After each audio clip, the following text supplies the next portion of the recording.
This audiobook contains 30 censored sentences and 205 modified sentences to make it suitable for all audiences. Visit our website to listen to the original version without censorship or modifications. Link in the channel bio. Ever since she entered the shrine, the spiritual power emanating from the shrine's ley line had shown a very high affinity for her. Even though she was already a grade 1 supernatural being, the Kanomiko had rarely seen anyone with such a high affinity for the ley line in all these years. So, the Kanomiko immediately developed a fondness for this talent and wanted to take Hanmamiko as her disciple. She didn't think that just because Maiachi Haikage was from the Jujutsu world, the person he brought would also be from the Jujutsu world. She would even say that Maiachi Haikage clearly knew many people from the Jujutsu world, but wasn't he still bringing Hanmamiko to the shrine for help now? In that case, Hanmamiko herself was a person from Chichibu City, so she should rightly become a shrine maiden on their Shinto side. Anyway, because the supernatural had been in decline for more than a century, the various forces in the inner world had been forced to abandon their past sectarian views under the circumstances. Or perhaps it could be said that the forces or families that were unwilling to abandon their sectarian views had long been submerged in the dust of history. Now, after the spiritual resurgence, although the exchanges between different forces were still full of open and hidden struggles, they had become much more normal in the past 2 years under the restraint of the upper echelons. And on the Shinto side, although shrine maidens were still nominally children of God who served the deities, serving the deities was a thing of the past. Not to mention that more than half of the current shrine maidens were part-time assistant maidens who came to work temporarily. More importantly, the true gods of the past who possessed great power had not shown themselves in the human world for 200 years. The gods that truly existed now were almost all new gods who had been artificially elevated to godhood by the Shinto upper echelons after the spiritual resurgence. Therefore, even the special great spirit mediums of Shinto did not have restrictions on marriage now. At most, in the past, there was a restriction on not marrying into other forces. But this restriction had long since been broken during the spiritual resurgence. The current supernatural forces basically all had a large number of basic cultivation methods from other forces in storage. Buddhist power, spiritual power, cursed energy, magic power, demonic power, and even the cultivation methods for resentment power could be found. So, as long as it didn't involve more core secrets, even after Hanmamiko became a shrine maiden, she could still be with Maiachi Haikage, who was developing in the Jujutsu world. It wasn't strange for the Kanomiko to think this way. Although in Maiachi Haikage's file, he seemed to have many so-called childhood friends and confidants around him. But after he awakened his supernatural powers and entered the inner world, it meant that he would definitely deal more with other supernatural beings from the inner world in the future, and his relationship with those ordinary people would probably only grow more and more distant. At least in the Kanomiko's eyes, Maiachi Haikage, who had already become a supernatural being, would never choose to marry an ordinary person in the future, unless he chose to take a secondary Barato. Although Japan had officially abolished the secondary Barato system after the Meiji Restoration, in reality, there were still many important figures in the outer world who maintained informal relationships. Not to mention in the inner world, the overall rules were still determined by the higher-ups of the inner world. In addition, there was the binding vow that the stronger a supernatural being was, the harder it was to have offspring, and that the offspring of supernatural beings had a higher probability of becoming supernatural beings. This meant that if a supernatural being wanted to stably form a supernatural family, they had to adopt a philanthropic model of spreading their influence widely while consolidating their gains centrally. So the rule of not being able to take concubines was, until now, just a piece of paper with no binding force in the inner world. As long as it wasn't brought out into the open, everyone tacitly acknowledged the behavior of the powerhouses in the supernatural families, taking on Barato disciples to pass on their excellent talents. With this in mind, the Kanomiko also began to use her spiritual power to examine Barato's aura. As soon as she started, she felt that something was wrong. There seemed to be another warm power flowing faintly within Hamamiko's body. Although it was not as powerful as spiritual power, in terms of nourishing the body, it seemed to be gentler than spiritual power. At the same time, it was this power that was maintaining the vitality in her body. If this warm power were to be removed, this pale-faced girl would probably even have difficulty walking on the ground. Immediately, the Barado perked up and checked the ailing girl's physical condition Barado seriously with her spiritual power. The further she checked, the greater her alarm became. Apart from being Barado thin, there was nothing wrong with her appearance from the outside. But her inner energy was almost completely depleted, and she was fully relying on that special power to sustain this form. Her judgment that she couldn't walk on the ground was even Barado conservative. Without the nourishment of that power, this girl looked as though she could only last until this summer at most. What on earth was the reason that had caused her condition to become so severe? The Barado now understood why Barado had come to them for help. There was indeed a hidden story behind this girl's condition. She first slowly infused a stream of pure spiritual power into her body, nourishing this body together with that power. Then she asked Hamamiko about her physical condition and what that power in her body was. Without receiving any threat warning from the diary, and confirming that the other party probably really wanted her to join the shrine and become a shrine maiden, Hamamiko felt much more at ease, and then explained the origin of the breathing method as Shina Mishiro, and she had explained to Mayachi Hikage before. It had to be said that the Shinto side indeed had a lot more secret information than other forces. After hearing about the breathing method, although the Kanomiko didn't recall it at first, after she reported this matter to the only special grade spirit medium in the shrine, this chief priestess, after thinking for a while, didn't fail to recall it, but rather because there were too many things related to breathing in her mind, she needed to do some screening. Breathing was originally an act closely related to life. All living beings have the process of breathing. Therefore, among the supernatural forces, there were naturally quite a few power systems related to breathing. Qigong, Taoist, breathing technique, breathing style. After thinking for a while, and after hearing about Hamamiko's weakened physical condition, the chief priestess really did think of a breathing style that had disappeared for nearly 100 years but was still being passed down in a small circle. Apart from that ancient upper country where many Taoist techniques related to breathing are still circulating, it might also be the Demon Slayer Corps, which was established from its inception to hunt down a certain so-called Demon King.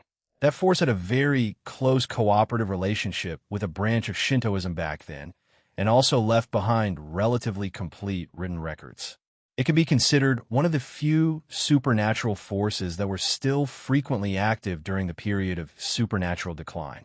She briefly explained the situation of that Demon Slayer Corps to the Kanomiko. Back then, that Demon King was judged as a special grade vampire species, with a Barado comparable to that of a true ancestor. His Barado could also make ordinary humans lose their minds and become demons who obeyed his commands. And his ability to escape was also very strong, making him nearly impossible to Barado. Relying on this ability, he had survived in the world for nearly 1,000 years. His only weakness was that, like most low-level vampire species, he was extremely afraid of sunlight. According to later speculations, it was probably precisely because of his great weakness of fearing sunlight that he was far more tyrannical than ordinary vampire species. In addition, he was very good at escaping. He would choose to run away when he encountered other special grade beings, which was why he could survive until modern times. And that Demon Slayer Corps relied on a special breathing style developed by swordsmen from the Warring States period, combined with Nichiren blades made from a special or with the power of the sun, to have the ability to fight against that Demon King and the demons he created. And after being entangled with that Demon King for hundreds of years, the Demon Slayer Corps finally, during the period of supernatural decline, took advantage of the Demon King's desire to overcome his weakness to sunlight, lured out the weakened Demon King, and finally, after paying a huge sacrifice, they finally eliminated him. After that, the Demon Slayer Corps disbanded. That breathing style has also been passed down among the descendants of those Demon Slayer Corps members, because that breathing style has the risk of shortening one's life if overused. Although we have a collection of this breathing style in our shrine, we generally don't let people practice it. The Kanomiko couldn't help but frown. You mean that breathing style might be the reason for Miss Hama's physical deficit? The chief priestess shook her head. I'm just guessing. After all, I've never practiced the breathing style, and I can only learn about what happened back then from the records. That breathing style also has many branch schools. Among them, the sun breathing used by the founder possessed the most powerful strength, and it also seemed to be able to simulate a power similar to the sun through breathing, which is somewhat similar to the situation you described. And it's not strange for the most powerful breathing style to have the biggest side effects. But the specific situation still needs to be seen in person. If you feel that that girl has a high compatibility with the ley line and is a good seedling, then I'll go and take a look. As she said this, she, who had not even left her room for a while, stood up and, under the guidance of the Kanomiko, walked towards the shrine office. Among them, when she passed by Miyachi Hikage, her gaze only glanced at him briefly. She naturally already knew his identity from the Kanomiko, so after sensing the vigorous vitality in his body, she did not have any particular reaction, just sighed slightly in her heart. Those jujitsu sorcerers are really lucky. Since the spiritual resurgence began, they've always been able to dig up a lot of promising newcomers in recent years. But after she saw Hamamiko, her thoughts changed. The shrine side had indeed also encountered a good seedling. The Kanomiko was only a grade 1 shrine maiden, and she had not been at Chichibu's shrine for many years, so her connection with the ley line was not particularly close.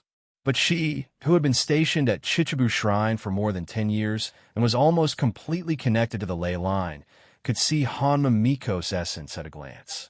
How could she just have a high compatibility with the ley line? She was already connected to the ley line of Chichibu City, and from the looks of it, she had been connected for at least several years. Although it was not the main line in the city center, she had only sensed it briefly and had already felt the aura of a certain branch line from her. It looked like the branch line from the northeast. However, a person's aura was too insignificant compared to the ley line itself, so she had really not noticed this change over the years. But how could an ordinary person be connected to the ley line? So after thinking for a moment, the chief priestess directly chose to do a divination, using the blessing of Chichibu's ley line to take a closer look at this Hama Miko's fate. But this one divination, the chief priestess saw an exceptionally ethereal result. This girl before her, whose form looked faint and withered, according to the result of the divination, she should have already Barado 5 years ago. Chapter 199. Hama Miko's memory from 5 years ago. The chief priestess repeatedly confirmed the results of her divination. The results showed no change at all. This girl before her, according to her fate, should have indeed passed away 5 years ago. Of course, fate itself is ethereal and unfixed. Normally, even if a person's fate shows they will die at a certain point in time, it might change due to a sudden shift in their thoughts or the interference of others from the inner world. But after such a fate has been changed, it can still be divine to some extent. Although it may no longer be as clear as before, seeing a general path is still possible. But Hama Miko's side, she's clearly still alive now. This means she should have already passed that calamity from 5 years ago. She ought to have a brand new future. How could her life path still remain completely unchanged? Even a special grade spirit medium who had experienced all sorts of situations was momentarily confused upon seeing Hama Miko, a girl who was directly connected to the ley line and should have died 5 years ago. But she was, after all, very experienced. At least her expression still didn't let others see any problem. If I'm not mistaken, you should have experienced a life-threatening situation 5 years ago, right? Her tone remained calm, but her eyes never left Hama Miko. Miyachi Hikage had already mentioned her drowning incident from 5 years ago to the Kanomiko earlier. It was fine to say it again now. So, from her own perspective, she recounted the entire drowning incident.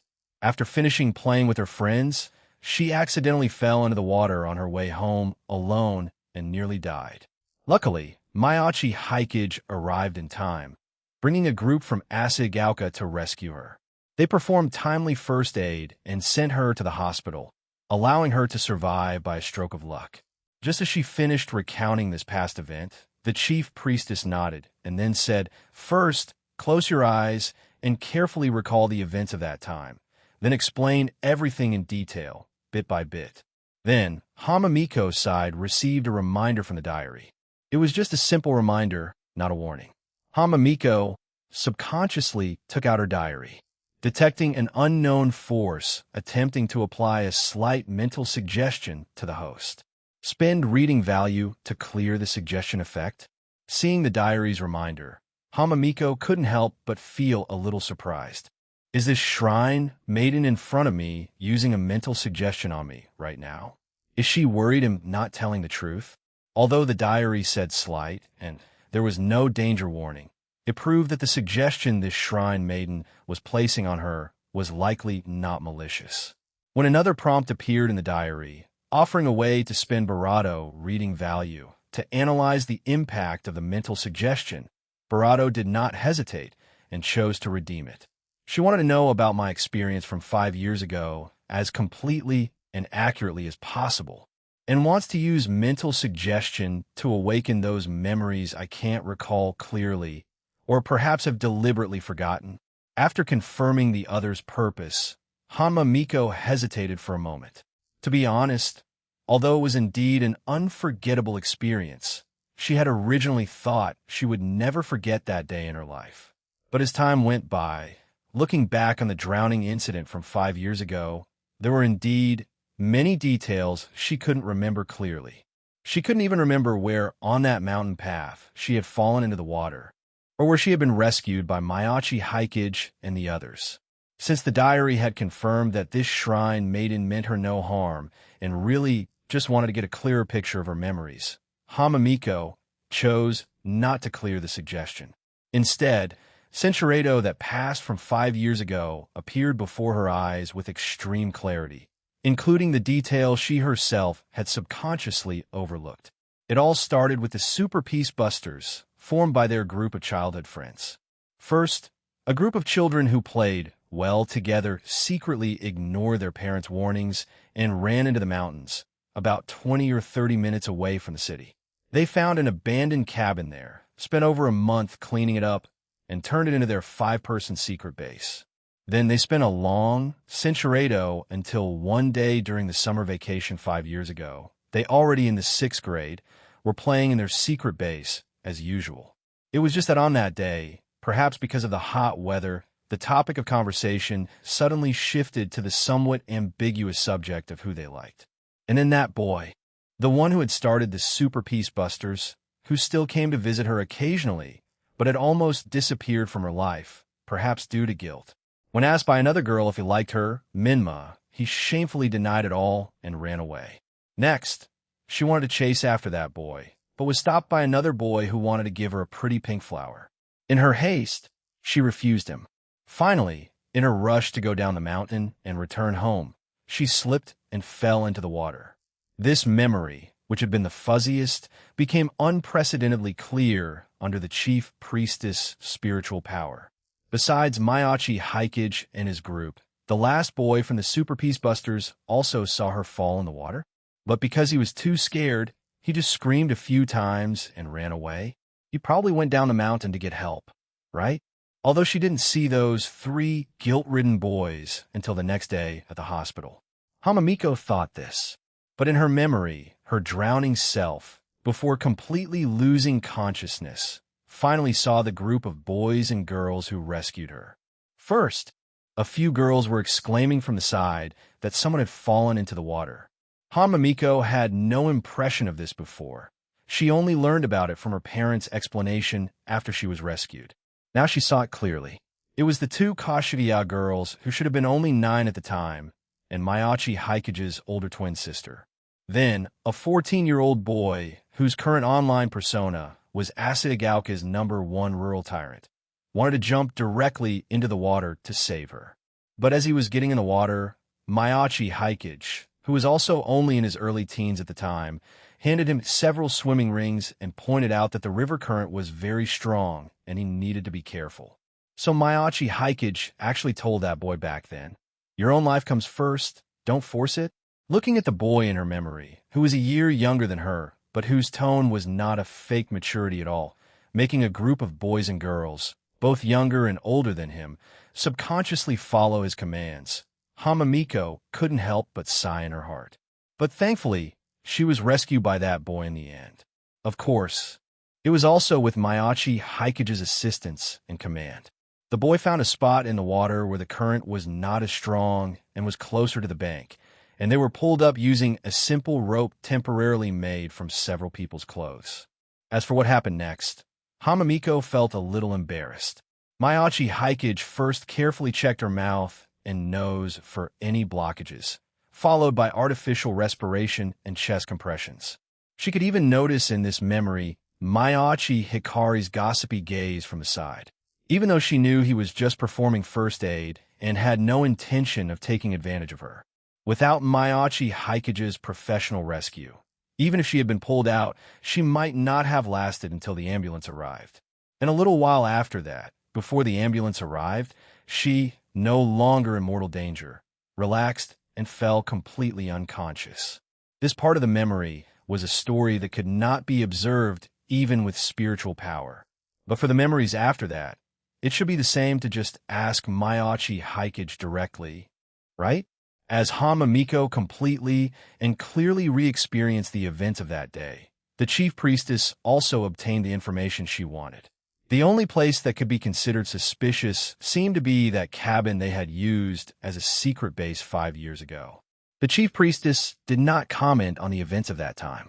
After all, it wasn't strange for a group of 11 or 12-year-old children on the verge of puberty and in a state of flux to do impulsive things. She just rationally perceived through her memories that there seemed to be some problem with that cabin. Other than that, the chief priestess really couldn't figure out how Hamamiko had connected with that place's ley line. "Miss Hanma, the place where you drowned back then, can you take me to check it out now?" After all, the entire area around Chichibu Shrine was under her jurisdiction. Now that a variable like Barato had appeared in her territory, she naturally had to investigate it personally. Although she would have to temporarily leave the urban area of Chichibu, the connection between the main ley line and the branch lines remained relatively close. Centurato, hearing that the chief priestess seemed to be preparing to go and check right now, Hamamiko felt it was a bit too hasty. She was originally thinking about whether to plan it out more carefully, but she didn't expect this chief priestess to be in such a hurry. I want to tell my brother and parents first, lest they worry about me if I get back too late. Although my brother should still be soaking in the hot springs right now, and I kind of snuck out with Barato. If it was just for Barato a while, it would be fine. But going to their long-abandoned secret base and possibly helping her deal with the situation meant she wouldn't be back anytime soon. The chief priestess naturally had no problem. She could see it more clearly than the Kanomiko. This girl, Hamamiko, was so closely connected to the ley line that as long as she learned some basic spirit medium knowledge, it would probably only take her half a year or even a few months to be able to wield special grade power in Chichibu by relying on the ley line. This kind of talent was clearly the future pillar of Chichibu Shrine for decades to come. Of course, she had to try every means to keep her at the shrine. According to her experience, as long as the family issue was handled first, this matter was basically settled. Thus, the Hama couple, who were originally at home discussing whether their 2 children were having fun today and what time they would be back tonight, suddenly received a phone call from Chichibu Shrine. What? Chichibu Shrine wants to hold a blessing ceremony for Minma? Wasn't it just a simple spring outing? How did she end up at Chichibu Shrine? The couple looked at each other in astonishment. And since when did their Hama family have so much clout? Shrine blessings were a normal thing, but usually it just meant the tourist would go to the shrine, offer some incense, draw a fortune, and get a protective amulet. It would all be done for a few thousand yen. But a complete formal blessing ceremony provided by the shrine was different. There would be dedicated priests and shrine maidens coming out to perform the ritual, and it would take much longer. Usually, one day was not enough. It had to be held in the shrine for several days in a row, if you really calculated it. A formal blessing ceremony was much more expensive than holding a wedding ceremony at the shrine. Wasn't this kind of job usually only taken by small shrines that needed incense money? They had never heard of a large shrine like Chichibu Shrine taking this kind of job. Besides, Chichibu Shrine was still holding the Chichibumiya festival these days. Did they really have time at night to hold a separate ceremony for a visitor? The Barato who made the call knew how to elevate someone standing. She explained that he had used his influence and that they had sensed a fated connection between Barato and the shrine, so they were making an exception. She then had Barato and Barato each report their safety to the couple by phone and explain the situation. She also said that if the two of them were worried, they could come to the shrine now to participate in the blessing ceremony together. The name of Chichibu Shrine was very reputable in the hearts of Chichibu residents. So after the Hama couple confirmed that the call was indeed from the official phone number of Chichibu Shrine, they immediately expressed their gratitude with delight and said they planned to come over right away. When they arrive, it'll let them see the blessing site, and then just use some spiritual power to create a simple illusion and let them have a comfortable sleep at the shrine. That should be fine. Chapter 200, the ley line and Hamamiko's connection. Something came up on my end. Just explain the situation normally. This was the message Fujimiya Konomi saw on her phone at 9 o'clock at night. She had been playing and splashing around with the other girls in the reserved hot spring and was preparing to take a slightly drowsy Maiachi Renge to bed. Below, it simply said that he was now at the shrine with Minma for a blessing ceremony. The text message seemed fine on the surface, but it didn't fit Maiachi Haikage's usual writing style. In other words, there was some other hidden information that was not suitable to be said over the phone. Is the problem with Minma's body serious? However, her role this time was to help cover for him. Since she had received his notification, she just needed to relay the reason he gave to everyone else.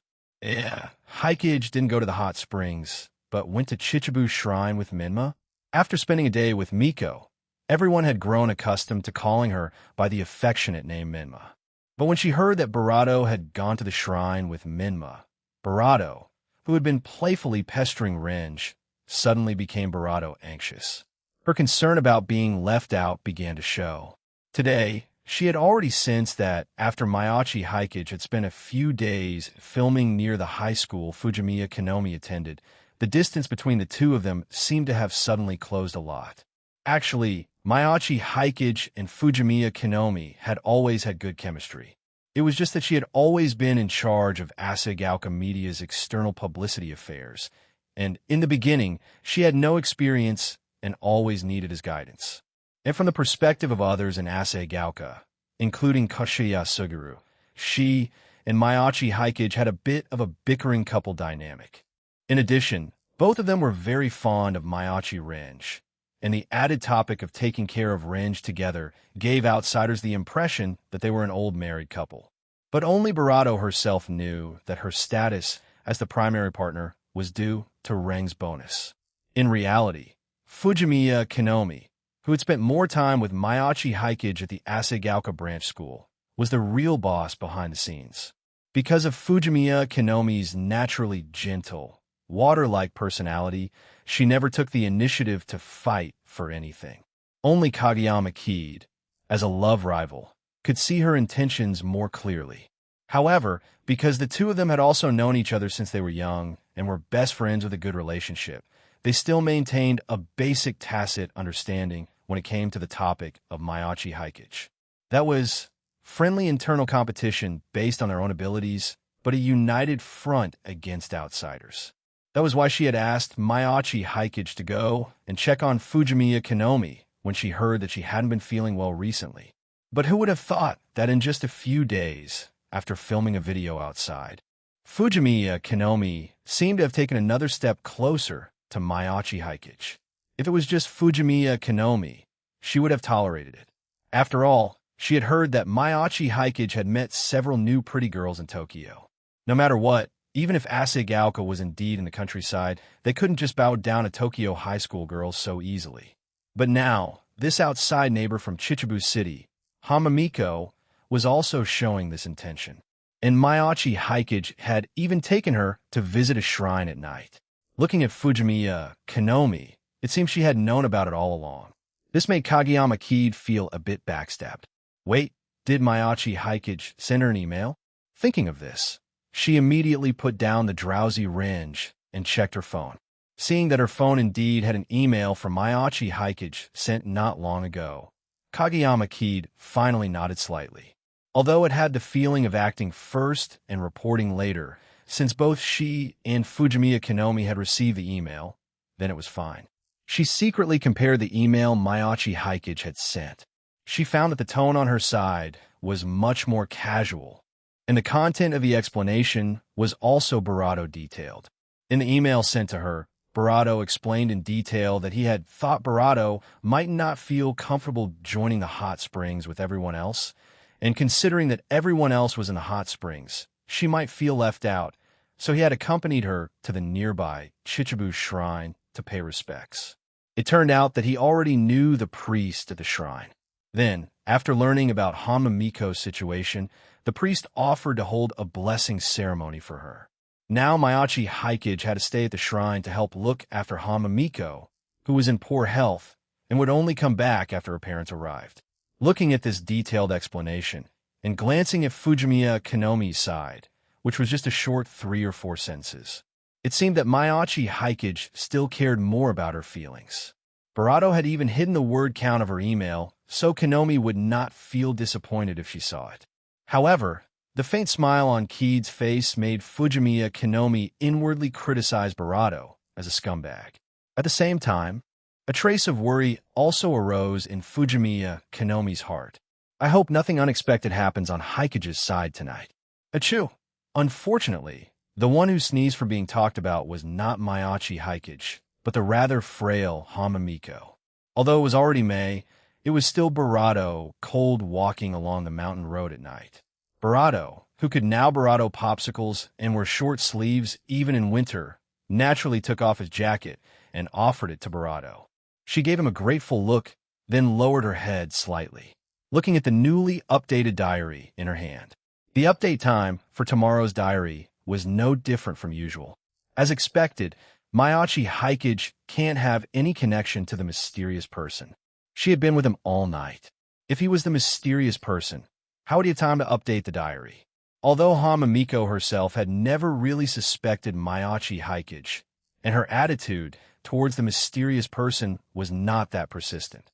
But there were indeed many girls in the chat group who were suspicious of all the names that appeared in the diary. Although Mayachi Hikage had only been mentioned a few times by the mysterious person. But because his conditions in all aspects were too outstanding, this male supporting character, who had little presence in his own work, could be said to be a complete steamroll compared to most other known male protagonists. It could be said that even if you included the supernatural beings from the inner world, it seemed that only the strongest and narcissistic Gojo Satoru could firmly suppress Mayachi Hikage. So much so that a few days ago, that Yukino Shida Yukino had proposed to test Mayachi Hikage a few more times to prevent any fish from slipping through the net, and had obtained the approval of Shina Mishiro and Kasunaga Kakayudaha, the 2 girls who were closer to him. But with such a key piece of proof today, it should be able to help clear his suspicion. Hamamiko briefly explained in the group, and, at the same time, quickly finished reading today's diary. In the mysterious person's own words, he had been so obsessed with researching aliens and yokai recently that he was about to go crazy. So for the time being, he didn't want to talk about anything related to the supernatural. He just planned to go home and rest for a while, and by the way, go and see the debut performances of few bands and idol groups to relax. Kesika Band, Maigyo GBC. Fortunately, because the mysterious person had recently distributed a large batch of resources, these bands he mentioned had been tagged by Bachi-chan almost as soon as the diary was released, showing which work they were from and where they were approximately located. Although the mysterious person had only mentioned it briefly, as a long-awaited action notice from him, it was believed that these performance venues would be quite lively at that time. Covered in the jacket that still retained some of Mayachi Hikage's body heat, Hamamiko finished reading the diary, briefly explained her own situation, and then put away her phone, cautiously glancing at the two people in front of her. Because of the shared shielding effect of the diary and the chat group, neither the chief priestess nor Mayachi Hikage had noticed her actions just now. Mayachi Hikage, who had already finished his diary last night and scheduled its release time, seemed to have sensed something and turned his head with a concerned expression toward Barato. "Are you all right? Do you need help getting there?" Barato shook her head. "It's nothing, I'm fine. We're almost there." The chief priestess was also paying attention to the situation behind her. She could feel that as Hamamiko entered this mountain, the ley line in this mountain range seemed to have become a little more active than before. Some uncertain thoughts also faintly arose in her heart, but she still had to wait until they arrived at the cabin to be sure. After walking for about 10 minutes, they finally saw an old wooden cabin by the side of the mountain road. Since that unhappy disbandment 5 years ago, this was the first time Hamamiko had returned to her childhood secret base. Because her memory had just been awakened by the chief priestess stepping back into this secret base now, she felt as if she had just been here a short time ago. But in reality, the layer of dust on the floor of the secret base also showed that no one had been here for a while. After all, everyone was basically a second-year high school student now. Only she had been held back a year due to her studies and was still a first year. While everyone was working hard to pursue their own futures, this secret base that existed in the past, and with the last memory left here not being so pleasant, was naturally forgotten by everyone. Barato walked into the cabin filled with nostalgia, but quickly walked out coughing because of the dust inside. "You two wait outside for a moment. They'll clean up the dust inside." The reliable chief priestess simply used a technique to clean the dust in the cabin, because this was also deliberately done for Hamamiko to see. Wanting to leave an impression on her, the chief priestess movements were very graceful, and the effect of the dust removal was also very stunning. Almost as a soft green light swept through the cabin, the places it passed over became clean and tidy. Finally, a small white ball of light floated from the chief priestess' hand to the top of the cabin, illuminating the entire cabin like a light bulb. In less than half a minute, Hamamiko felt as if she was seeing such a clean and fresh secret base for the first time. Is this the power that spirit mediums possess? No matter how many descriptions I've read in the diary, it can't compare to the shock of seeing it in reality with my own eyes at this moment. The chief priestess was also very satisfied with Hamamiko's reaction, but she also remembered her main task and immediately began to search in the secret base. Based on Hamamiko's memory, she quickly found a few places where words had been carved. Super Peace Busters. On these words carved into the crossbeam, a trace of spiritual power could be clearly felt, and at this moment, Mayachi Hikage also activated his Eye of Destiny.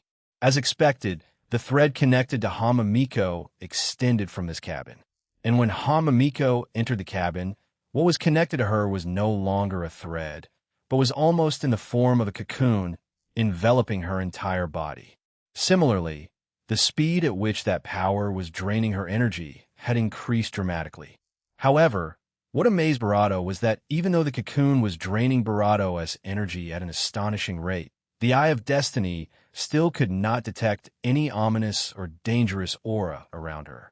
It was as if this power's act of devouring her life force was helping her. So that's how it is. Clearly, the chief priestess, being a special grade, had also seen Hamamiko's current situation. She looked at Hamamiko, who seemed to feel nothing, and a trace of envy even appeared in her eyes. I didn't expect such an incredible thing to actually happen after the spiritual resurgence. She stretched out her hand and brushed it over Hamamiko's body. Immediately, that strange cocoon stopped its extraction from Hamamiko. Then, the chief priestess signaled for the bewildered Hamamiko to sit down. What I'm about to say might scare you, so control your emotions first. Hamamiko looked at her serious expression and couldn't help but feel a little nervous. Is the problem with my body very serious? She subconsciously glanced at Mayachi Hikage, as if wanting this youth who had saved her life to stand a little closer, to give her some courage to face her end. Mayachi Haikage gave Hamamiko a reassuring look. The chief priestess hasn't said what it is yet. Maybe it's particularly good news for you? As he said this, he walked behind Hamamiko. Hamamiko, feeling a little more at ease, finally turned her head back to look at the chief priestess. "I'm ready. You can tell me directly." The chief priestess nodded. This cabin is not built on the core of the ley line, but it is located between the meridian where the nearby ley line communicates with the main line beneath Chichibu's shrine. It can also be seen as a relatively critical node. Perhaps it was a coincidence, or perhaps it was fate. In the words of us spirit mediums who have dealt with ley lines for many years, it was also the ley line here that chose you, who was already running out of time and was exceptionally talented. You all used this place as your secret base back then and left enough traces here. And you, who possessed a special talent, resonated with the ley line here during that time, and inadvertently signed some kind of contract with it.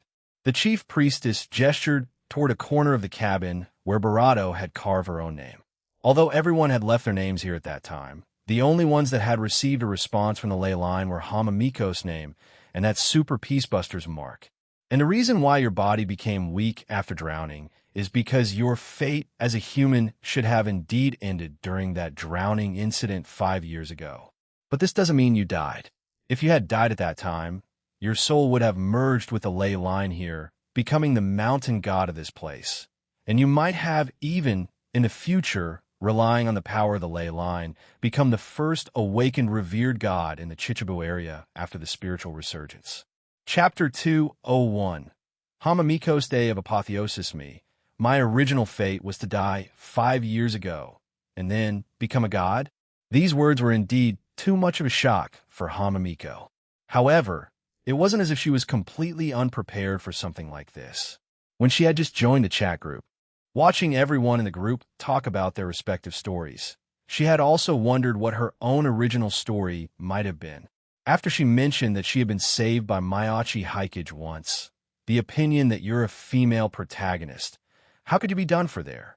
Even if Barato hadn't come to save her, she definitely would have survived because of something else had appeared in the group. After all, how could there be a female protagonist who is finished off before the story even begins? But in her heart, she had never accepted such remarks.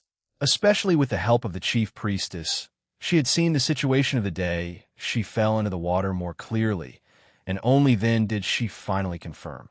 If it weren't for Mayachi Haikage, she really should have died that day.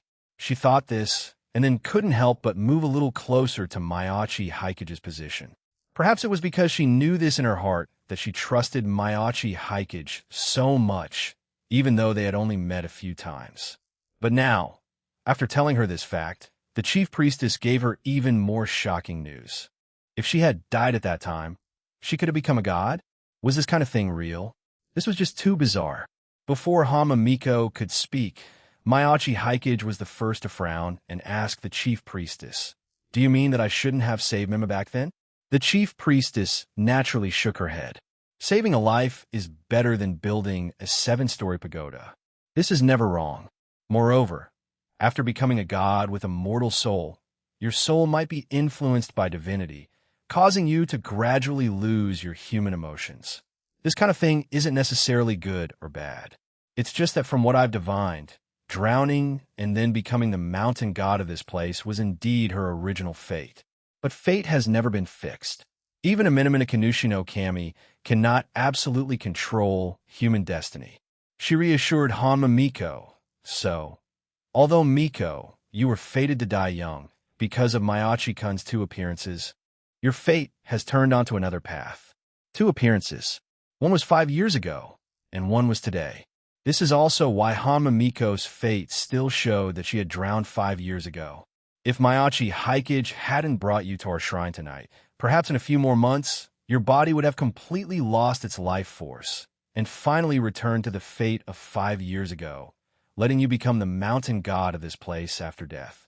And I was just expressing my emotion that you could become a god so easily. I didn't mean anything else. For a spirit medium who cultivated the way of Shinto, becoming a true god or a divine messenger was naturally considered the ultimate pursuit. This kind of god was not simply the kind who, after death, was moved into a shrine to be worshipped because of their status in life, such as an emperor or his siblings. This kind of god, who relies on faith and incense to continue their existence, is the easiest to fall apart and even perish completely after losing that faith and incense. The four pillars currently enshrined in their Chichibu shrine were the local official who had built the shrine back then and his ancestors. Then a Minamino Kimi, who was moved in by the state Shinto after the Meiji Restoration, and the remaining one was the younger brother of the emperor during the Showa era. It seemed that because of the emperor, the divine status of his younger brother now enjoyed flourishing incense, and there was even a special festival every year to worship him.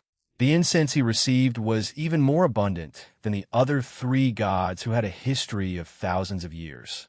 But despite being under such incense, due to his own, he had only awakened a trace of divine power after the spiritual resurgence, and was still at least decades or even hundreds of years of worship away from becoming a true god.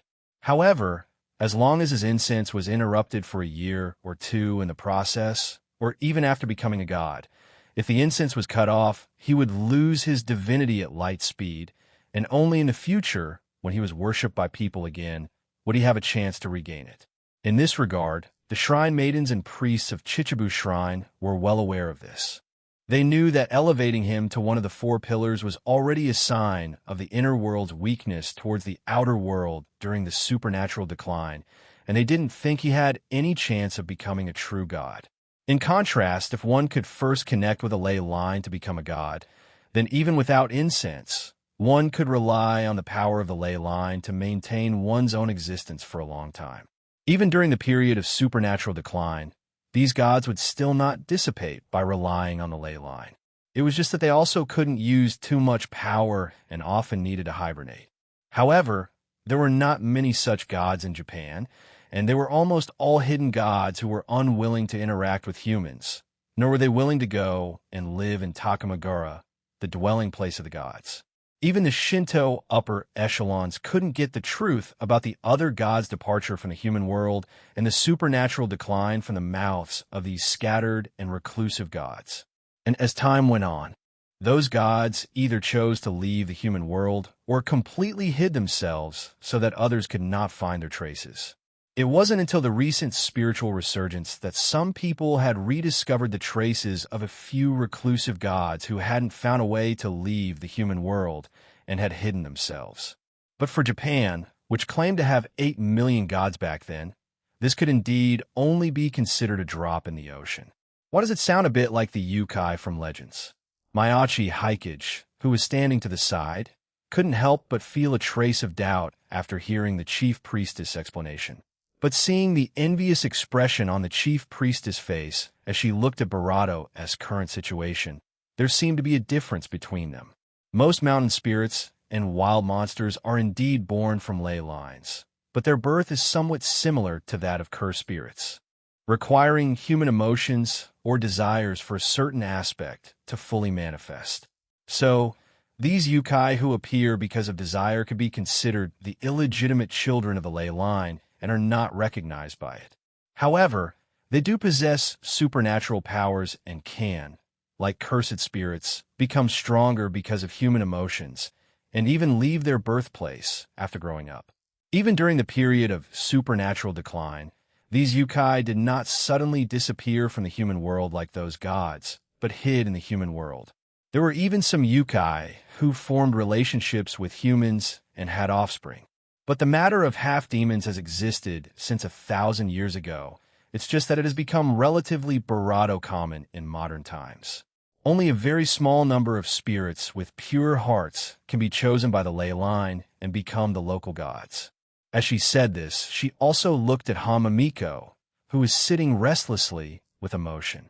Your soul is very pure, and you may even carry a trace of Sprite's aura. Coupled with your fate of an early death, perhaps for this reason, the ley line here regarded you as its own child, wanting to accept your soul here and let you become the mountain god of this place after you drowned according to your original fate. Speaking of this, the chief priestess looked at Maiachi Haikage, Centuredo, it was normal for him to have some strange aspects. Among supernatural beings, there were martyrs who were willing to sacrifice themselves for a prophecy, and there were also beings who did not bow to fate and always insisted on being themselves. There was no superiority or inferiority between the two, but it seemed that Miyachi Haikage was the latter. She didn't know if he would cause any impact on the jiu-jitsu world or even the entire inner world in the future. In short, Miyachi Haikage's sudden intervention had probably confused the ley line as well. The contract is set, and the person should indeed be dead. After all, the contract has already been connected, but why is the mountain god I chose missing? But the ley line did not have such high intelligence, only the subconscious instinct to call out to the mountain god it had chosen. And your body also felt that you should give up this human body and become a true god, but your own consciousness was telling yourself that you were truly alive. This contradiction is the root cause of your weakened body. In the eyes of the ley line, it was not absorbing Hamamiko's life force, but helping its good daughter break free from the shackles of her physical body and complete her evolution in life level sooner. Enshrined maidens like us, even if we cultivate for a lifetime, it's almost impossible to be chosen by a ley line. At most, with the help of incense, we can become a divine messenger parasitic on the ley line after death. However, because of the supernatural decline, the divine messengers of that time either left with the gods or remained in the human world to eke out a living and even degenerated into evil spirits. It is only in recent years that new divine messengers have begun to appear again.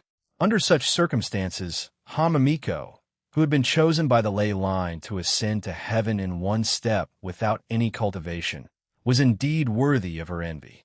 As she had said, after becoming a mountain god, Hamamiko still had a chance, while other gods had not yet returned to the human world and new gods had not yet come to Chichibu, to be the first to become the revered god who ruled the entire Chichibu region.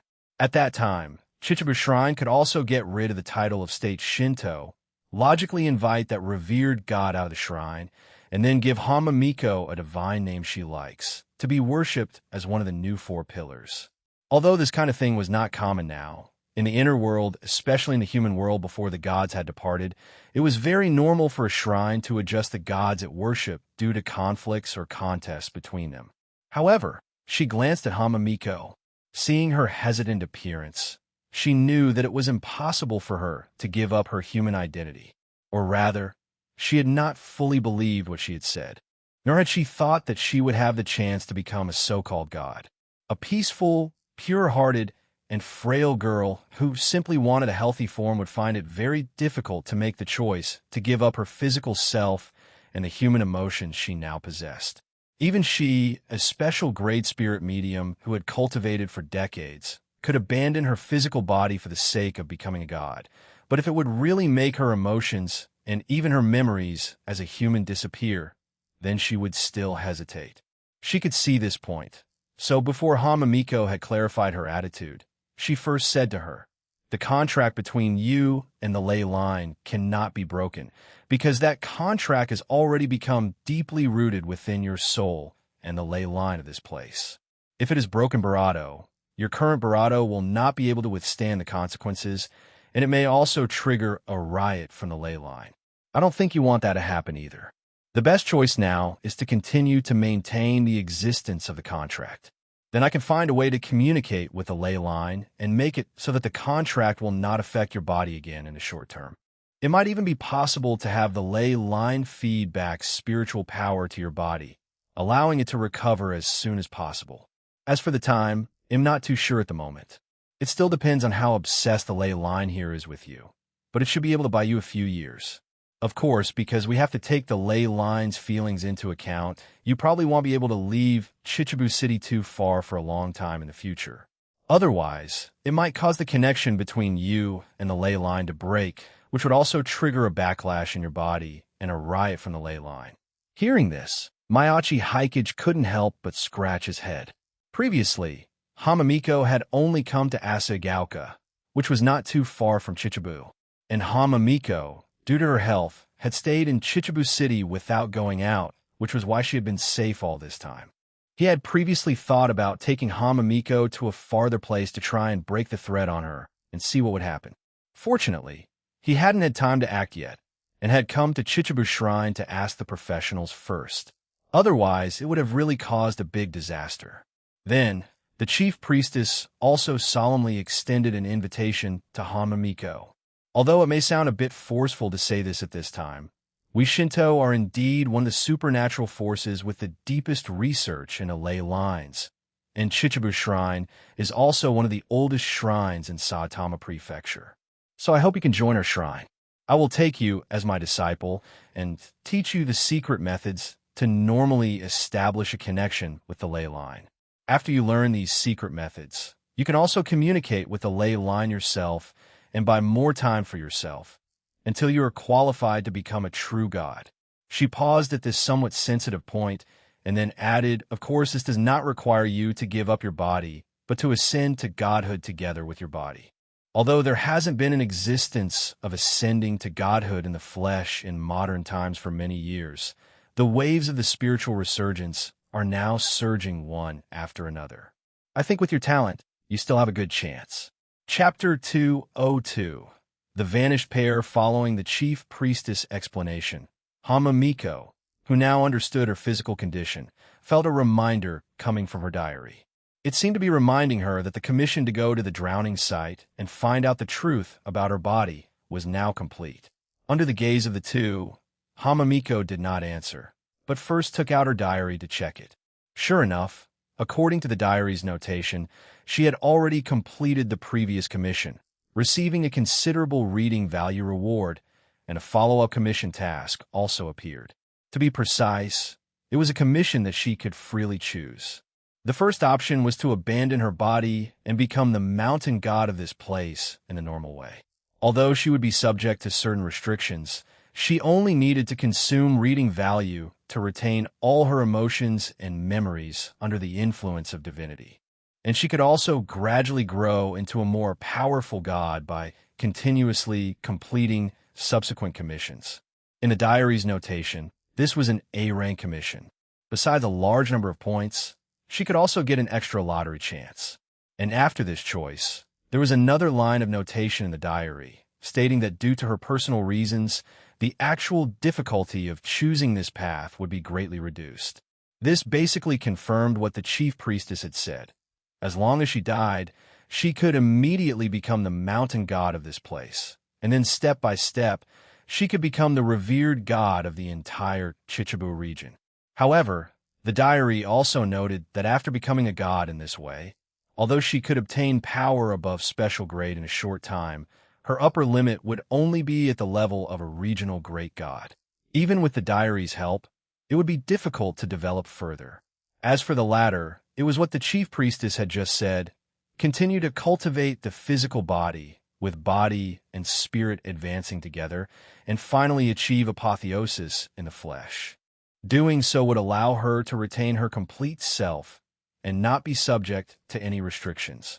After becoming a god, her strength would be greater than that of ordinary gods, and she would still have the possibility of continuing to grow. However, as she couldn't take a shortcut, this process would be more difficult and long, and she would definitely encounter many dangers. In the diary's judgment, this was naturally an S-rank commission, although her two future choices were one A rank and one S rank. With this diary's reminder, Hamamiko suddenly felt her mood lighten considerably. Gods? Didn't I already obtain this, even more magical diary a month ago? In her eyes, the being that brought the mysterious person across worlds to hear and even created this diary is more like a true god. Look at the tone of this diary of mine. I'm still just a sickly person who has practiced Hammon for a month and gets out of breath after walking a few steps. And the result is that the diary is reminding me that after making a choice, my upper limit might only be at the level of a regional great god. So, since the being that created this diary can make me even stronger in the future, what level is that being? The chief priestess felt that Hamamiko would definitely not choose to give up her life, which is why she told her that she could still try to walk the path of apotheosis in the flesh, a path that no one had walked in a long time. If it really didn't work out, it would be fine to return to the original path. But in reality, looking at the two choices before her, Hamamiko wasn't really thinking too much for herself at this moment. After all, she didn't have any particular obsessions or desires right now. If she Barato now under the effect of the contract, then with the diary's protection, she would only need to use some reading value to make her spirit appear no different from a normal human in the eyes of ordinary people. She would still be able to interact with people normally and eat and drink normally.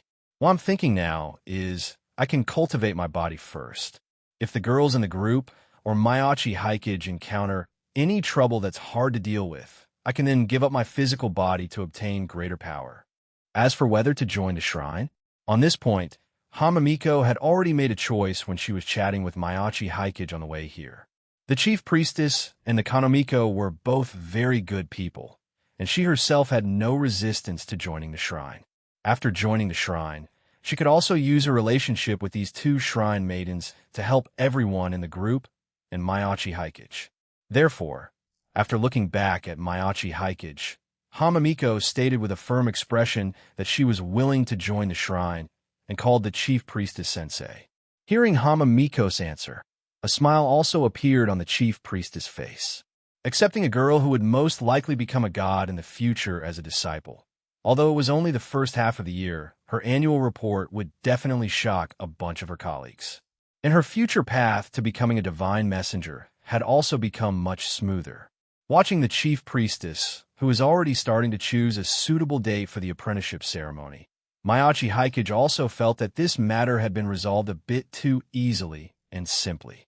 Kanoe Yuko's matter had caused quite a stir, and he had originally thought he would have to expose his abilities a little more for Hamamiko's side. He could only say that a special grade was truly worthy of being the highest level of combat power on the surface in this world. Putting aside the strongest Gojo Satoru, even this chief priestess, whom he had met for the first time, could give people a strong sense of security. In just a few moves, she had figured out the essence of Hamamiko's weakness and proposed a solution. Looking at Hamamiko, who had made the decision to step onto the path of Shinto, what Mayachi Hikage thought of now was the Hamamiko from the original work who had turned into a ghost. So, was that her final obsession as a human after becoming a god? After reconciling with her childhood friends, did she become the guardian deity of Chichibu City with tears of happiness? Thinking of it this way, the story becomes a little less sad than the original. But when it came down to it, he preferred Hamamiko's current ending a little more. After all, he himself had died once. It was precisely because he had died once that he cherished the feeling of being alive even more. Mayachi Hikage gave Hamamiko an encouraging smile. The matter here was pretty much resolved. With the chief priestess taking care of her, he could also go back to Tokyo for school with peace of mind. This Golden Week holiday was also coming to an end. Thinking about how busy he had been this holiday, Barato was indeed planning to go to a few concerts and enjoy some fun entertainment to relax after returning to Tokyo. Next, the chief priestess was going to take Hamamiko to the ley line here to communicate with it, to let it see her current choice, and then have the ley line slow down the execution time of the contract. Mayachi Hikage felt that it didn't matter whether he participated in this kind of thing. Since it involved Shinto's secret arts, it was naturally not suitable for him to watch from the side. But Hamamiko felt that she wanted Mayachi Hikage, the boy who had saved her twice, to accompany her to the very end of this journey. The chief priestess also thought that this pair of youth and maiden matched quite well. She could secretly help set them up, and perhaps even have a chance to pull Mayachi Hikage over to the Shinto side. Therefore, she didn't mind him watching. In short, after sealing up the cabin, and with the chief priestess preparing to deal with the problem of this node later, the three of them continued to walk up the mountain to the summit. After finding the core of the ley line at the summit, the chief priestess had Hamamiko stand directly above it, and then she manipulated the spiritual power in her body to begin a deep communication with the ley line. This process went very smoothly. The ley line indeed didn't have much intelligence. Although it might be a bit stubborn, its treatment of its own people was truly impeccable. In Mayachi Hikage's eyes, The thread connecting Hamamiko to the ley line changed from its original extraction to a gentle infusion of pure spiritual power in her body after a while, helping her to recover her health as soon as possible. Seeing that Hamamiko seemed to be still in a daze, Mayachi Haikage also reminded her to remember to maintain her breathing to speed up the circulation of spiritual power. Hammond breathing had a kind of panacea-like effect. Although the bonuses in all aspects were average, after integrating with various power systems, it could play a slight auxiliary role. As long as the cultivation method was not related to breathing, for example, the meditation required for cultivating magic power did not have high requirements for breathing. Mayachi Haikage could cultivate both powers at the same time. Even if both powers required controlling the breathing rhythm, one could try to find a balance point, fine-tune the breathing rhythm, and generally speed things up a bit. However, this required a full understanding of both Hammond breathing and the other power systems being cultivated. But Hamamiko hadn't mastered the spiritual power cultivation method yet, so just maintaining Hammond breathing was fine. However, just as Hamamiko had adjusted her breathing rhythm, a slight tremor interrupted her attempt. Let alone Hamamiko, even the chief priestess on the side opened her eyes, looking gravely at the distant mountain peak. Hamamiko didn't know what was happening over there, but Mayachi Haikage knew. That was the core location of the area where the spatial rift had recently appeared. Don't be fooled by their current position on the edge. The straight line distance to the center point was less than 5 kilometers. It's becoming unstable over there again. I wonder how long this spatial fluctuation will last before it stops. The chief priestess actually wanted to go and sort out the problems in the mountainous area. After all, this kind of spatial fluctuation was quite dangerous. Not only was it dangerous to humans themselves, but it might even trigger a riot from the ley line. But that area was not under her jurisdiction, and she herself didn't have any spatial abilities, nor could she solve the most critical problem. So she could only wait for the higher-ups to send someone who could handle this kind of thing. But the place where the spatial fluctuation occurred was in a mountainous area with few people, and it hadn't caused any substantial damage yet. If the spatial fluctuation had occurred in a bustling city area, the higher-ups would have naturally found various ways to resolve it at all costs long ago. But the mountainous area didn't matter. Anyway, space itself had a certain self-repair ability. Just blockade that mountainous area for a period of time, have the surrounding supernatural beings keep a closer eye on it, make sure nothing unclean comes running out, and then wait until the space in that area returns to normal before opening it to the public again. Good thing this is the periphery. Generally speaking, it won't affect us here. The chief priestess briefly explained the unstable space in the mountains to the two, saying that this was a situation that had only occurred occasionally in the last 2 years. The chief priestess tried to reassure the two not to worry so much. But usually this kind of unstable spatial fluctuation lasts for a month at most before it stops, and, at most, only some low to mid-grade cursed spirits will pop out. It's relatively safe. Following her explanation, several thick bolts of lightning struck down from the sky with a loud crash. Even a mountaintop they were currently on was struck by one. But today was a bright sunny day in and around Chichibu City. There was no rain in the weather forecast, let alone thunder. And the sudden appearance of this lightning also seemed to be caused by the spatial fluctuation. The chief priestess frowned. Why do I feel a special aura in the lightning that just struck?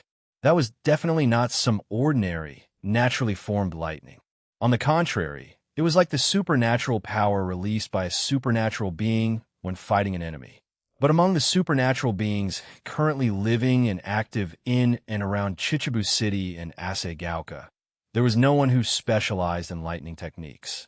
So, a cursed spirit skilled in lightning techniques has appeared. Feeling a wave of dissatisfaction from the ley line, the chief priestess knew what was going on. The originally adjacent ley lines, under the extension of their meridians, had some connections and intertwinement. But now that the space was fluctuating, this ley line could clearly feel the chaotic environment of the fluctuating area. Even on the periphery, it would still have a considerable impact on the ley line. Continuing to appease the ley line's emotions, The chief priestess also observed the situation in the distance, multitasking, wondering if she needed to have the Kanomiko and several other shrine maidens come over to set up some barriers in the vicinity as a precaution. But while she was still thinking about these things, the lightning around them struck down continuously again.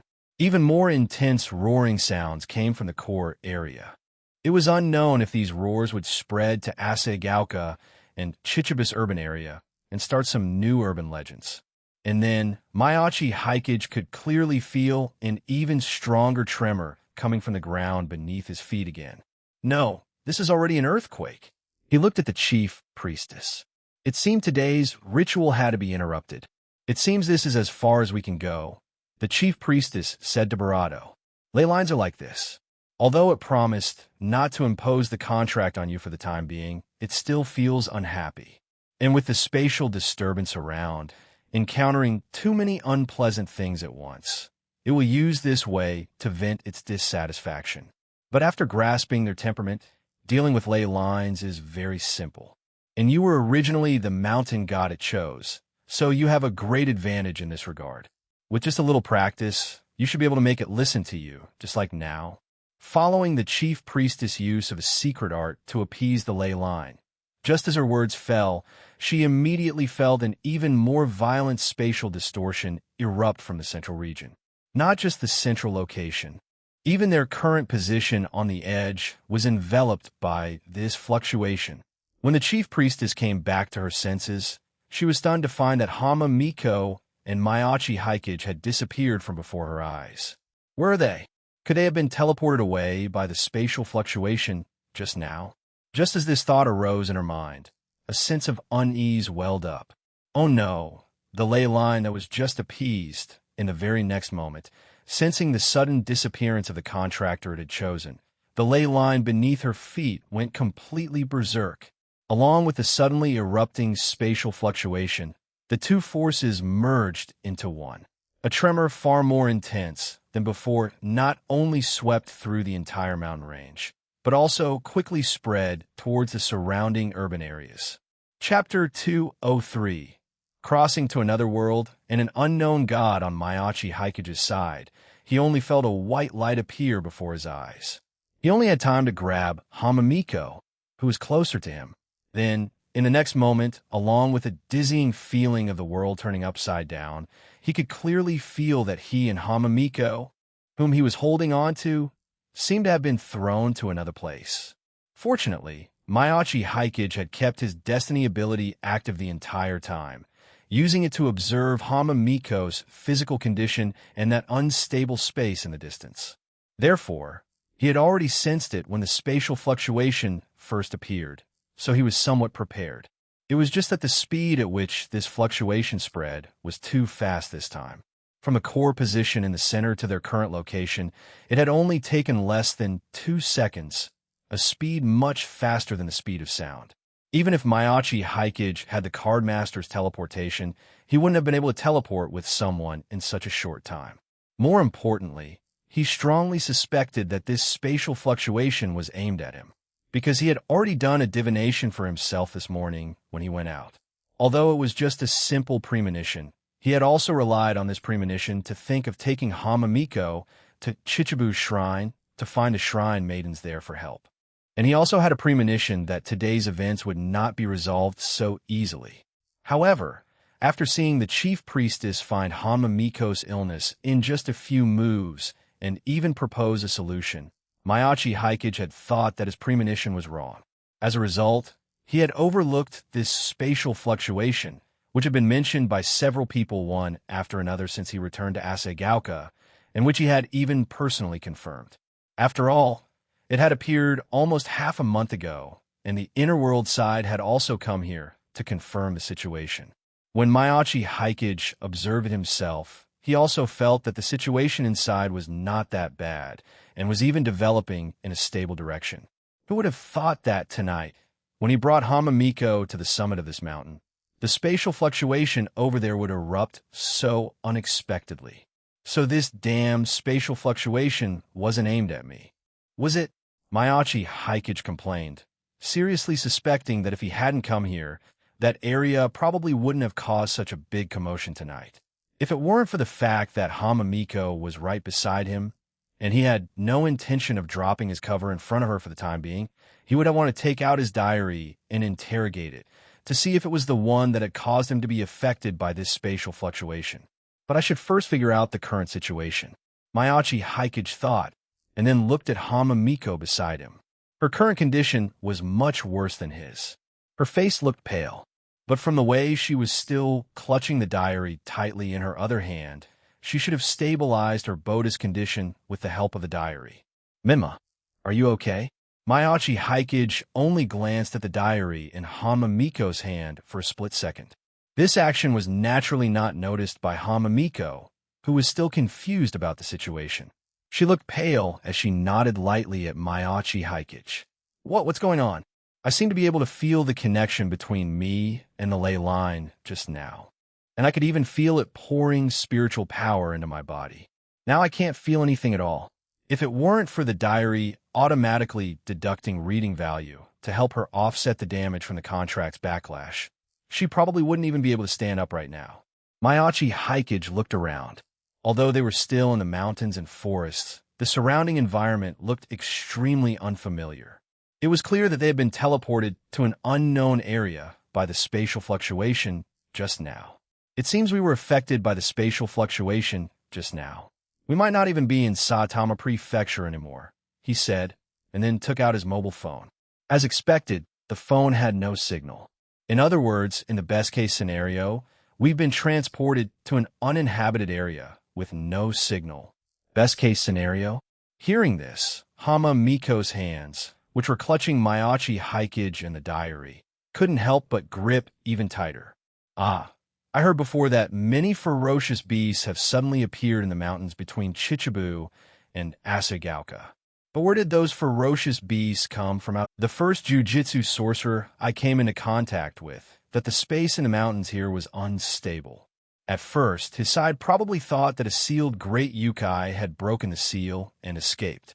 But from the chief priestess' explanation just now, it should be that something like a spatial rift has appeared nearby, which teleports creatures from other places, perhaps even other worlds, into the mountains through that rift. So, it's also possible that we've been transported to the other side of that spatial rift, to that world, by the spatial fluctuation just now. Mayachi Hikage explained, and at the same time, used his Eye of Destiny to look around again.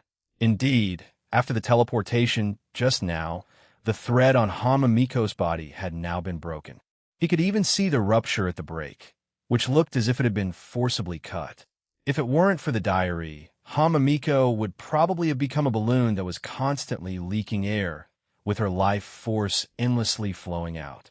The diary's ability is still reliable. I just don't know if this thread can be reconnected after we return to our original world. He sighed in his heart and continued to scan his surroundings. It seemed that only the two of them had been teleported. That chief priestess had not appeared beside them. He didn't know if it was because her strength was too strong or for some other reason. And Mayachi Hikage could feel that the concentration of magic power in this world was much higher than in his original world. Although the maximum distance of his Eye of Destiny was still limited to 10 kilometers due to his own spiritual power, the breadth of his vision was much wider for the same magic power consumption. If he used card magic in this place, the destructive power should also be several notches higher than in his original world. It was precisely because he had discovered this that Mayachi Hikage felt it was troublesome. If their world was in a stage of spiritual resurgence, then this world was probably a supernatural world at the peak of its spiritual power. Mayachi Hikage quickly recalled the Otherworld anime he had watched in his previous life, hoping that they hadn't been transported to one of those worlds with a too disgusting worldview. Anyway, before we confirm the situation, let's wait here for a while. The chief priestess side is probably in a lot of trouble right now. She just told us that you leaving the range of the ley line too far might cause it to go berserk, and then in the next moment, you were teleported here with me. I wonder how she's doing over there. Hearing Mayachi Hikage's words, Hamamiko also felt a little guilty. Not only was she nervous about the situation back in Chichibu, but she also felt sorry for Mayachi Hikage. In her heart, it was because he wanted to help her that he had been dragged into this incident. If it wasn't for helping me, Haikage-kun, you wouldn't have encountered such a thing. Maiachi Haikage waved his hand at Hamamiko. I'm the one who thinks I got you involved. After all, I was the one who took you to the shrine in the first place. If I had come on a different day, this might not have happened. Maiachi Haikage said this, easing Hamamiko's stress, while continuing to observe the situation in this world. He was already a transmigrator, and now he had been transported to another world. Maiachi Haikage was already somewhat used to it, relying on the survival skills he had learned growing up in the countryside and from filming those wilderness survival videos. Maiachi Haikage was also quickly trying to determine his current bearings. At present, it seemed that the ecology of this place was quite similar to Earth's. However, due to the high concentration of magic power, a small number of the creatures he observed also had traces of magic power in their bodies. It seemed that these were the magical beasts that appeared in various otherworld works. It was just that these magical beasts probably didn't have magic cores or the like in their bodies. He just didn't know how these magical beasts tasted. He was indeed a little interested in these things he had never eaten before. But just as he continued to extend his observation perspective to the east, before he could see the scene there clearly, he felt his spiritual power seemed to touch a powerful existence. He hadn't seen anything clearly, he only felt an emotionless light hum from over there, and then he automatically exited the Eye of Destiny mode. Normally, in this situation, his spirit should have suffered a backlash for peeking at the other party. However, Maiachi Haikage didn't feel any problem with his body or spirit at all. He looked around and found that he could still continue to use the Eye of Destiny ability without being affected in any way. Could it be that the diary helped me block that mental attack? But Maiachi Haikage didn't dare to continue using the Eye of Destiny for the time being. After all, he had just arrived in this world and was unfamiliar with the place. He didn't want to provoke any dangerous figures just after transmigrating to this new world. They'll have to be more low-key when using the Eye of Destiny in the future, lest I be discovered by those powerful beings. As Maiachi Haikage was inwardly reviewing his actions, Hamamiko on the side suddenly froze. Why did the diary automatically deduct reading value from her when she was just standing here doing nothing? And it wasn't just a little. She quickly took out her diary to check the reading value expenditure information. Previously, to temporarily suppress the backlash of the contract, 2 reading value points had been deducted from her. But now, just by standing here, she was suddenly reminded that the diary had resisted a god-level mental shock for her, automatically deducting 10 reading value points. A god! Although she had heard this word too many times tonight, Hamamiko's heart was still in a bit of a panic when she saw this word in the diary now. Why had they been attacked by a god just after arriving in this world? Could it be that they had accidentally strayed into the territory of a certain god and were treated as intruders by that otherworld god? A look of worry also appeared on Hamamiko's pale face. Although she had just received a considerable amount of reading value, plus the reading value she had saved for emergencies, she should be able to hold on for a while. But what should they do when her reading value ran out? What caught her even more off guard was that at this time, her diary had actually refreshed a new commission for her.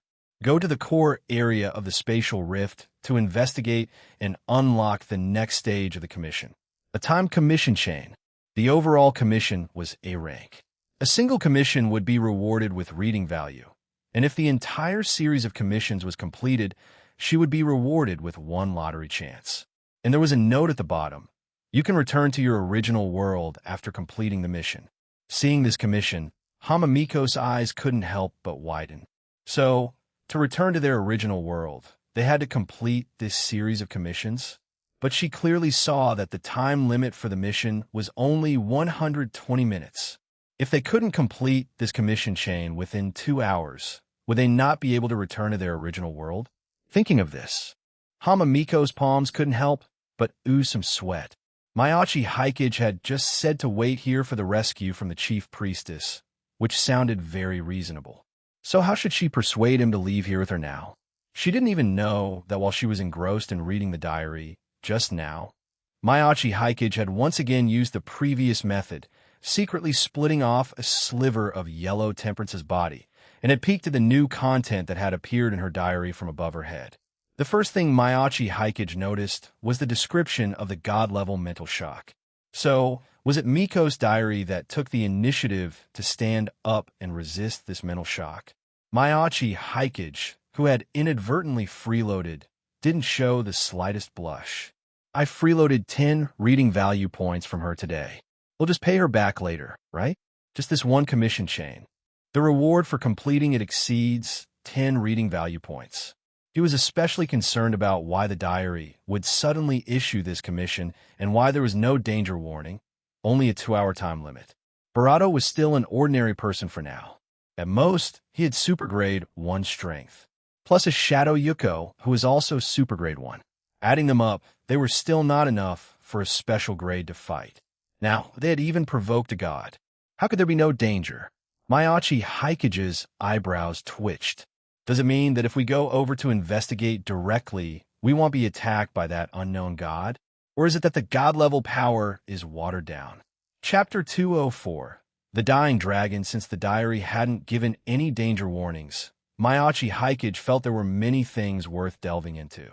However, he did not continue to use the Eye of Destiny to peek in that direction. After all, the first time could be said to be accidental, but doing it again would be a pure provocation. Even if there was no danger before, perhaps after he took another peek, this commission would become extremely dangerous. Mayachi Haikage glanced at his phone. There was indeed no signal. But the Otherworld Navigator app, which he had not yet tried, was still there. The powers given by the diary should automatically adapt to the current world. So in theory, he should still be able to use this app to traverse into the metaverse formed by the collective unconscious of this world's living beings. This should be the last escape route for him and Hamamiko if they encounter danger. Thinking of this, Mayachi Haikage looked at Hamamiko, who was still preparing her words with a hesitant expression, and took the initiative to ask her, "Minma, is there something you want to say right now?" Hamamiko let out a slightly panicked ah, and then subconsciously shook her head. But thinking that she indeed had to persuade Mayachi Haikage to leave this place, she nodded at him with a slight blush after shaking her head. "Yes, I was just thinking the chief priestess might not have the energy to look for us. If we continue to stay here, will we miss the chance to go home?" Hamamiko spoke intermittently, clearly not having thought it through at all, just rambling out an explanation that even she felt was full of holes. Mayachi Haikage's side was silent for a while, and then he proactively showed the glow in his eyes when using the Eye of Destiny in front of her. Usually, in order to keep a low profile, he would use Yellow Temperance's ability to cover it up when using this ability. You probably don't know what ability I've awakened, right? Mayachi Haikage, with his glowing eyes, said to Hamamiko. The chief priestess actually mentioned it just now. Your original fate was to die 5 years ago. It was because of my intrusion that I saved you 5 years ago and interfered with your fate. Perhaps this is not an accident. Since I was young, I seem to have vaguely had many precognitive dreams. It was by relying on those ambiguous dreams that I have led Asagauka to where it is today. After that, after I went to Tokyo, I felt that I had become much luckier than before. Even if I just walk on the street and do nothing, I can pick up money through various coincidences. This point was not only mentioned by Shina Mashiro in the group about Mayachi Haikage's ridiculously exaggerated luck with money. Even Hamamiko, in her brief interactions with him these past few days, could feel his good luck. She looked at his eyes, which were emitting a mysterious aura. They're beautiful. Mayachi Haikage's appearance was already quite handsome, and now, paired with these eyes that seemed to be able to see through everything, it also made his entire aura become much more ethereal. Hamamiko, whose heart was beating a little faster, continued to listen to him talk about his ability. And the ability I've awakened is that I can, to a certain extent, see a person's current fate trend, and I can also use the power of destiny to send myself to a safer location. Hamamiko's mouth opened in surprise.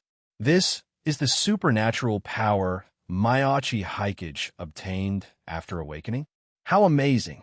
the power of fate, and he can even be guided by fate to teleport to a safer location. Feeling Maiachi Hikage's gaze on her, Hamamiko also felt a little nervous. Then, Hikage-kun, what do you see for me now?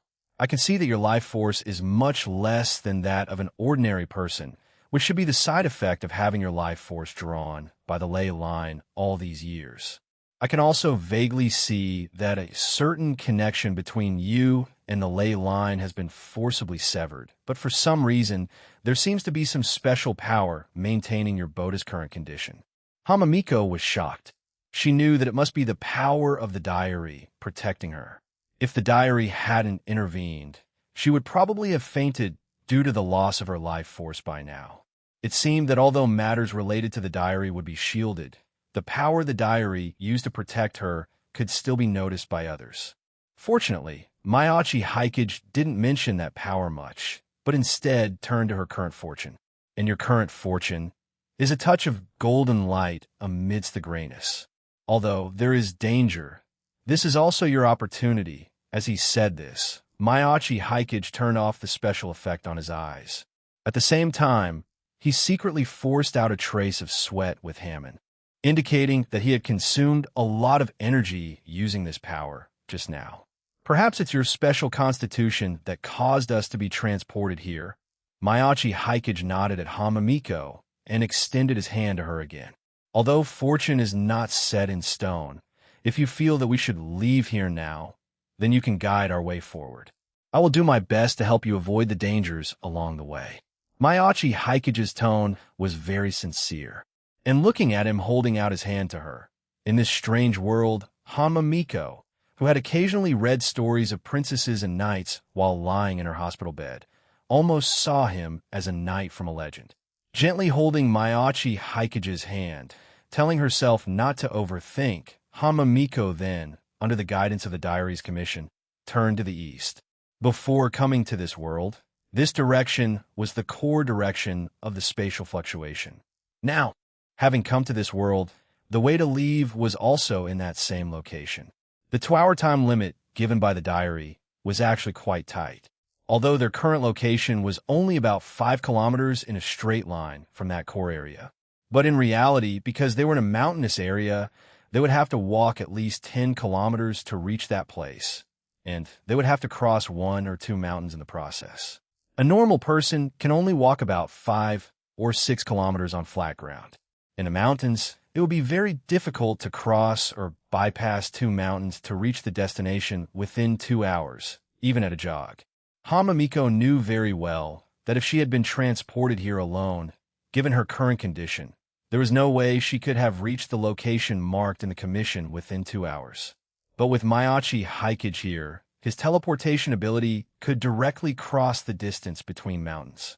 She had only pointed in the direction, and he had already teleported from this mountain to the top of another mountain. It wasn't that Maiachi Hikage didn't want to get there in one go, but this area was also in an unstable spatial region. Even if there were no large-scale spatial fluctuations, using teleportation still required sufficient caution to avoid coming into contact with those unstable spaces during the process. 1 kilometer at a time was the safest teleportation option. After spending more than 10 minutes in this way, Maiachi Hikage found another place where he could teleport, closing the distance by another kilometer. But it seems we can't teleport directly for the rest of the way.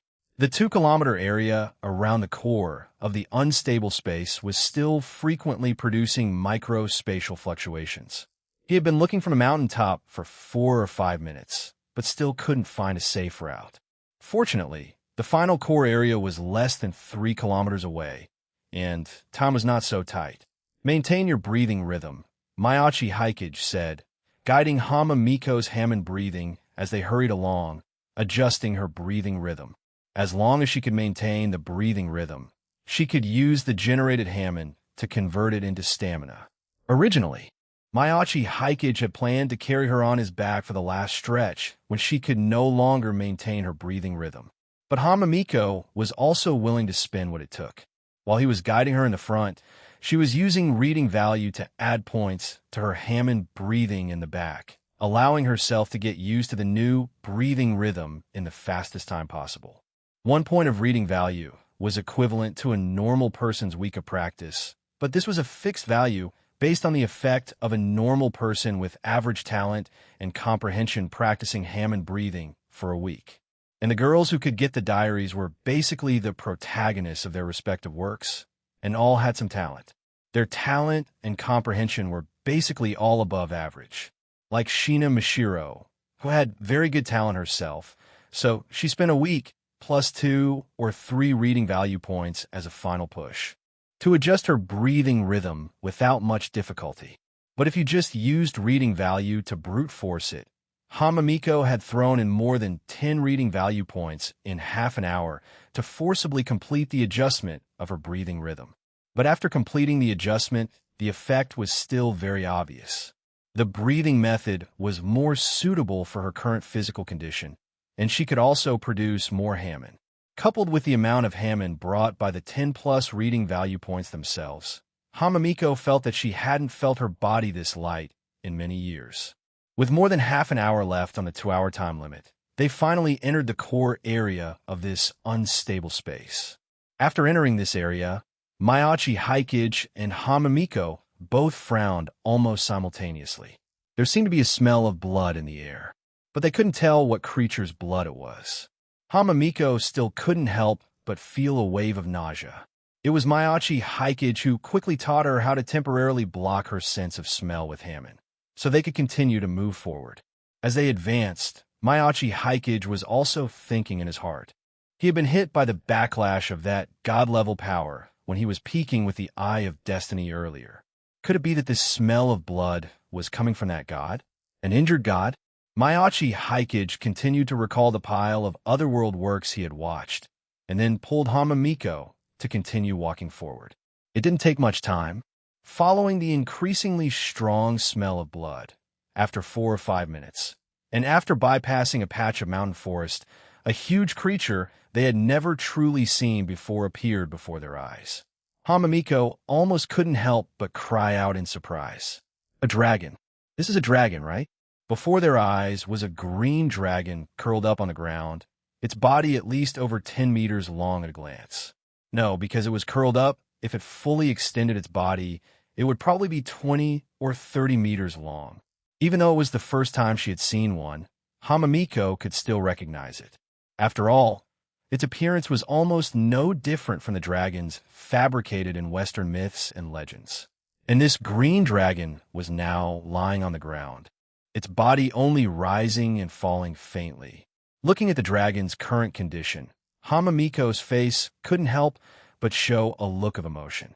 Because on the body of this huge green dragon, a sword was clearly impaled. A large Western-style sword, very simple in style, about 2 or 3 meters long. At this time, about half of the blade was pierced into the green dragon's body. However, a 2 or 3 meter long greatsword for this dragon's huge body shouldn't be able to cause any fatal damage, right? But in fact, even Hamamiko could see the weakness of this green dragon at this time. Its curled up, verdant body looked even more desolate in the darkness. That strong smell of blood was probably the dragon's blood flowing from its wound. Looking at its body curled up on the ground, seemingly on its last breath, Hamamiko, at this moment, received another commission from her diary. Another 2-choice question. Personally kill the dragon before you. This is considered an S-rank commission, and you can directionally draw a reward related to Dragon Slayer. However, at the same time, the Dragon Slayer's mark will be left on your body, and all dragon-type creatures in the future will subconsciously have a hostile attitude towards you. Or pull out the holy sword from this dragon's body. Although it is only an A-rank commission, with only 1 random lottery chance, there's a probability of gaining the favor of the dragon race. However, this action might provoke the dissatisfaction of the god who threw the holy sword at this Barado. Either become a Barado slayer and be targeted by other Barado, or save this Barado and be targeted by God. But it seems that no matter which choice, it is not something I can accomplish. Hamamiko looked at the green dragon before her, which was only left with its last breath, with a complicated feeling. And her gaze was perhaps also sensed by the weak dragon. This dragon opened its eyes, which were nearly the size of a person, and its gaze wandered over Hama Miko and Mayachi Hikage, finally landing on Barato. That cold stare from before came from this human. Of course, her own power, under the suppression of this holy sword, had long been sealed away, so she naturally couldn't respond to this person's hostility. Centurato, she followed her father's wishes and observed humans up close in human form for many years. During these years, she had seen many humans. Most humans were foolish. Basically, human history was a history of war, and the reasons for starting wars were so boring and inexplicable. For territory, for power, for money. Anyway, even now, she still couldn't understand why humans fought over these things. However, this did not stop her from still liking to travel the world in human form, because there was still a small number of people who could use their clever minds to make many interesting items that even she found enjoyable. But no matter what kind of person, even those criminals who had committed heinous crimes, the so-called gods rarely intervened personally to inflict divine punishment on these mortals and display their divine might. Because humans themselves were a race favored by the gods. Even the heretics who were extremely ostracized among humans could still feel the blessings of those evil gods on them. Just like the frail-looking girl standing in front of her dying self now. She could feel a special power similar to a god's protecting her. It should have been that power on her that had blocked the attack of that holy sword for them just now. Otherwise, with their minds, they shouldn't have been able to withstand the holy sword's attack. Then, Tora's gaze fell on the youth. In the human world, this was also a very rare existence. There was no trace of being noticed by any god on him, including evil gods. It was as if he was an insulator for gods. From his birth until now, it seemed that not a single god had ever cast even a trace of their gaze on him. This was indeed rare. After all, even if a god just glanced at the human world casually from the heavens, they could see the entirety of a town in one glance. A person living in this world would, at some point, have entered the line of sight of some god. And even if they really hadn't been watched by a god, Centurato, not the will of the holy sword itself. So this youth who was detested by the gods and the holy sword, could he be some great demon king hidden in the world, evading the gods' pursuit? Thinking of the stories of heroes and demon kings she had read in the human world. Although the Barato and those stories were typically associated with the Barato race, such a thought still couldn't help but arise in Tora's heart. So, what did these two people want coming here to this unstable space caused by the war between her and the gods to stand before her? A Barato about to be defeated by a holy sword? Did they want to enslave her? Or did they want to overpower her and harness her power to forge a so-called divine weapon in the human world? Anyway, she had already reached this point and had no ability to resist. No matter what they wanted to do, she could only endure whatever they demanded of her. But she still had to face her end with a clear understanding. Thus she spoke and asked the youth, "You disrespectful person, detested by the holy sword, what is your purpose for coming here?" Being able to hear a female voice meant that she should be a female dragon. And hearing a giant dragon speaking Japanese in front of him, Mayachi Hikage didn't really have anything to complain about. There were few other worlds that didn't speak Japanese. It was the same logic as in the Ultraman universe, where a bunch of aliens were all thinking of occupying Earth and appearing in Japan, and then those Ultramen who protected the peace of the universe also came to Earth, Japan, one after another. Even if they really didn't speak Japanese, they could still use reasons like communication magic and telepathic communication to tell the audience that the other party was not actually speaking Japanese, but was just making people think they were speaking Japanese through some means. What's more, the moment he saw her, Mayachi Hikage had already recognized her. Toru, not the hammer-wielding god of thunder from Norse mythology, and there was no relationship between the two. From Miss Kobayashi's Dragon Maid, she was the daughter of the leader of the Chaos faction in this world, the Emperor of Demise, a genuine dragon girl who had lived for 10,000 years. The current situation should be at the beginning of the plot true. tired of the endless wars and the constraints of her identity, after traveling the world for many years, decided to end everything on her own to gain freedom. She went to the realm of the gods alone to wage war, and was then, as a matter of course, suppressed by the gods of this world with a holy sword and fell here. So, the unstable space between the mountains of Asagauca and Chichibu City was caused by the battle between this world's Toru and the gods? Just how much alcohol did that Kobayashi drink to be able to ride the train past her stop after work, then wander into the mountains in a daze, cross the world rift, find Toru, and draw the holy sword from where it was lodged without a second word? Barato couldn't help but complain in his heart. So, where's Kobayashi at this time? Come and show your drunkard talent. Draw out this 2 or 3 meter high holy sword with your bare hands, and win the heart of this dragon maid. Maiachi Hikage knew that the compatibility between different characters was different. Kobayashi was in a dazed, drunken state, and then just came up and saved her, even had a post-drinking awkward dance with her, and shared a bunch of random knowledge, and then befriended this seemingly majestic, but actually very soft-hearted Barato. But at present, it seemed that he would not have such treatment.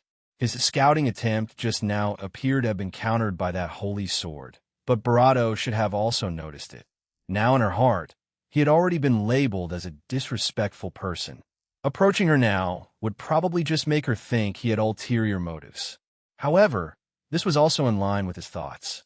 He didn't know if the Toru before him was a diary holder yet, but even if she wasn't now, with the strength of the Barato-made world and the number of female Barato, there would always be a female Barato who could get a diary in the future.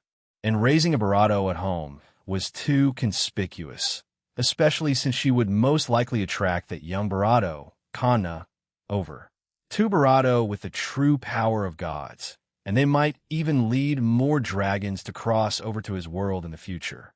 In his world, which was also very deep and he hadn't fully grasped, he probably wouldn't be able to live in peace in the future. If he could make an impression on Tora now and give her a little help, after clearing up the misunderstanding, he could also leave a friendship with her and become friends. In the future, if he or Hamamiko or those other girls with diaries ran into trouble, he could also ask this enthusiastic dragon, Toru, for help. This should be the choice with the most gains, without causing too much trouble. The only problem was, where was Kobayashi? How long would it take for her to arrive at the set? The real world, Chichibu City. After work, a certain pink-haired, low-budget version of Mikima, office worker Kobayashi, who was drunk as usual, had indeed, under the guidance of fate, absent-mindedly boarded the train that terminated at the foot of the mountains in Chichibu City.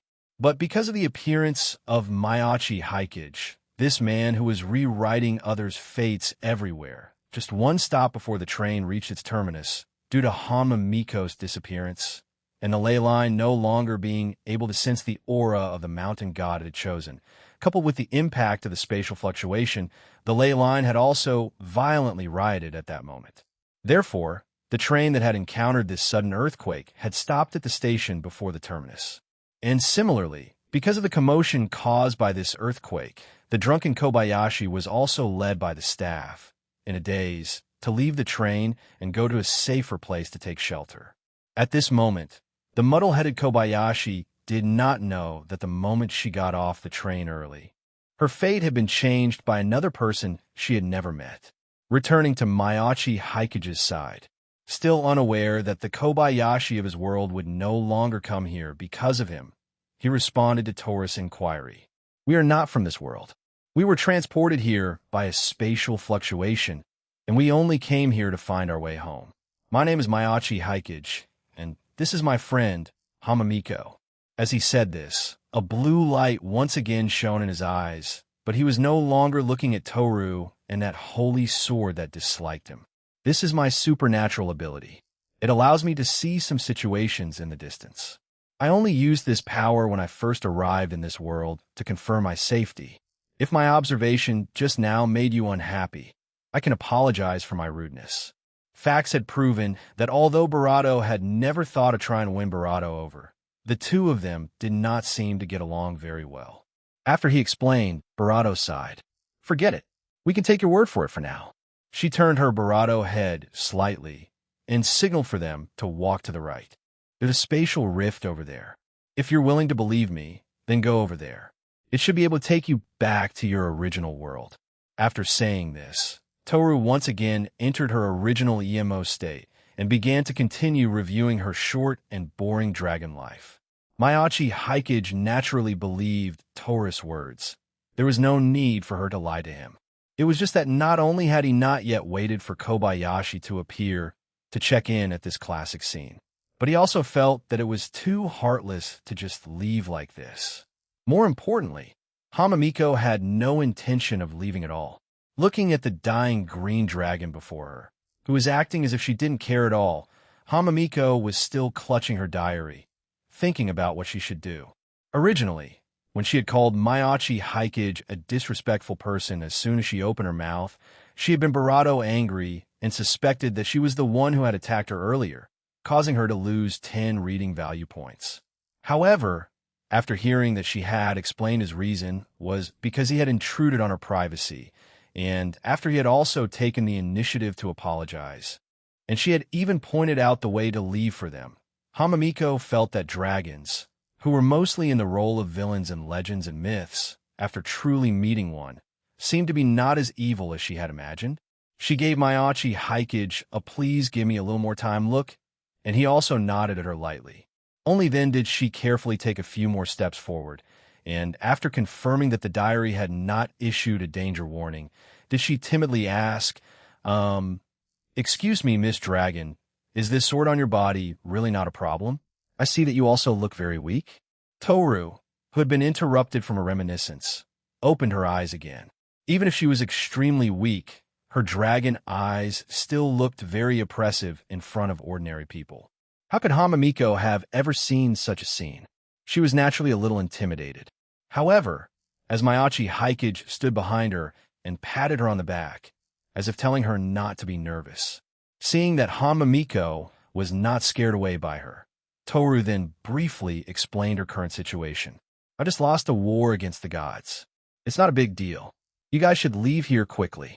Maybe this place will be struck by divine punishment later. At that time, you probably won't be able to leave even if you want to. The term divine punishment was indeed quite frightening, but Hamamiko also had some misunderstandings because of her words. Could it be that it was the god in the sky who had warned them earlier, which was what caused her to lose 10 reading value points? Thinking of that god who had not even issued a warning and had directly attacked them, it was indeed difficult for Hamamiko to have any good feelings for them. And gods, although she was still far from it, as long as she died after returning to her world, she could also directly become a god. And now the diary side had not issued a danger warning. So Hamamiko shook her head and continued, I feel that, Miss Dragon, you shouldn't be a bad person. If we can help you, I could try my best. Toru didn't know that for Hamamiko, the lack of a danger warning from the diary was the greatest source of trust. She just looked at this human, who was about the same size as her human form, with some confusion. Are humans from other worlds all this naive? No. That boy named Mayachi Hikage doesn't feel naive at all. I don't know why, but he gives me the feeling of being an old fox, and I can't easily believe any word he says. So, it should just be that this girl in front of me is simple-minded. She didn't dislike this kind of person, but she still shook her head. This holy sword on my body is a weapon of the gods. Ordinary humans cannot pull it out. You should give up this idea. Chapter 206. The destroyed holy sword Toru could see the sincerity in the girl named Hamamiko. So even in her dying moments, she still explained clearly to her so that she could completely give up hope. Do you believe in the existence of gods? Following Toru's inquiry, Hamamiko was stunned for a moment, then nodded.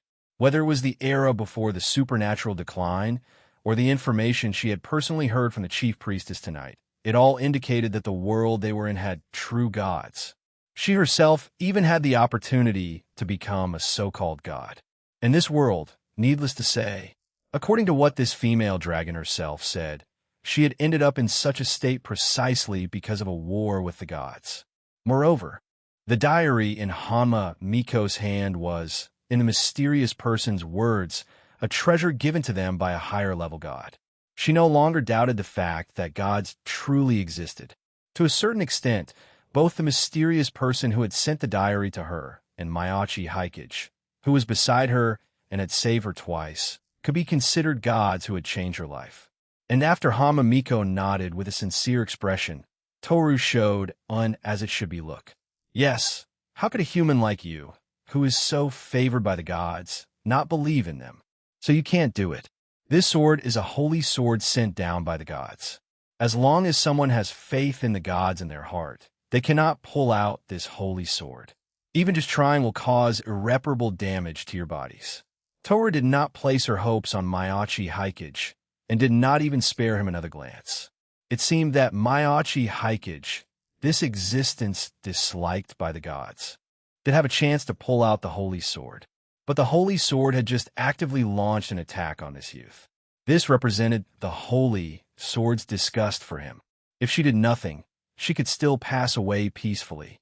But if Mayachi Hikage came to try, and once again triggered the holy sword's autonomous defense, then she really wouldn't even be able to die in peace. So it was better to forget it. There was no need to try for such a thing. However, after hearing Toru's explanation, Hamamiko continued to stare intently at the holy sword. Then she took out her diary again. Back then, the highly perceptive Gojo Satoru had been able to slightly sense a special, hidden power when Yatsuya Miko activated the diary's defensive power.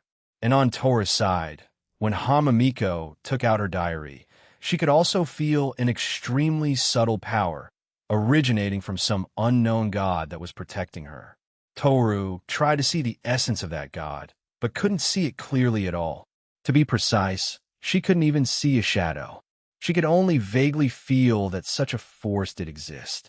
She was sure that, even in her prime, she probably wouldn't be able to see the source of that power.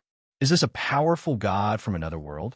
It seems that the spatial rift I created this time has connected to a very powerful world. While Toru was marveling at the power of the other world, Hamamiko's side was also confirming the safety of her pulling out the holy sword from a diary. Unable to confirm if you can pull out the holy sword, but it's no problem to just take the backlash from the holy sword with reading value. Through the prerequisite tasks of these high-level commissions she had completed today, her reading value was indeed quite abundant. Even after spending more than 20 points, she still had a full 50 or 60 points in reserve. As a kind-hearted girl, if possible, she was indeed willing to use all the reading value she currently had to save this seemingly non-evil dragon. At the very least, she had to give it a try. So, she turned her head to look at Mayachi Hikage. Hikage-kun, I have a way to protect myself from harm. So I want to try and see if I can pull out this holy sword. Can you help me? Mayachi Hikage knew things would develop to this point. He had seen the restriction of this holy sword in the manga in his previous life, so he naturally knew about it. Only those who thoroughly disbelieved in gods and did not trust in them could pull out this sword. Hamamiko was not such a person. He wasn't that kind of person either. Before he transmigrated, when he encountered a crossroads in his life, he had also tried to pray in his heart. Not to mention that he had experienced such a bizarre thing as transmigration and rebirth.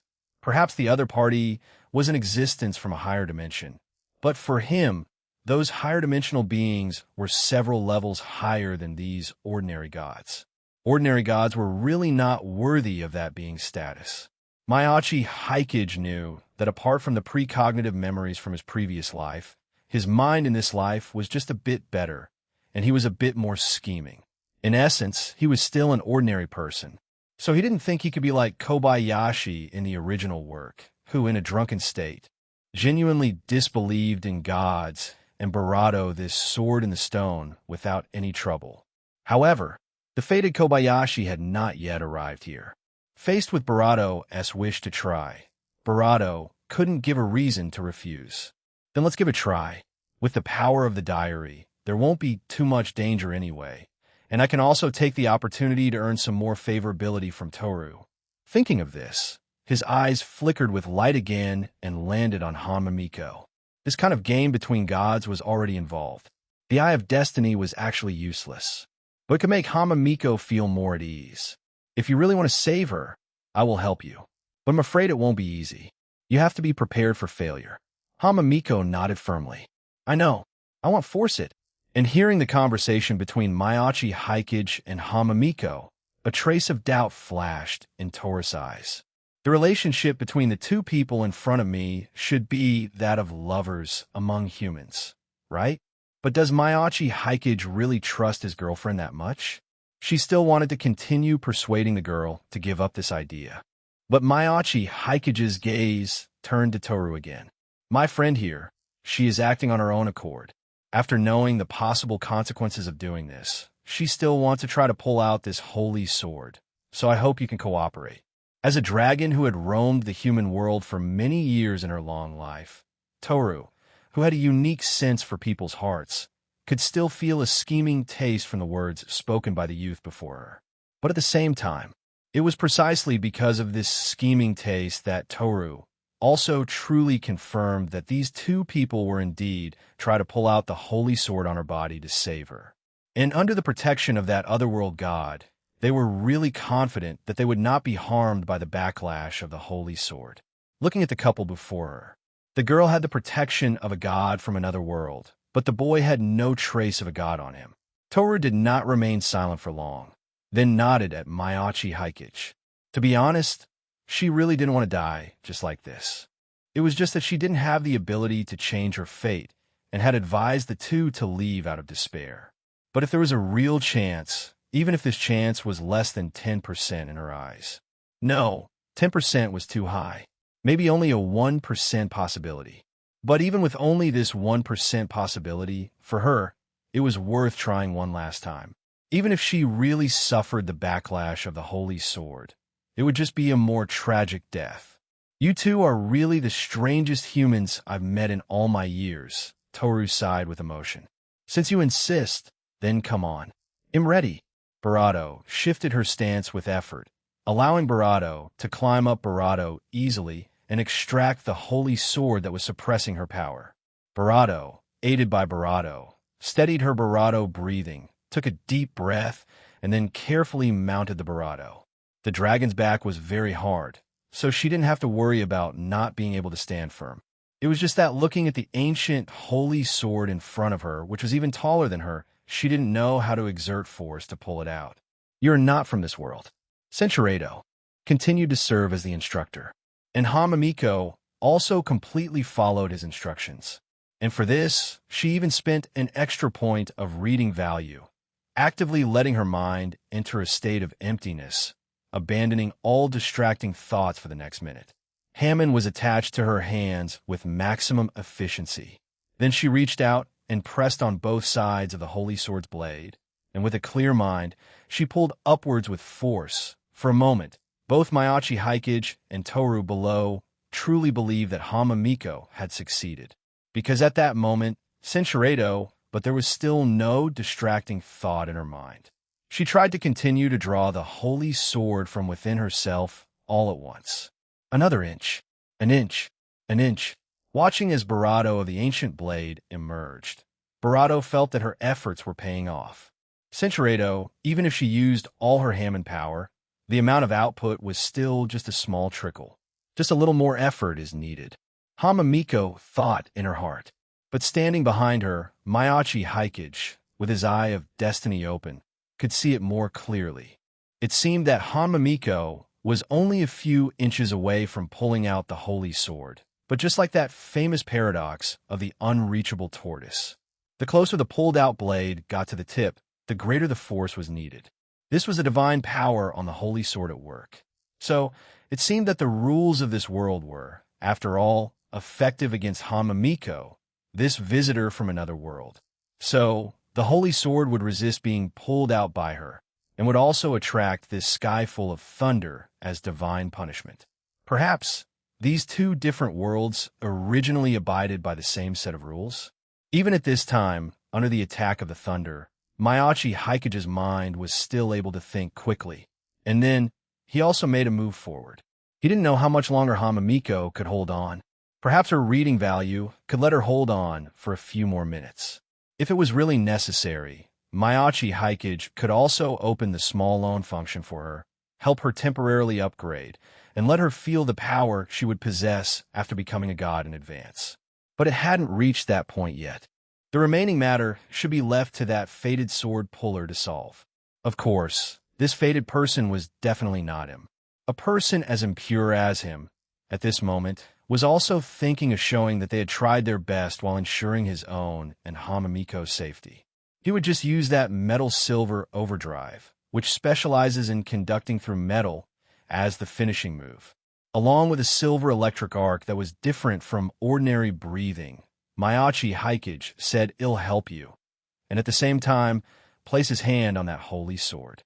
In the next moment, Hamamiko only heard a sound in her ear saying reading value is about to be exhausted, activating emergency mode, and then she was automatically protected by the diary and forcibly removed from Tora's body.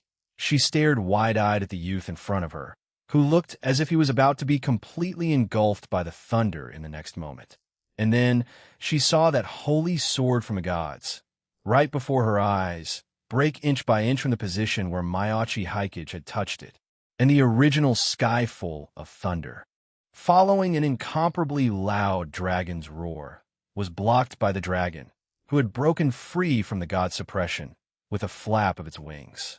And after that, the mountain forest completely returned to its original peace. Human, how on earth did you do it? Even though she could already feel her original power rapidly recovering, Toru still didn't know how Maiachi Hikage on her back had pulled out the holy sword. No, that wasn't pulling it out at all. It was that he had completely destroyed that holy sword just by touching it. Could this be the real reason why he was detested by the holy sword? Faced with Toru's confusion, at this time, Maiachi Hikage's brain also rarely shut down for a few seconds. I thought we were just going through the motions. Why did it physically destroy itself as soon as I touched it? Isn't metal silver overdrive used to strengthen weapons? It can also cause real damage to this thing. Why have I never heard of such a thing? However, at this moment, another reminder came to his ear. At the moment he had destroyed this holy sword for some unknown reason, that directional lottery progress bar, under Hamamiko's one after another high-level commissions tonight, had been pulled to the end for the first time. Chapter 207. Unlimited Blade Works and the dragon-slaying holy sword Maiachi Hikage had already determined the direction for this lottery draw from the very beginning. The draw direction was domain-type abilities. This was to ensure he had some self-protection and counterattack ability when facing special grades or even gods. So, he proceeded with the draw according to his plan without any hesitation. A slew of messy terms flashed before his eyes. Domain expansion, reality marble, magic barrier, Aminamina Kanushi, Bankai, metafield. As long as he didn't draw some unlucky thing like Tezuka Zone or blue-silver domain that was just there to join the fun, Maiachi Hikage felt he wouldn't be too tilted. But just as Maiachi Hikage set the draw conditions and initiated the draw, he felt something in his mind seemed to have the urge to break out of its shell. Time also seemed to slow down the moment he entered his sea of consciousness. Then, in his consciousness, Barato saw a short, white-haired girl with an unfriendly face staring at him with resentful eyes. Heretic, blasphemer, Barato. Hearing the 3 words, she spat at him, each with Barato emotion than the last. Barato flipped through his memories for a moment and remembered that this young girl seemed to be the self-consciousness of the holy sword that had been stuck in Barato. This holy sword, before it was even created, before it even had self-consciousness, had been given a command by the gods to kill all dragons it saw. In the manga, after Kobayashi, who didn't believe in gods, pulled out the holy sword, her master changed to Kobayashi, and she had lived in Kobayashi's mind, observing the outside world. She had even regarded Kobayashi as her mother. But Barato Maid was, after all, a light-hearted Yuri work, and the young Barato girl was clearly already won over when she appeared. Under the guidance of her new companion, Kobayashi, she had also given up her original mission. But now, Maiachi Hikage had somehow directly destroyed the holy sword's main body. Unexpectedly, its consciousness had still sneaked into his mind and was showing hostility towards him. Looks like she hasn't acknowledged me as her master. Mayachi Haikage also wanted to know what had just happened. So he asked her, "You are the holy sword from just now? Why did you attack me when you saw me before? Why were you destroyed when I touched you? And why are you suddenly appearing in my consciousness now?" The holy sword spirit still stared at Barato with unfriendly eyes. But just as he made a move to get closer, she subconsciously showed a look of fear. After he stopped, she confirmed that he seemed to still be willing to communicate, and only then did she respond again. "You have too many questions. Can I answer them one by one?" Mayachi Haikage hadn't thought his image would be so terrifying to this holy sword, but he still nodded at her. Only then did the holy sword spirit answer his questions one by one. She was indeed the self-consciousness of the holy sword. The reason she had attacked him before was that she was commanded by the gods to exterminate all Barato in the world. And in his soul, she had sensed a trace of a dragon's scent. That was why she had proactively attacked his spirit. But her spiritual attack had no effect on him at all. That power was even directly devoured by him. "I have a dragon scent on me?" Hearing her explanation, Mayachi Haikage frowned. He didn't think of those descendant of the dragon settings that old online novels like to use. What era was this? Eastern dragons and Western dragons had already been officially confirmed as different species, so they naturally had to be discussed separately. The Holy Sword Girl was clearly referring to a Western Barato. So, is he seriously recalling if any of the rewards he got were related to Barato? It seems there really is. He quickly remembered that the complete name magic he had obtained did come with a bunch of magic materials, and there were indeed many related to dragons. Dragon's blood, dragon's heart, dragon's eye. Recalling the complicated ritual of the complete name magic, could it be that at that time, his soul was also tainted with the scent of a dragon? Although he wasn't sure, it seemed he hadn't obtained anything else related to Barato that might affect his soul. Barato nodded. He accepted her reason for attacking him. And then, "Why were you destroyed when I touched you?" The Holy Sword Maiden looked at the youth who seemed to genuinely not know what he had done to her. The expression on her face became even more uneasy, but she still answered, "You have the scent of a dragon on you, so you must be completely eradicated." At the same time, it could also sense that Mayachi Haikage was that blasphemous heretic who had no respect for the gods. Therefore, the moment he touched its blade, the Holy Sword Bearer had also, at that instant, used all her divine power to try and completely defeat this blasphemous heretic Barato spawn. But the result was the same as the previous attack. All her attacks, including the divine power bestowed by the gods, were like a clay ox entering the sea, disappearing without a trace after invading his mind. Even her own consciousness was completely trapped in his sea of consciousness, unable to escape. So after losing its consciousness, the Holy Sword's body had shattered directly. At the same time, she had appeared in his consciousness. After hearing the young Holy Sword Spirit's words, Barato blinked. He had no respect for the gods. That must be because her senses aren't good enough. He clearly has great reverence for the higher dimensional being who created the diary. If he could make that higher dimensional being who brought him here and gave him this diary appear before him now, he would immediately kowtow and acknowledge him as his big brother. But are his mental defenses really that high? Or is it because of the diary's automatic protection? As the nominal owner of the diary, Mayachi Haikage had been complaining that the diaries in the girl's hands could get reading value to protect themselves. He had complained before about how his own diary, apart from rigidly giving him rewards, seemed completely inferior to the girl's diaries in all other auxiliary functions. It was only recently that he had, through Shinamashiro and the Barato, figured out some administrator functions, which finally gave him Barato of a feeling of using the diary.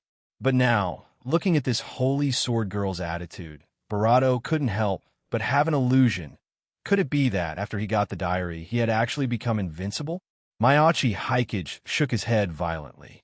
He subconsciously felt that the word invincible didn't have a good meaning and also had a bunch of flags.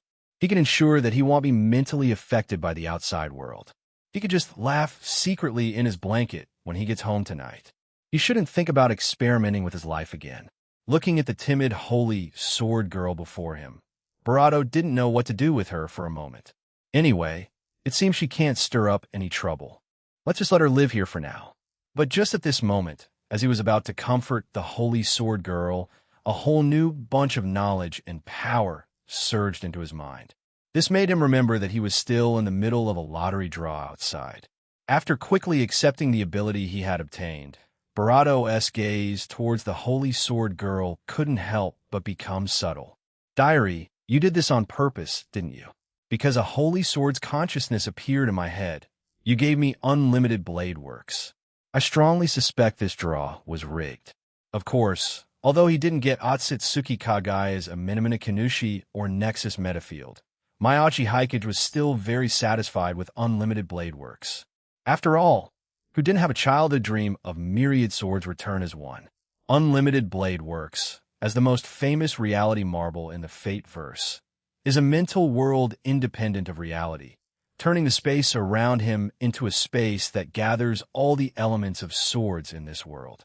It has a lower limit of clearing mobs, and its upper limit can be determined by magic power and the quality of the stored swords.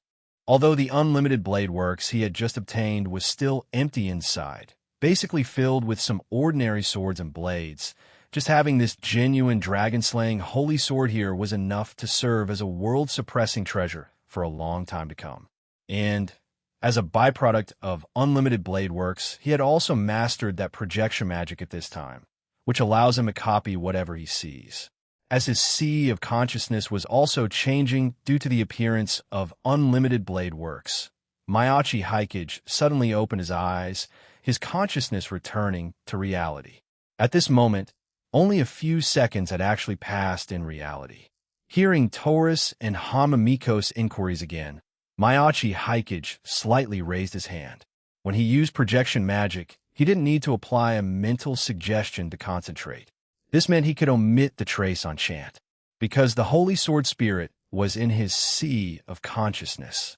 Even if she hadn't acknowledged him in her will, on a spiritual level, she was already completely bound to him.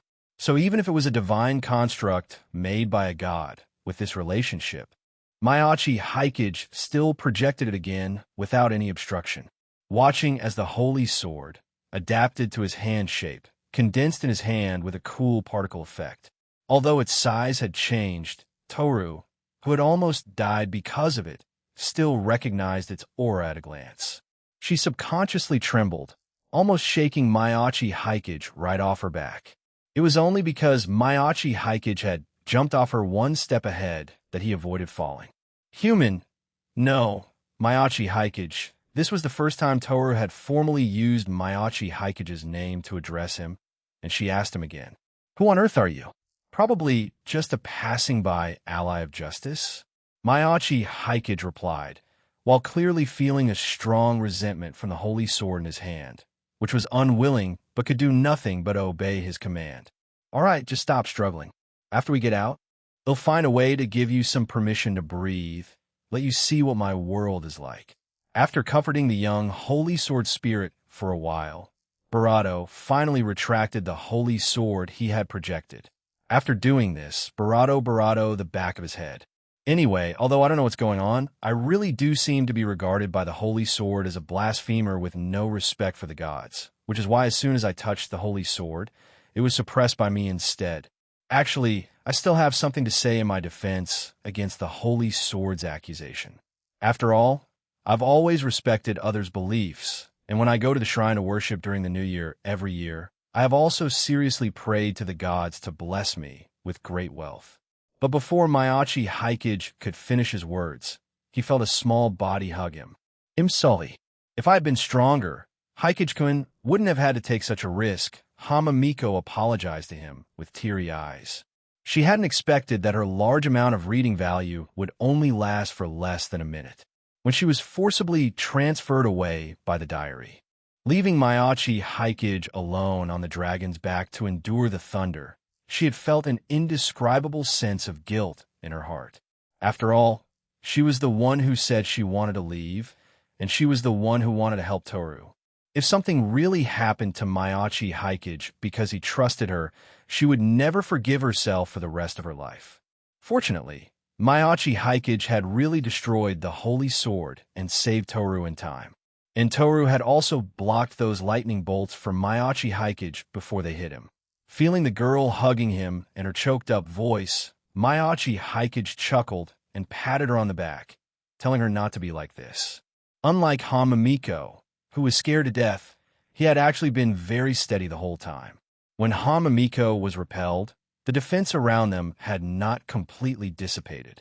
And really, at the last step, Senshirado, since he had already rewritten Toru's fate before Kobayashi arrived, and he had now obtained unlimited blade works and that dragon-slaying holy sword, he should seriously consider how to deal with Toru's situation. Miss Dragon, you should be free now. So, what are your plans for the future? Chapter 208. Toru joins the team after Maiachi Hikage asked the newly reborn verdant dragon about her future plans. Toru's gaze shifted slightly. In the next moment, a colorful light flashed around her body. Within this light, the original dragon's figure began to grow smaller and smaller, until finally, a golden-haired girl who was slightly shorter than Maiachi Hikage, counting her horns, appeared before them. My name is Toru. You can just call me Toru. Toru, dressed in a simple brown robe, told the two humans her name. Although even now, she still felt that this youth before her could not be fully trusted. But after all, it was he who had saved her at the last moment of her life. No matter what kind of person he was, Toru was not a dragon who would repay kindness with ingratitude. Looking at Toru, dressed in this attire, Maiachi Hikage nodded at her. Miss Toru, since you have regained your freedom, although I don't know what other plans you have, we really should be leaving here. He pointed to the spatial rift not far away, indicating that they were preparing to return to their original world. After all, when we were transported to this world, there were other people with us. We have to go back quickly to confirm the situation. After Maiachi Hikage's reminder, Hamamiko also suddenly remembered that she still had a contract with the ley line in the Chichibu area and had to go back to check on the situation there. She let go of Maiachi Hikage's arm with some embarrassment, blushed, and nodded at Toru as a farewell. Her commission was already completed, and it seemed that no follow-up commission had been refreshed for now, so the commission regarding this Miss Toru should be over. But just as she was being led by Maiachi Hikage towards the spatial rift to return, Toru called out to them again. This should be the first time we've met, right? And I can see that when you first saw me, there should have been a flash of fear in your eyes. This at least proves that giant dragons like me have a lot of bad reputations in your world, right? In that case, why were you still so determined to save me? You must have paid a great price to save me, didn't you? Hamamiko had consumed an enormous amount of an unknown god's divine power to resist the holy sword's divine punishment. She could sense this, and Toru's first sentence was actually directed at Maiachi Hikage. She had a vague feeling in her heart, as if Maiachi Hikage had known her before. It was just that she had indeed never seen such a special human in the past. But these questions were all taken by Hamamiko as being directed at her. So she stopped and told her about her own situation. Miss Toru, I don't know why you and the gods of this world are at war, but life is really precious. This is my biggest feeling from the past 5 years.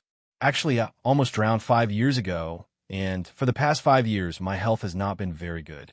In a divination by a shrine maiden in my world, she even told me that my fate was originally supposed to have ended 5 years ago. It was Hikage-kun who saved me 5 years ago, and today, 5 years later, he completely changed my fate, allowing me to continue living. I cherish the life I have now, and I can also personally understand the pessimistic attitude you had just now when facing death, Miss Toru. The choice of the commission was never mandatory. Hamamiko had indeed made this decision based on her own true thoughts, and had spent all her reading value on it. Although she had gained a 3-digit amount of reading value for the first time after completing the commission, and had also received a lottery chance, if Maiachi Hikage hadn't successfully destroyed and subdued that holy sword in the end, all her reading value would have been for nothing. She looked at Toru seriously and showed an encouraging smile. Miss Toru, you told us how to leave this place. I believe you're not a bad person, So I also hope you can live happily like me. Live happily. Although I seem to have heard similar words before, I don't think I've ever seriously thought about these things. Tora looked at Hamamiko's infectious smile, a wry smile appearing on her face. But the war between the dragon race, humans, and the gods can never end. As the daughter of the Emperor of Demise, where should I go before everything comes to an end?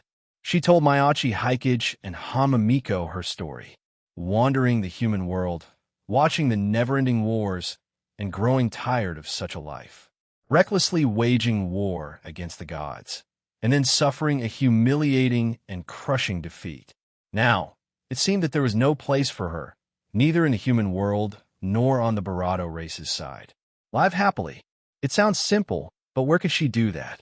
Suddenly, she remembered what Barato had said just now while examining the holy sword he had seized, about taking it to see his world.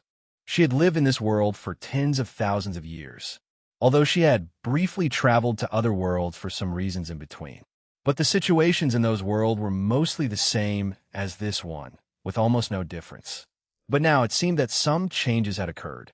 Although Hamamiko and Maiachi Hikage had the appearance of humans, their attire was a novel style that she, a dragon girl who had lived for tens of thousands of years, had never seen before. Why does she always travel the human world in human form? Isn't it because she herself also really likes those interesting things that humans create with their hands? And that world can even produce a demon king like Maiachi Hikage. Perhaps traveling to his world could help her gain new insights. Although it felt like escaping, Barato, who had been given a new life, needed a place where she could temporarily step away from her responsibilities and predicament. In a new world where no one knew her, she could calm down, recuperate, and think clearly about her future path. Thus, Toru made such a request to Hamamiko. "Can I go with you to see your world?" Hamamiko was taken aback, not expecting her to make such a request. She turned to look at Maiachi Hikage. Maiachi Hikage also looked at Hamamiko. Senchuredo Hamamiko looked at him gratefully, and then asked him in a low voice. The chief priestess sighed. "If we want to explain Miss Tora's origin, do you think she will believe us? It probably won't be easy to explain. She is, after all, a special grade. In Chichibu, with the power of the ley line, those weaker gods might not even be as strong as her." Maiachi Hikage looked at Hamamiko and, at the same time, did not deliberately lower his voice. Not all gods were hexagonal warriors. Anyway, from the chief priestess' previous attitude towards those new gods who had been artificially created after the spiritual resurgence, didn't seem to be particularly strong. Even if you counted the 8 million gods of the past, there was a large bunch of weak gods who could be tricked and bullied by mortals. Only a very small number of gods possessed divine power that was completely superior to humans. But the Toru before him was definitely not that kind of watered-down god. At least she dared to fight all the gods in the heavens alone as a single dragon. Even if she was defeated in the end, it wasn't too disgraceful. Even if placed in the myths and legends of Earth, if Taurus actions were passed down to the past, her status would definitely not be too low. Maiachi Hikage really didn't know how the inner world over there would treat such a super powerhouse from another world if she just went over like this. Unless no one knew. And after hearing Maiachi Hikage's words, Tora's side also made a judgment. It seemed Maiachi Hikage was worried that her going over would cause them trouble. Thinking of her identity, Tora's expression seemed to dim a little again. "So, is it this difficult to even find a temporary place to stay?" And in the next moment, Maiachi Hikage asked Toru a question. "Miss Toru, do you have a way to completely conceal your aura and power?" He pointed to his own eyes. "Just like now, although you've already turned into a human, in my eyes, I can still clearly see that commanding presence in you. If you can do that, then I have no problem." Hearing this answer, a smile appeared on Barato's face in her new chapter of life. Then she began to work on herself. As a cluster of mysterious magic circles materialized around her, Maiachi Hikage secretly memorized them, preparing to find time to study them and see if they could provide some new inspiration for his healing techniques. and Hamamiko was a little curious about what she was doing. She's not going to do something dangerous to herself just to hide her aura, is she? Don't worry, I know your concerns. I'm just going over to see what your world is like. I want to affect the order of your world. This is a magic circle I'm using to conceal my aura. It's not easy for you to explain my matter. I was also worried that as soon as I ran to your world, I would accidentally be found out by the gods of your world, which would in turn affect you. So just wait here for a moment while I adjust it according to your aura. It won't take up too much of your time. After tinkering for a long time, Toru, who had been busy for a while, finally held out her hand to Mayachi Hikage. Take another look with those eyes of yours. Can you still see my true form? At this time, Toru had retracted her dragon horns and tail. Apart from her attire being a bit strange, she looked no different from an ordinary person. With a giant dragon with the power of a god deliberately concealing herself, Mayachi Hikage indeed couldn't see any problem through the eye of destiny. He nodded at Toru, indicating that there was no problem, and Toru looked at Hamamiko again with inquiring and expectant eyes. Faced with this dragon girl who looked to be of a similar age to herself, and who had already gone to such lengths, Hamamiko also showed a welcoming smile. Since you don't mind, Miss Toru, then come with us to our world. She was thinking that if Toru could always maintain her human form, it shouldn't be a problem for her to live at her house and stay with her. And there was also Barato's side that could make arrangements. With his status in Asegauka, he might even be able to help solve Barato's identity problem. Barato nodded slightly at her, indicating that he could also think of what she was thinking now. Thus, he said that he would help handle Toru's identity problem. But if Toru really didn't want to cause any impact on their world, then when she first arrived, she would have to temporarily follow his arrangements. She could not be noticed by the chief priestess and the other supernatural forces who would come over. That's no problem. I didn't want to get involved with those troublesome humans in the first place.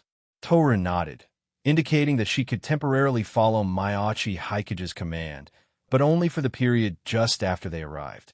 To be able to achieve this step was already quite good. As for how to arrange for Toru after that, it would still depend on her own thoughts before making adjustments. Just as Toru could vaguely sense a trace of Mayachi Hikage's essence, he could also feel her restraint and wariness towards him. Mayachi Hikage suspected that this might also be because of his name magic. On the Holy Sword side, he had the scent of a dragon on him and was regarded as an enemy. And on Toru's side, perhaps because of the unfamiliar Barato left on him by the ritual materials, she instinctively felt wary around him. However, this attitude suited his intentions. Since he had saved her life, Barato would neither attack him nor approach too closely. Anyway, she seemed to be quite genuine toward Barato. But Barato's personality is completely different from Kobayashi's. This shouldn't make Barato develop strong feelings for the frail Barato, like in the original work, right? It's good enough to be friends who can talk about anything. But after returning to the original world, I still have to find a way to remind Hamamiko to always pay attention to whether Toru will develop any special feelings for her. Thinking of this, Mayachi Hikage also nodded at Toru. All right, since we've decided, let's go. The chief priestess over there is probably getting anxious, looking at the spatial rift before her. At this moment, Toru was actually a little expectant of what this new world she had never set foot in would be like. Chapter 209. Return unlike the obvious spatial pulling sensation when they came. At that time, they were affected by the spatial fluctuation and were forcibly pulled into this world.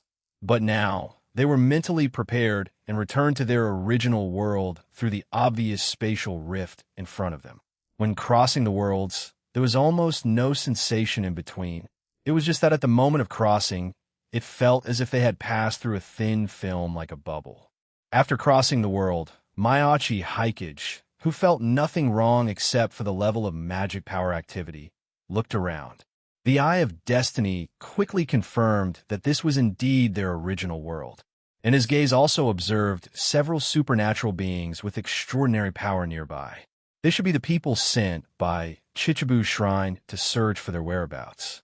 He nodded at Toru behind him, indicating that this was indeed their world. Then he pointed in the direction of Asaragauka, telling her to hide her form and go there to hide for now, and briefly described the situation in Asaragauka. The set over there in Asaragauka should still be filming night scenes tonight. Although the costumes and filming environment for the hero Yoshihiko were quite simple, it could be considered a Japanese-style Western fantasy. He believed Toru would still be able to recognize it. He'll come find you later. Be careful. There are still many supernatural beings from our side nearby. Don't let them find you.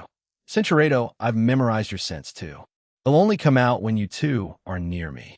Then, even without exuding any supernatural power, Toru, in her human form, quickly moved along the position Maiachi Hikage had pointed out and disappeared from their sight.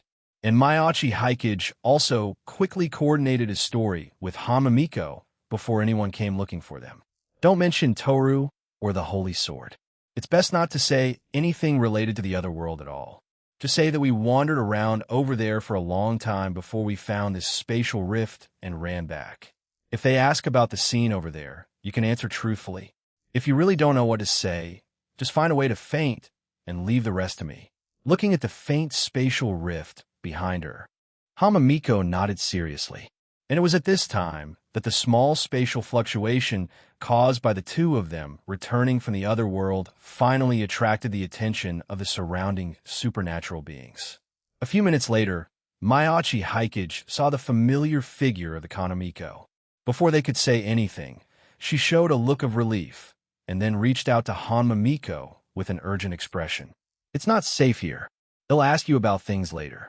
Let's go back to the ley line first and reconnect the broken contract. Otherwise, your body won't be able to take it.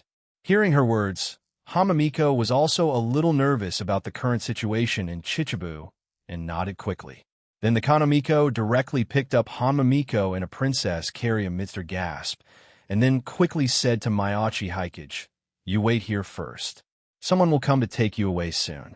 They'll go and take care of Miko's situation first." From her nervous appearance, one could tell that the situation in Chichibu was not optimistic. Although Maiachi Hikage wanted to follow her low-altitude flying speed, using spiritual power to run through the mountains and easily leaping over 10 meters with a single jump, was indeed not something a newly awakened ability user like him could keep up with. Fortunately, after waiting for just a few more minutes, Maiachi Hikage waited for another male supernatural being, who led him out of this unstable spatial area. In the process of leaving, Maiachi Hikage learned through inquiry that the other was not from Chichibu Shrine, but a monk from a nearby temple who cultivated the six-syllable mantra and worshipped Guanyin. Maiachi Hikage was not surprised. After all, the Chichibu area originally had more than 30 Guanyin temples, which together with more than 60 other Guanyin temples in the surrounding areas formed the Japan's 100 Guanyin temples, and was considered the area with the most flourishing Guanyin incense in Japan. However, Maiachi Hikage felt a little awkward about the other's enthusiastic attitude. Speaking of which, it seemed that when Gojo Satoru was chatting with him earlier, he had mentioned that Nanami Kinto had said that his constitution was very suitable for cultivating Zen in a temple. Maiachi Hikage hadn't paid much attention to it before. After all, his pure yang body was indeed quite suitable for practicing Buddhism. But now, from this monk's attitude towards him, even if he had sealed most of the aura of his pure yang body, he was still a hot commodity on the Buddhist side. Not only did he keep asking Maiachi Hikage about his views on Buddhism in his words, but he also asked some profound questions from time to time, probably to test whether he had the so-called root of wisdom. Although Japanese monks didn't have that many prohibitions, and they could also get married and have children, Maiachi Hikage really didn't have the slightest thought of becoming a monk. But even though Maiachi Hikage had answered all his questions randomly, the other party didn't seem to have given up on this idea. He even secretly reminded Barato that the jiu-jitsu world was not a good place to go, and that falling into the violent conflicts that would only bury his great wisdom. It wasn't until he had brought him back to the ley lines location and met with several shrine maidens that this monk, before leaving, invited Maiachi Hikage to visit their temple for cultivation another day. The group of monks is like that. They usually like to talk to people about fate and other things, trying all sorts of ways to coax those with aptitude to become monks. You don't have to take it too seriously. The one who spoke was the Kanamiko. Her expression looked much more relaxed now. It seemed that Hamamiko and the ley line situation had both stabilized. I have to remind you, although ordinary monks don't have too many prohibitions, the Buddhist techniques they cultivate, the deeper they go, the easier it is for them to sever ties and emotions. You see that guy, besides being more enthusiastic towards you, did he show any other expressions at other times? So if you still want to get married and have children in the future, don't be fooled by that bunch of monks. The Kanomiko reminded Mayachi Hikage. The monk reminded him that the jujitsu world was not a good thing, and now the Shinto side was telling him that monks were not good things either. And before, Gojo Satoru side had told him that there were not many truly good people in the entire inner world, and that everyone had their own plans. He had told him to be careful and protect himself, and not to reveal his abilities casually. It could only be said that there were indeed a lot of hidden dirty things between the various forces. Fortunately, he had a cheat. Given some more time, he wouldn't have to worry about these things. Thinking of this, Mayachi Hikage nodded at the Kanomiko. I have no intention of becoming a monk. I've always been a restless person. Asking me to practice Buddhism would probably be more painful than taking my life. He briefly expressed his attitude, and then turned the topic back to Hamamiko. How is Minma's situation now? The Kanomiko showed a smile. Not bad, although her contract with the ley line was temporarily broken, which caused an earthquake here in Chichibu when you were just transported away. Fortunately, with the chief priestess' help, the situation was stabilized not long after you disappeared. There shouldn't have been any casualties. Miko's situation is also relatively stable now. Even the chief priestess is a little surprised that she can still remain conscious after so long. Anyway, it shouldn't take long to reconnect the contract. It's just that for some time in the future, in order to reassure the ley line, she will have to stay inside the barrier to stabilize her condition. She pointed to the location of the ley line. The chief priestess had already set up layers of barriers there. That was where Hamamiko was now. The chief priestess didn't expect the spatial fluctuation to spread to this location and sweep you two away. Now she has used the power of the ley line to set up a barrier here. Even if there are spatial fluctuations again, it won't affect the situation inside the barrier. In fact, the location they were currently at was already within the barrier, just that it was an outer barrier and not as detailed as Miko's side. And with Toru and the Holy Sword having already come to this world from the other side of the spatial rift, that rift probably wouldn't cause any more disturbances. After the Kanomiko explained for a while, she then asked Mayachi Hikage with a somewhat serious expression about what they had experienced in the 2 hours they were on the other side of the spatial rift. Spatial rifts, although they had appeared quite often in the last 1 or 2 years, they were mostly small in scale and would automatically dissipate after lasting for a few days to half a month, and they would not cause much danger. Before this, at most, only a few small animals from other worlds or the other side's area had been transported over. Although the supernatural beings here had thought about going to the other side of the rift, they had not succeeded so far. But this time, the spatial fluctuation had actually swept the two of them in. Fortunately, they had successfully returned in the end. But their experience in those 2 hours was already enough to make people curious. Mayachi Hikage nodded, and then explained to the Kanomiko. He didn't even mention the other world, just described the scene over there and how they found the way back through the spatial rift. However, after listening to his inquiry, the Kanomiko still asked that one crucial question. Do you think that place is still on Earth? Mayachi Hikage frowned. After thinking for a while, he shook his head uncertainly, because it was also night over there, and the place we appeared was also on a bare mountain. The environment over there seemed to be not much different from ours. I didn't see any special creatures. As Mayachi Hikage spoke, he seemed to remember something, and then plucked some dirt and weeds from his clothes and shoes. There should be a lot of dirt and weeds from over there. Do you need to take them for testing? The Kanomiko was about to nod, but in the next moment, the chief priestess' voice came over. Burn all those things. In the future, even if others ask, just answer according to what you said before. Absolutely do not mention anything related to another world.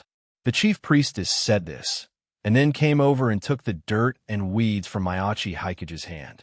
A flame burned from her hand, incinerating all those items from the other world.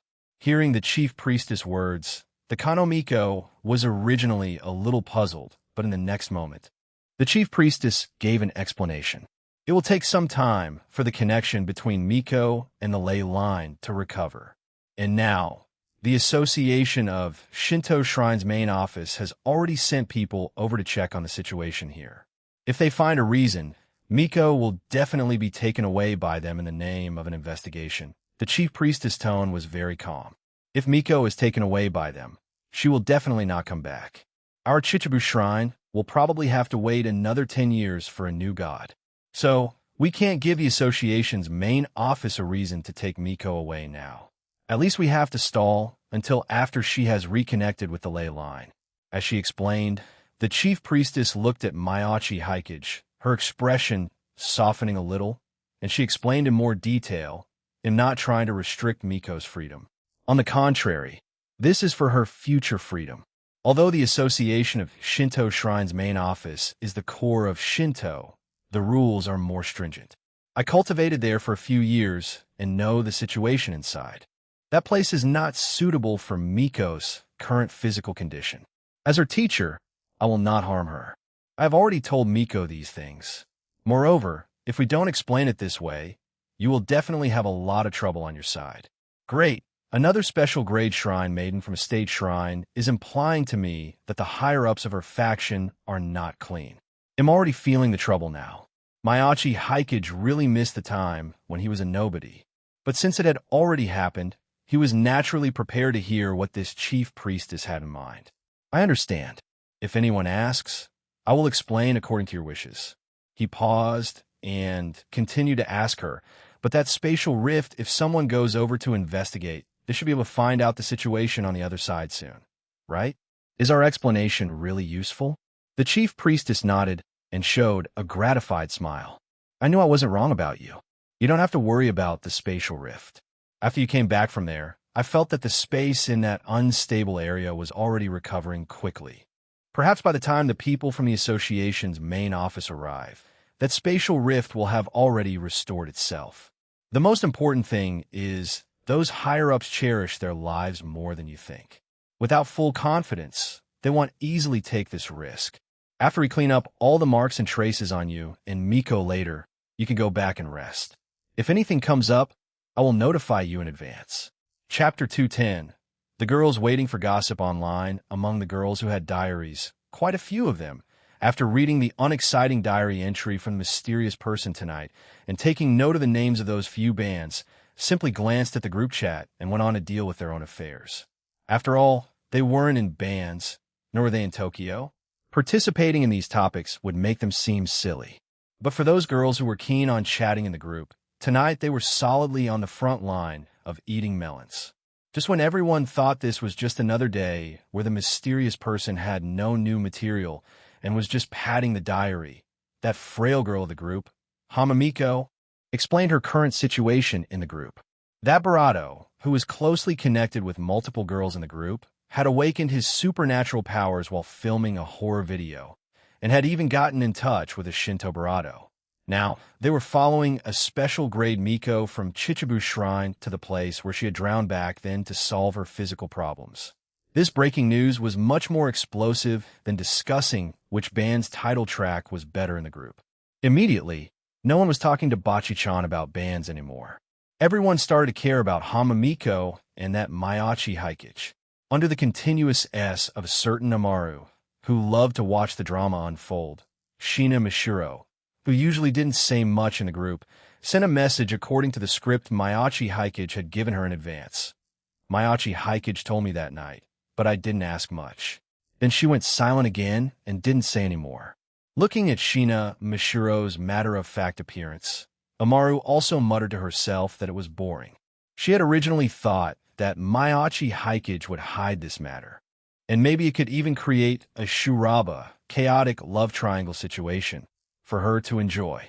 Who knew that Maiachi Haikage would be so sincere as to tell Shina Mashiro, who was far away in Tokyo, about this matter as soon as he awakened. Although it was still unclear what ability he had awakened, just being able to awaken supernatural powers was enough to make the girls in the group envious. And Kasumigakaka Yudaha also looked at Shina Mashiro's calm statement with some envy.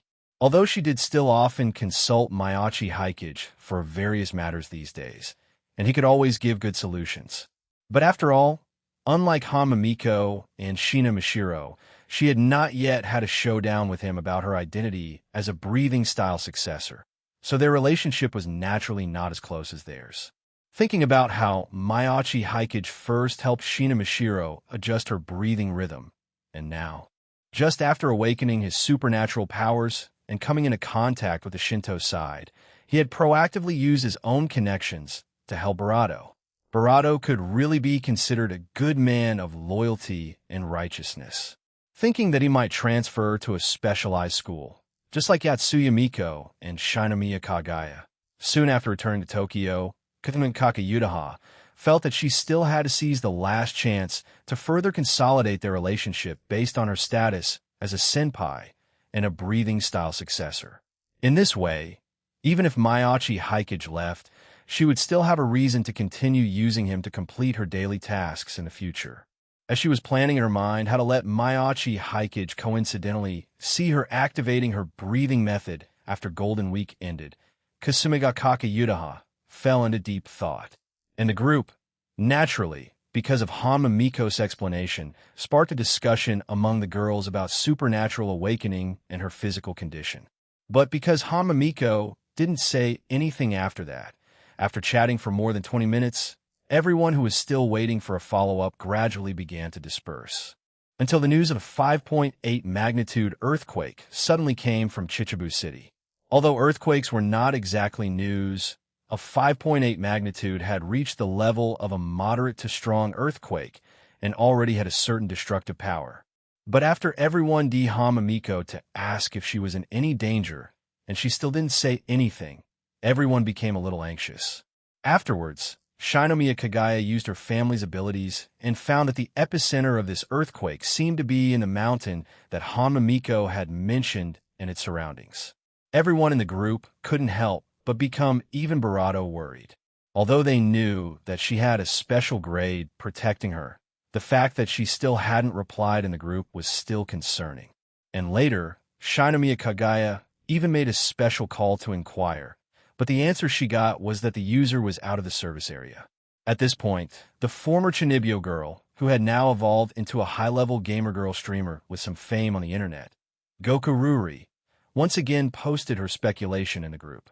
Or, is this the aftershock of the battle between that special grade Miko and the mysterious vengeful spirit that cursed Menma? Yatsuya Miko, who had been at Jujutsu High for a few days and had read a lot of books, quickly said that there were rules in the inner world that a barrier called a curtain must be set up before exorcising those cursed spirits to prevent the battle with them from affecting the outside world. After all, that's a special grade. If the vengeful spirit clinging to Menma over there is a special grade, it's not too strange to make a little noise when exorcising a special grade vengeful spirit, right? Gokururi guessed boldly. And it's precisely because they're inside a barrier that it's not so easy for us to get through when we call, right? And this speculation was recognized by many people. So, in order to get first-hand news from Hamamiko's side, these girls who had nothing to do at night continued to stay by the chat group, waiting for her reply. In the process, Kasumigakaka Yudaha also secretly tried to call Mayachi Hikage's phone. After all, an earthquake happened in Chichibu. As a senpai, it's normal to be concerned about her kohai in Asurigaoka, which is not far from Chichibu, right? Although it still showed that he was out of the service area. If Mayachi Hikage saw the missed call later, he would come and explain the situation to her anyway, right? Kasumigakaka Yudaha showed a just-as-planned expression. But after waiting like this, the girls in the group unknowingly waited for a full 2 hours, until it was time for Hamamiko and Mayachi Hikage to return. However, Hamamiko's side was pulled over by the chief priestess to hold a ceremony as soon as she returned. She really didn't have time to look at her phone right now, so she naturally couldn't discover the group of girls in her phone who were eagerly waiting for gossip. On the other hand, Mayachi Hikage, after having the miscellaneous things on his hands cleaned up by the Kanomiko using a technique, had already left the barrier on the mountain, accompanied by her. And just as his front foot left the barrier, a series of message notifications began to come from his phone. The Kanomiko naturally knew the truth about Mayachi Hikage's 2-hour disappearance, and she, who had already decided to hide this matter, also nodded at him and gave him a barely plausible reason. During the ritual, in order to ensure its sanctity, my phone was turned off. On the other end of the phone, Kageyama Kid, who had made dozens of calls in the past 2 hours and had almost braved the danger of aftershocks to go to Chichibu Shrine to find Mayachi Hikage, and was fortunately stopped by Fujimiya Kinomi in the end, clearly let out a big sigh of relief after hearing his voice again. But then, she couldn't help but feel a little puzzled. Can the rituals at Chichibu Shrine be that rigorous? Even an earthquake can't stop the ritual from proceeding? Yeah, that's what the Miko-san said. She said it was also a test from the gods, and if the ritual was interrupted because of it, Minma would completely lose her chance to recover. Mayachi Hikage casually added a lot of details to the foundation that the Kanomiko had given. Kageyama Kid felt that something was wrong, but she couldn't put her finger on it. In the end, she could only tell Mayachi Hikage that it was dangerous outside, and he should come back quickly. "I'm fine over here now. He'll be back soon," Mayachi Hikage said, and then briefly asked about everyone's situation. After dealing with his relatives and friends in Asegaoka, Mayachi Hikage then briefly explained the situation to those who had sent messages of concern. The most absurd of these was probably the set in Asegaoka. When he first learned that there had been an earthquake in Chichibu, he was still thinking that if the filming at the Asegaoka set was suspended, Toru wouldn't be able to find the location. But it turned out that when this group of guys realized the earthquake, because they were already in an open area, they simply used the earthquake's vibration to temporarily film a scene of the earth shaking, which could be used in the future when they encountered a useful scene. Don't ask why the protagonist team wasn't in this scene before. Just say it's the tumbling to change scenes that is a must-see in tokusatsu works. In short, after learning that the set in Asegaoka had actually saved some of prop fees, which weren't expensive to begin with, thanks to the previous earthquake, and was still working hard on filming, Mayachi Hikage, who had hung up the phone, couldn't help but wonder if the chicken soup he had fed them before was too effective. After I go back, it'll give everyone a raise. Otherwise, this money is really burning a hole in the pocket of someone like me, who can pick up money just by walking. Mayachi Hikage thought, having already picked up 3 wallets on his way to the city due to the earthquake, and because the Kanomiko was accompanying him, when he called Shina Mishiro, he also just briefly mentioned that he was fine and would be back in Tokyo the day after tomorrow. And Kasumigakaka Yudaha finally, at the end, received a thank you email from Mayachi Hikage. I was participating in a special prayer ritual at Chichibu Shrine before, so I couldn't turn on my phone. Thank you for your concern, Senpai. I'm fine over here.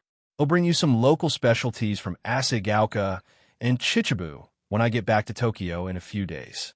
Looking at the short email, Kasumigakaka Yudaha nodded with satisfaction and then took this email to the group to report that everyone was safe. Mayachi Hikage's side can reply now. It seems that Minma's curse should have been resolved. But Minma, she might need to recuperate after solving her Boda's problem, which is why she hasn't replied in the group. When she sees the messages tomorrow, she should reply to us. The girls, who had waited until now only to be told that they might not get any gossip tonight, couldn't help but complain a little. But some of them had already closed the group chat, preparing to go to rest. Until the time slowly ticked over to the early morning, Hamamiko's post made the quiet chat group lively again. So the chat group can be used even when there's no signal.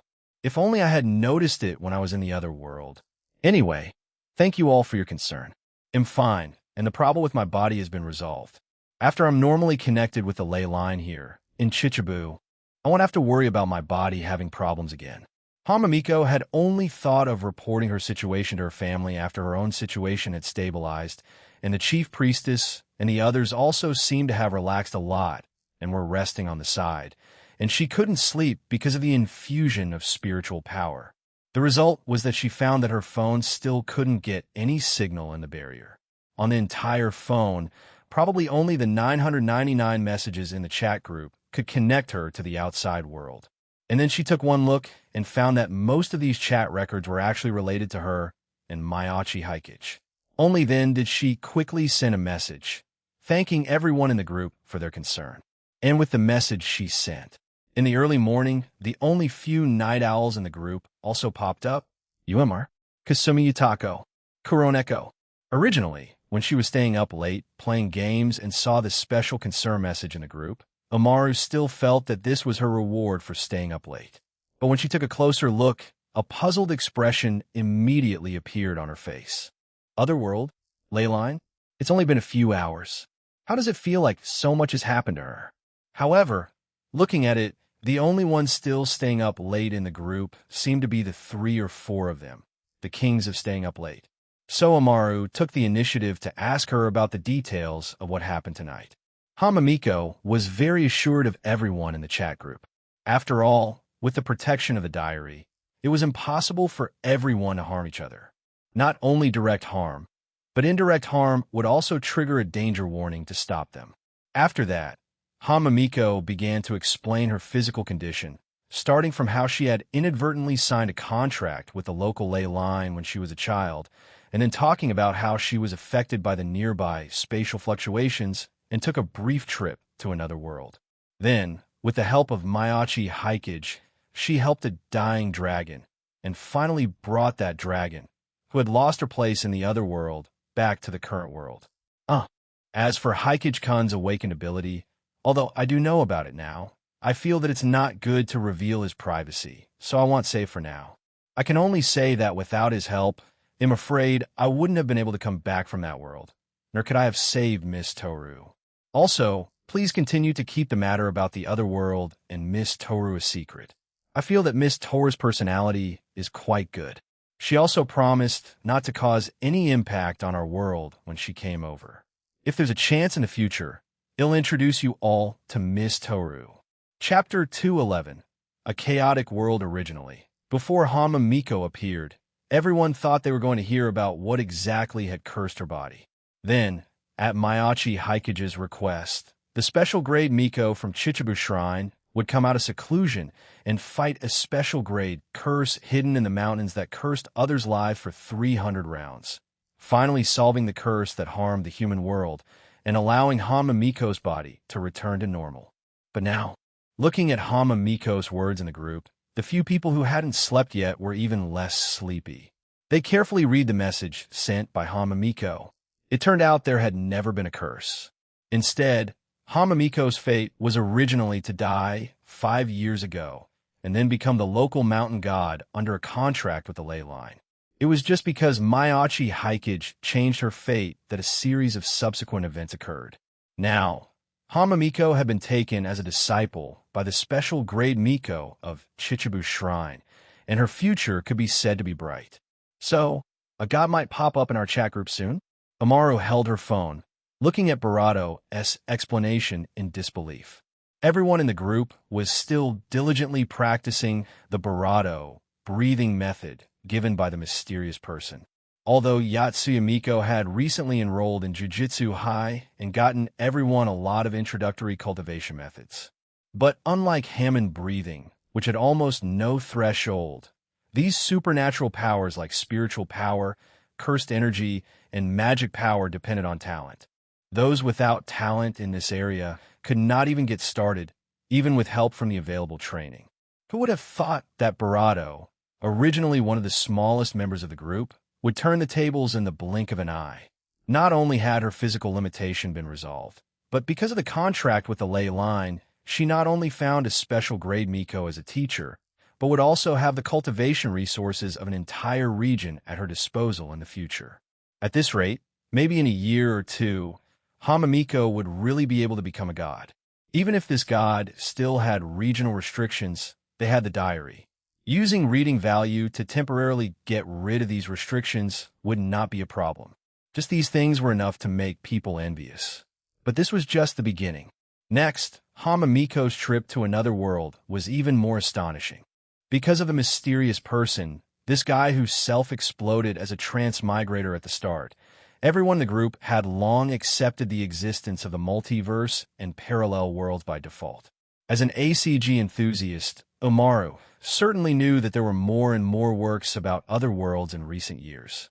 She had even imagined in her brain what kind of cheat she would get if she transmigrated to another world. As a result, Hamamiko told them the message that she and that Maiachi Hikage had just gone to another world for a spin. They even saved a dragon. That was a dragon that only existed in legends, and a giant dragon that had lost a war against the gods of that world. And now that dragon, having nowhere to go, had returned to this world with them. This was too cool. Thinking of the dragon mounts she had spent half a day collecting in certain games, compared to Hamamiko directly taming a real dragon here. There was no comparison at all. So immediately, Omaru, who already had the impression of having no integrity in the group, began to curry favor with Barato in the group, wanting her to introduce that Miss Barato to her first. In return, she was willing to do whatever it took to help out in return. And sharing the same thought was Goku Ruri, whose Chinibyo soul had also been revived upon hearing the word dragon. Usually, she called herself the fallen angel Kuroneko, but in fact, another character she often substituted herself into was the night demon queen from another Otherworld anime. And as a female demon king, naturally, she couldn't do without classic villains like evil dragons under her command. In a character template she had secretly compiled herself, which only she, and perhaps Jerry, who had lived in her house for a while, knew about, she had even created a setting for herself of having a friend among the dragon race. If it were really some evil dragon, perhaps she would also be like Lord Yi, who loved dragons, loved them in name, but feared them in reality. But since this was a good dragon personally certified by Hamamiko under the protection of the diary, it would be strange if she wasn't interested. Thinking that she might be one step closer to creating her dream character setting, Goku Ruri looked Barato. There's no need for that, and it also depends on Miss Barato's own wishes. If she's unwilling to interact with outsiders, then there's nothing I can do. Hamamiko scratched her face embarrassedly, and then said that she would probably have to stay in the barrier for the next half-month, and during this time, Miss Toru should be with Maiachi Hikage. However, Hikage-kun also promised to keep the news of our visit to the Otherworld a secret, and we haven't told anyone else about Miss Toru. So I hope everyone can continue to help keep this secret. After Miss Toru gradually gets used to life in this world, I will ask her about her thoughts again. Seeing the message sent by Hamamiko in the group, the enthusiasm of the two people in the group subsided a little. After all, they had absolutely no interaction with Maiachi Hikage now, and even if they knew, they had no reason to forcibly get close to him. So the remaining Kakayutaha looked at the chat records in the group, and a gleam flashed in her eyes as she was equally curious about dragons. Already knowing Maiachi Hikage in advance, she didn't have this worry. Through Maiachi Hikage's connection, after the showdown, maybe she could get to know that dragon from another world faster. And after the few people in the group chatted about the giant dragon and gods from the other world for a while, because Hamamiko was a little sleepy after saying goodnight, the early morning chat group gradually quieted down again. Meanwhile, Maiachi Hikage, who was using his teleportation ability to rush back to Asagaoka in the dark, was still chatting with Shina Mishiro, who was also still awake, using another chat software protected by the diary. Although Shina Mishiro had only sent a few sentences in the group tonight, according to the script given by Maiachi Hikage. But after learning from the group that an earthquake had occurred in Chichibu and that Hamamiko could not be contacted, she immediately called Maiachi Hikage. Even after Maiachi Hikage returned from the other world and called her back, she hadn't slept. Instead, she had been organizing the chat information in the group and sending it to Maiachi Hikage in a package. In the early morning, with the appearance of Hamamiko, she still contacted Maiachi Hikage immediately. It's hard work for you to stay up so late. Maiachi Hikage thanked Shina Mishiro and then looked at the chat records. Mima didn't leak my ability? She really has a considerate personality. Although he didn't care about these things, Hamamiko's secrecy was still quite touching. Thinking that he had actually been wondering if Barato had used her lottery chance and shared in the group before, Barato felt that his mind had wandered Barato. It could only be said that people engaged in intelligence were like this. Barato sighed with emotion, and then shared his harvest with Shina Mashiro. You know my ability. Besides obtaining that holy sword, I also gain a lot this time. I'll let you see my newly acquired reality marble when I get back. Now I can be considered to have special grade strength, and I have some self-protection ability in this world. 16 years old, a first-year high school student, obtained the diary for a month, possesses special grade combat power, and clears mobs at first-class speed. But it was far from enough. Even with a big shot like Toru, Mayachi Hikage had never had the habit of living off a woman since he was a child. Even if he really wanted to live off a woman, it had to be others begging him to do so. Mayachi Hikage, who knew from the first meeting that he and Toru were incompatible, only wanted Toru to serve as a talisman for Hamamiko and the others at critical moments. He never expected Toru, who disliked him, to take the initiative to bow to him. You also want to see Toru and draw her into your manga? Hearing Shina Mashiro's desire, Mayachi Hikage couldn't help but sigh. Because of my constitution, Miss Toru seems to dislike me quite a bit. Getting to know her through me is probably hopeless. Upon hearing that the relationship between the two was not good, Shina Mashiro immediately shook her head on the other end of the phone. Then forget it. I think you look very pleasing to the eye, Hikage. Are you comforting me? Mayachi Hikage laughed. This is a matter of compatibility. Some people are just naturally incompatible. I never thought about having a good relationship with everyone. However, although I can't let you see her appearance up close with your own eyes, when I return to Tokyo, it'll recreate the memory of that time for you to see. The realism won't be much worse. After sharing some information with Shina Mashiro, Mayachi Hikage urged her to go to sleep, and he at this time had also bypassed the unstable space that was rapidly repairing itself and arrived at the Asaigauka set. It was already 1 o'clock in the morning. After all, there had been an earthquake before, so it wasn't like they were still filming until now tonight. Looking at the quiet set, Mayachi Hikage skillfully bypassed the guard who was sound asleep at the studio, using his destiny ability to capture Toru's figure nearby. Toru had indeed remembered his scent. He had only walked into the set for a few minutes when Toru's figure popped out on its own.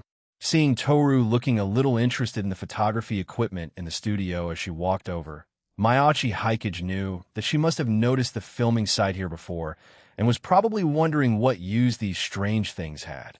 And seeing that Mayachi Hikage had come alone, Toru's expression seemed a little unhappy. Minma is still receiving treatment over there because of her physical problems since he had returned to his own world and there was no need to rush. Mayachi Hikage, seeing Toru's displeasure, explained Hamamiko's physical condition to her slowly.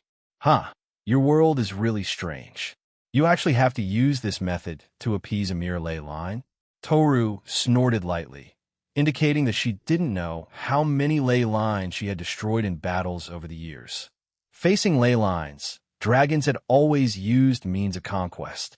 It seems that the supernatural power in this world is not very strong, she thought to herself, because our world just experienced a supernatural decline of more than 100 years before this, and the gods of the past also disappeared for some unknown reason. It was only in the last 10 years, or so, that those supernatural powers began to revive again. Mayachi Hikage continued to introduce the situation of this world to her, which piqued Toru's interest slightly. A world without gods? Sound good. At least it seems much more stable than my world. In response, Mayachi Hikage shook his head. Now Toru, in accordance with their agreement, had placed a seal on herself. Except for her superhuman senses and physique, she looked no different from an ordinary person, and she also couldn't sense the spiritual power situation in this world. You can release some power now, because the spatial rift has begun to repair itself, and the shrine over there is helping us cover up this trip to another world. You don't have to worry about being noticed by people in our world for the time being. Mayachi Hikage asked her to use her power to sense the situation in this world.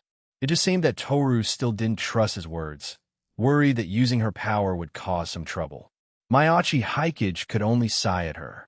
"Trust me, I hate trouble more than you do. If it weren't for Minma, I wouldn't have saved you." Toru actually heard the sincerity in this sentence that didn't sound very pleasant. It seems this boy really hates trouble. Only then did Toru release some power with peace of mind. As she sensed the supernatural power in this world, she immediately frowned.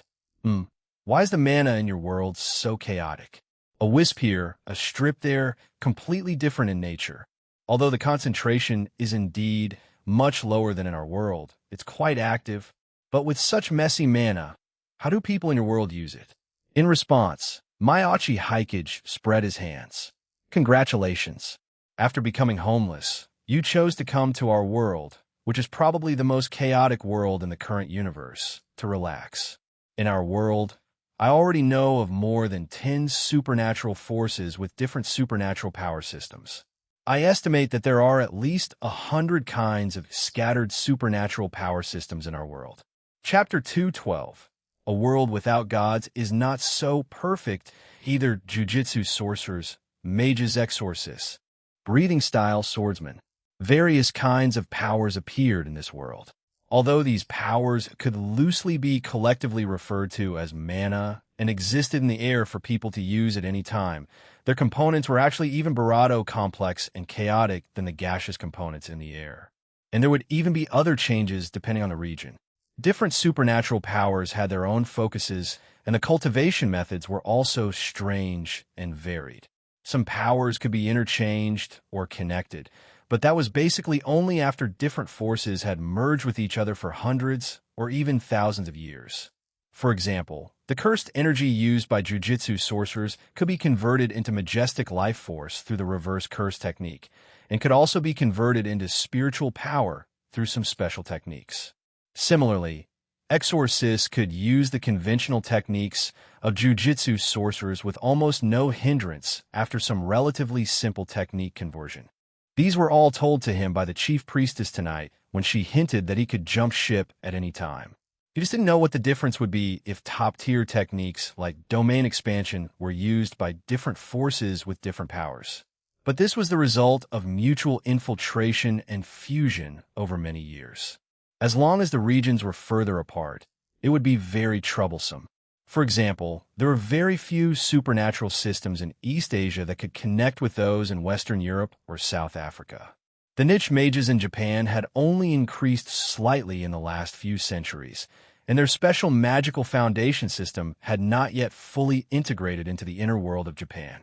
Coupled with the fact that this world had already merged a bunch of random worldview settings, Mayachi Hikage was really not talking nonsense when he said that there were hundreds of supernatural power systems. Following Mayachi Hikage's explanation, Toru, who was carefully sensing the mana situation in this world, opened her eyes. Her expression still seemed a little surprised by the chaos of this world, but she had also made some attempts. Although the composition was complex and the concentration was low, relying on the active characteristics of the mana in this world, after passing through the multiple filtering effects in her body, she could still relatively easily forcibly convert the mana of this world into her own magic power. It just took twice as long as normal. What a strange world. So what's the deal with the supernatural decline and resurgence? Does it have anything to do with the disappearance of those gods? Toru said, and then looked at Mayachi Hikage again. Mayachi Hikage shook his head. "I don't know the details either. After all, I've only been in contact with the inner world for half a month, and awakening my supernatural ability is actually something that happened in the last few days. I only know that 100 or 200 years ago, the gods of this world disappeared. After some time, the mana concentration in this world rapidly dropped to a freezing point, and this freezing point lasted for more than 100 years, until recently when it started to recover. A world without gods." Toru felt that breathing the air of this world gave her a comfortable feeling of not being polluted by gods. It should be pretty good, right? She pointed to the equipment in the studio. She recalled the scene when she first arrived near the set, where those people were holding a pile of lighting and filming equipment, filming a scene. At that time, She thought that the magic tools in this world had developed to the point where ordinary people could use them at will. But looking at it now, there is not a trace of magic on these items. Because there is no interference from gods, and the power of mana has been lost, your world has been able to develop so many strange but interesting-looking items, right? Maybe there is a reason for this, but in fact, before the gods disappeared, the West in our world had already started the first industrial revolution. It's just that the subsequent supernatural decline did cause the inner world to give up their stage due to the development of technology in the first 100 years. Mayachi Haikage transformed into a history teacher and briefly introduced to her how the technology in their world had developed step by step to its current level, and also explained the connection between the inner world and the outer world. Just being able to use the power of lightning so freely is unimaginable for mortals in our world. Toru adapted very quickly. After listening to it once, she roughly knew the principles of these modern electrical appliances. Although she had lived for 10,000 years, she was indeed still in her teenage years among dragons, and was also at the stage of the highest ability to accept knowledge in her dragon life. Mayachi Haikage had no doubt that perhaps in less than a month, she could finish learning the courses that others would take more than 10 years to learn. After all, in the original work, Toru had just arrived in this world at the beginning, and within a few days, she had thoroughly integrated into this world, and could even establish good relationships with the neighbors and vendors in the shopping street. This learning ability was far more powerful than that of ordinary people. Did the development of technology suppress those supernatural beings? Hearing Mayachi Haikage's words, a gleam of interest flashed in Toru's eyes again. Without the suppression of those gods and supernatural beings, and under the influence of the technology you mentioned, the lives of ordinary people in this world should be pretty good, right? In her world, due to resources and territory, and mainly because of the secret contest between gods, dragons, and other races, wars in their world had almost never ceased completely. She wanted to know if it would be any different in this world. Mayachi Haikage gave an answer that completely dashed her hopes. No, just the 2 world wars in the last century resulted in more than 100 million casualties. And until now, the flames of war in our world have never ceased, and people still die from war every day. Even if there is no war on the land you are standing on now, there are troops from other countries stationed on this land to interfere with the order around here. He looked at Toru before him. I actually wonder if those gods hadn't disappeared. Would this number be smaller or larger? So you'd better not think too highly of a world without gods. And don't even think about bringing our world's technology back to your world. Those people will probably only care about the benefits that those lethal weapons usable by ordinary people can bring them. I know you want to come here to escape reality for a while. And by the way, see if you can find a solution to the problems in your world and our world. But unfortunately, this world is actually also currently looking for a way out for the future. Even with those gods likely to reappear at any time, and the resurgence of those supernatural powers after the supernatural revival, perhaps the problems our world will face in the future will be even more severe than those in your world. Mayachi Haikage shook his head and stated the possible future situation of this world. Although these words may sound harsh, I think I should remind you at the beginning not to have too many expectations for this world. If you just treat this place as a place for rest and relaxation, I think there are still many things here that Miss Toru can use for pastime and entertainment. Toru's face changed bit by bit. After listening to Mayachi Haikage's explanation, she seemed to deflate a lot again. She had thought that this world without gods could provide her with some help. Unexpectedly, although humans who lost their gods did burst out with more amazing creative abilities, their desires also hatched more sins. At least, a world war with more than 100 million casualties did exceed the upper limit of Toru's imagination for wars between humans. Did the number of ordinary people in her world exceed 100 million? Toru thought back and found that no matter how she thought about it, the number of 100 million was too shocking for her. And it was precisely because she heard this number from Mayachi Haikage that Toru very simply gave up her original idea. Indeed, changing the world was not an easy task. After almost dying once to change the world, Toru had become much more mature than before. Her heart, which had been a little restless, calmed down instantly. Therefore, she just looked at Mayachi Hikage before her with a complicated expression. They had known each other for less than a few hours, but he seemed to have already seen through her original thoughts and poured a bucket of cold water on her head, sobering her up completely. "I really still don't like people like you," Toru suddenly said. "Actually, I quite like dealing with people like you, Miss Toru, who harbor ideals. At least I know that you are not the kind of bad person who will do anything to achieve your goals." Mayachi Hikage touched his head. "It's just that after all, you have power comparable to a god, Miss Toru. And if a powerful god like you falls into some obsession because of your ideals, the danger caused to our world will probably not be much smaller than a world war."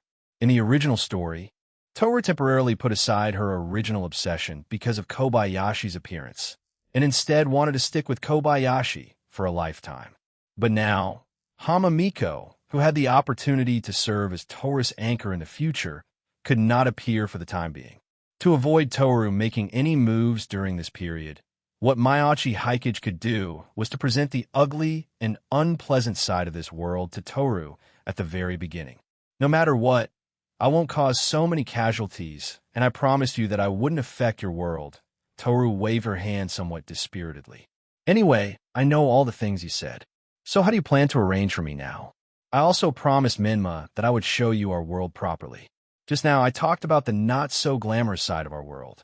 Now, in order to redeem your impression of our world, Miss Toru, naturally, I have to tell you about the impact of technology on us ordinary people. And after you have learned almost all the common sense of our world, Miss Toru, you can decide where you want to go yourself." As he said this, Mayachi Hikage pointed to the set, throwing the question back to Toru. "Miss Toru, is there anything you want to know about now?" Toru looked around. Just now, Mayachi Hikage had only briefly explained the principles of electrical appliances, but she still only half understood their functions. "Then explain the development of these electrical appliances to me again, and also tell me about this set of yours. I'm a little curious about the strange performances those people were doing in front of these instruments before."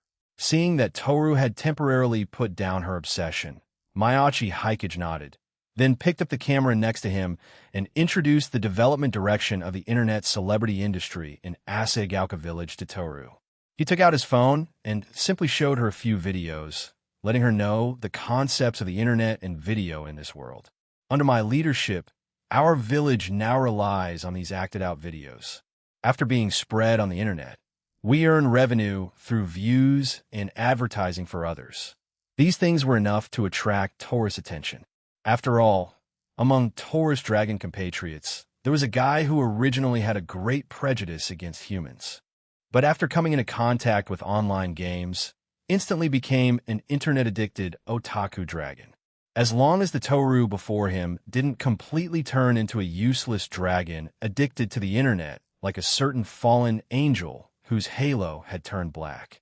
After taking Toru, who was still scrolling through videos with eyes shining with curiosity about unknown things, to his private office in the studio. Then he told her that she could live here first, and after he solved her identity problem when he came back tomorrow morning, he glanced at Toru's current attire. "If you want to do as the Romans do, you have to change your outfit." He pointed to the clothes of the ordinary people in the video. Fortunately, he usually didn't watch many videos, because the girls around him were all beautiful girls who scored above 80 even without makeup. He hadn't specially watched those beauty videos. At least the women appearing on his phone now were dressed relatively normally. At most, he had just followed a few normal fashion bloggers to complete Shina and Mishiro's daily outfit task before. "Do you need me to get some clothes for you to choose from?" Toru looked at the outfits of the high school girls in the video, then shook her head at Mayachi Hikage. "Dragon transformation magic can change clothes at will. I don't need to buy clothes. I'll just study it myself later." Chapter 213, Shinomiya Kagai's arrival. Because he took in Toru, Mayachi Hikage knew he was bound to have a pile of trouble. The troubles from the inner world and the other world were matters for later. He was referring to the girls in the chat group who already knew he had awakened his powers, had brought back a dragon, and were capable of taking action. Especially since, among these girls capable of taking action, there was a wealthy and ambitious young lady determined to break free from her original persona. Therefore, when Mayachi Hikage was in the car returning to Asagaoka early in the morning and heard Kageyama Kiid's shocked and joyful voice after receiving a call, and then learned that the Shinomiya Zaibatsu planned to invest in Asagaoka Media, and that the person in charge when the Shinomiya Zaibatsu would arrive before noon, his heart didn't waver in the slightest. That Miss Kagaya really acted decisively. Although Mayachi Hikage had been busy with Kano Yuko's video these past few days, he hadn't missed the messages in the chat group. Ever since he mentioned Yashiro, the demon who had lived for hundreds of years, and some of the Demon Slayer core past in his diary, Shinomiya Kagaya had gone to attend that art exhibition the very next day. And boldly using her identity as Gojo Satoru's student in the inner world, as well as revealing her Hammond breathing, which was somewhat similar to the breathing styles, she successfully connected with Yashiro. Under his guidance, she found Ubuyashiki Korea, who had lived for over 100 years after the family curse was lifted due to Musen's death, and learned everything about what happened 100 years ago. Although the other party discovered that the breathing style Shinomiya Kagaya mastered seemed quite different from the breathing styles passed down by the Demon Slayer Corps, at Shinomiya Kagaya's request, the two sides successfully exchanged breathing styles. And she even obtained a piece of scarlet crimson iron sand, used to forge Nichiren blades. And the Ubuyashiki family, who had intermarried with shrine maidens for hundreds of years, and thus possessed some precognitive abilities themselves, perhaps also saw the potential in Shinomiya Kagaya and hoped that their descendants could have a good relationship with the Shinomiya family. So they were quite generous. The breathing styles of those basic schools were naturally included, as well as the insights on the mark, the Crimson Blade, and even the transparent world written by the last batch of Demon Slayer Corps members. Shinomiya Kagaya had posted some of these things in a group, but Mayachi Hikage also knew that she definitely kept a lot more that she hadn't posted. However, these things were not very useful to Mayachi Hikage at present, except for the Crimson Blade, which could be projected and thrown into unlimited blade works as a weapon against special attribute enemies. Whether it was sun breathing, the mark, or the transparent world, they didn't improve Mayachi Hikage's current strength significantly. In short, after a busy round, Shinomiya Kagaya didn't rest. Upon waking up early this morning and seeing the group full of messages, she immediately made the decision to come and meet Mayachi Hikage in person. However, Shinomiya Kagaya didn't post this matter in the group. She probably planned to talk about it after getting things done. Thinking that she had really become a descendant of the breathing styles, Mayachi Hikage was also thinking about how to deal with these descendants of benefactors appearing around him one after another. Anyway, after returning to Asagaoka, he first disguised Toru as a foreign tourist visiting Asagaoka for sightseeing, as agreed last night. Anyway, besides getting Toru a spare phone of his own, he also gave her a lot of money, which should be enough for her for the time being. After all, Toru wasn't the extravagant type. Having lived among humans in another world for so long, she just hadn't been exposed to these technological products. She naturally knew the basic principle of not revealing one's wealth.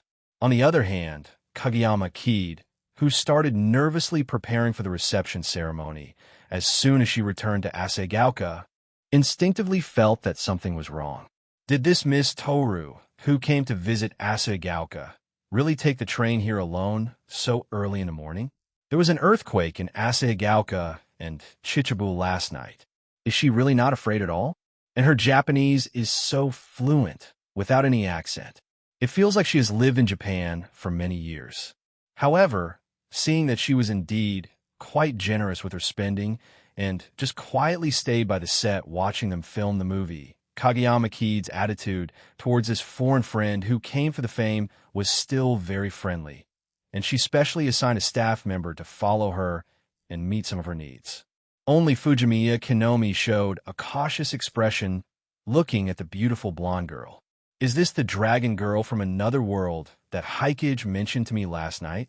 Mayachi Hikage knew that it was difficult for him to hide any secrets from Fujimiya Kinomi. Moreover, if Toru planned to stay in Asagaoka for this period, he, who was leaving Asagaoka for Tokyo in 2 days. Naturally had to find someone to help further resolve Toru's identity issue. So last night, after coming back, Mayachi Hikage told Konomi about Toru's identity. Although I've personally experienced supernatural events and felt your superpowers, Hikage, isn't this world changing Senchurado too fast? Senchurado's tone still revealed some worry. It had only been a few days, and a Senchurado from another world had already appeared and had such a close relationship with Senchurado. Was this still the Senchurado, in her impression, who hated trouble? Don't worry, she's just an adolescent dragon girl who is temporarily lost because she can't find a way to realize her ideals. Although she might stay in this world for a few years or decades, for her, it's just a vacation. I made it very clear to her last night, including the dark side of this world. Just entertain her with peace of mind for a while. When she gets used to life in this world and wants to leave, just send her away. Want to eat and drink for free in Asagaoka? Impossible. In today's Asagaoka, even a field mouse by the roadside had its job, which was to be filmed being caught in fancy ways. Even a giant dragon who had just arrived in this world had to work. Giving her a starting fund was already a special favor. Mayachi Hikage also told Toru that after this money was used up, she would have to rely on her own efforts. If she really ran out of money, the money he gave her later would have to be paid back through work. In response, Toru, with the dignity of the dragon race, said that she could pay back even this sum of money by working herself and didn't need Mayachi Hikage's charity. To be honest, when he heard Toru say this, Mayachi Hikage's head was already filled with a bunch of video topics that Toru could film. After all, videos of beautiful girls were inherently easier to get attention. Coupled with the blessing of Mayachi Hikage's golden rule, if Toru really intended to become an internet celebrity, with his support, she would definitely take off. However, considering Toru's attitude towards him, Mayachi Hikage knew that he definitely couldn't take the initiative to mention this to Toru. Otherwise, even if she had already shown curiosity about these videos, she would probably still refuse. It was better to wait until Toru realized that making money by filming videos was much faster than normal work and took the initiative to come to him with such an idea. Looking at Mayachi Hikage's trust in the Dragon Girl, Fujimiya Konomi blinked and didn't say more on this topic, turning instead to ask about the Shinomiya Zaibatsu. So, the sudden arrival of the Shinomiya Zaibatsu has nothing to do with you, right? She used an inquiring tone, but her expression looked certain. What kind of background did the Shinomiya Zaibatsu have? Even in their countryside village, many of the things they used were produced by subsidiaries under the Shinomiya Zaibatsu's name. And after the establishment of Asagaoka Media, Fujimiya Konomi saw giants like the Shinomiya Zaibatsu even more clearly. The daily cash flow on the books of a conglomerate of this nature could crush the total output value of Asagaoka Media since its establishment. They might be interested in investing in the booming Asagaoka Media because of the internet age, but the efficiency was too high. Normally, there would be some preliminary communication, and they would proceed to the on-site inspection stage only after reaching a certain agreement. However, she had not heard any news about this before. It turned out that Barato had received a call early that morning, and then the Shinomiya Zaibatsu was in a hurry to come and inspect Asagaoka. It would be strange if there wasn't something fishy going on here. Probably, but I haven't met anyone from the Shinomiya Zaibatsu until now. What their purpose is depends on their plans after they arrive at noon. Mayachi Hikage answered truthfully. He had indeed told Fujimiya Konomi about the diary. But on Fujimiya Konomi's side, she currently only regarded the diary as a prop invisible to normal people that could be used to seal supernatural beings. Even if she could guess that the diary was definitely not that simple, she couldn't imagine its true function. Fujimiya Konomi rolled her eyes slightly at Mayachi Hikage, indicating that this guy was still hiding things. I have to leave some suspense. If I told you everything right away, what fun would that be? In comparison, you know much more than they do now. Hearing this, Fujimiya Konomi blushed slightly and didn't ask any more questions. After greeting Mayachi Hikage, she went to help Kageyama Kid. Kageyama Kid wasn't seasoned enough in doing these things, so she naturally had to help her best friend. Even if the Shinomiya Zaibatsu was coming from Maiachi Haikage, being able to deal with a super conglomerate like the Shinomiya Zaibatsu for the sake of Asagaoka and Maiachi Haikage, she had to find a way to get more benefits from them. And Maiachi Haikage, who rarely managed to deceive Fujimiya Kinomi, had indeed deceived her this time. After all, in Fujimiya Kinomi's subconscious cognition, the name Maiachi Haikage referred to mint people like Maiachi Hikari Kageyama Kid, and at most the Shina sisters far away in Tokyo. Who would have thought that Maiachi Haikage was referring to the other diary holding girls besides Shina Mishiro? The preparation time left for Asagaoka was indeed a bit tight. Fortunately, as an internet-famous village, Asagaoka Media had a comprehensive collection of decorations in the studio.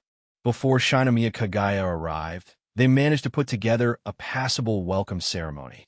As for Shinomiya Kagaya, when she arrived at Asagaoka and got out of the car, there was no discomfort on her face. She even showed a surprising sense of familiarity. Since she first learned Maiachi Haikage's name and realized his talent through the explanations of the mysterious person and Shina Mishiro, she had added half an hour to her daily schedule to study the internet celebrity videos of Asagaoka Media in order to better gain his favor when contacting him in the future. After watching so many videos, she had already constructed a complete Asagaoka village in her brain just through these videos. In addition, including the search for the true breathing styles was actually also preparation for getting closer to Maiachi Haikage. After all, after practicing Hammond, everyone would not spend too much extra reading value to practice another breathing style.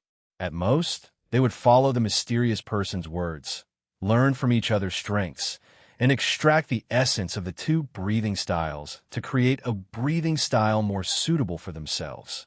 Originally, Shinomiya Kagaya planned to use some reading value to get started with the breathing style, study the Demon Slayer core literature, and become more familiar with the stories of 100 years ago before coming to find Maiachi Haikage. However, Maiachi Haikage's supernatural awakening and the dragon Hamamiko brought back from another world greatly accelerated this process.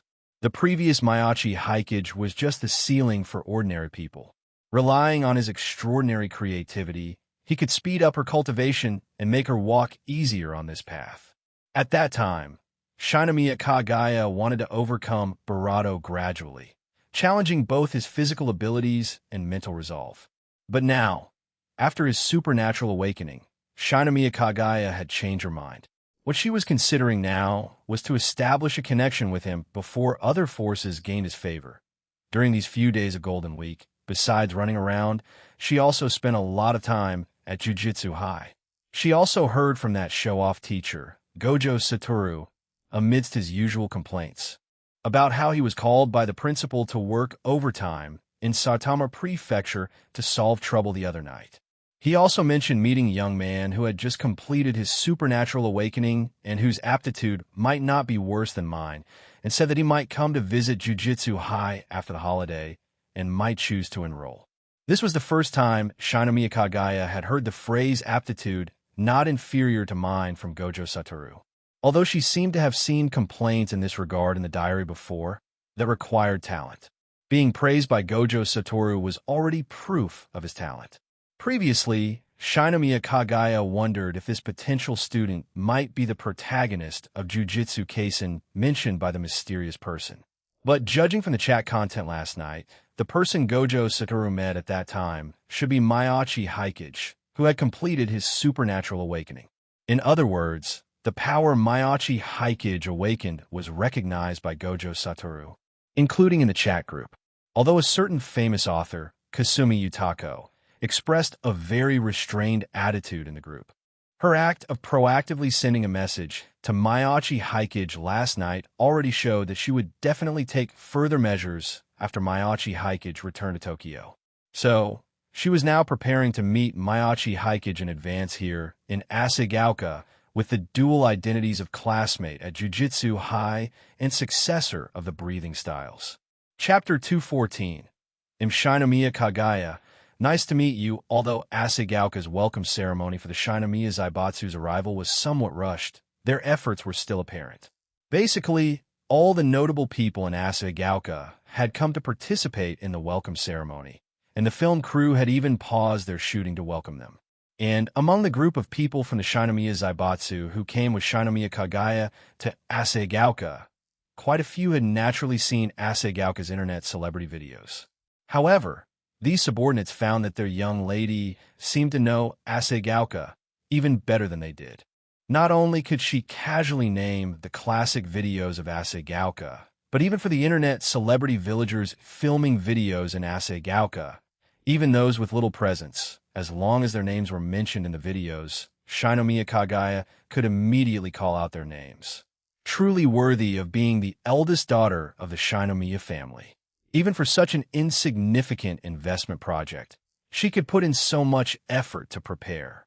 Anyway, these people dared not imagine that this project itself was actually an idea that the young lady of the Shinomiya family had come up with on the spur of the moment this morning.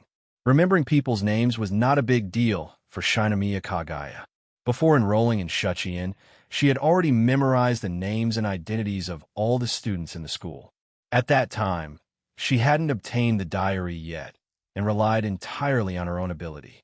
And now, with the diary, hem and breathing had improved her physical fitness in all aspects, including her mind becoming clearer. So remembering these things was nothing. Including the jujitsu high she had just enrolled in, the names of those jujitsu sorcerers who were willing to reveal their true names were all memorized by her one by one. Even the types of conventional techniques they were good at, as long as the information could be collected, had been recorded in her head and in the diary. Only for those jujitsu sorcerers with innate techniques, many of whom would not proactively disclose the effects of their techniques to avoid their weaknesses being studied, did Shinomiya Kagaya only record their names and common combat methods. She greeted the people of Asagaoka, who came to welcome her with a smile on her face, and cordially introduced herself. And when the residents of Asagaoka heard that Shinomiya Kagaya's surname was indeed Shinomiya, they couldn't help but show a shocked expression. So this was a direct barato of the Shinomiya family coming to discuss investment matters with their Asagaoka? Since when did their Asagaoka have so much face? Including Barato, watching this polite, young girl who carried a dignified presence say her name, she couldn't help but be momentarily impressed. Then, she subconsciously looked at Miyachi Hikage standing at the back of the crowd. Could this also be a girl Miyachi Hikage provoked in Tokyo? While these thoughts arose in her mind, she saw Miyachi Hikage turn his head and give her a reassuring look, as if he had sensed her gaze. So, he indeed knew this Shinomiya Kagaya, but she believed Miyachi Hikage's previous statement that the two of them should not have truly met before this. After seeing Miyachi Hikage's gaze, Fujimiya Kinomi truly calmed down. She had always trusted Miyachi Hikage like this, and these small barato were naturally not seen by others. Only a barato girl who was visiting nearby as a tourist noticed it. Barato, dressed in casual clothes at this time, observed the subtle looks passing between Barato, and couldn't help but sneer quietly. Barato, this guy was indeed a so-called scumbag. Last night he was relying on Miko for life and death, and today he was acting ambiguously with another girl in front of her. No, not just this one girl. This guy's reputation in his own territory was not low, although the territory of Asagaoka was not large. Roughly the size of a barony that could be seen everywhere in her world. But Miyachi Hikage was almost praised to the skies by the locals in this territory, and Toru could even vaguely see a trace of fanaticism in a few people. But Toru, who had slightly released some restraints, could clearly feel that Barato had not used any special power to Barato with the will of these people. Even among those who were devoted to Barato, there was no lack of various talents. Just like the girl who was talking with Barato, the pivotal temperament she displayed when arranging the welcome ceremony this morning showed that she was much smarter than the average person. She didn't know how this human, Miyachi Hikage, whose head was clearly full of schemes, managed to do such a thing. While Toru was still wondering if anyone in this place could detect the schemes in Mayachi Haikage's mind, Shinomiya Kagaya, who in her eyes was also full of schemes, had already arrived in front of Mayachi Haikage. Only then did Toru withdraw some of her thoughts. These two guys, full of ulterior motives, had gotten together. She didn't know what would happen next. Anyway, she would just quietly stare at this guy Barato here. Later, when Miko came out of seclusion, she would go to her and reveal the confusing interactions between Barato and other girls over the past few days.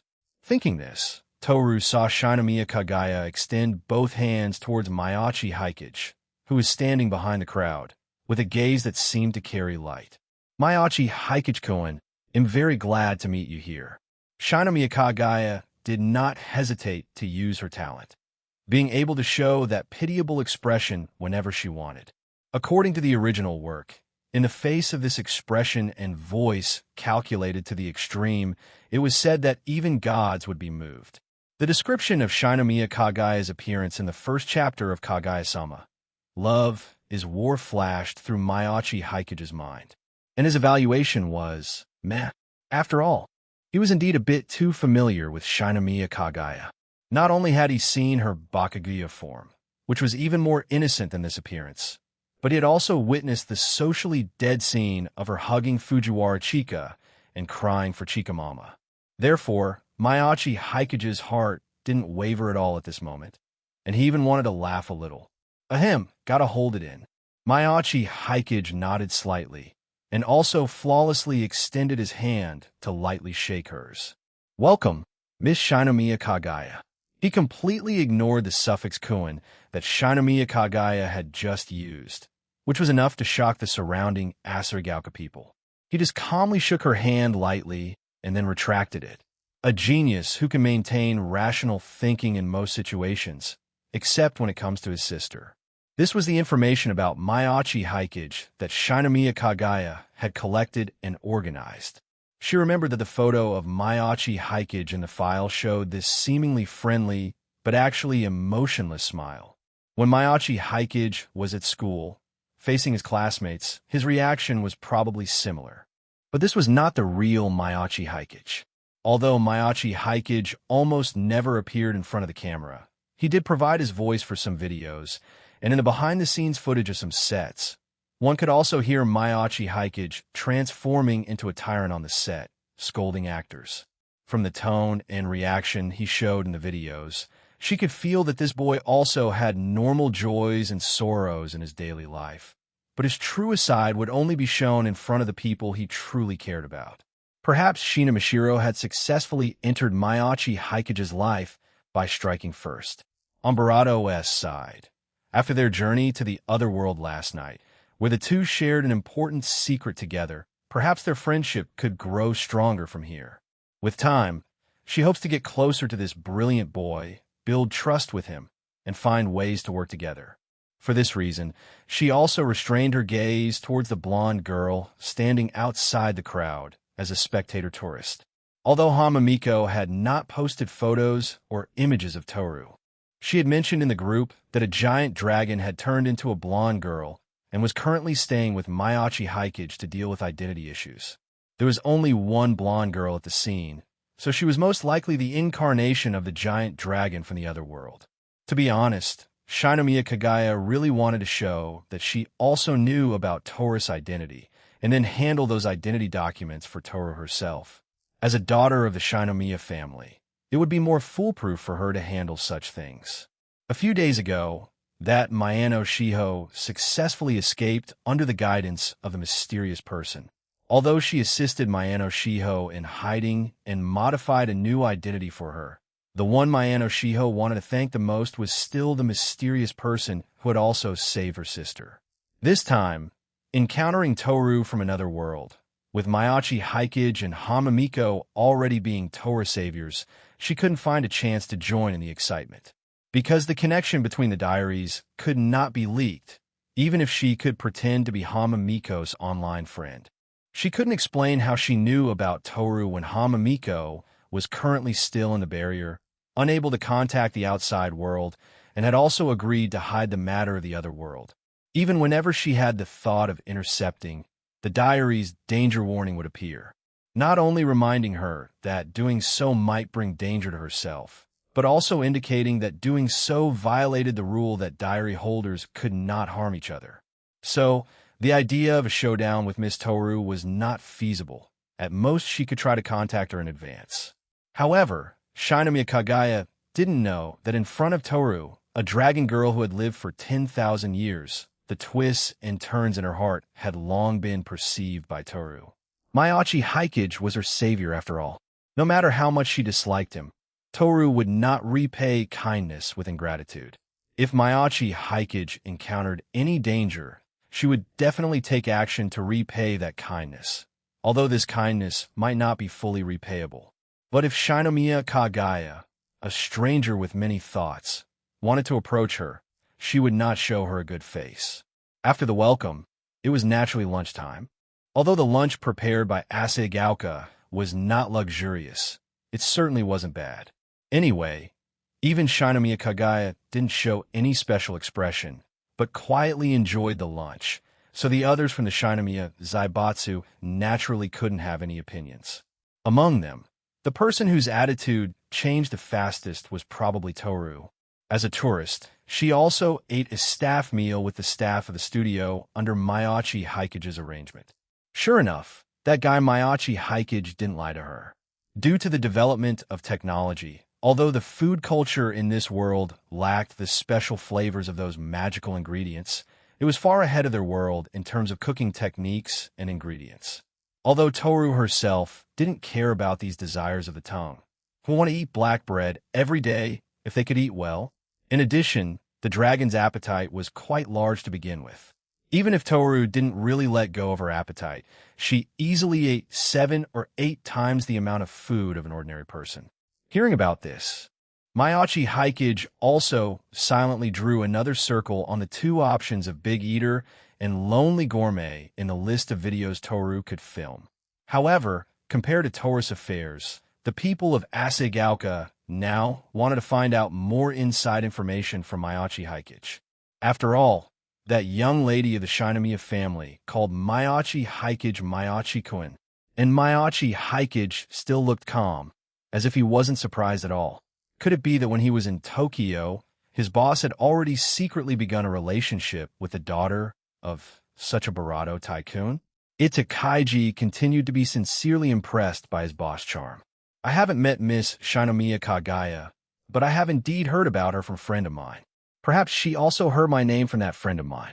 Maiachi Hikage's answer obviously couldn't satisfy people. But just as they tried to continue questioning, with a burst of noise, Shinomiya Kagaya had already come to find him herself. She still showed that pity-inducing expression that could move gods, but was useless to Maiachi Hikage.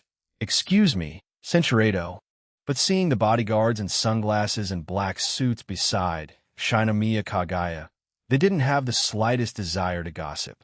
After everyone around Maiachi Hikage had dispersed, Shinomiya Kagaya put away the fake expression on her face and revealed a more natural expression.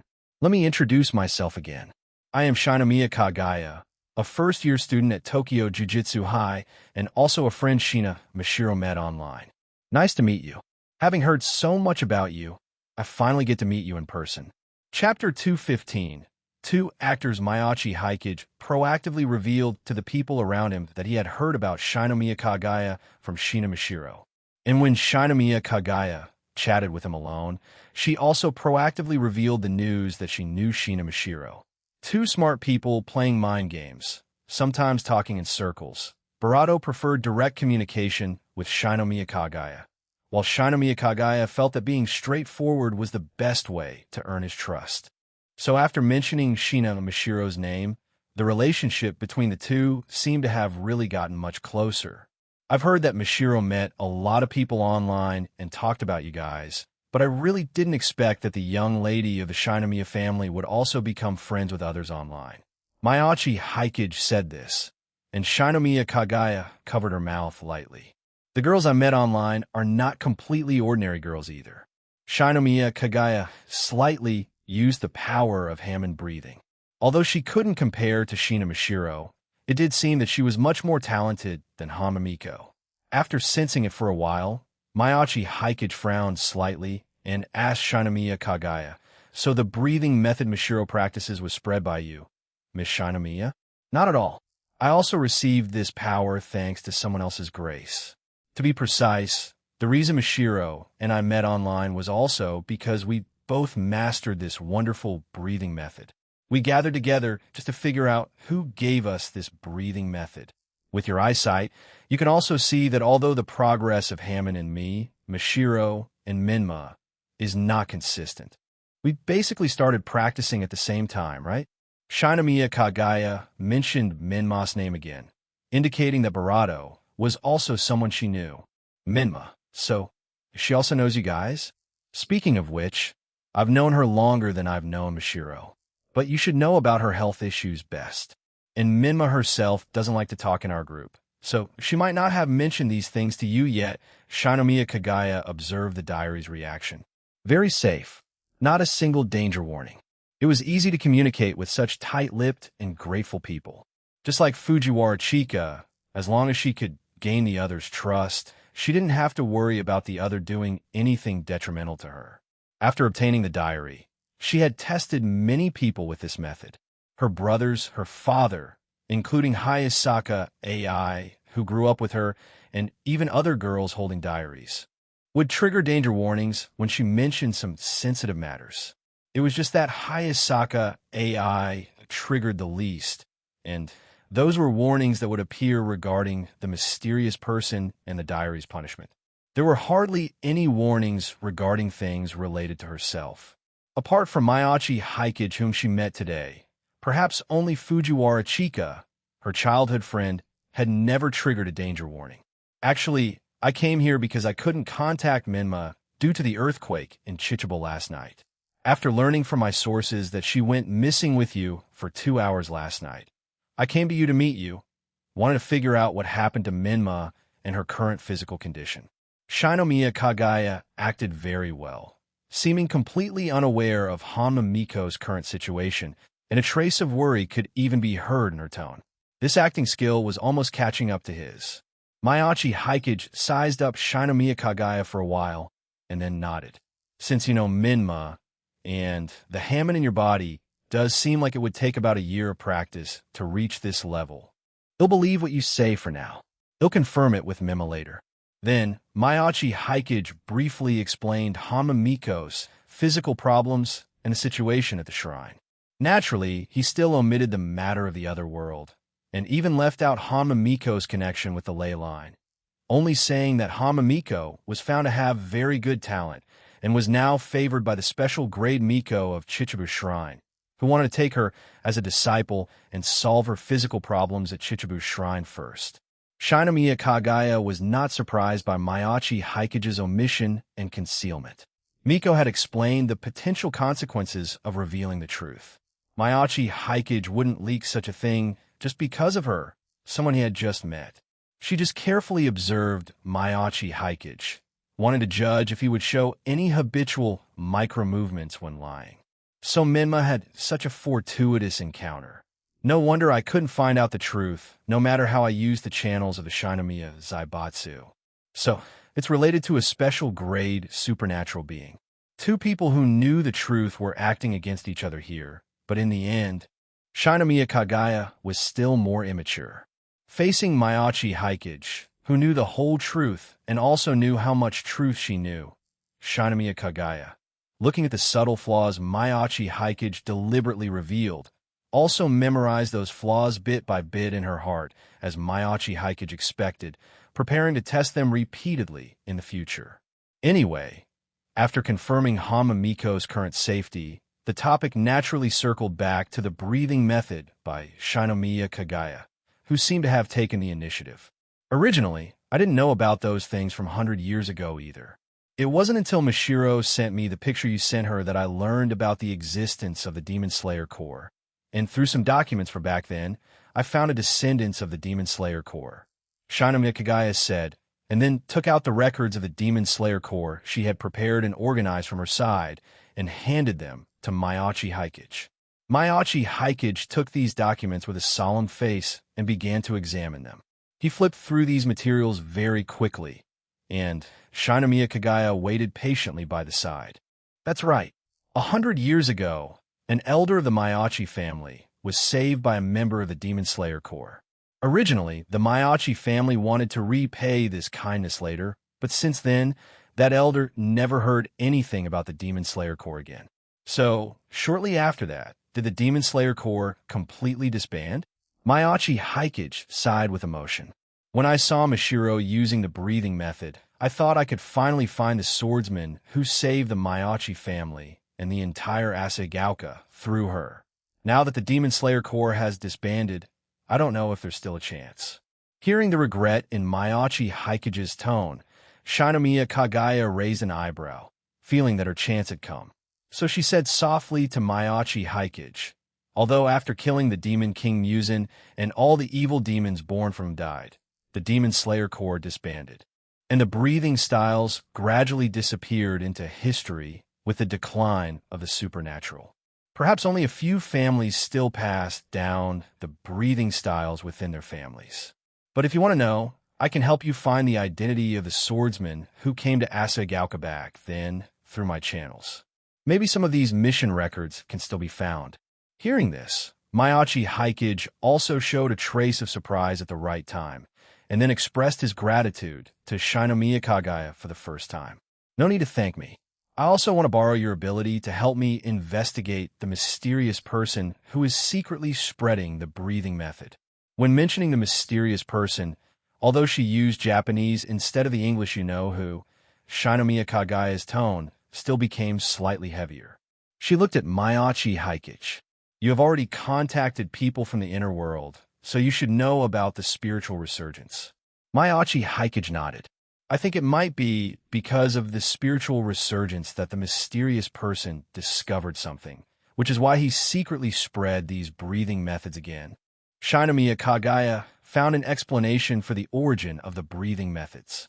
No matter what that person's purpose is, I am very grateful for his gift. It was he who let me enter this world and see the full picture of this world. So, I also want to find him and express my gratitude to him. While Shinomiya Kagaya was saying this, her eyes were always on Maiachi Haikage. Her last purpose for coming here was to personally confirm whether Maiachi Haikage could be that mysterious person. Shina Mishiro could prove, Kusamigakaki Yudaha could prove, and even Hamamiko last night could prove that there was no connection between Maiachi Haikage and the mysterious person. But Maiachi Haikage indeed still had suspicions.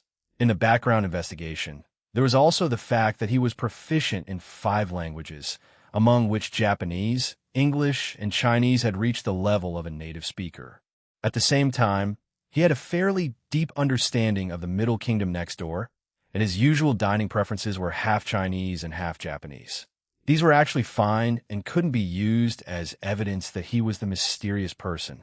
After all, the mysterious person had never mentioned which country he was from before transmigrating in the diary. Even judging from the present situation, since he had watched so many anime and Japanese film and television works before transmigrating, the possibility of him being Japanese was even greater. There might even be a suspicion that the mysterious person was deliberately pretending to be a foreigner. What really made people care was that Maiachi Haikage was too outstanding and his achievements were too conspicuous. Before the age of 13, he was also a well-known little genius in Asagauka. If he hadn't been unwilling to leave the Asagauka branch school himself, with his grades, he could have easily gone to those more excellent middle schools. At the age of 13, he caught the wind of the times and started filming online videos, and then went on a rampage all the way up. He even managed to buy a high-class Western-style house worth billions in the center of Tokyo at the age of 16 through various stock fund operations. Under his leadership, the small village of Asagauka also completed a brand-new transformation in just a few years. Even Shinomiya Kagaya had to admit that even she, who had received elite education since childhood, seemed to find it difficult to accomplish Maiachi Haikage's current achievements. According to the mysterious person, this was his character's setting, a super genius who had never shown his face in the manga, but whose imagination and creativity were no worse than anyone else's. But thinking of the brother in Humorous Family, who is also set as a Barato character and a genius, the gap between the two seemed quite large. Not to mention that after Barato went to school in Tokyo, he depended on his sister's help. He quite wonderfully established connections with the female protagonists of several works.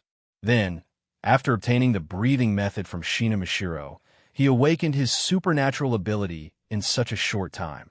And now he and Hamamiko saved a dragon from another world.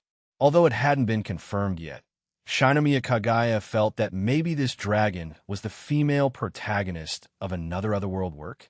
In any case, such a setting was a bit too outrageous. Even a protagonist couldn't do so many things in such a short time, right? Even though several girls who had been in contact with Mayachi Hikage had already proven in various ways that Mayachi Hikage was indeed an innocent person and had nothing to do with a mysterious person. Even if there was less than a 5 possibility, Shinomiya Kagaya would not dispel the suspicion in her heart before confirming it personally.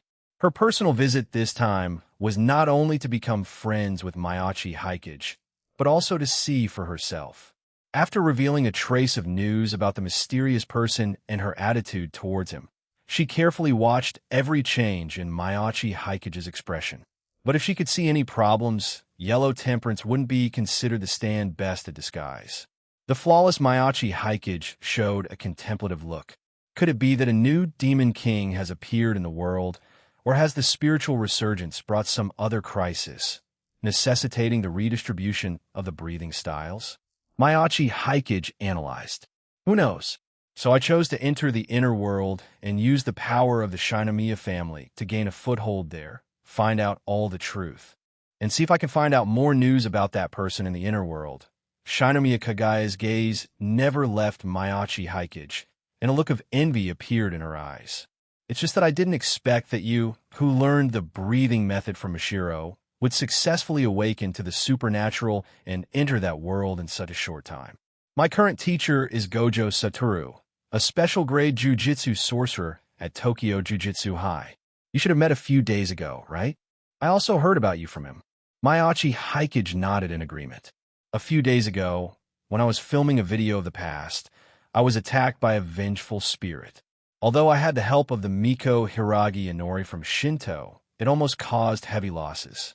In the end, it was Gojo Satoru-san who rushed to the scene in time and saved everyone.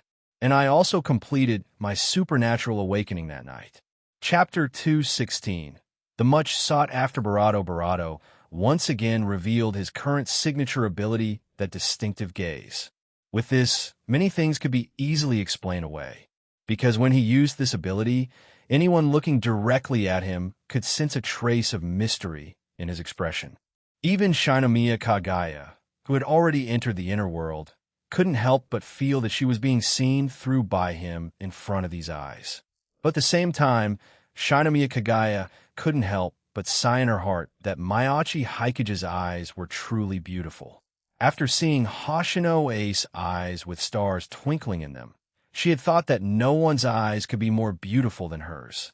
Unexpectedly, after Mayachi Hikage activated his ability, these deep and crystalline eyes gave people the illusion that they were falling into them just by looking at them.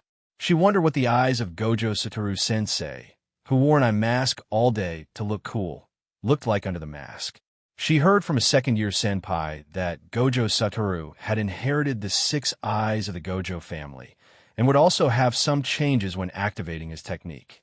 Collecting her thoughts, Shinomiya Kagaya looked at Mayachi Hikage's eyes with appreciation and let out a heartfelt praise. She resisted the urge to ask him about his ability. Since she wanted to gain favorability, she naturally had to be reserved and not show that she really wanted to know his ability. It would be best if he proactively told her about his ability. Then, Mayachi Hikage said what he saw in Shinomiya Kagaya. You are curious about the ability of my eyes. He didn't use a questioning tone, but a normal declarative tone. This startled Shinomiya Kagaya. Had her inner thoughts been seen through by Mayachi Hikage?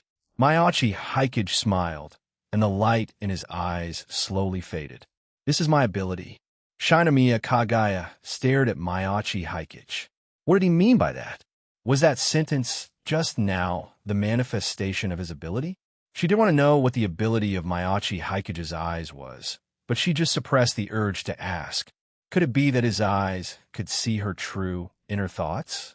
Thinking of this, Shinomiya Kagaya felt a little flustered. Under the Shinomiya family's guidance, Barato had mastered a mind-reading technique that interpreted other people's thoughts through their expressions and Barato. However, this was only an application of psychology, and compared with true mind-reading, her ability was completely ineffective. But at the same time, she was a little confused. Mind-reading was indeed not weak. It could play a huge role in both combat and daily life. In that other world, Maiachi Haikage used this ability to see through Tora's inner thoughts, thus successfully saving her. This seemed to make sense, but she always felt that mind-reading was a bit too simple, and using this ability would make his eyes glow, which seemed a bit too conspicuous. If the ability Maiachi Haikage awakened was just simple mind-reading, would Gojo Satoru praise Maiachi Haikage's potential so much? However, Shinomiya Kagaya, who had just come into contact with the inner world, didn't know the status of mind-reading in the inner world, so she didn't continue to think about it. She only knew that she had no intention of hurting Maiachi Haikage in the first place. And even if he read her mind, he wouldn't be able to read anything related to the diary under the diary shielding. After having her thoughts seen through by Maiachi Haikage, Shinomiya Kagaya nodded frankly at him, indicating that she did have such thoughts in her heart. But she also knew that these supernatural abilities were everyone's most important privacy and shouldn't be casually revealed. She also reminded Maiachi Haikage not to reveal this news to outsiders casually in the future, lest he be used by people with bad intentions. Speaking of bad intentions, who could compare to you right now? Before, you wanted to overpower me in every way to make me work for you for a lifetime. Now you want to use your identity as a successor of the breathing styles and a classmate to build a good relationship with me so that I can help you when I grow up in the future. Maybe in your heart right now, you're even secretly trying to test if I'm the mysterious person. Maiachi Haikage heard all of this clearly through the ability of the name magic, while Shinomiya Kagaya was mumbling to herself. Anyway, among the people Maiachi Haikage knew and had contacted, this one could indeed be considered one of the most scheming people. Of course, Maiachi Haikage didn't dislike this kind of Shinomiya Kagaya. After all, her upbringing and the attitudes of those around her indicated that Shinomiya Kagaya could not be a person without schemes. To be precise, the appearance she showed at the beginning, where her IQ automatically dropped to 0 whenever she encountered anything related to romance, felt more formulaic to him. After all, stories of wealthy young ladies throwing themselves at someone were indeed too common, and Maiachi Haikage had seen too many before transmigrating. In the current Shinomiya Kagaya, although not as cold as Ice Kagaya, because of the diary and appearing more human, was not like in the manga, where she plunged headlong into love and couldn't get out. Since Shinomiya Kagaya had decided to sever love ties, jump out of the original work, and enter the inner world to start her big heroine story, Barato was also curious to know how far she could go relying on the power of the diary. Of course, completely submitting to someone was out of the question. Her appearance was indeed pitiful too. Although people had their preferences, compared to Yukino Shida, Yukino, Barato couldn't quite measure up. At least Yukino Shida had a notable presence. Barato's smaller stature aside, he could still benefit from the resources of the Shinomiya family. At least for now. The supernatural beings of the inner world still had to abide by the rules of the outer world. The wealth and power of the outer world could still do a lot of things. Shinomiya Kagaya's ordinary talent allowed her to join Jujutsu High because of the Shinomiya family behind her. Thinking of this, Maiachi Haikage nodded slightly at Shinomiya Kagaya and showed a smile that made it impossible to feel disgusted. My abilities are certainly more than these, and I already have ideas for developing them accordingly. Still as outstanding as ever, Shinomiya Kagaya sighed in her heart, and at the same time asked Maiachi Haikage about how it felt to awaken to the supernatural, hoping to find a way to use it as a reference. It's probably about letting your spirit be in a state of tension first. After all, what happened that night was indeed a bit thrilling. If that female ghost hadn't had little interest in me, I might not have lasted until Gojo Satoru-san arrived. Mayachi Haikage briefly explained what happened that night, and by the way, gave Shinomiya Kagaya some hints Kano Yuko might have a diary. After all, after suddenly obtaining a magical artifact that could shield against mental influence, someone gained special powers in a short time. The Barato at the scene, Barato, and Barato all knew about this. The wanted notice for Barato would also mention it. Sure enough, upon hearing this, Shinomiya Kagaya almost couldn't keep her composure. A vengeful spirit close to special grade, suspected of having a diary. If that was really a diary, it meant that the vengeful spirit might have forcibly snatched her main Bodis diary after discovering the danger and fled, and her whereabouts were now unknown. This was not good news. She had to notify the girls in the group to be careful immediately. Such a powerful, vengeful spirit. If she also had a diary in her hand, heaven knows what she would do once she discovered the diary's functions, especially since the other party might be a second batch diary holder. Even if there was still protection against harm between the two batches, what if she snatched a commission whenever she saw one? The diary clearly supported competition for commissions between the two batches of diary holders. A vengeful spirit with only hatred in her heart, coupled with the mechanism of snatching others' commissions. Heaven knows how many tragedies would occur. Mayachi Haikage could naturally see the worry in Shinomiya Kagaya's heart. After all, everyone had so many schemes. What Shinomiya Kagaya could think of, he naturally also thought of on the day he subdued the Shadow Yuko. It seemed there were no other second-batch diary holders in Tokyo, so he could only rely on himself. After he brought the Shadow Yuko back to Tokyo, he was prepared to use this diary to stir up trouble. Originally, Shinomiya Kagaya wanted to probe Mayachi Haikage, but the more skillful Mayachi Haikage quickly diverted her attention to other places. Mayachi Haikage also took the initiative to comfort Shinomiya Kagaya, saying that it was just a vengeful spirit not yet at special grade. There were quite a few special grade existences in Japan. If she dared to show her face again, she definitely wouldn't get any benefits. Moreover, the shrine dedicated to Miss Kano Yuko is already being built. If she can also become a god. Anyway, after Kano Yuko is worshipped, even if that evil Kano Yuko is promoted to special grade, she probably won't be her opponent. Mayachi Haikage deliberately sold another flaw. After all, he hadn't mentioned that Hamamiko could become a god before. He believed Shinomiya Kagaya would notice the flaw of his words. The immature Shinomiya Kagaya fell for the trick as expected. Seeing Mayachi Haikage showing signs of eyes drifting upwards again, she took this action as a subconscious reaction when adjusting his thoughts to explain. The silver-haired girl set aside the matter of the shadowy Barato slightly. The purple-haired girl was right. A vengeful spirit close to special grade definitely couldn't make any waves even if she went to Tokyo. However, she still expressed her desire to go with Mayachi Haikage to meet that Kano Yuko and confirm the situation. On the surface, she said she was a little concerned about Kano Yuko's story back then and wanted to meet more beings from the inner world. Mayachi Haikage was going to meet Kano Yuko again anyway, so this was naturally not much of a problem.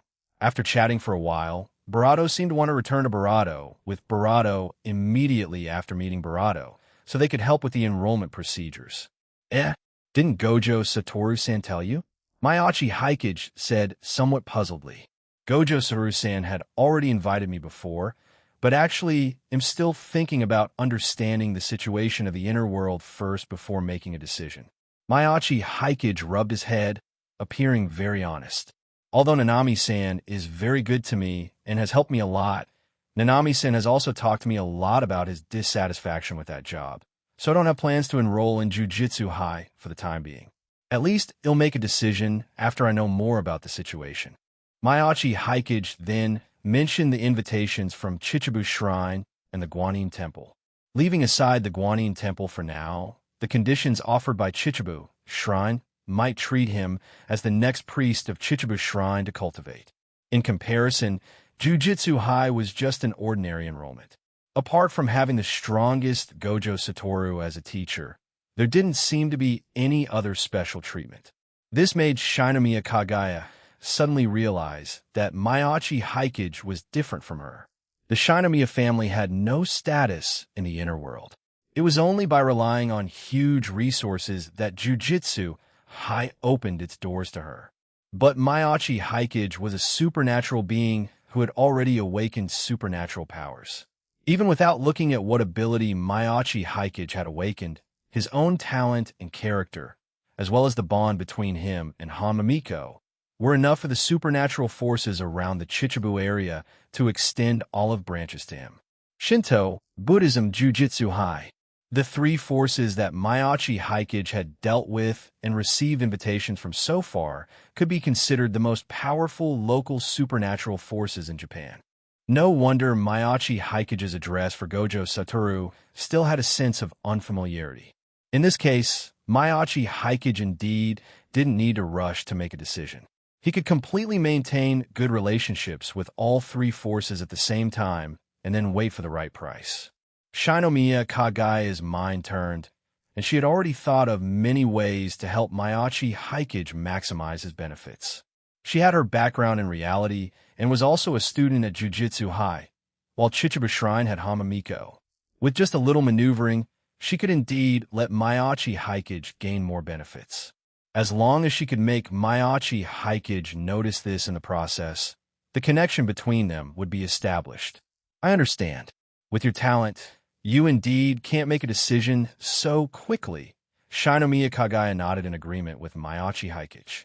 If there's anything you need help with, just tell me, and I'll do my best to help.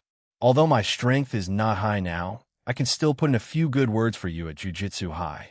Maiachi Hikage put on a grateful posture. He didn't have any thoughts about where he would hang out. Even if the distillery from Conan's side came to pull him over and give him the title of Matai, he wouldn't care. Anyway, he was already prepared to build his own supernatural force. No matter where he went, he was just a slacking mole. And after chatting about these, Shinomiya Kagaya finally made her last request. That was to have a sparring match with Barado, using only Barado. Chapter 217, Breathing Style, Swordsmanship. The Barado breathing contest between Barado and Barado ended in a complete defeat for Barado.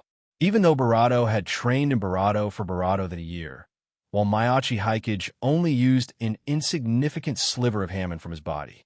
But there were differences between people's constitutions and talents.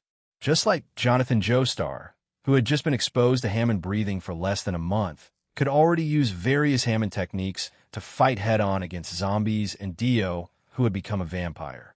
After his supernatural awakening, Maiachi Hikage's seal on his constitution was being lifted little by little. After all, he had already been judged to have the potential to become a grade 1 before his supernatural awakening. If he couldn't show more potential after his supernatural awakening, then his awakening would have been in vain. With 7 of his pure young body unsealed, plus Hammond with different properties, even if Shinomiya Kagaya had a larger total amount, without Maiachi Hikage's precise manipulation ability, by the time Shinomiya Kagaya came to her senses, she had already been subdued by Maiachi Hikage. If it were a few days earlier, I might not have been your opponent, but something happened in the last few days that gave me some new ideas about the breathing method. Looking at Maiachi Hikage's smiling face, Shinomiya Kagaya knew that the supernatural awakening a few days ago and the trip to the other world last night had probably allowed this genius to undergo a new transformation. This gap made Shinomiya Kagaya realize that even if she fought Maiachi Hikage 100 more times, she probably wouldn't win even once. The difference in control over Hammond between the two was too great.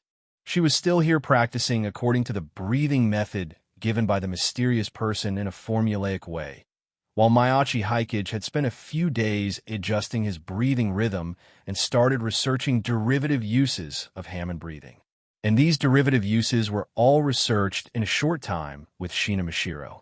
Shinomiya Kagaya even felt that if she gave the cultivation methods of the Crimson Blade and the Transparent World to Maiachi Hikage, he would probably be able to reach that realm in a very short time. Looking at the boy who showed amazing talent before her, Shinomiya Kagaya quickly made a decision.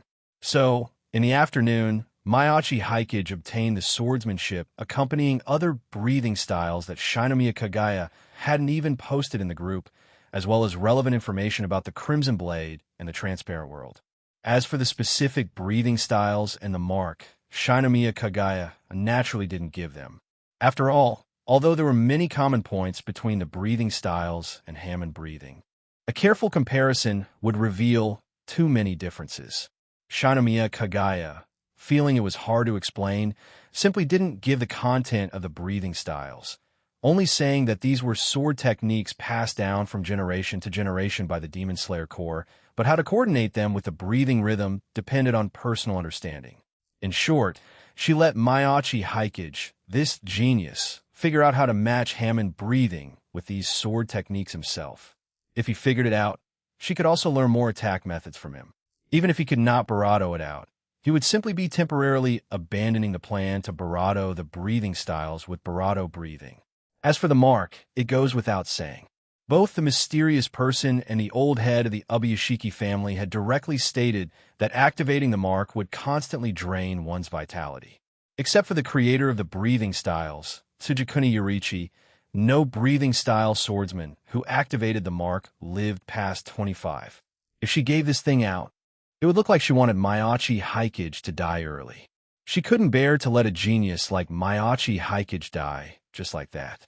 As for the Nickeron Blade, I've already found a specialized swordsmith at Jujutsu High. It should be able to be made into a medium-grade cursed tool. After it's forged, they'll send it to you. Hearing this, although he had already been thinking about finding some sword techniques to practice, Mayachi Hikage had to decline for appearance's sake. After all, Unlimited Blade Works was already in his hands. Even if he could rely on a user's memory attached to the projected swords to wield them, he still needed to have some understanding of swords. How can I accept this? I haven't practiced kendo before. Giving me a Nickeron blade is too wasteful. Of course, this was just for Shinomiya Kagaya to hear. Mayachi Hikage indeed hadn't practiced kendo. After all, there were no such conditions in Asagauka. However, the various rewards from the diary could basically be considered top tier. Like the reward of Hammond breathing, it instilled all memories and experiences related to Hammond breathing into him. The pure yang body was said to be from Genshin Impact, but Mayachi Hikage felt that the effect of his pure yang body could probably crush Chongyun from Genshin Impact, and it would probably be enough to fight in those Shinsha novels. Even the relic chip from the Cyberpunk 2077 world came with a computer technology skill, turning him into a master hacker. And the Unlimited Blade Works Mayachi Hikage obtained, although it didn't have the entire world of projected noble phantasms like the original version and was currently just an empty shell. It also increased Mayachi Hikage's control over Unlimited Blade Works and his affinity for swords. Anyway, the current Mayachi Hikage's talent for swords was definitely maxed out under the reward of the diary. Even if he had never touched kendo before, it would be no pressure for him. And the multiverse chant needed by Archer and Amiyashiro could be shortened to a single phrase, Unlimited Blade Works here. Or he didn't even need to shout it out. Just reciting it in his mind would do. Similarly, this great magic close to true magic also added the sword attribute to Mayachi Hikage's magic attributes, and removed the flaw of not being able to project divine constructs. But it still had the setting that the projected noble phantasms would be one rank lower than the original ones. Of course, the holy sword that almost killed Toru was an exception. After all, the sword spirit of that holy sword was still living in Mayachi Hikage's head. Although she wasn't very cooperative, the holy sword he projected could achieve all the attributes of the original holy sword, except for the material being slightly more brittle. It was just that he could only project one at a time, and couldn't pull people into Unlimited Blade Works and project a screen full of holy swords to give the enemy a little shock of divine constructs. As for whether his origin attribute had changed, Mayachi Hikage didn't know, but with the diary, the origin attribute was not important for Mayachi Hikage. A transmigrator from another world. Hearing Shinomiya Kagaya express her belief in his talent, and saying that since he entered the inner world, he should have a decent weapon for self-defense, and finally expressing that she could personally find someone to teach Miyachi Haikage basic kendo. Hearing Shinomiya Kagaya's sincere tone, after deliberately declining for a while, Miyachi Haikage finally reluctantly accepted her kindness.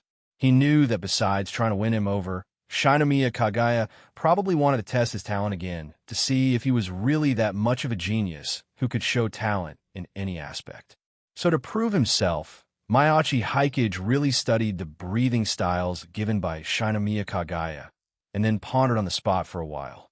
Then, under Shinomiya Kagaya's gaze, as if she had seen a ghost, he used a prop sword from the studio to perform a complete set of water-breathing sword techniques.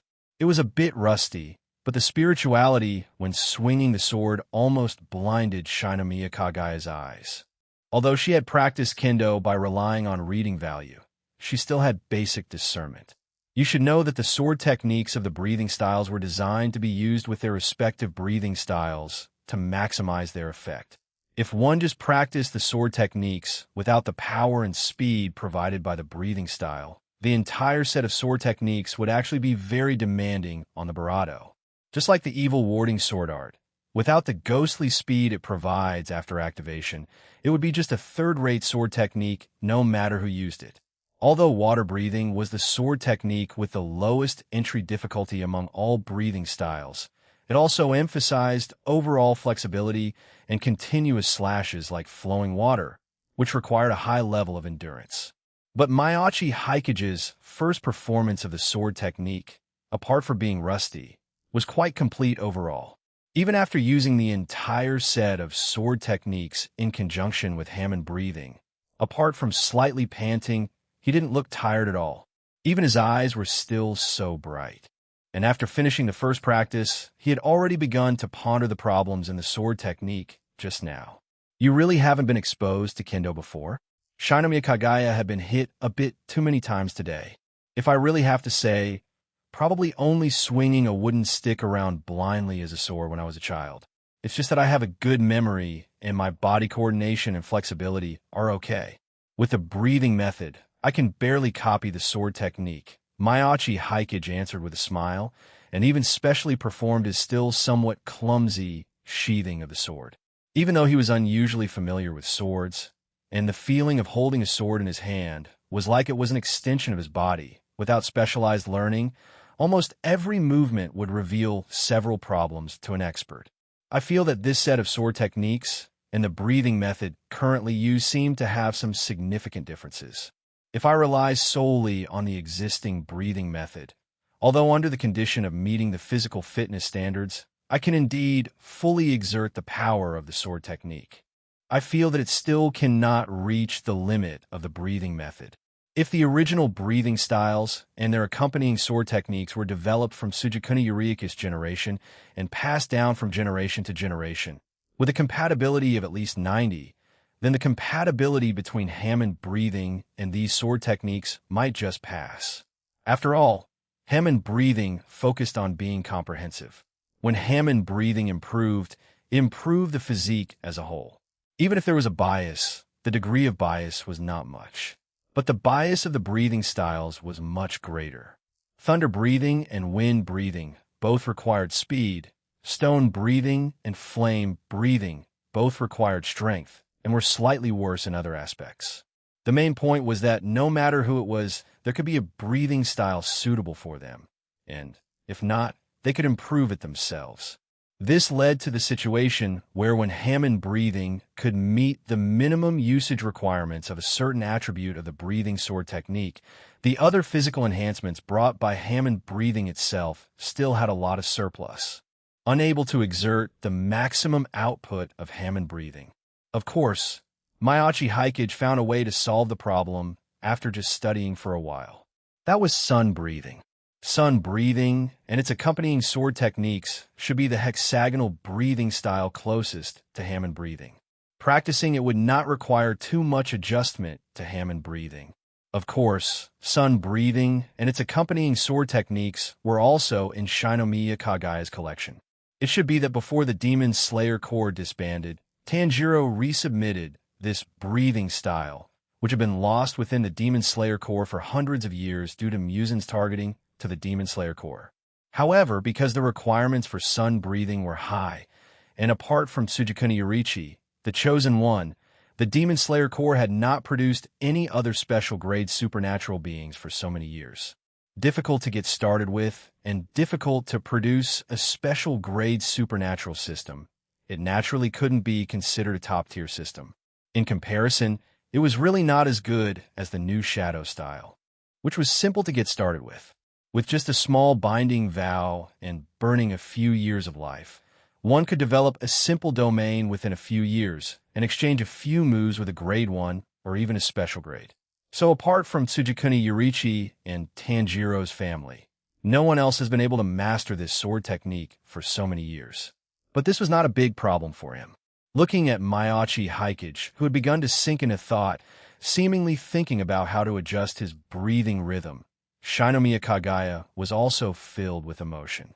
Copying it just by looking? What enviable talent. Even with various omissions and mistakes, he ultimately performed a complete set of breathing-style sword techniques. Although she had been learning Kyudo since she was a child, she also had some foundation in Kendo. But it was only after studying the sword techniques, accompanying these breathing styles for a long time, and then using reading value as an aid, that she barely managed to master this water breathing with the lowest entry difficulty. Seeing that Maiachi Hikage's less than an hour of research could be worth her days of effort and the consumption of several reading value points, Shinomiya Kagaya's gaze towards Maiachi Hikage became even firmer. She definitely had to hold on to such a genius firmly, and the connection had to be closer. In the future, if she encountered any troublesome commissions, she could rely on this relationship and Aspirado for help. Fortunately, before leaving for Asegauka this time, she had already told the people from the Shinomiya Zaibatsu that this cooperation with Asegauka should be given the utmost sincerity, even if it meant a loss. The people in charge at Asegauka were probably still a bit confused, thinking that the Shinomiya Zaibatsu was here to do charity. Shinomiya Kagaya's answer was that she was here to do charity. If necessary, she could even help Maiachi Hikage build the entire Asegauka into a super large film and television city, because she could see from the information that Maiachi Hikage cared about Asegauka. As long as she could tie Asegauka to the Shinomiya Zaibatsu, she could naturally make Maiachi Hikage one of her own. In this case, whether Maiachi Hikage was a super genius supporting character in a manga, or there was that extremely low probability that he might be the mysterious person who had never shown his face in public, it didn't matter to her.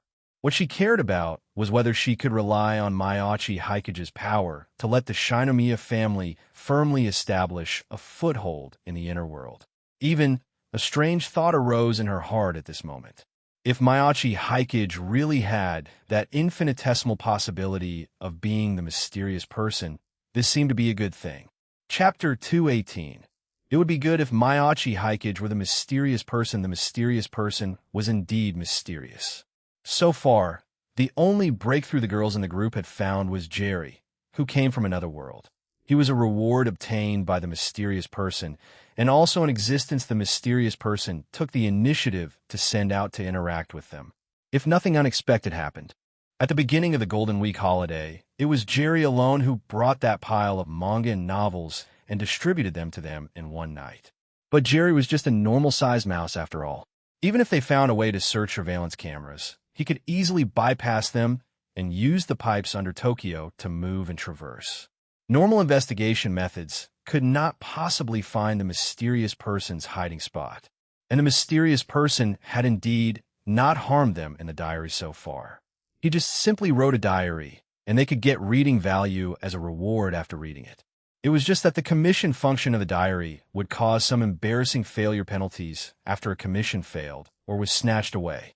Although Shinomiya Kagaya still regarded the thing she did after her commission was snatched away as a great humiliation, after calming down, she still knew very clearly that if she wanted to lead the Shinomiya family to gain a firm foothold in the inner world, or even achieve the status held by the Shinomiya family in the outside world. At present, she absolutely could not manage without the help of the diary and the mysterious person. So her attitude toward that person was understandably complicated.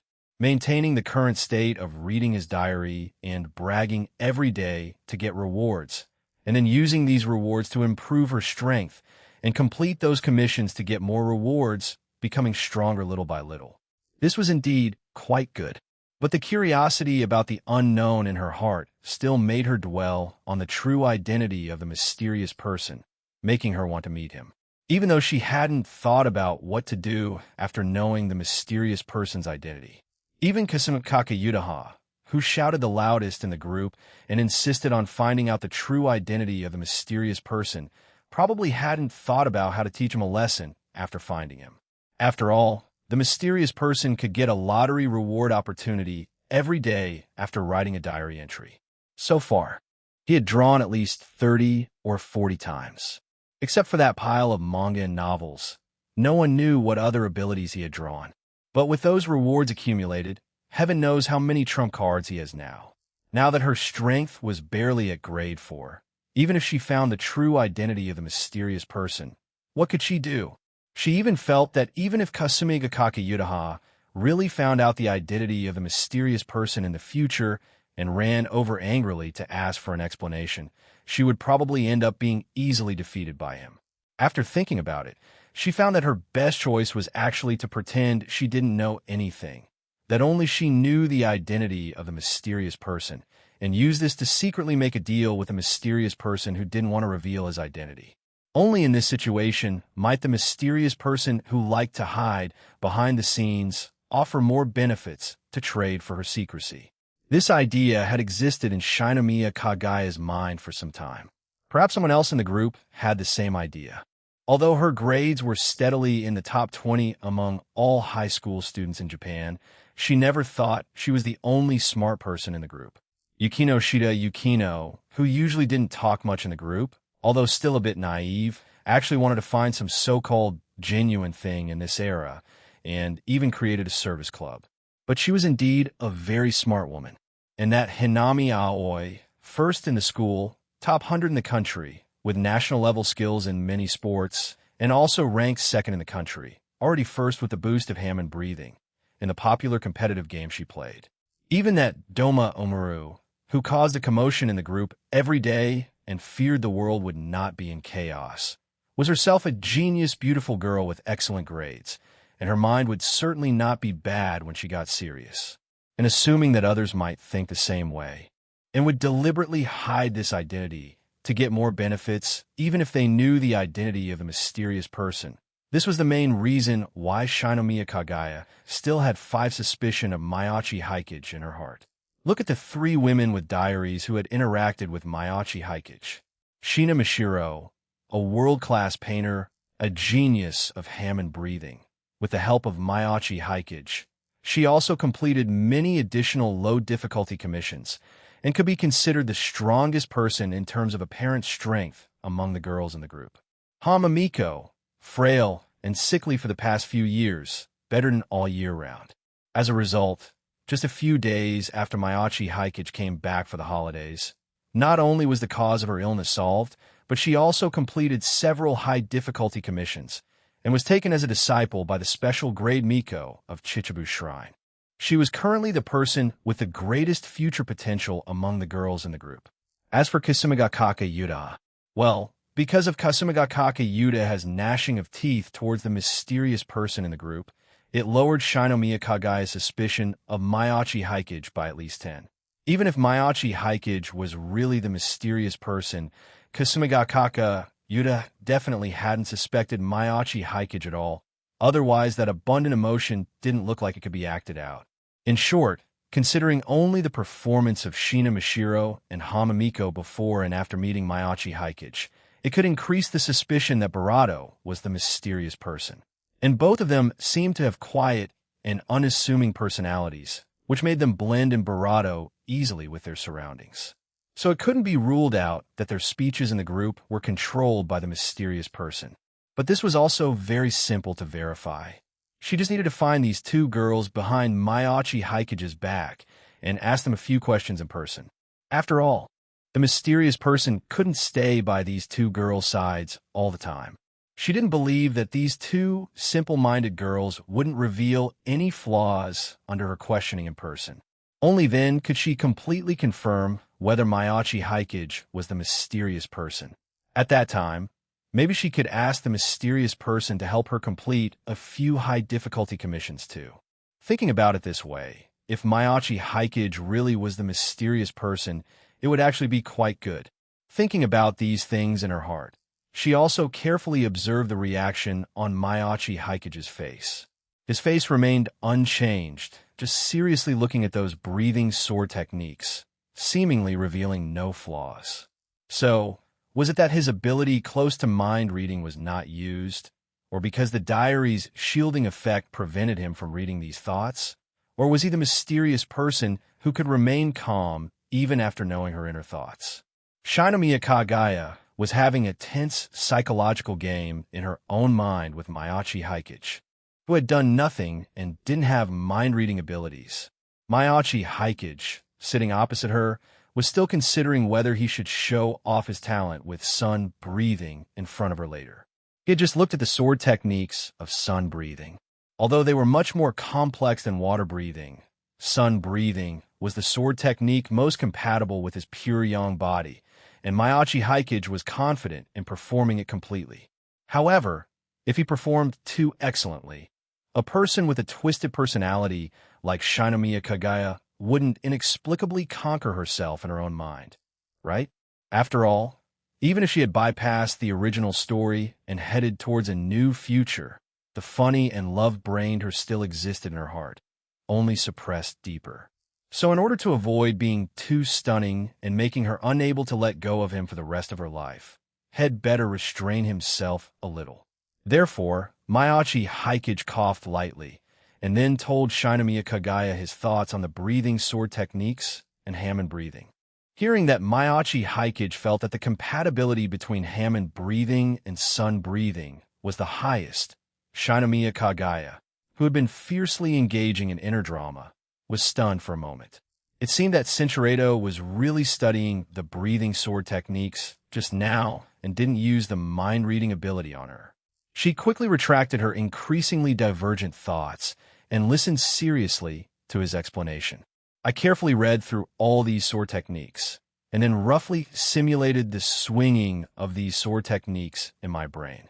I found that sun-breathing swordsmanship is the most comprehensive and impeccable sword technique. It's just that the entry difficulty seems very high, and with my current strength, I may not be able to wield it completely. I'll try using the first few forms of sun breathing at a slow speed that I can maintain now. Mayachi Haikage maintained his Hammond breathing and then used a slow version of the first few forms of sun breathing while maintaining the speed of water breathing. Even at a slow speed, after using a few forms, he stopped with a look that something was wrong. Some sweat deliberately appeared on his forehead. The difficulty is indeed a bit high. Although the breathing rhythm can roughly match, it won't work if the speed is slowed down. It has high requirements for the body. It will probably take a week or two to fully perform it. He added, after the supernatural awakening, my cultivation speed for the breathing method has become much faster, and my physical fitness has been improving. Otherwise, with normal cultivation, it would probably take at least half a year or more. Only a week or two.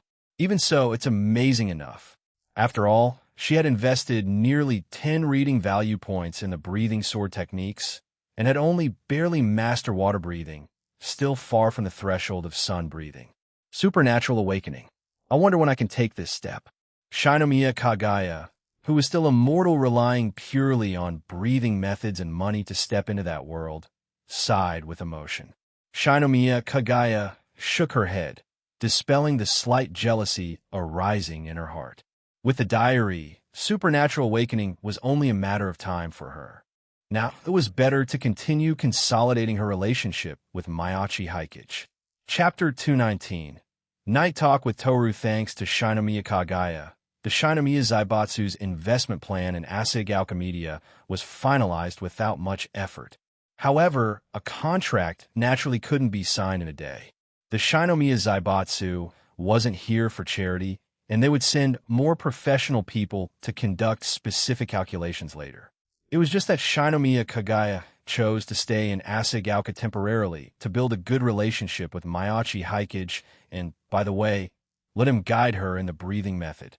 According to her own words, she planned to stay here until the end of the holiday and then return to Tokyo with Mayachi Hikage. After all, I'm a student at Tokyo Jiu-Jitsu High.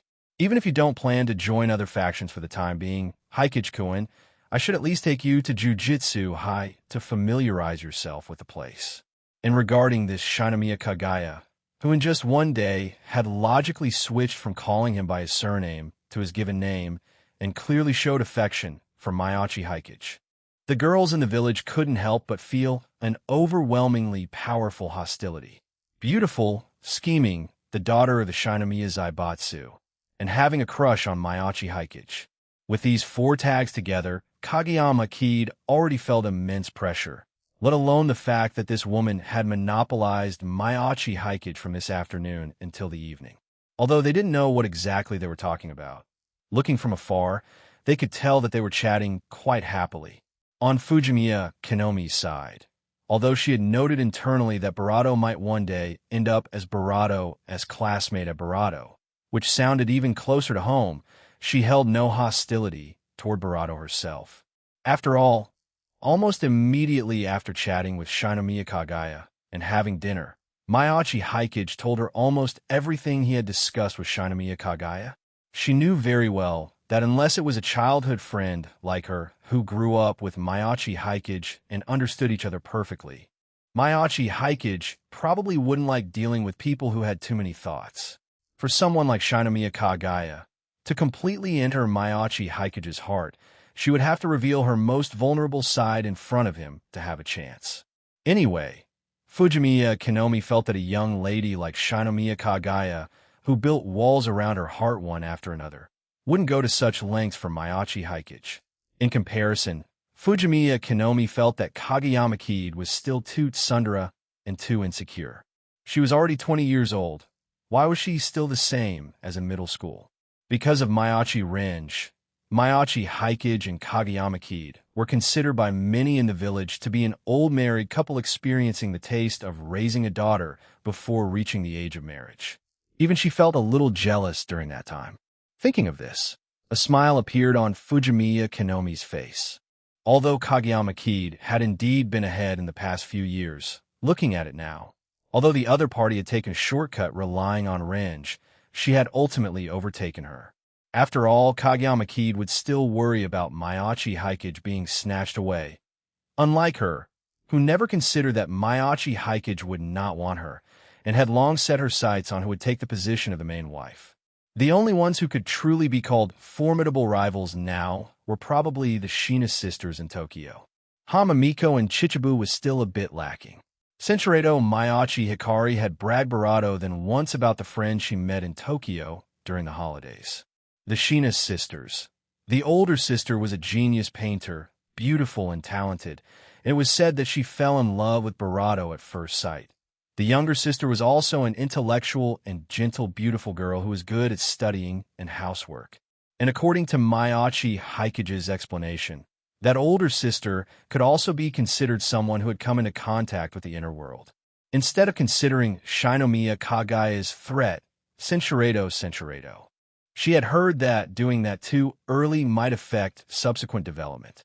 It was said that in current adult-rated games, regardless of the theme, the characters were required to be 18 years old by default for romantic relationships. So should she wait until Barato was Barato older? This was what Fujimiya Kinomi was struggling with now. So, you really are the scumbag mentioned in those videos? This was the evaluation made by Toru, who had just arrived in this world for a day, after carefully researching the internet of this world and observing for a day. Senshirado Mayachi Hikage could only spread his hands helplessly in the face of Toru's disgusted look. What accidents? You don't mean to say that you don't have romantic feelings for any of them? Toru looked at Mayachi Hikage with fire in her eyes. There should be some, but the proportion might not be as large as you think.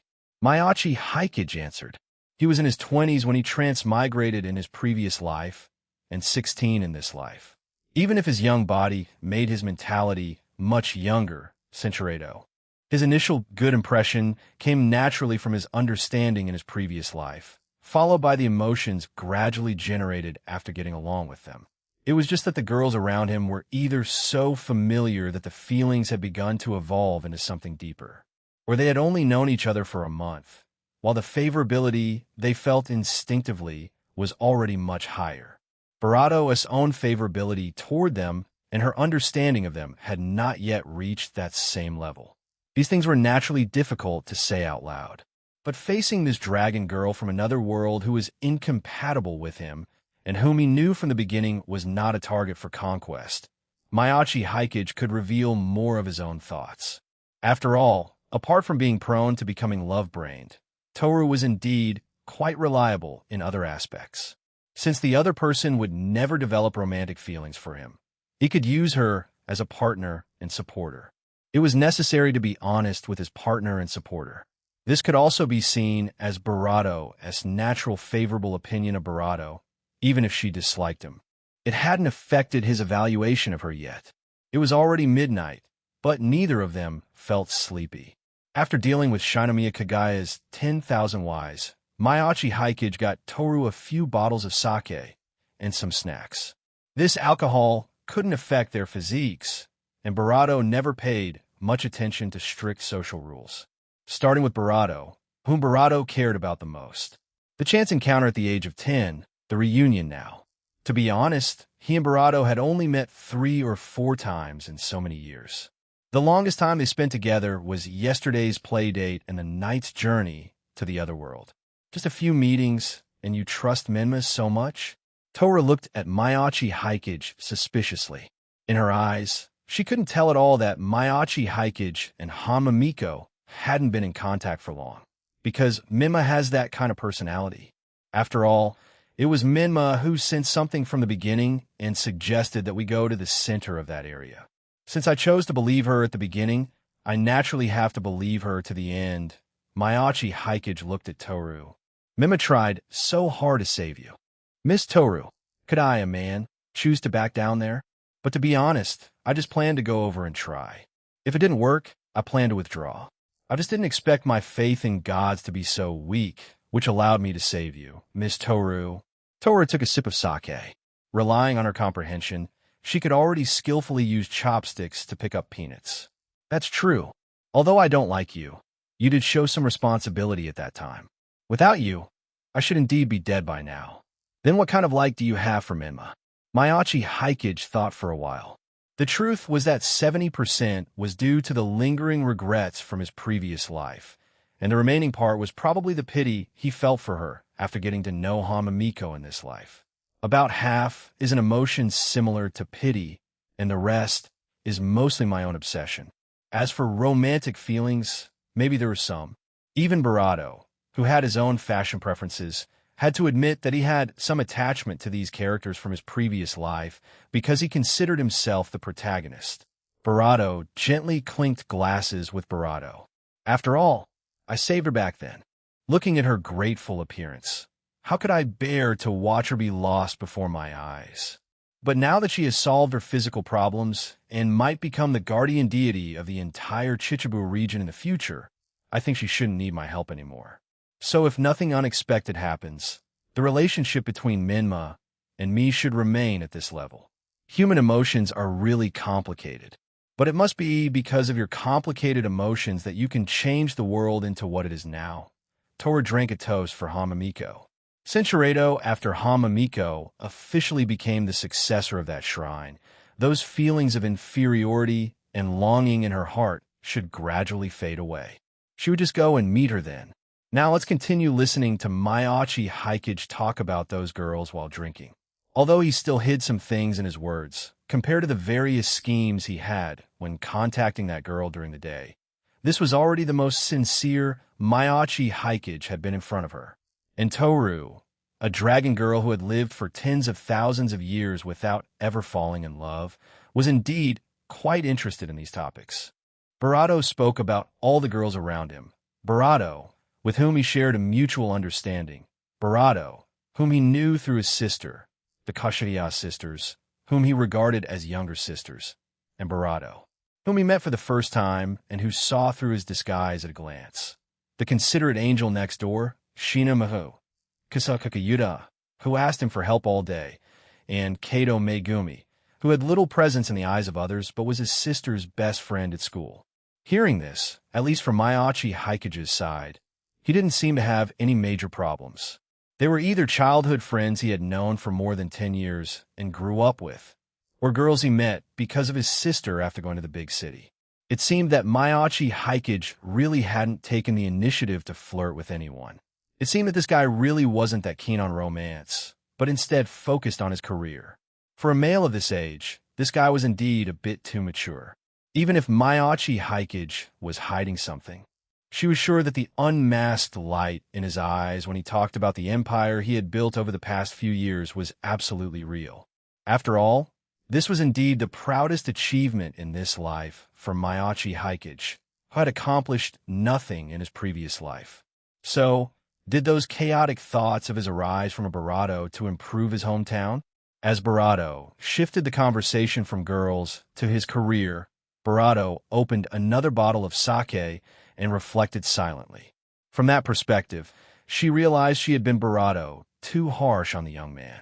It was just that she would still subconsciously feel some revulsion towards Maiachi Haikage from her soul, and the phenomenon of the holy sword still stuck in her body, attacking Maiachi Haikage back, then all meant that there were still many unspeakable secrets behind this boy. Thinking that Maiachi Haikage said he believed in gods but could easily destroy and subdue the holy sword made by God, Toru felt that she still didn't know him well enough. Perhaps she could try agreeing to his invitation first, go shoot some online videos, and see what he actually wanted her to do. Chapter 220. The Divinity on Barato. After drinking a few bottles of sake and having a frank conversation with Barato, Barato stood outside the studio, letting the cold wind blow over him, and felt that his heart was indeed quite troubled. The dragon girl who had lived for tens of thousands of years was still in a confused period after all, and had not yet found her future direction.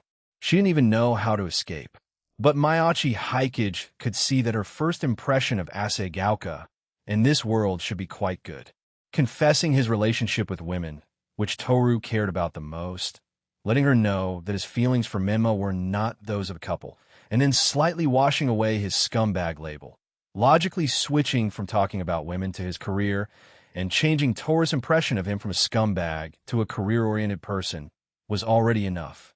If he could also guide Toru to develop curiosity and a desire to try, that would be even better. Maiachi Haikage knew that because of his soul, Toru would definitely still dislike him. But finding a way to make her develop some bonds with Asegauka and protecting this world a little while living here would not be a big problem. And tonight's frank conversation wasn't just for him.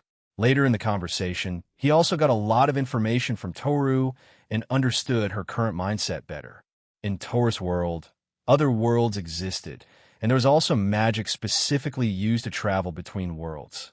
Many powerful beings who were tired of war would also go to settle in those peaceful other worlds. Of course, people who mastered this kind of magic were extremely rare, and basically only the dragon race, who could live for hundreds of thousands or even millions of years, had enough magic power to use such magic. Even though the unstable space in the mountains had been almost completely repaired, for Toru, if she wanted to go back, she only needed to find another place where the world barrier was weak and use the otherworldly portal magic to leave this world. However, slightly different from the original work, Maiachi Haikage carefully recalled the story of Dragon Maid. In the original work, this world should have been discovered by the Barato race long ago. That mischievous Lukoa was originally the feathered serpent god Quetzalcoatl of the Mayan civilization in this world, and had been secretly guarding the order and balance of multiple worlds. But from Barato Barato, it seemed that this was her first time encountering these things, and she knew nothing about the situation in this world. Maiachi Haikage felt that the most likely reason was the supernatural decline 100 years ago, which made it impossible for Lukoa to come to this world again. Then, with the spiritual resurgence, the barrier between worlds became fragile again, and the battle between Toru and the gods reopened the passage between the two worlds, re-establishing the connection between the two. After that, the abandoned Kana followed Toru's aura all the way to this world, and then, because of Toru's invitation, those dragons who knew Toru wasn't dead also came to this world one after another. Perhaps when Lukoa came to this world again in the future, he could try to learn the truth about the collective disappearance of the gods in this world from her. Since he had already accepted Toru, Maiachi Haikage's attitude towards the other dragons became much more casual. If Kanna came, he would let her live in his house and go to school with Renj, which could be considered finding a playmate for Renj. Lukoa herself was in existence maintaining the balance of the world, so there was no need to worry about her. Fafnir was a pure otaku. Giving him a computer and providing food and shelter would satisfy most of his needs. The only one who might be really troublesome was Toru's father, the Emperor of Demise. But he wouldn't pose any threat to this world either. The worst outcome would be Toru being taken back to her original world by him. Thinking about his future plans, a night passed. The next day, Maiachi Haikage arranged for Fujimiya Kinomi to take Toru to continue familiarizing herself with the various video production processes of the studio. Let Toru try according to her own ideas first. If it really didn't work, he would give her a script. However, Maiachi Haikage felt that with his golden rule, plus Toru's own appearance and temperament, even if he just filmed a casual daily vlog for Toru, it would probably become popular on the internet.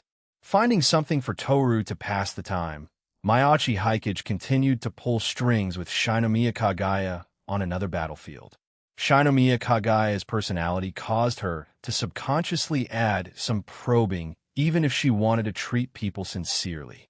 He didn't know how she changed from being aloof to love-brained just by turning a page in the original work. Probably even if you asked the original author, Akasaka-sensei, he wouldn't be able to explain it clearly himself. But the current situation wasn't Maiachi Haikage begging Shinomiya Kagaya to invest in Asegauka. After all, with the golden rule, even if he couldn't become the richest man, developing a place like Asegauka wouldn't be a problem. Now, it was Shinomiya Kagaya, the wealthy young lady, who wanted to gain Maiachi Haikage's favor. So Maiachi Haikage very decisively ignored her probes and accepted all the benefits she offered. But soon Shinomiya Kagaya couldn't care less about gaining Maiachi Haikage's favor, because they had already arrived at the gate of CQ Academy. Although it had only been 2 or 3 days, the ruins of that old school building had been completely demolished. Instead, the back mountain of the school was sealed off from the other side. It seemed that they were going to rebuild the shrine that the Kano family had worshipped back then, and another road up the mountain to worship at the shrine on the mountain. And seemingly sensing Maiachi Haikage's aura, when they entered the gate of CQ Academy, Kano Yuko's figure took the initiative to appear in front of them, smiling and greeting him. After calming down for a few days, and knowing from the Shinto side that their goal was to worship her as a new god, Kano Yuko now looked more intellectual than before, and her body faintly exuded a trace of weak divinity.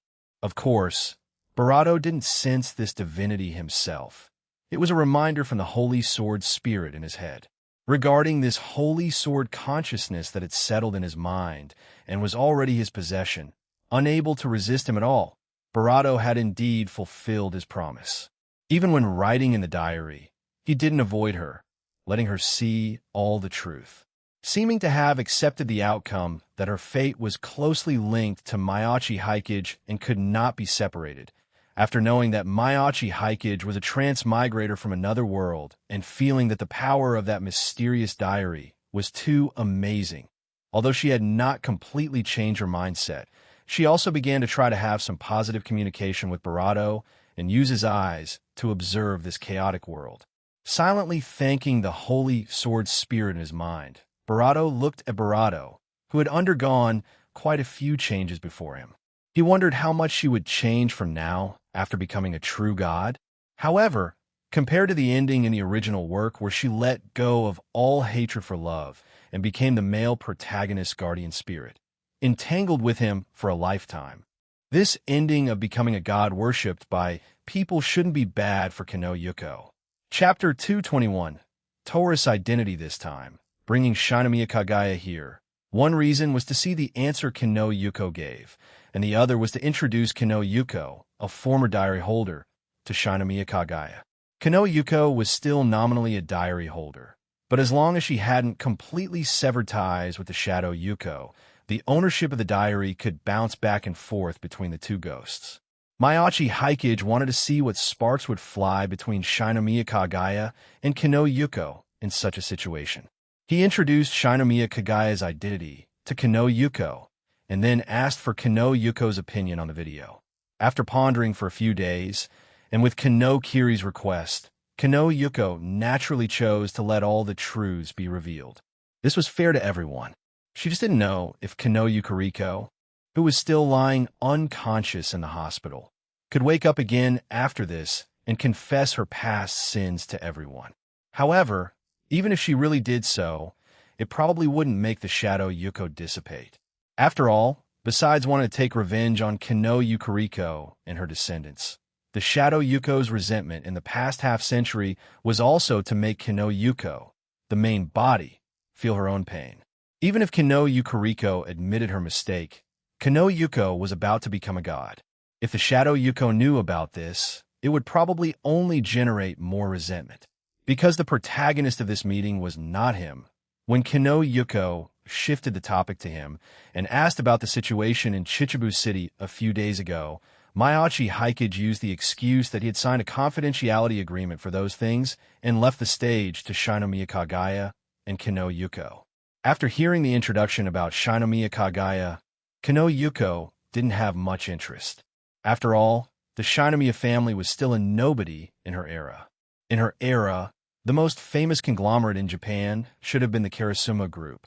The Suzuki Zaibatsu, Shinomiya Zaibatsu, Sanzanin Zaibatsu, and so on were all new forces that emerged after the collapse of the Karasuma Group. She just wanted to know the whereabouts of a Shadow Yuko, and whether her mysterious diary would be used by the Shadow Yuko to do bad things. Shinomiya Kagaya, on the other hand, was carefully observing Kano Yuko before her. What a beautiful ghost girl. Her clear eyes showed no trace of having lived for more than half a century, and her thinking seemed to have stopped at the moment of death. In addition, the memories after becoming a ghost were also regularly cleaned up and transmitted to the memory trash can of the Shadow Yuko, resulting in Kano Yuko not having many memories remaining, apart from smoothly recalling the memories of her life with the help of the diary's ability. Before coming here, Maiachi Haikage had already explained Kano Yuko's past experiences to her in detail. She knew how this ghost who had wandered the world for Barato than half a century had been defeated by her own sister back then. And she also knew that in order to cover up her hostility toward her sister, she had split herself into two different individuals, one good and one bad.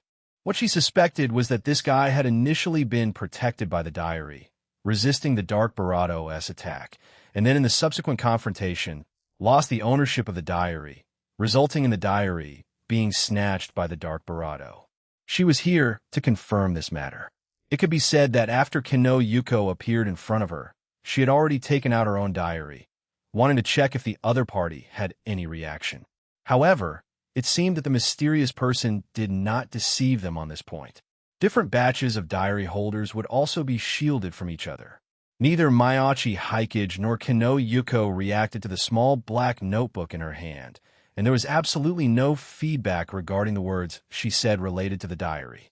She had secretly tested Maiachi Haikage dozens of times in the past day or so. So far, Maiachi Haikage had not revealed a single flaw, and his eyes had never cast a single glance of attention towards the diary in her hand. The 5 probability dropped a little more. But on Kano Yuko's side, although she had no reaction at first, as Shinomiya Kagaya kept mentioning the diary in a roundabout way, she could still realize that the purpose of this strange girl talking to her didn't seem as pure as Maiachi Haikage's. But because of the diary's shielding mechanism, their conversation was always difficult to proceed smoothly. When Shinomiya Kagaya talked about the diary here, it was shielded on Kano Yuko's side, And Kano Yuko's explanation here was also not transmitted to Shinomiya Kagaya's ears. The two were clearly discussing the same thing seriously, but they couldn't reach any consensus at all. As for Mayachi Hikage, acting as a qualified passerby character, even though he knew everything, he still pretended not to understand anything on the side. Towards the end, in order not to be grabbed by the two women to play a puzzle game with them, he simply ran up the mountain to check on the construction of the new shrine. However, Shinomiya Kagaya still had a brain after all. Although the two sides always had disagreements in conversation, it was confirmed that the other party indeed had a mysterious object before that others could not see, touch, or understand, and that object was indeed snatched by the Barado, nearly causing serious harm to Barado because of that object.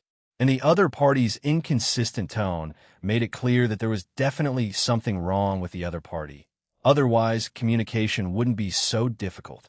A normal person, even hearing her shielded words, would distort them into relatively normal words or simply ignore her words. This situation could only arise when two mutually shielded individuals were chatting. These observations could be recorded and used as a basis for judgment when dealing with other second-batch diary holders in the future. However, the conversation with Barado ended there. After all, the diary was no longer in Kano Yuko's hands. Even if she was curious about what the mysterious person had written in the diary here these days, she couldn't know from Kano Yuko. She wanted to pull Kano Yuko into the group chat so that they could communicate any ideas in time in the future. But the other party didn't have a mobile phone yet, and another point was that the other party probably couldn't be pulled into their group chat. Therefore, Shinomiya Kagaya only left her private contact information to Kano Yuko, so that she could contact her when she had a mobile phone in the future. And on the way back to Asahigaoka in the afternoon, while discussing Kano Yuko's video and the mysterious curse tool taken away by the Shadow Yuko with Mayachi Hikage, the diary in Shinomiya Kagaya's hand was updated. Shinomiya Kagaya was sure that during this time, she had been talking to Mayachi Hikage, and his thinking was very smooth, without any stuttering. The only problem was why the mysterious person suddenly posted a diary entry early in the afternoon today. Glancing at Mayachi Hikage, who was still analyzing that curse tool, Shinomiya Kagaya apologized to him, saying that she remembered some matters to deal with, and then took out her phone and diary to look through them. With this look, Shinomiya Kagaya knew what was going on. Yesterday, the mysterious person claimed that he was taking a vacation at home, casually using the content of a few Conan episodic cases to pad the word count. And by the way, asking people to guess who the murderer was, stating that if a selected comment answered correctly, they could get a mysterious reward. As a result, the person selected was Takanashi Rika. She didn't care who the murderer was. After spending a lot of effort to finally stop her uncle from taking his whole family abroad for a honeymoon trip, she just wanted to know if she could become a modern dragon knight, and even directly wrote Toru's name in the comment. Then, the diary entry written by the mysterious person today was aimed at that giant dragon named Toru. I even came up with the idea of using something interesting as a reward on a whim to stimulate everyone's detective brains. But when I woke up, I saw a completely irrelevant comment. Anyway, Tyrant's Eye, you won't get the gift I carefully prepared. Congratulations. But the giant dragon you mentioned is called Toru, right? I don't know where you learned this name. Has she already come to this world? Or is she also a diary holder who defied fate and came to this world early to contact one of you? No matter what the situation is, I really have to pay attention. After all, this Toru and the forces behind her are really awesome. Let me tell you about Toru's situation first. The other world she lives in is a Japanese-style Western fantasy world where gods exist. Gods, dragons, humans, and multiple races have been waging war in that world for tens of thousands of years. And Toru is the daughter of the giant dragon named Emperor of Demise, the leader of the Chaos faction in that world. She possesses powerful strength. I remember in the setting, she has lived for tens of thousands of years, right? Anyway, giant dragons in that world can basically live for hundreds of thousands of years. Her tens of thousands of years are roughly equivalent to a dragon just reaching adulthood. Then Toru, who had lived for tens of thousands of years, grew tired of the endless war. And because she couldn't escape her responsibilities due to the restrictions of her identity, she simply ran off alone to challenge all the gods. The final result was that Barato was pierced by the Barato, slaying holy sword made by the gods, and was on the verge of Barato. Then, because of the spatial turbulence caused by the battle between her and the gods, a modern woman went to that world while drunk, removed that holy sword, saved Barato, and then, while drunk, the person and the dragon vented their emotions crazily there. In the end, Toru fell in love with the woman who saved her, put down her responsibilities, chose to follow that woman to the modern era, and became her dragon made with peace of mind. Yes, this is a Yuri slice-of-life anime that was quite popular in my previous life. However, I'm even more curious about where you heard the name Toru. After all, after coming to the modern era, she should have cast a confusion spell on herself and only revealed her true form in front of her own people. Even if the other party is a diary holder, aren't your two batches of holders supposed to shield and repel each other? How did you confirm her identity so quickly? Could it be that one of you followed Kobayashi to the other world and saved Toru? If that's really the case, then you guys are amazing. Although this dragon girl Toru is a top-tier love brain, outside of love, she is indeed quite reliable, and her network is strong enough, knowing all big shots. If you can get her approval, then as long as she stays in this world, you basically don't need to worry about your safety. Maybe if she casually leaks some things, it can help you become a grade 1 or even a special grade. However, if you want to become a Dragon Knight, given Toru's loyalty, if the one she likes is still Kobayashi, then you basically have no chance. But if your relationship with Toru is good enough, and you can fight for the custody of another young dragon from her hands in the future, maybe there is still a chance. Anyway, it's quite difficult to become a Dragon Knight in modern times. After all, giant dragons in this world have basically disappeared. Few of the giant dragons that can come to this world are weak. To have a good relationship with them and become a Barato Knight still requires Barato luck. I finally went home to rest for a few days, but I didn't expect to miss such a big thing. Although I hadn't thought about trying to win Barato over before, nor was I confident about drawing the holy sword to save Barato. I still feel somewhat regretful about missing the opportunity to meet a Barato maid. I'll research again and see if I still have a chance to adopt that young Barato. I'll also visit next door to check whether Barato has the second set of diaries. If I find out, I'll go directly to her for a showdown and have a serious talk. Alright, that's it for today. I have to set off again to find the Barato. See you tomorrow. Reading this diary entry with inexplicable feelings. Although Barato had already mentioned Barato's identity before, after seeing Toru's original story written by the mysterious person, Shinomiya Kagaya's mood was still a bit subtle. A dragon girl who had lived for tens of thousands of years, one moment tired of war and fighting to the death with gods, and the next moment falling in love with a human woman because of a life-saving grace and starting a daily romantic life together? This seems Barato outrageous, doesn't it? However, it seemed that the story had taken a huge turn. She didn't know who that Kobayashi was. There were more than 1 million people with the surname Kobayashi in Japan alone. Relying on a surname alone definitely wouldn't find the person, but this had nothing to do with that Kobayashi anymore. After all, the ones who saved Toru were Hanma Miko and Maiachi Hikage beside her. Seeing that Toru was following Maiachi Hikage now, could it be that Maiachi Hikage saved her and won her heart? Chapter 222. Two bald donkeys. When the diary's scheduled release time arrived, Maiachi Hikage glanced at Shinomiya Kagaya next to him. Her body clearly stiffened for a moment, and then she abruptly changed the subject, took out her diary, and started flipping through it. So, after knowing about Toru's situation, what are you planning to do? Maiachi Hikage thought to himself. However, with her personality, she will probably sneakily post what she did in the chat group after everything is settled. Anyway, she hasn't even mentioned in the chat group about her sneaking over to see me, nor her encounter with Kano Yuko this morning. Even if she knows about Toru now, she probably plans to find a way to contact her after returning to Asaegaoka. But even I, her savior, am still being guarded against by Toru. It would be strange if Shinomiya Kagaya a girl with no fewer schemes than me, could gain Tora's trust in a short time.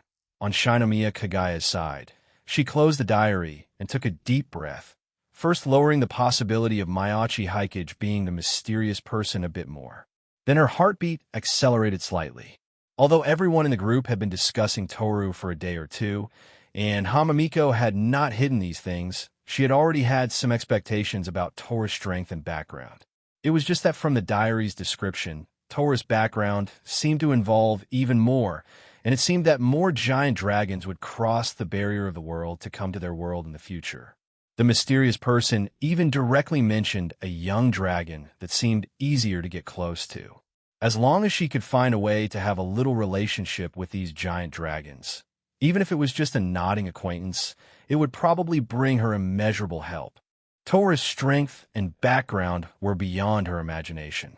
As long as she could have some relationship with her, it would bring her great help. Mayachi Hikage, the person who saved Toru, was right beside her, and Hamamiko could be considered her friend. As long as she used this relationship cleverly, even if she couldn't directly gain Tora's friendship, she could at least leave an impression on her. After all, she wasn't the one who saved Toru, so she couldn't eat the meat anymore. Following behind them to drink some soup, continuing to use the power of the Shinomiya family in the outer world to help these people deal with identity and household registration issues, and exchanging for a favor wasn't a loss either. As for the personal preference mentioned in the diary, Barato cared even less. Anyway, Toru wouldn't fall in love with her, a passerby, and most likely wouldn't be moved by Mayachi Hikage, a man. She didn't have to worry at all that her contact with Mayachi Hikage would trigger any jealousy drama. Being targeted by a female dragon was something for Hamamiko to worry about. After all, she was about to become the designated god of the Chichibu region. It wasn't strange for a god to have a giant dragon as a divine messenger, right? She even followed the trend and Hamamiko in the group, jokingly asking, "Have you noticed any special feelings from Miss Toru towards you?" At this time, Hamamiko, who was inside the barrier, was also stunned. She had just finished Chief Priestess Omiya's spiritual power training course. Taking advantage of the break, she finished reading today's diary update. She was already surprised after reading the diary and learning that Miss Barato was also a character in a certain work. The playful comments in the group chat made her blush all over. Miss Barato has feelings for someone unexpected? Barato murmured to herself, her mind involuntarily recalling what happened after she met Toru. She hadn't thought carefully about Toru's attitude towards her and Mayachi Hikage before, but looking back now, Toru's attitude towards her did seem to be gentler than towards Mayachi Hikage. But it shouldn't be that bad, right? Hamamiko rubbed her temples, trying to calm herself down. Although she was the one who wanted to save Miss Toru, she had ultimately failed, and in the end, it was Hikage-kun who successfully pulled out that holy sword. And thinking of that tearful embrace after confirming that Mayachi Hikage was safe, Hamamiko still felt her cheeks burn a little. She didn't know what Hikage-kun thought about it, but Miss Toru should be able to feel her attitude towards Hikage-kun. She really wanted to call Mayachi Hikage and ask if there was anything unusual on Toru's side. But she was still inside the barrier, and apart from the group chat messages, her phone couldn't receive any signal at all. In the past 2 days, she had only seen her parents and the priests who came from Tokyo to examine her condition. Dealing with those priests already gave her a headache. Fortunately, Chief Priestess Omiya, a special grade Miko, helped her deal with them, and that spatial rift had already been repaired, so those people couldn't find any other suspicious traces. However, it would take at least another week to contact Mayachi Hikage. Therefore, looking at the teasing words in the chat group, Senshirado, the female protagonist of an anime. Even if her fate had been changed due to the interference of Mayachi Hikage and Hamamiko, the possibility of her holding a diary was still very high. If they could confirm that Toru was also a diary holder by stepping on the mysterious person who was unwilling to show his face, it would naturally be easier to get closer to her. In this regard, Kasumigakake Yudaha even took the time to write a denunciation of the mysterious person's ulterior motives. As long as she could let the holder of the second batch of diaries see it, there was still a chance to win the other party over to their camp. Even if the other party just gave them a heads up before snatching a commission in the future, it would at least allow everyone to be mentally prepared.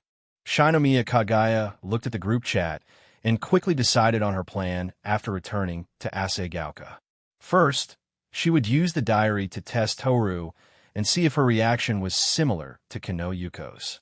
If there was a reaction, she could have a showdown directly. If there was no reaction, she would continue as planned, establishing contact first and then proceeding slowly.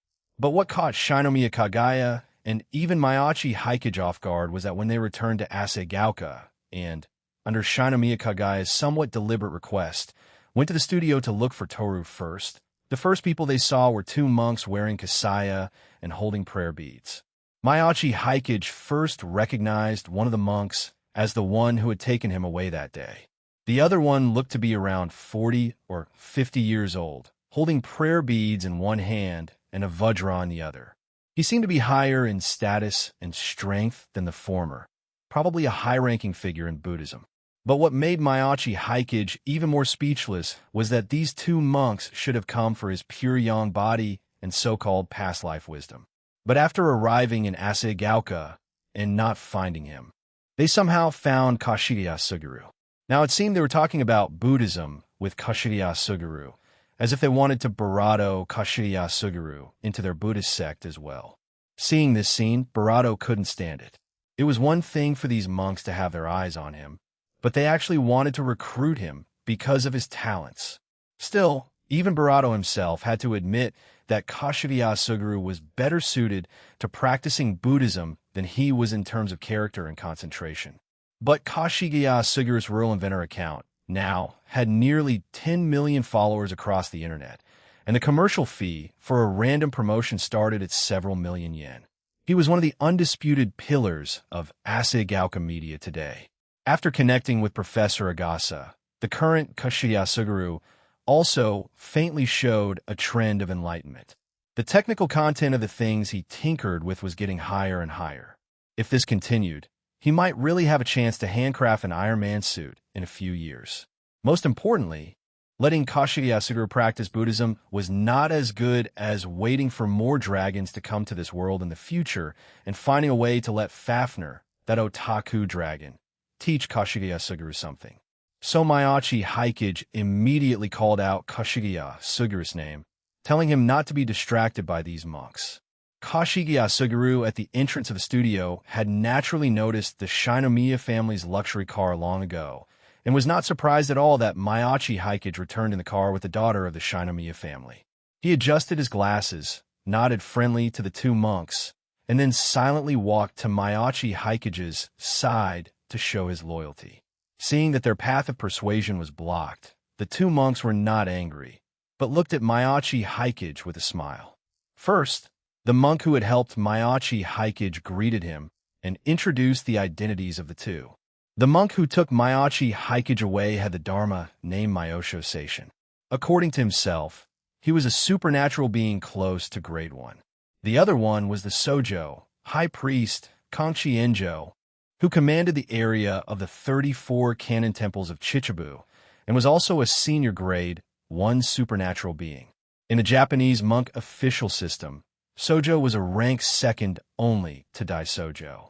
There were less than 10 Daisojo on the surface in the whole of Japan, and the number of Sojo was less than 100. Sending such a figure to recruit them could indeed be considered giving them face. It was a pity that Maiachi Hikage now not only had special grade strength himself, but Asaegaoka also had a dragon girl who had just arrived from another world. He really had no interest in Buddhism, but that Master Kangchi Enjo obviously didn't think so. His already ruddy face widened directly after seeing Maiachi Hikage, as if he saw something extraordinary in him. Having such pure yang blood energy without practicing Buddhism. If you practice Buddhism, I'm afraid you can cultivate an Arhat body in this world in just 20 years, and even a Bodhisattva body is not impossible. Kangchi Enjo looked at Maiachi Hikage with burning eyes. He even felt that if the other party's constitution could have the opportunity to go further, he might be able to cultivate the golden body of Vairocana and become a genuine living Buddha. Did he see the Puryong body on me? Myachi Haikage thought. But this wasn't strange. He had been steadily unsealing his constitution, planning to unseal it to 30 before slowing down. And 30 was not a small amount. Centurato, I would see 3 pieces of unpolished jade in a village near Chichibu. If only I had discovered them earlier, Kanchi Injo couldn't help but sigh. Being stared at by such piercing eyes, Myachi Haikage felt his back itch a little. Wait, 3? Myachi Haikage was stunned. Aren't he and Kashigeya Suguru 2 people? Could it be that the other party also took a fancy to someone else in Asagauka? As long as it wasn't a core member of Asagauka Media, he wouldn't mind letting them enter Buddhism to achieve the supernatural. It couldn't be Torah, right? The vision of this grade 1 Sojo shouldn't be enough to discover the abnormality in Toru, Myachi Haikage muttered, and then asked the monk in front of him. I wonder who the other unpolished jade the master has taken a fancy to is? Before Kanchi Injo could speak, Kashigeya Suguru, standing next to Barato, looked Barato embarrassed, leaned into Barato's ear, and whispered a name. Then Barato's eyes turned red. Good grief, these 2 bald donkeys actually set their sights on Ringe. Ringe is only in the 1st grade of elementary school this year, and these 2 bald donkeys are already thinking about taking Ringe away to become a nun? It was one thing to want to take Kashigeya Suguru before, but wanting to take Ringe is truly asking for trouble. Fortunately, Kanchi Injo also knew he had said the wrong thing. Seeing Myachi Haikage's red eyes, he felt a little scared for some reason. So he quickly coughed lightly and explained that he had no intention of abducting Ringe. After all, it was impossible to make such a small child leave her parents. It was just that he felt Ringe also had great wisdom. Although she was still immortal at present, it seemed that she would be able to awaken to the supernatural in a few years. He wanted to use this to remind Myachi Haikage to protect his sister well. And I always feel that your sister has a unique spiritual nature. Centurato. Although Myachi Haikage really wanted to tell these 2 bald donkeys to speak human language, their gazes really made him creeped out. I have no thoughts about practicing Buddhism, and I plan to visit Tokyo Jujitsu High tomorrow. There's a high probability that I will join Jujitsu High in the future. But if there's a chance in the future, I will also go in and pay respects when I pass by your temple. Shinomiya Kagaya had sent her driver away after getting off the car, and Kashigeya Suguru was someone he could trust. Moreover, these 2 bald donkeys had probably already told him a lot of things, so saying these things would not affect the confidentiality agreement.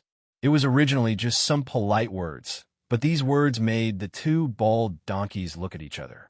Then, Barato Seishin took out a few small booklets that looked like they were used for signing in and checking in from his robes, and handed them to Barato and Kashigeya Suguru. It's already the 21st century. Our canon temple will not Barato others. We just need an opportunity for the benefactors to know the style of our canon temple. This is the special Gashuin of our Chichibu 34 canon temples. Please accept it if you don't mind. Gashuin is a proof granted to visitors of temples and shrines. Simply put, it is a souvenir used for stamping and checking in. However, Myachi Haikage could clearly see that these 2 brand new Gashuin books also carried a faint trace of spiritual power. This meant that this small booklet, which these 2 bald donkeys had taken out seriously as a gift, seemed to contain something mysterious inside. Chapter 223. I definitely need to build a good relationship with Myachi Haikage. Faced with the sudden gesture of goodwill from these 2 monks and the 2 Gashuin books with a spiritual aura, Myachi Haikage did not accept the 2 booklets immediately, and Shinomiya Kagaya also stood in front of Myachi Haikage immediately. Although she wasn't very clear about the situation, Shinomiya Kagaya could also tell that these 2 monks were here to poach her talent. After entering Jujitsu High, although her own strength wasn't great, relying on the financial resources of the Shinomiya family, she was relatively clear about the current situation of the world. Buddhism, as a supernatural force that could rival Shinto in Japan, also had great prestige in the outer world. Even because Japanese Buddhism was in charge of cemeteries and funerals, almost everyone in Japan would inevitably come into contact with monks in their lives, and Shinto might not necessarily be higher than Japanese Buddhism in terms of prestige. If Miyachi Haikuji's relationship with her was close enough, she wouldn't have to care too much about whether Miyachi Haikuji would join the so-called Kannon Temple. But now she and Miyachi Haikuji had only known each other for 2 days. Apart from the breathing styles and the relationship between Shina Mishiro and Hamamiko, she and Miyachi Haikuji hadn't had much communication in other aspects. She wasn't in a hurry originally. After all, Miyachi Haikuji had promised her that he would visit Jujutsu High first when he returned to Tokyo with her, and she would have plenty of opportunities to meet Miyachi Haikuji in Tokyo in the future. If Miyachi Haikuji became a monk at the Kannon Temple in Chichibu now, it would be troublesome for her to build a good relationship with him in the future. Therefore, hearing Miyachi Haikuji bring up the name of Jujutsu High, and those two monks were still unwilling to back down, Shinomiya Kagaya knew that she, a student of Jujutsu High, had to step up and say something. Haikuji-kun has already promised me to become a student of Jujutsu High. Unfortunately, the two masters are a step late. Hearing Shinomiya Kagaya's words, Master Seishin was stunned for a moment, and then sized up Shinomiya Kagaya's appearance. The temples in Chichibu didn't have deep connections with Tokyo, and they didn't know about the daughter of the Shinomiya family joining Tokyo Jujutsu High, so they only regarded Shinomiya Kagaya as a student of Jujutsu High this year. It's just, hasn't Tokyo Jujutsu High produced another special grade Jujutsu sorcerer in recent years? Why does the source of students look worse than before? This girl's blood energy is indeed quite abundant. If she practices Buddhism, she has a chance to reach grade 1 or grade 2. It's just that she's already a student of Jujutsu High and will inevitably become a Jujutsu sorcerer in the future. But seeing that she only has a faint aura of cursed energy on her, it seems she has no talent, and she will probably only be able to follow the path of Taijutsu in the future. What a waste of talent. However, he didn't say these words out loud. After all, Shinomiya Kagaya's talent could only be said to be acceptable, not to the point where they needed to recruit her. Instead, he smiled and explained the function of this Gashuin book to Miyachi Haikuji. This is engraved with the techniques of the 34 Kannon temples of Chichibu. As long as the benefactor Miyachi gets the seals of all the temples on it, he can obtain a Kannon seal technique from it. It was because Sojo Enjo valued the fate between benefactor Miyachi, benefactor Kashigiya, and my Kannon temple that he voluntarily gave it. It doesn't matter even if benefactor Miyachi is unwilling to join the Kannon temple. Of course, Master Seishin still hid something. In fact, looking at this booklet, Miyachi Haikuji already had a rough guess in his heart. After all, although he was an ordinary person in his previous life, he had red demigods and semi-devils. The Shaolin 72 arts required Buddhism to resolve the hostility within them. Perhaps this technique was very powerful, but required practicing Buddhism to improve, and his guess was basically correct. Although this Kannon seal technique would not affect a person's mind, and belonged to the kind of technique that was easy to learn but difficult to master and had a high upper limit, after Miyachi Haikuji practiced this technique, as long as he wanted to improve the power of this technique, he would need to study the corresponding Buddhist scriptures to improve it. In the process of collecting the 34 seals, those temples would also gradually inform Miyachi Haikuji of the Buddhist scriptures needed to practice the Kannon seal. Simply put, this Gashuin book was a favor, and if Miyachi Haikuji learned this technique, he would naturally become close to Buddhism. Even if he didn't want to learn it and gave this thing away, this Gashuin book also had a record. When the time came, if someone without talent came with this Gashuin book, as long as they did a little trick when stamping, and finally gave them an incomplete Kannon seal, it would not cause any loss to their Kannon temple.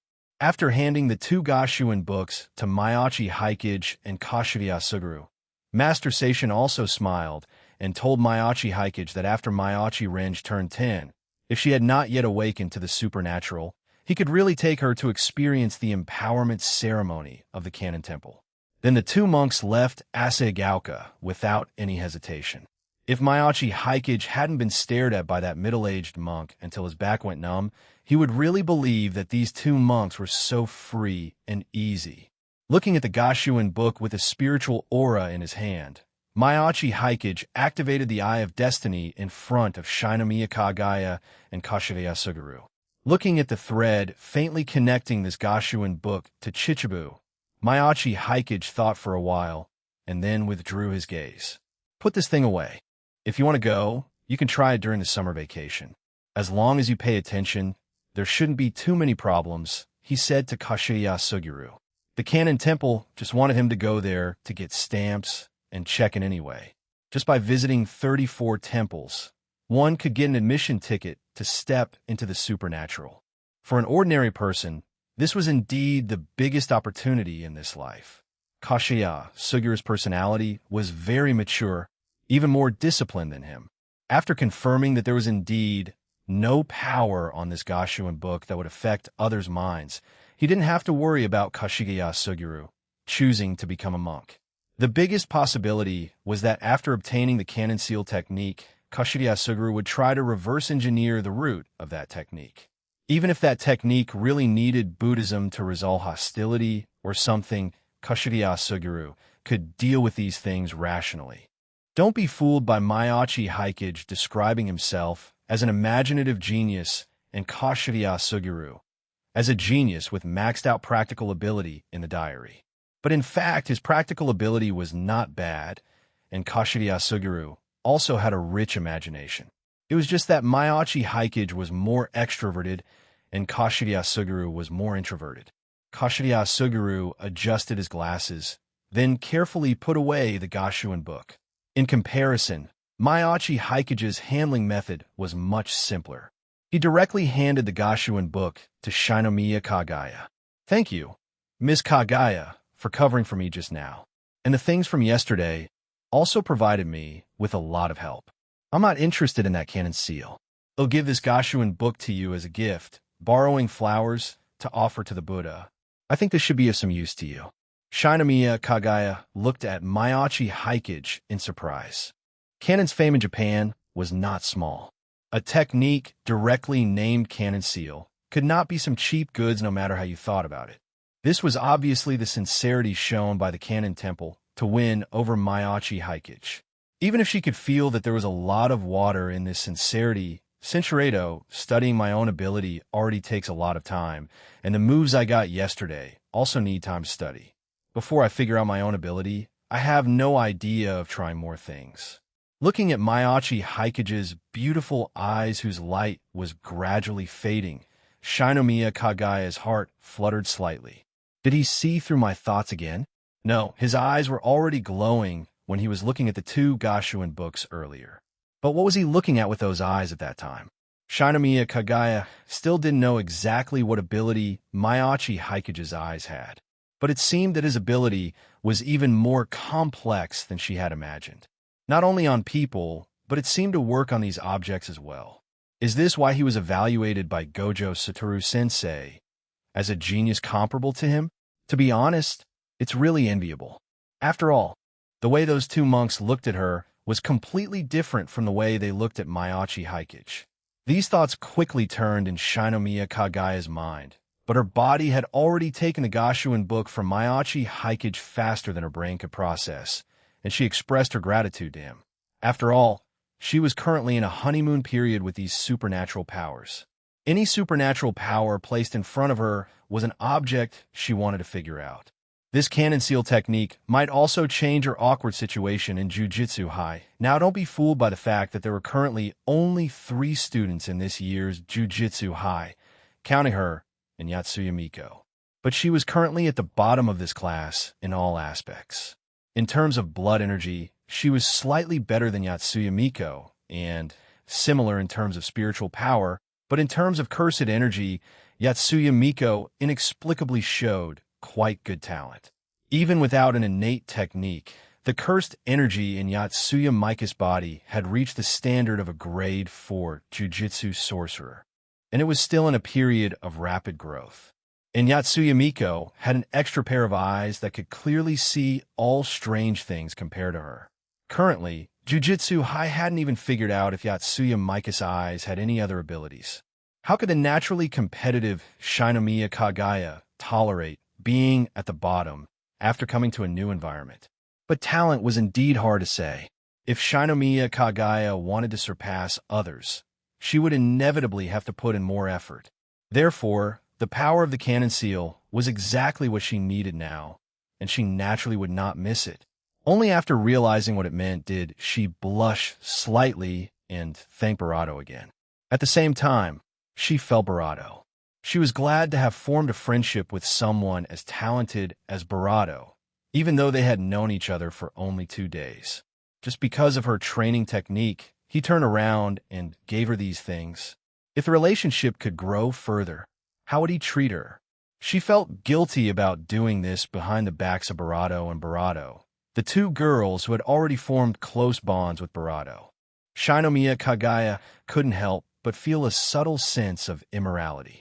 She quickly shook her head, throwing this inexplicable thought out of her mind, and then spoke again to remind Mayachi Haikage. Also, Haikage-kun, you don't need to add the word miss after my name anymore.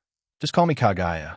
After all, we are likely to become comrades fighting together in the future. Mayachi Haikage had always directly used the names Mishiro and Menma. As for her, it took a day to change from Miss Shinomiya to Miss Kagaya, but she still felt that this progress was a bit too slow, so she accelerated the progress herself. Mayachi Haikage was stunned for a moment, and then smiled and nodded at Shinomiya Kagaya. Then you can also remove the Kuin after Haikage.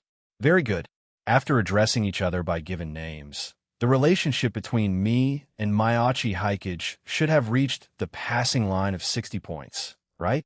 While Shinomiya Kagaya felt a little uplifted in her heart, her eyes jumped again as she looked at the blonde girl walking out of the studio. Interrupted by those two monks who kindly sent benefits, she almost forgot about Toru. Thinking of this, Shinomiya Kagaya deliberately tugged at Mayachi Haikage's sleeve again and asked him about Toru's identity. By the way, Haikage, that pretty girl shouldn't be from your Asagauka, right? But I seem to have seen her when I came yesterday. Toru should have come out because she sensed his aura in the studio. Mayachi Haikage thought so. Facing the slightly suspicious meaning in Toru's eyes, he coughed lightly, and then frankly introduced Toru's origin to Shinomiya Kagaya. This is Miss Toru, a tourist from abroad. She saw our Asagauka videos on the internet, so she made a special trip from abroad to visit. And she seems to have the idea of filming online videos, so she has been learning from the experience here in Asagauka for the past 2 days. Barato, who clearly understood Barato's intention, winked at Barato with his back to Barato and asked her to help. Toru originally disdained Mayachi Haikage for wandering around outside with other girls all day, but seeing Mayachi Haikage's signal, she still walked over and greeted him. Chapter 224. Shinomiya Kagaya is a good mouthpiece. After exchanging greetings, Toru's gaze fell on Shinomiya Kagaya. She had heard Mayachi Haikage talk about this woman last night. She seemed to be the descendant of a very wealthy family in the country under their feet, and also had a connection with a certain supernatural force in this world. But her strength was not much. To put it bluntly, in her world, Shinomiya Kagaya's strength was probably just a bit stronger than those novice adventurers.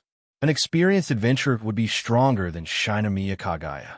After all, the top human powerhouses in her world truly had the strength to slay gods and dragons, so they naturally wouldn't think much of Shinomiya Kagaya's strength. What really made her remember this woman was that she had some connection with Hamamiko and another woman Mayachi Haikage met in Tokyo.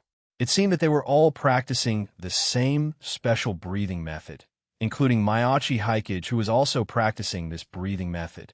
With her eyesight, she could naturally see the general use of these breathing methods.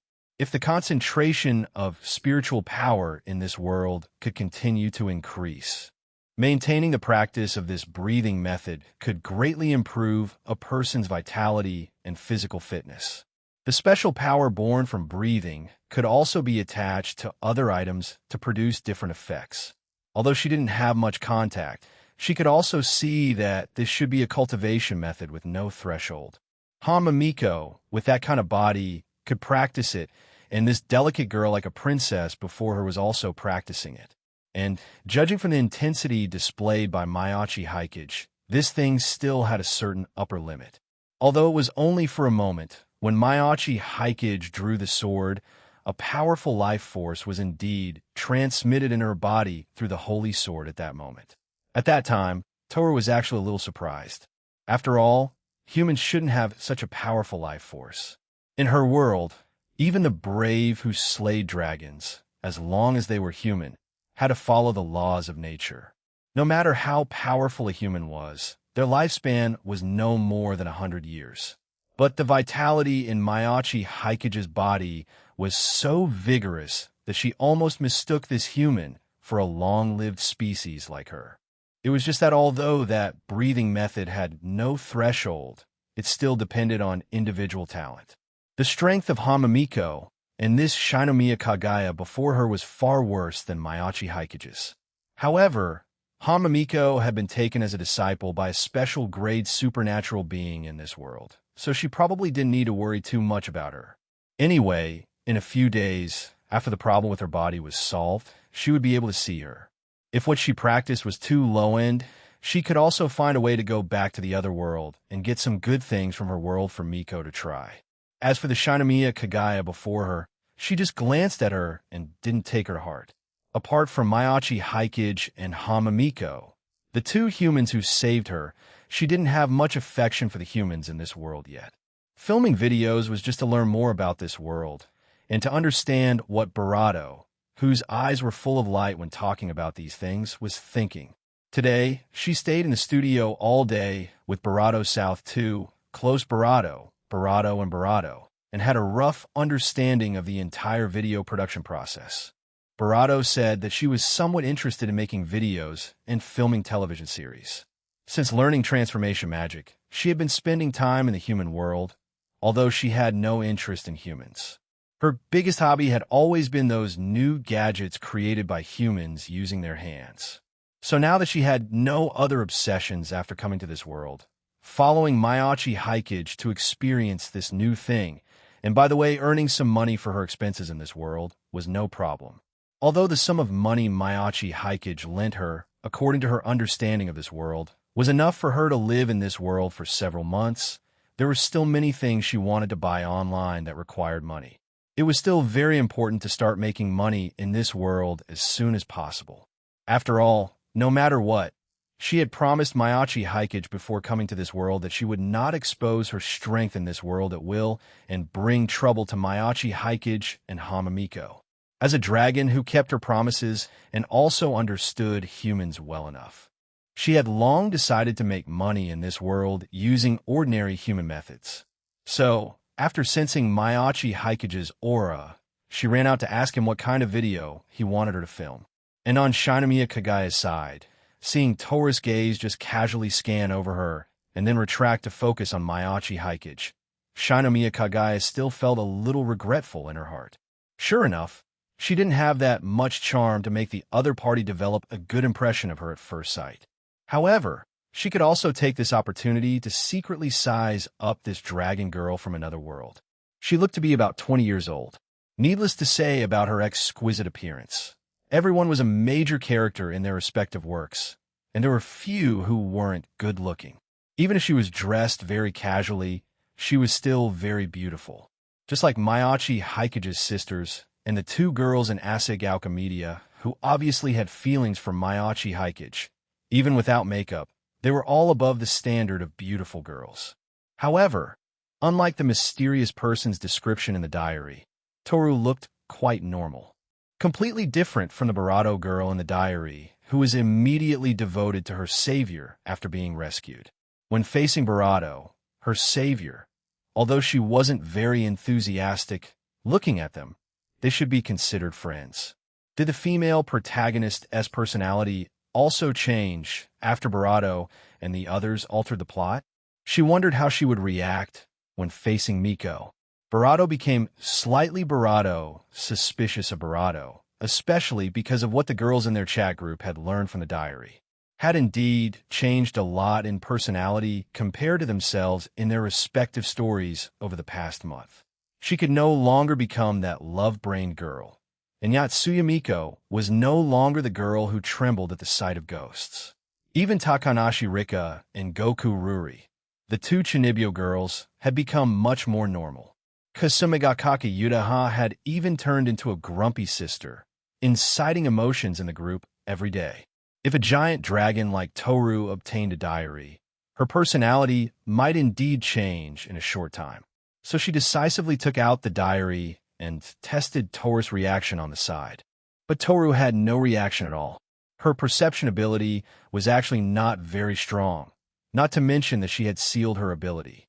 Except for Miyachi Haikage, whose aura was constantly rising, she could identify ordinary supernatural beings, but not that fast.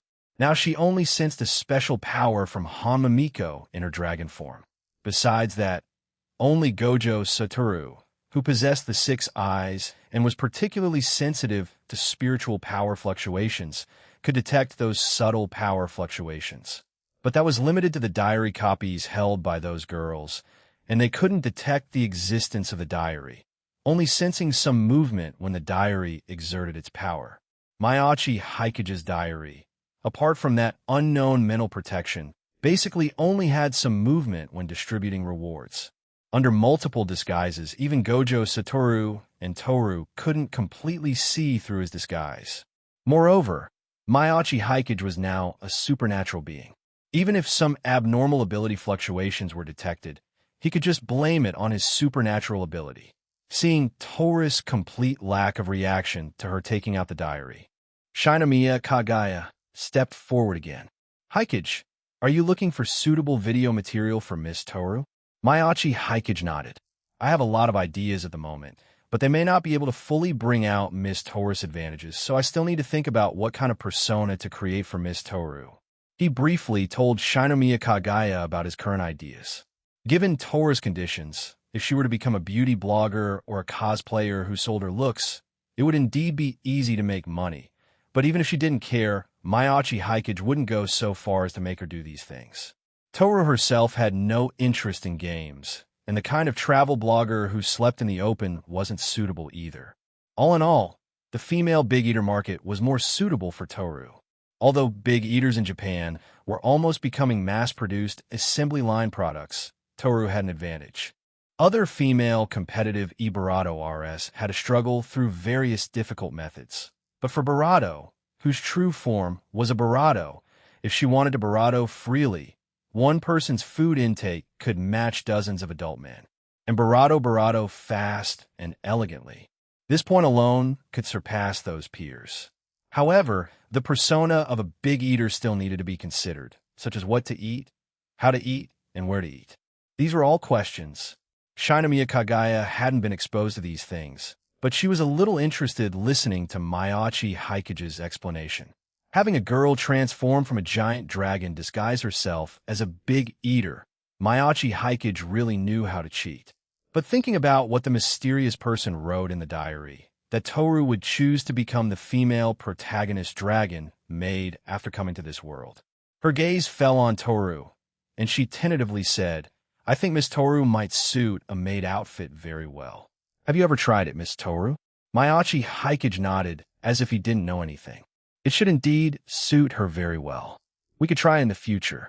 But Toru seemed to remember something. She had once encountered a special girl in a destroyed village. That girl was a thief, but she showed no fear when facing her, a giant dragon. Even when she showed an attitude of wanting to kill her, the girl acted indifferently. It seemed that because all of the girl's thief accomplices were dead and she was still being pursued, it wouldn't be bad to die at the hands of a dragon. Out of curiosity, she asked the girl what she wanted to do if she gained freedom. The result was a strange answer. She wanted to become a maid. Sinchiredo, that girl's words still left a lot of traces in her heart. She wondered if that girl had achieved her goal and found a fulfilling role working alongside him.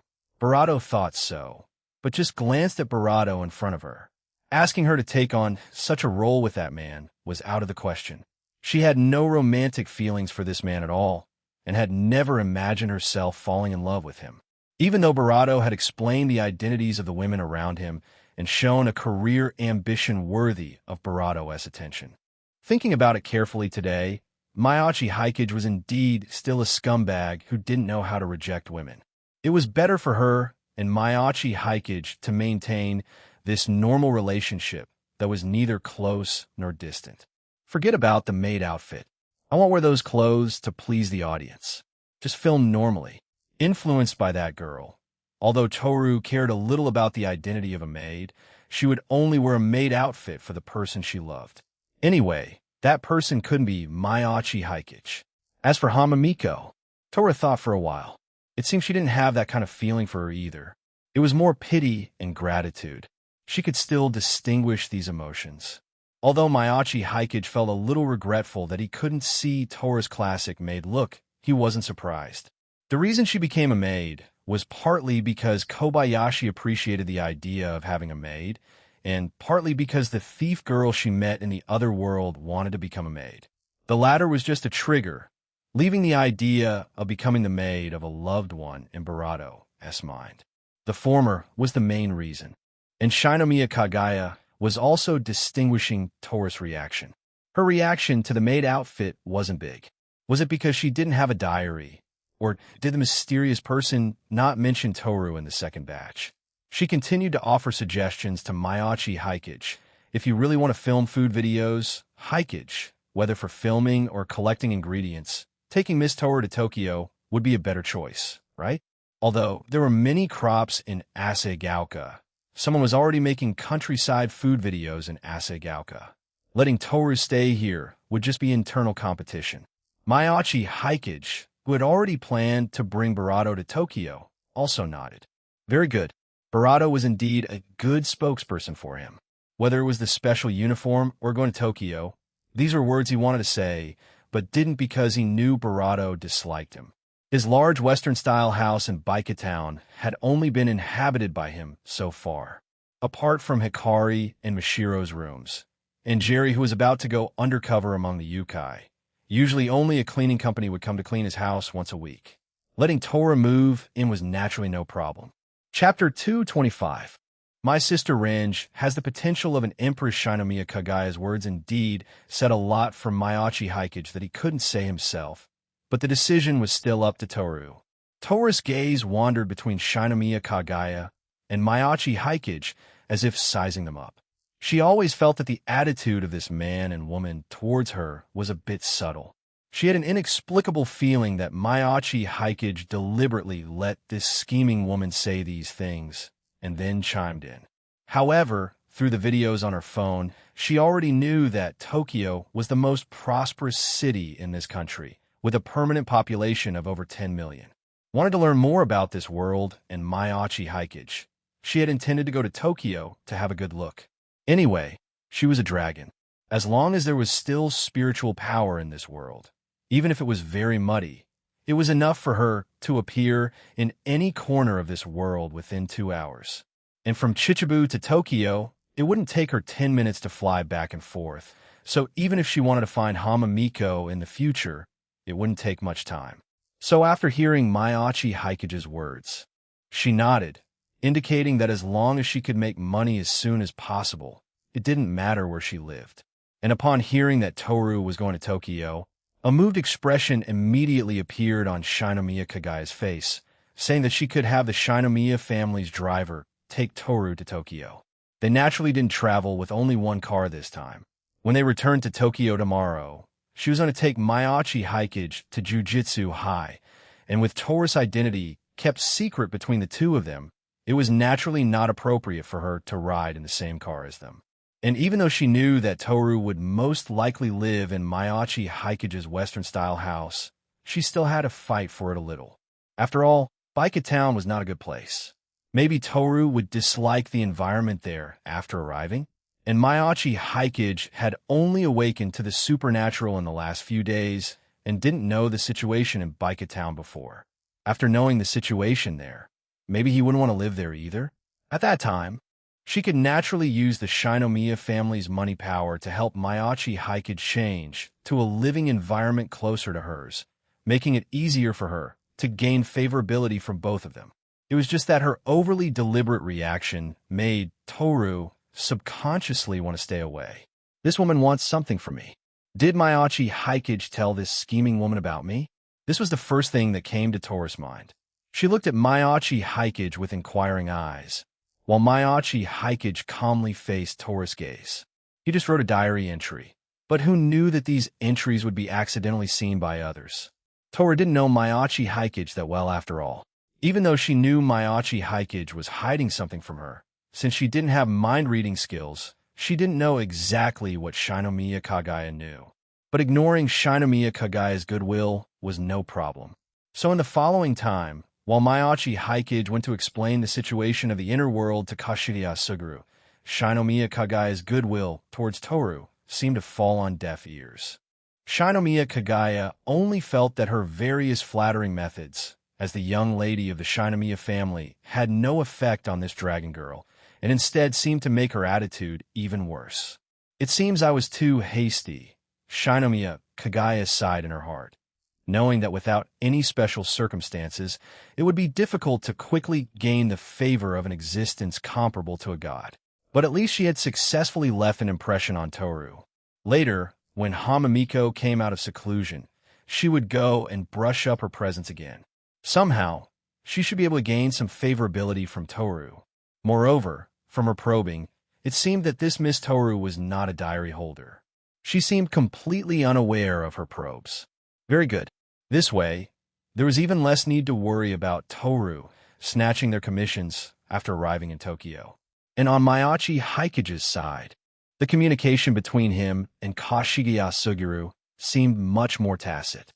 They were only a year apart in age, and Kashiya Suguru had been deliberately cultivated by Miyachi Hikage since childhood. If Fujimiya Kinomi could feel the changes in Miyachi Hikage, Kashiya Suguru would only feel them earlier. After all, after obtaining the diary, Miyachi Hikage, who had not yet adjusted his mindset, chose to temporarily avoid Fujimiya Kinomi, but not Kashiya Suguru. Anyway, that's about it. As soon as I stepped into that world, I could feel that it wasn't very stable. When the time comes, you can just go and get started with that technique for free. As long as you don't get tricked by those bald donkeys into signing a contract of indenture, ITL'll be fine. Wait for me to get something better, and it'll come back and take you to fly. Those bald donkeys had already noticed Kashiya Suguru, so he couldn't teach Kashiya Suguru Barato breathing completely for the time being, lest those monks discover Kashiya Suguru's physical changes and become even Barato interested in him. It wouldn't be too late to let him practice Barato and other things after Kashiya Suguru got that cannon seal technique. Kashiya Suguru nodded. He still had that unflappable look. Before Miyachi Hikage went to Tokyo, he had already felt that his older brother's personality had changed a little. He had become more composed and ambitious than before. At first, he just thought that the other party was preparing to launch a new business plan in Tokyo, but after seeing the haunted house exploration videos filmed by him, he knew that this older brother had probably discovered a new area of interest. Filming haunted house videos, with a few frames of scary ghost faces appearing in the videos. Going out with Barato, a middle school at a century-old school building at night, and then Barato just released the Barato story of that middle school and a girl who had been Barato for Barato than half a century. Going out with Hamamiko, whom they saved a few years ago. An earthquake occurred in Chichibu City that night, and Miyachi Hikage lost contact for 2 hours. Kashiya Suguru was already prepared, so when Miyachi Hikage talked about these things, his biggest change was adjusting his glasses more frequently than usual. Apart from that, everything seemed normal. Even when he returned to the Kashiya house with the few cards flashing with different lights that Miyachi Hikage had taught him to use for self-defense, his performance did not let his parents and sisters find anything unusual. It was just that night he still looked at the dozen or so cards in his hand that he couldn't understand at all until 3 a.m., before slowly falling asleep under the irresistible drowsiness. And on Miyachi Hikage's side, because a bald donkey had taken a fancy to his sister, Miyachi Hikage, who scoffed at the so-called empowerment ceremony, even wanted to take Renj to Tokyo for school. Now Shinomiya Kagaya was still trying to gain his favor, and she had also learned about his sister's talent from those 2 bald donkeys. If he asked her for help, there would be no problem even letting Renj study at Shuchian. However, considering Reng's own feelings and the fact that the two bald donkeys still wanted to win him over and were relatively restrained, Maiachi Hikage, who didn't want to make his beloved sister unhappy, gave up this plan. He just told Fujimiya, Kinomi, and Kageyama Kid about these things before leaving in the morning, asking them to help keep an eye on things. A monk has his eye on Renge, asking me to be careful? Kageyama Kid looked a little strange. Yeah, my sister Renge has the potential of an empress. Isn't it normal for people to have their eyes on her? Now it's just monks. Maybe in a few days there will be shrine maidens coming to us. Anyway, I trust you so much. You won't let anyone abduct Renge, right? As soon as these words were spoken, Kageyama Kid subconsciously patted her chest. With me here, no one can snatch Renge away. But after saying that, she still felt a little strange. She always felt that the boy she had known for more than 10 years had become more and more confusing recently. Watching him getting into the same car with the young lady of the Shinomiya family, preparing to return to Tokyo, she even felt a little jealous. But what concerned her more was that everyone was clearly at the same starting line. Why could Fujimiya Kinomi still look at Maiachi Hikage with such gentle eyes at this time? Kinomi, aren't you the most cunning woman among us? Hurry up and retrieve Barato from those pesky cats. Barato was even wondering whether she should ride along with them, stay at Hikage's place in Tokyo for a few days, chase away all of those troublesome cats, and then come back to work. But as its Sundara, this kind of thought was just a thought. Taking the initiative to Barato on, it would probably be difficult for a lifetime. Barato looked at Barato as Sundara expression, walked over, and gently patted her on the Barato. If nothing unexpected happens, the next time I come back might be during the summer vacation. They'll have to trouble you with Asaegaoka's affairs during this time. As a reward, when I come back during the summer vacation, we'll tell you a big secret. He had originally planned to find a chance to tell Kageyama Kid about these things when he came back this time, but this woman was too dull. She hadn't noticed any problems despite so many things happening to him. Even though that confidentiality agreement had almost no binding force on Maiachi Hikage and most supernatural beings, and they could bypass the agreement in various ways, it was still a binding vow after all, and violating it would still have some impact. Even if Maiachi Hikage knew that his constitution was special and these bindings acting on the soul probably wouldn't work on him, he didn't plan to trigger this binding if it wasn't necessary. After all, Gojo Satoru, this good teacher, had secretly told him several ways to bypass the agreement before leaving. And Shinomiya Kagaya had also talked to him a lot about this in the past 2 days. Just like Kushiya Suguru, because of his talent, he could legitimately bypass the binding of the confidentiality agreement in the name of recruitment and inform him of the situation in the inner world. And for someone like Kageyama Kid who had no talent, someone had to ask first, and then Maiachi Hikage would deliberately reveal some flaws to bypass that agreement. Is this silly woman Barato just going to wait there for him to take the initiative to explain? After Barato had been so close to her for so long, Barato's face couldn't help but turn red. Although her Sundara nature made her want to break free, another kind of thumping in her heart made her obediently stand still while Barato held her face in his hands. Although the whole process only lasted 4 or 5 seconds, in Barato's perception, it felt like a century had passed.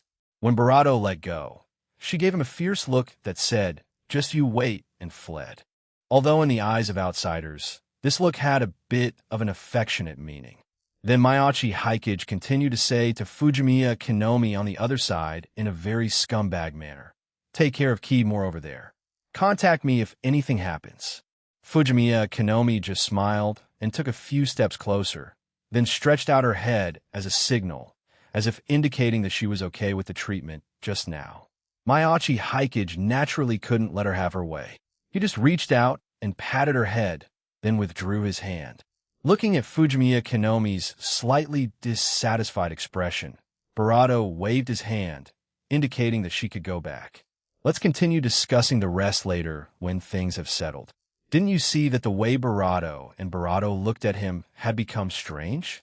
Even though he had no intention of confronting this person and the Barato, Maiachi Hikage still had to pay attention to his image. He calmly greeted Itu, Kaiji, Hikari, and Toru, who were sitting in another car, and then got into Shinomiya Kagaya's car. This matter was quite easy to explain. Both Itu, Kaiji, and Toru knew about the situation in this world. It was just that Itu, Kaiji didn't know that Toru's true form was a giant dragon. But under Maiachi Hikage's hint, Itu Kaiji also knew that Toru was a particularly powerful supernatural being and would be their future colleague. Maiachi Hikage was very sure that the normal Itu Kaiji would absolutely not have the guts to provoke Toru, who looked quite cold. And Maiachi Hikari's side was even easier to explain. The young lady of the Shinomiya family invited him to lunch. Could he refuse? Even if Maiachi Hikari didn't believe this explanation at all and strongly suspected that he and Barato had a close romantic involvement, as the lowest-ranking Barato of the Maiachi family hierarchy, Maiachi Hikari's protests were irrelevant most of the time. Anyway, Barato didn't think his older sister had the courage to ask Barato to confirm the truth. Perhaps because of his earlier inconsiderate behavior before leaving, Kagaya didn't say much to him in the car. It wasn't until the car drove all the way to the gate of Jujutsu High that she put aside the previous matters and introduced the situation of Jujutsu High to Maiachi Hikage. Chapter 226. The Ghouls of Tokyo. Tokyo Jujutsu High was located in the suburbs of Tokyo, in a deep mountain forest that was usually unvisited. However, unvisited referred to ordinary people. For supernatural beings in the inner world, Jujutsu High was also one of the main gathering places for supernatural beings in Tokyo. After all, the spiritual resurgence had only been around for about 20 years. Special grade combat power was still quite valuable. Having a special grade combat power in an ordinary supernatural group was enough to gain a foothold in the inner world.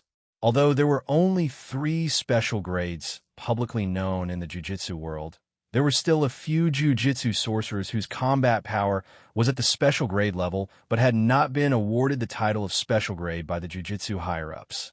Since Gojo Satoru, who was still a high school student more than 10 years ago, emerged as the strongest modern Jujutsu sorcerer. Jujutsu High had spent less than 10 years, making Jujutsu sorcerers the 3rd largest force in Tokyo, second only to Japanese Buddhism and Shintoism. And as a place for training Jujutsu sorcerers and issuing missions to them. After 10 years of development, not only did Jujutsu sorcerers study and live here, but many other supernatural beings recruited by the Jujutsu world also gathered here. Out of respect for a powerhouse like Gojo Satoru, they chose to attach themselves to Jujutsu High. Although when Maiachi Hikage thought of Gojo Satoru now, the first things that appeared in his mind were still the 2 memes "Nah, I win," and "I'm sorry I couldn't make Sukuna-sama use his full strength." But to be fair, Gojo Satoru was indeed strong enough in this era. Pseudo-infinite endurance in normal state, high destructive power, absolute defense that could not be broken without a domain, teleportation ability, plus his own talent. If it weren't for the blank period of hundreds of years caused by the supernatural decline, during which the Jujutsu world lost many secret manuals and documents, and many moves were lost in these 100 years, Gojo Satoru's battle with Sukuna might have lasted a few more. It was just that Gojo Satoru's upper limit was here. Although there was no such saying in the inner world for Maiachi Hikage, a battle power enthusiast who frequented various forums in his previous life discussing quasi-admiral and super Kage levels. He tentatively ranked Barato as being near the level of a super special grade. After all, Jujutsu Kaisen revealed some of Barato's weaknesses. There were exploitable mechanics, though they were limited. Unlimited Void sounded impressive, but he mainly used it to clear groups of enemies. The innate techniques that were not inferior to Gojo Satoru in the later stages of the manga were the ones that really played with mechanics. The 6 Eyes did have stats, but they were still far behind a pure stat monster like Sukuna. So with poor mechanics, insufficient information, insufficient stats, and even Sukuna being crazily patched by the author with void loans, it was not surprising that Gojo Satoru lost to Sukuna. It can only be said that Gojo Satoru's exit was really not dignified, which was why netizens crazily memed about it. However, considering that Gojo Satoru basically stomped special grades other than Sukuna, and Kinjaku, an old fox who had lived for thousands of years, only thought of sealing Gojo Satoru instead of killing him. Placing Gojo Satoru at the position of the gatekeeper of super special grade should be quite reasonable. And Maiachi Haikage, who now had the qualification to fight special grades relying on unlimited blade works and the dragon-slaying holy sword, thought about it. He probably still couldn't touch Gojo Satoru right now. Fighting with those ordinary special grade cursed spirits should be his limit. The next improvement would be to increase his stats from all aspects. Looking at the gate of Jujutsu High, and Yatsuya Miko and that panda welcoming him at the school gate, Maiachi Haikage turned to look at Shinomiya Kagaya. That is Yatsuya Miko, my good friend. She is a supernatural being who suddenly awakened spiritual vision. She is currently a first-year student at Jujutsu High like me. If you're willing to join Jujutsu High, she will also be your future classmate. That panda is a second-year senpai. It is said to be a sudden, mutant, cursed corpse born from an accident with self-awareness. It should be that the principal knew you were coming to visit Jujutsu High, so he specially called him over to welcome you. It had to be said, even though she already knew Maiachi Haikage's talent, Shinomiya Kagaya was still a little envious watching the principal specially call Panda Senpai over to welcome Maiachi Haikage. After all, when she and Yatsuya Miko were brought over, if they hadn't been lucky enough to bump into Gojo Satoru who had just woken up, no one would have come to welcome them. Yo, Kagaya, you guys are finally back. Panda showed a kind smile on his face and greeted Shinomiya Kagaya and Maiachi Haikage who got out of the car. He put on a friendly appearance. He remembered the old man's instructions to take good care of Maiachi Haikage at school and try to make him have a good impression of Jujutsu High and stay.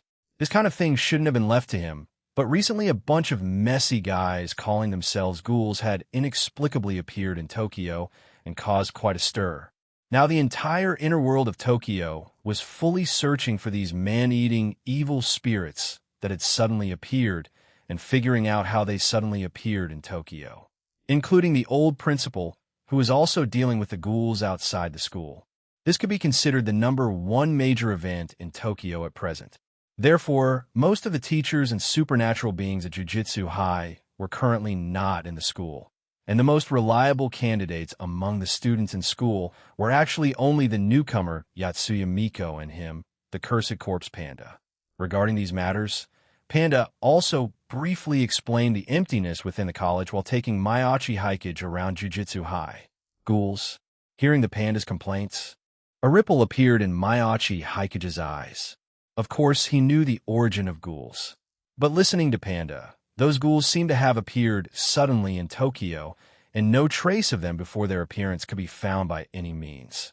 It sounded as if those ghouls who were originally in another world had suddenly been transferred to this world. Is it a world rift again?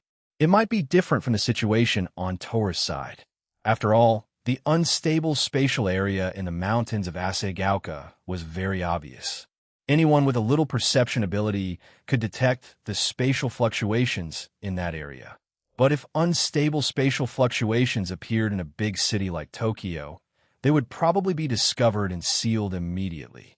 The appearance of these ghouls shouldn't be traceless. Either these ghouls were created by some conspirators and put into Tokyo by hidden means, or these ghouls crossed over to this world from the world of Tokyo Ghoul through another way that was not easily detected. He wondered if Kirishima Tuka and Kaneki Kan had appeared in this world now. Although he didn't have a good impression of ghouls, as long as they didn't deliberately hunt humans, Maiachi Haikage felt that he could barely accept them. However, looking at the big moves of the inner world, under the influence of other ghouls who hunted humans wantonly, these neutral ghouls would probably also be targets of extermination. And the intensity of the extermination would definitely be much greater than in the world of Tokyo Ghoul. But this matter wasn't that important. Maiachi Haikage, who didn't plan to save those ghouls anyway, just kept this matter in mind, planning to mention the ghouls in the second batch of diaries first. If Kirishima Tuka was a holder of the second batch of diaries, these things should be able to provide her with a little help. But that was all. After knowing about the ghouls, he focused his gaze on Yatsuya Miko. After practicing at Jujutsu High for a while, Yatsuya Miko, who hadn't even returned home a few times during the entire Golden Week holiday, looked much healthier mentally than in the manga. In the manga, Yatsuya Miko had no countermeasures against those vengeful spirits and evil spirits, and could only bite the bullet and pretend with teary eyes that she couldn't see anything. Now Yatsuya Miko, after undergoing the entrance test, seemed to have been reborn, devoting herself wholeheartedly to cultivation, only thinking of becoming a true jujitsu sorcerer as soon as possible, so she could personally eradicate those frightening, vengeful spirits and cursed spirits. And these changes occurred because of his appearance. Barato was very gratified by this. If those girls could have the awareness of Yatsuya Miko, and he could hide peacefully to write diaries and collect rewards, and these girls could make good use of the diary's benefits to change their lives and enhance their strength, how great it would be for everyone to win together. Watching Mayachi Hikage chatting with Yatsuya Miko, Barato only felt that his appearance seemed to have less politeness and Barato's sincerity than when he met her before. Did Barato like this type of girl? Sitting in the car, because she saw Barato interacting closely with his two childhood friends in the morning. Shinomiya Kagaya's gaze towards Mayachi Hikage was slightly strange. But after calming down, she also realized that as a male supporting character in a cute girls doing cute things manga, who never showed his face, versatility and genius were indeed his labels.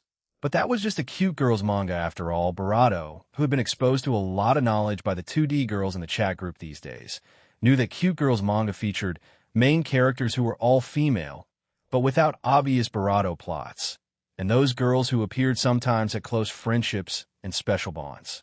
In this regard, in order to reduce the impact, Barato should belong to the ensemble protagonist treatment, who clearly hadn't officially appeared in the manga, had super low presence but was liked by everyone, yet was slightly indecisive in terms of feelings. Of course, based on Shinomiya Kagaya's contact with Mayachi Hikage over the past 2 days, she also knew that Mayachi Hikage was not a central air conditioner who radiated friendliness to everyone equally. To be precise, Mayachi Hikage usually fit his characteristic of low presence very well. If it weren't for the fact that his filming of those horror videos was discovered, just his statement at the beginning of the school year that he liked horror movies and wanted to make a movie like The Shining would be enough to make him an invisible person in that class. Senshirito Mayachi Hikage's attitude towards them was also quite good, and relying on Shinomiya Kagaya's various small schemes, she should barely be considered to have entered this list now. But she was obviously still inferior to people like Shina Mishiro and Hamamiko, who knew Mayachi Hikage in advance. However, Shinomiya Kagaya didn't really plan to throw herself at Mayachi Hikage like Shina Mishiro, nor did she have a life-and-death friendship with Mayachi Hikage like Hamamiko. In fact, she currently hadn't developed romantic feelings for Mayachi Hikage yet. Shinomiya Kagaya, who had seen her foolish appearance when falling in love, was now extremely sensitive to emotions in this regard. Even a single spearhead would be forcibly suppressed by her rationality. She just wanted to be a friend who could communicate normally with Mayachi Hikage and occasionally have a heart-to-heart talk. Of course, the premise was that the colleague could continue to maintain his current excellence. She knew her thoughts were very realistic. Perhaps because of this, a shrewd person like him would always maintain a trace of politeness when communicating with her. Even though at her request, she and Barato were now in a close relationship where they could address each other by given names, essentially Barato-esque Kagaya was probably about the level of Shinomiya-san, only slightly higher than Miss Shinomiya. Could it be that Barato, through his ability close to mind-reading, sensed that her heart was not that sincere and then felt Yatsuya Miko's affection for Mayachi Hikage in her heart, which led to this differential treatment? Mayachi Hikage didn't even know that just by greeting Yatsuya Miko with a slightly better tone, he had caused this woman, Barato, to think of a bunch of messy romantic things. After all, Barato did have his own preferences for those 2D works. Even in Barato's work, Barato liked Fujiwara Chika and Hayasaka AI the most, and Barato was ranked further behind. Barato's quirky but pitiful character setting was quite to Barato's taste. It was the same logic as his preference for Bocce. When facing these characters, Barato's attitude would naturally be slightly friendlier. And facing a woman like Shinomiya Kagaya who was full of harem intrigue schemes, although Mayachi Hikage didn't dislike her, or rather, he quite liked the current Kagaya persona. But dealing with such people did require more caution, so naturally, he wouldn't let go so easily. Chapter 227, Strength Certification. Although Yatsuya Miko had already heard a lot about Mayachi Hikage in the chat group, the invisible, genius male supporting character in a cute girls doing cute things manga, who created several internet celebrity accounts with millions of followers single-handedly, turning the small rural village of Asagaoka into a famous online check-in spot, having complicated relationships with multiple friends, helping Barato refine her technique, completing his supernatural awakening, and traveling to another world to save a Barato. Clearly, the other party was the same age as her, but none of the things he did were things Yatsuya Miko had ever thought of. Especially after guessing that ghosts might exist in this world, he was bold enough to take people to those haunted houses to film supernatural videos. For such a genius, Yatsuya Miko felt some admiration and respect in her heart. Unlike her, whose first reaction was to escape when she had problems with her eyes, causing her to miss out on nearly half a month's reading value income. Thinking about it now, Yatsuya Miko felt a little regretful. After all, the other girls in the chat group had unlocked the commission module 10 days ago and started earning extra reading value by completing commissions, while she had to wait another week to unlock this function. If she had confirmed the diary's content earlier, she should have become a formal jujitsu sorcerer by now.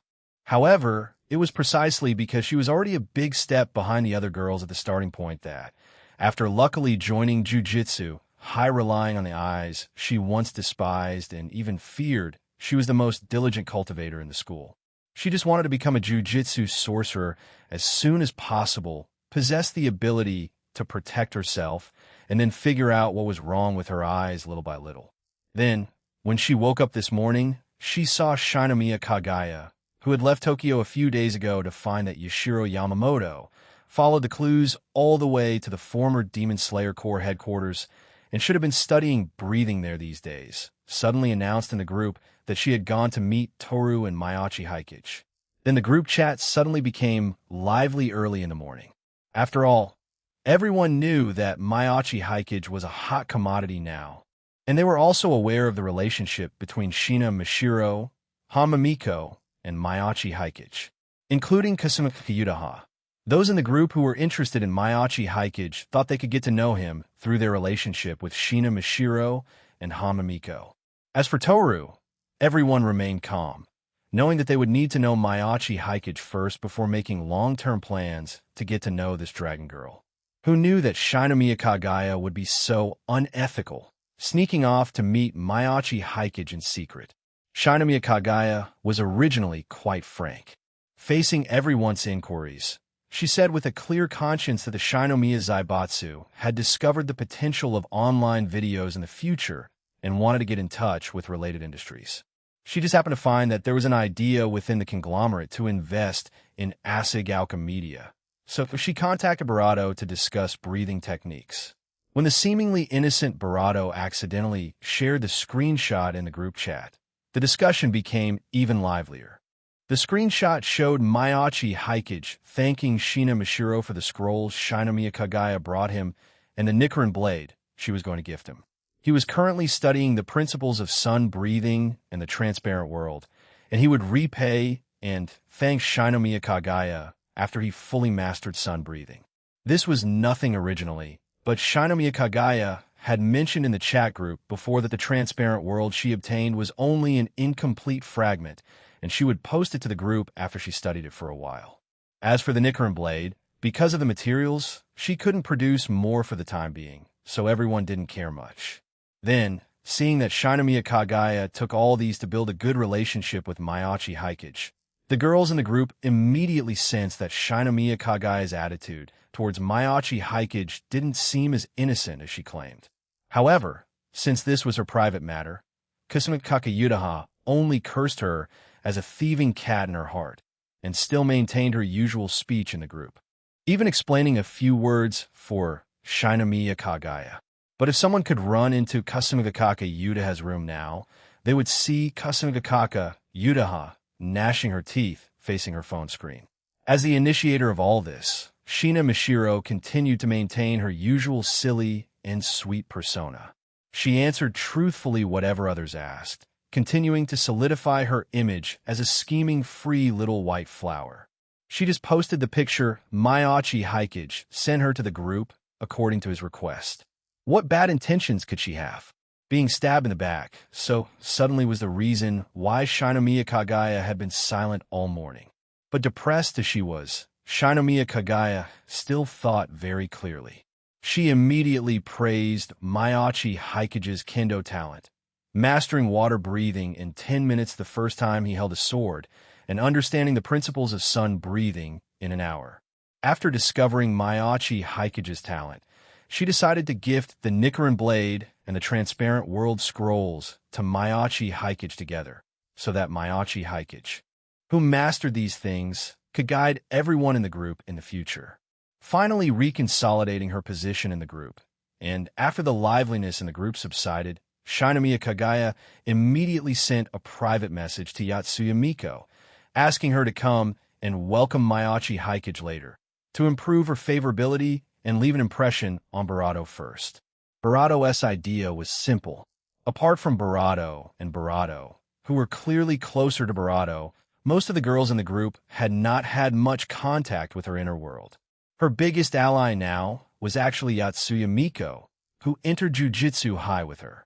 She would also be an important helper for her in the future. Now helping Yatsuya Miko get to know Maiachi Hikage would only benefit her.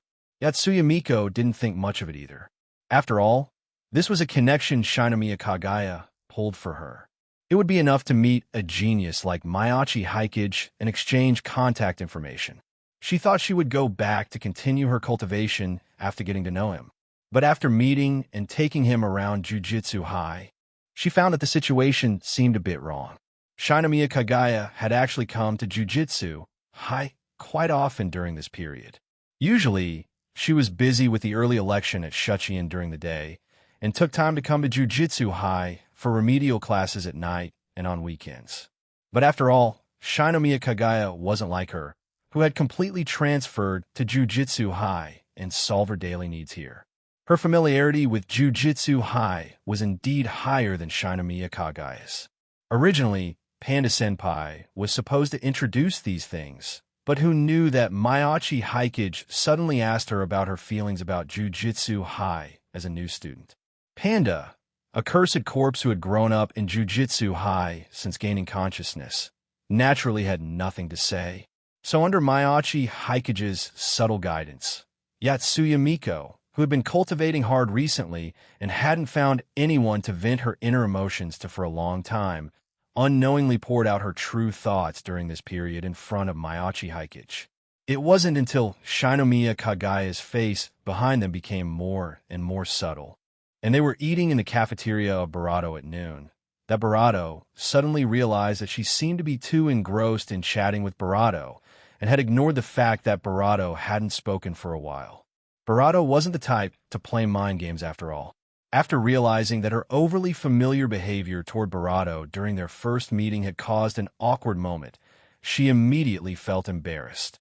Barato recognized Barato as discomfort and politely smoothed over the situation, and chatted briefly with Shinomiya Kagaya and Panda about his feelings towards Jujutsu High.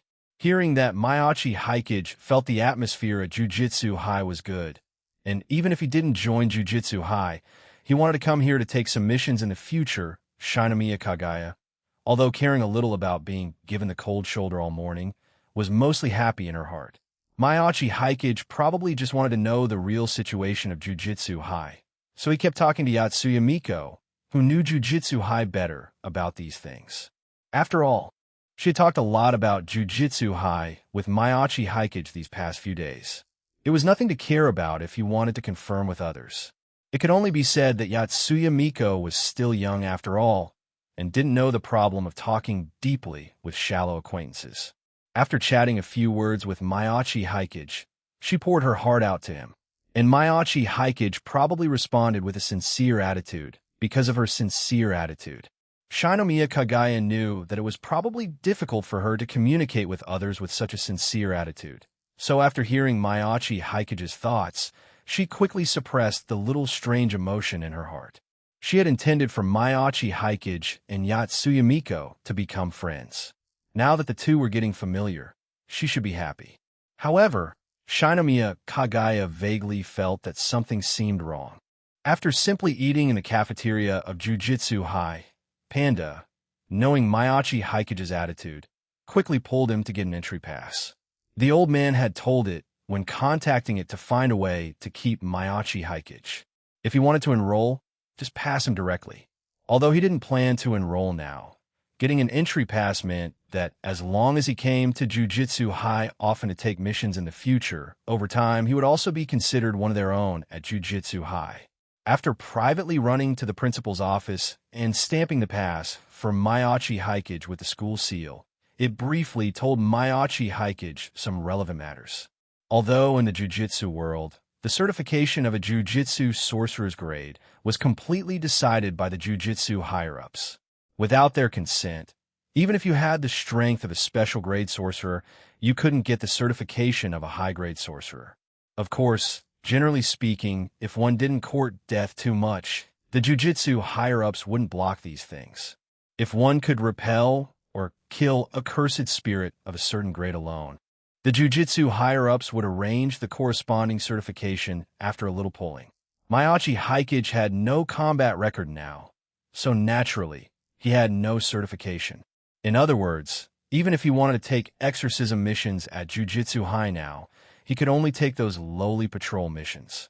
The content was simple, even no different from the content of the videos he was filming now, just patrolling places with ghost rumors and where negative emotions easily gathered, confirming that no formed cursed spirits or vengeful spirits had appeared locally. Of course, the rewards for these commissions were also touching. At best, it was earning more than working part-time at a convenience store. If there was anything better than working part-time at a convenience store, it was that the rewards obtained from completing commissions here could be exchanged for some special materials not sold in the outer world. After a while, Machigan, you can take some commissions to exorcise low-level cursed spirits. The reward for these commissions are also the main source of income for those jujitsu sorcerers. After Panda finished talking about this step-by-step normal monster fighting and upgrading process, it paused and then mentioned another way to take those exorcism commissions in advance. That was to prove his strength at Jujutsu High. This was also another thing Panda was instructed by the old man, even if Maiachi Haikage was unwilling to stay, find a way to figure out his current strength and know what his ability was.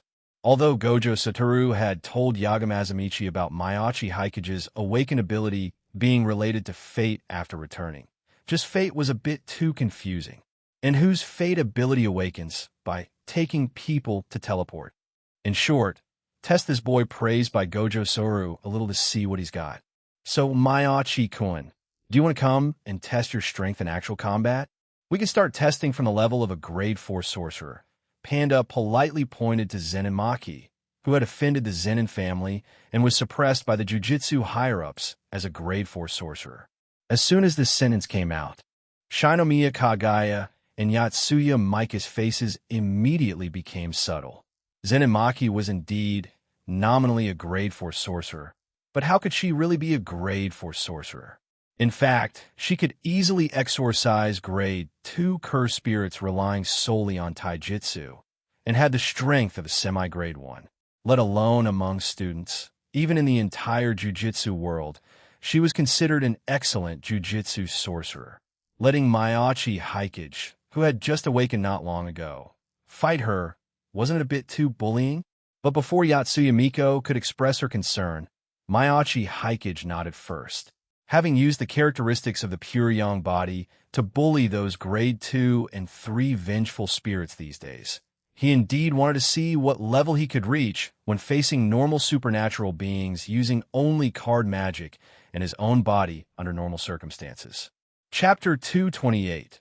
Starting to spar, although they hadn't been at Jujutsu High for very long, both Yatsuya Miko and Shinomiya Kagaya had already witnessed the skills of their senior, Zenin Maki. Because of her constitution, She had almost no cursed energy in her body. She even had to wear special glasses to see cursed spirits when exorcising them.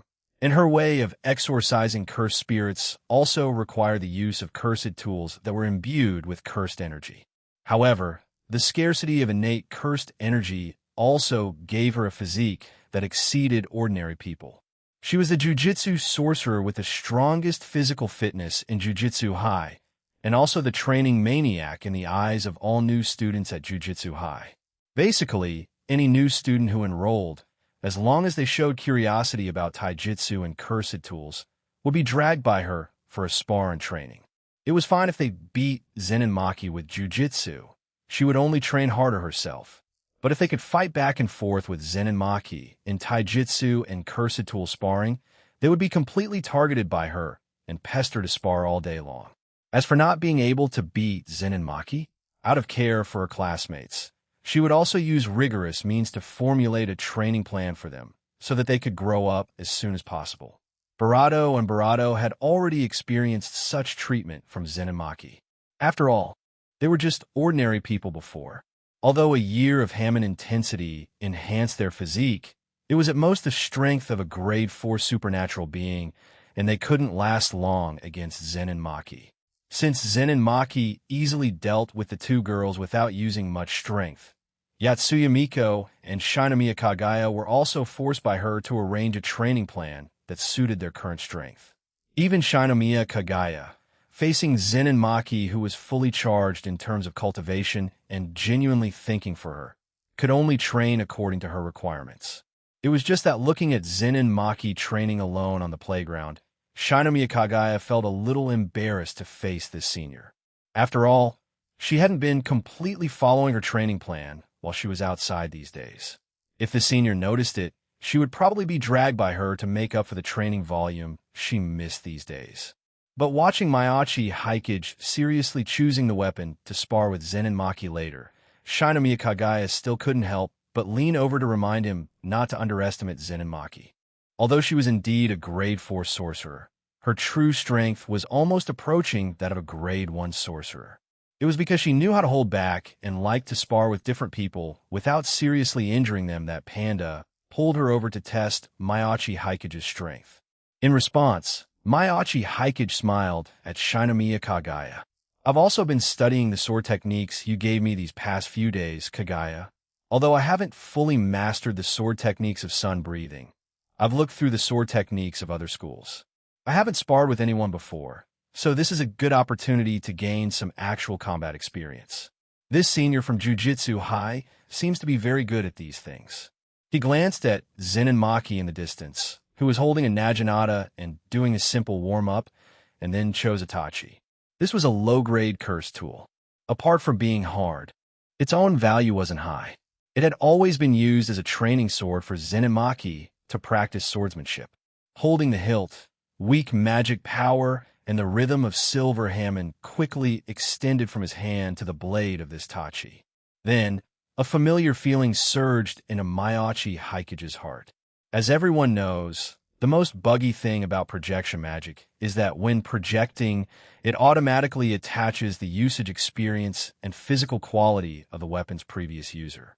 In the HF route, Amiya Shiro used this characteristic to project Heracles' stone sword and used 9 Lives Blade Works to defeat Heracles. Mayachi Haikage, who had obtained unlimited blade works, naturally inherited this characteristic and could even utilize it more thoroughly. Even without projection, just by scanning the weapon, attaching the pre-strengthening magic of projection magic to it, and consuming the corresponding magic power, the same effect could be achieved. With the influx of strengthening magic and the power of metal silver overdrive, a strange yet familiar muscle memory also poured into Barato as Barato. Is this the Zenin style taijutsu? Feeling the pulsing Barato throughout his Barato carefully sensed it. The copied physical enhancement was not large or even non-existent. This meant that in terms of physique alone, relying on the pure yang body and Hammond breathing, his physique had steadily surpassed Zenin Maki, who had not yet fully liberated her heavenly restriction. but he unceremoniously accepted the Zenin-style taijutsu and Zenin Maki's personal cultivation insights, which happened to make up for his deficiencies in taijutsu and experience. After all, the Zenin family was a jiu-jitsu family that had lasted for thousands of years, surviving the supernatural decline and becoming one of the current big three families in the jiu-jitsu world. Although the Zenin family looked down on Zenin Maki, who had little cursed energy and could only practice taijutsu, and even expelled her from the family directly, the Zenin family's taijutsu was not bad. Earlier, 10 years ago, Fushiguro Toji, who also came from the Zenin family, relied on the super strong physique and taijutsu brought by the heavenly restriction to firmly possess special grade strength, and almost killed Gojo Satoru, who had not yet become a complete form.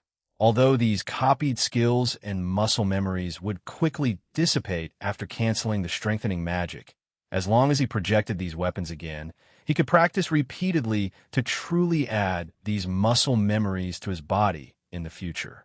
Regarding the changes in Maiachi Haikage, Shinomiya Kagaya, with her low strength, naturally couldn't detect them.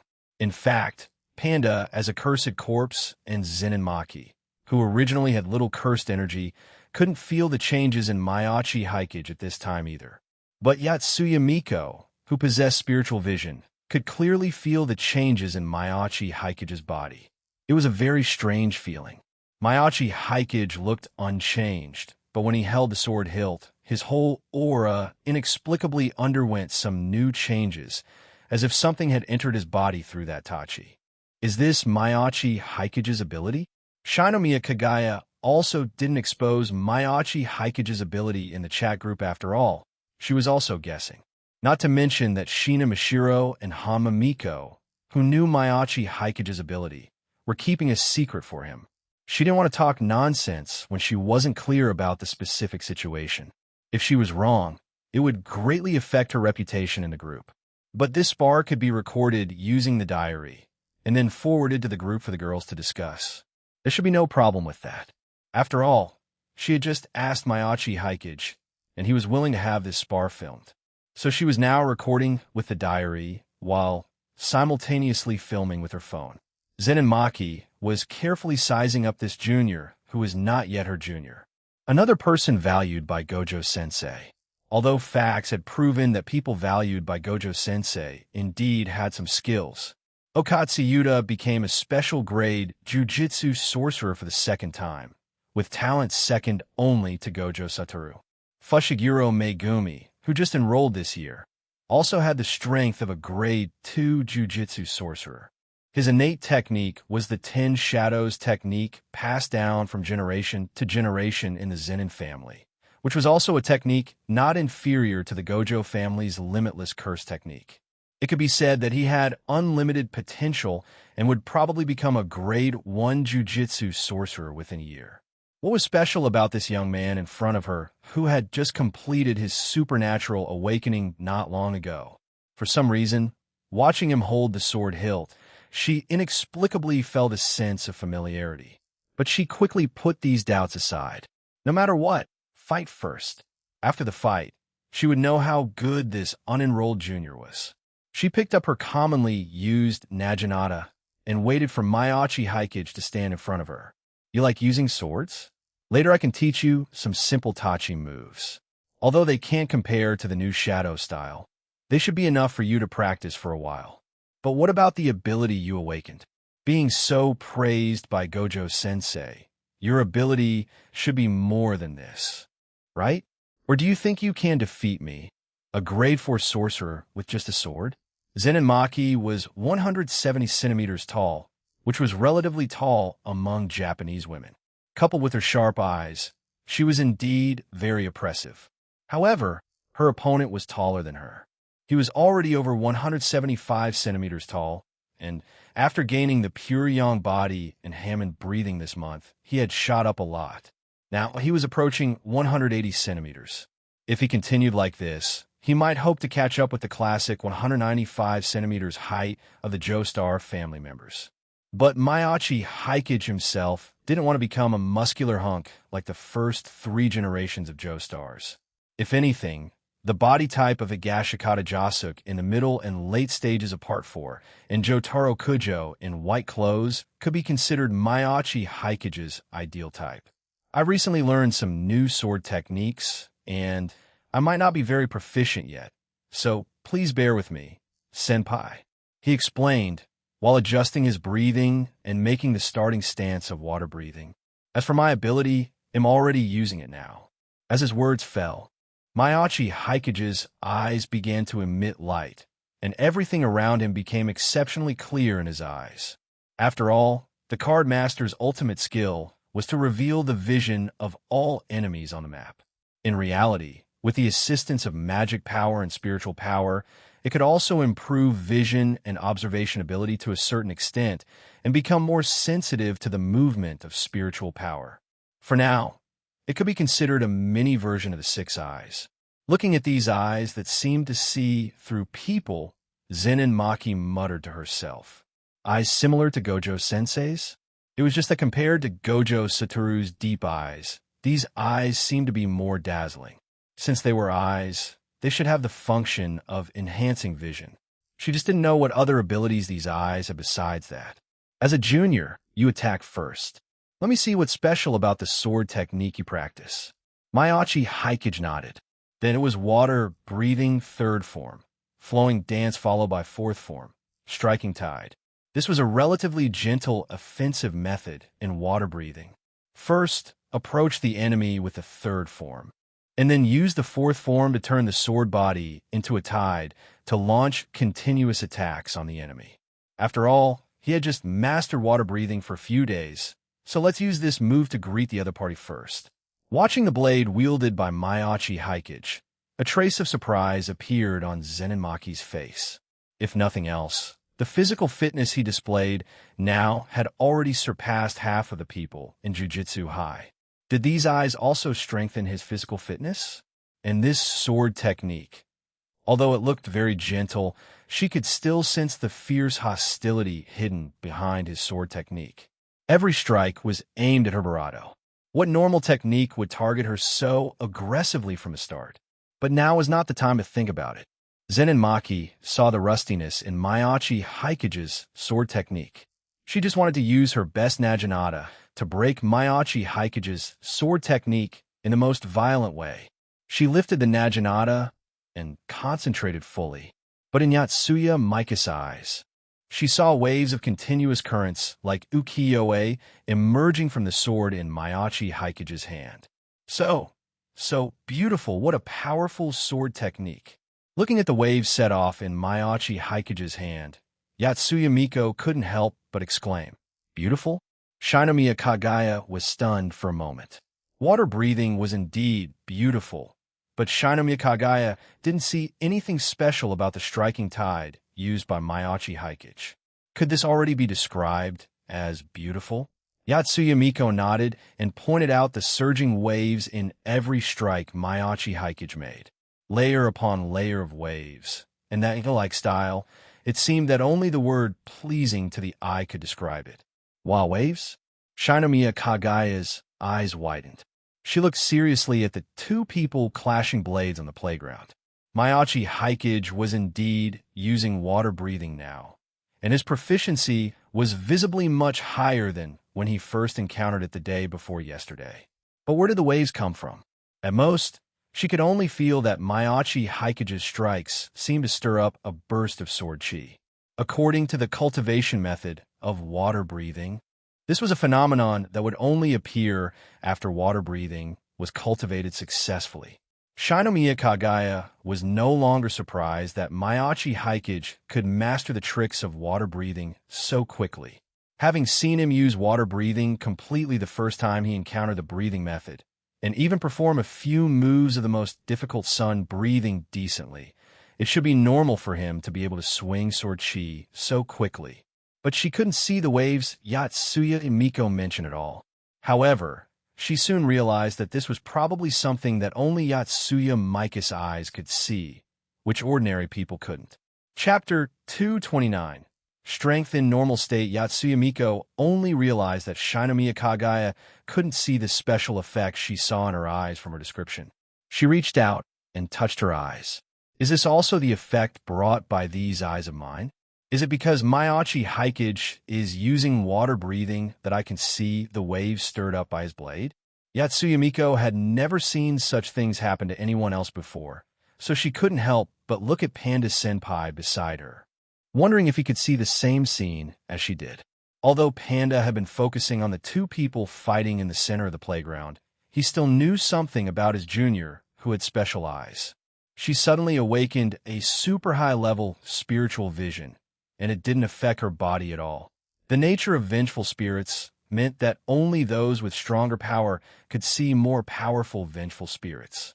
So even for him, he could only see grade 1 vengeful spirits at present, and at most a blurry shadow for anything above that. In a sense, Yatsuya Miko, who could even see the appearance of special grade vengeful spirits clearly, meant that her eyes had at least special grade potential. Unfortunately, so far, although Yatsuya Miko's talent for cursed energy was not bad, she had not shown any particularly outstanding aspects yet. But she suddenly saw something special in this battle today. His gaze fell on the blade wielded by Maiachi Haikage.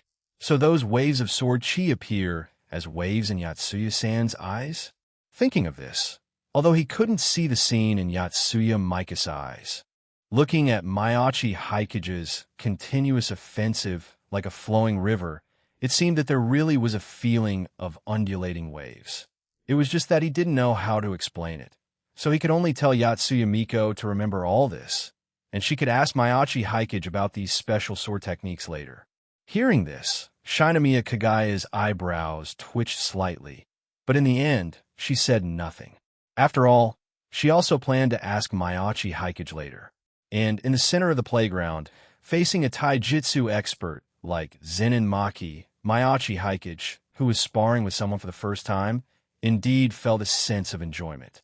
Practicing sword techniques against the air naturally wasn't as tense and focused as fighting against a real person, especially since Zenin Maki had seen the rustiness in his sword techniques earlier and intentionally fed him moves. Unknowingly, the set of water-breathing techniques Maiachi Haikage had mastered had already reached the last few forms.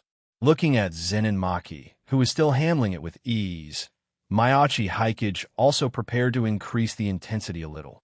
Water-breathing, 10th form, constant flux. After completing a somersault slash with the 2nd form, water wheel, he called out the name of the sword technique he was about to use to Zenin Maki for the first time. Ah, the waves in Maiachi-kun's hand are starting to change. Yatsuya Miko noticed the change in the waves the moment Maiachi Haikage prepared. It was a water dragon circling around the sword. Zenin Maki also seemed to realize the aura on Maiachi Haikage, and her eyes couldn't help but become solemn. As the last move in the conventional sword techniques of water breathing, this was also the move with the biggest difference in power, depending on the user. It could be said that this was a rotating slash that could continuously stack power. Each rotation would make the slash stronger. Of course, although it was said to be infinitely stackable, it actually depended on the user's physique.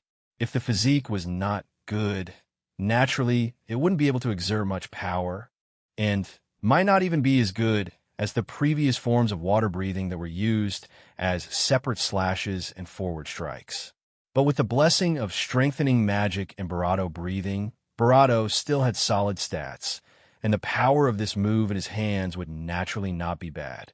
Maiachi Haikage swung the tachi in his hand, and the sword chi became increasingly sharp.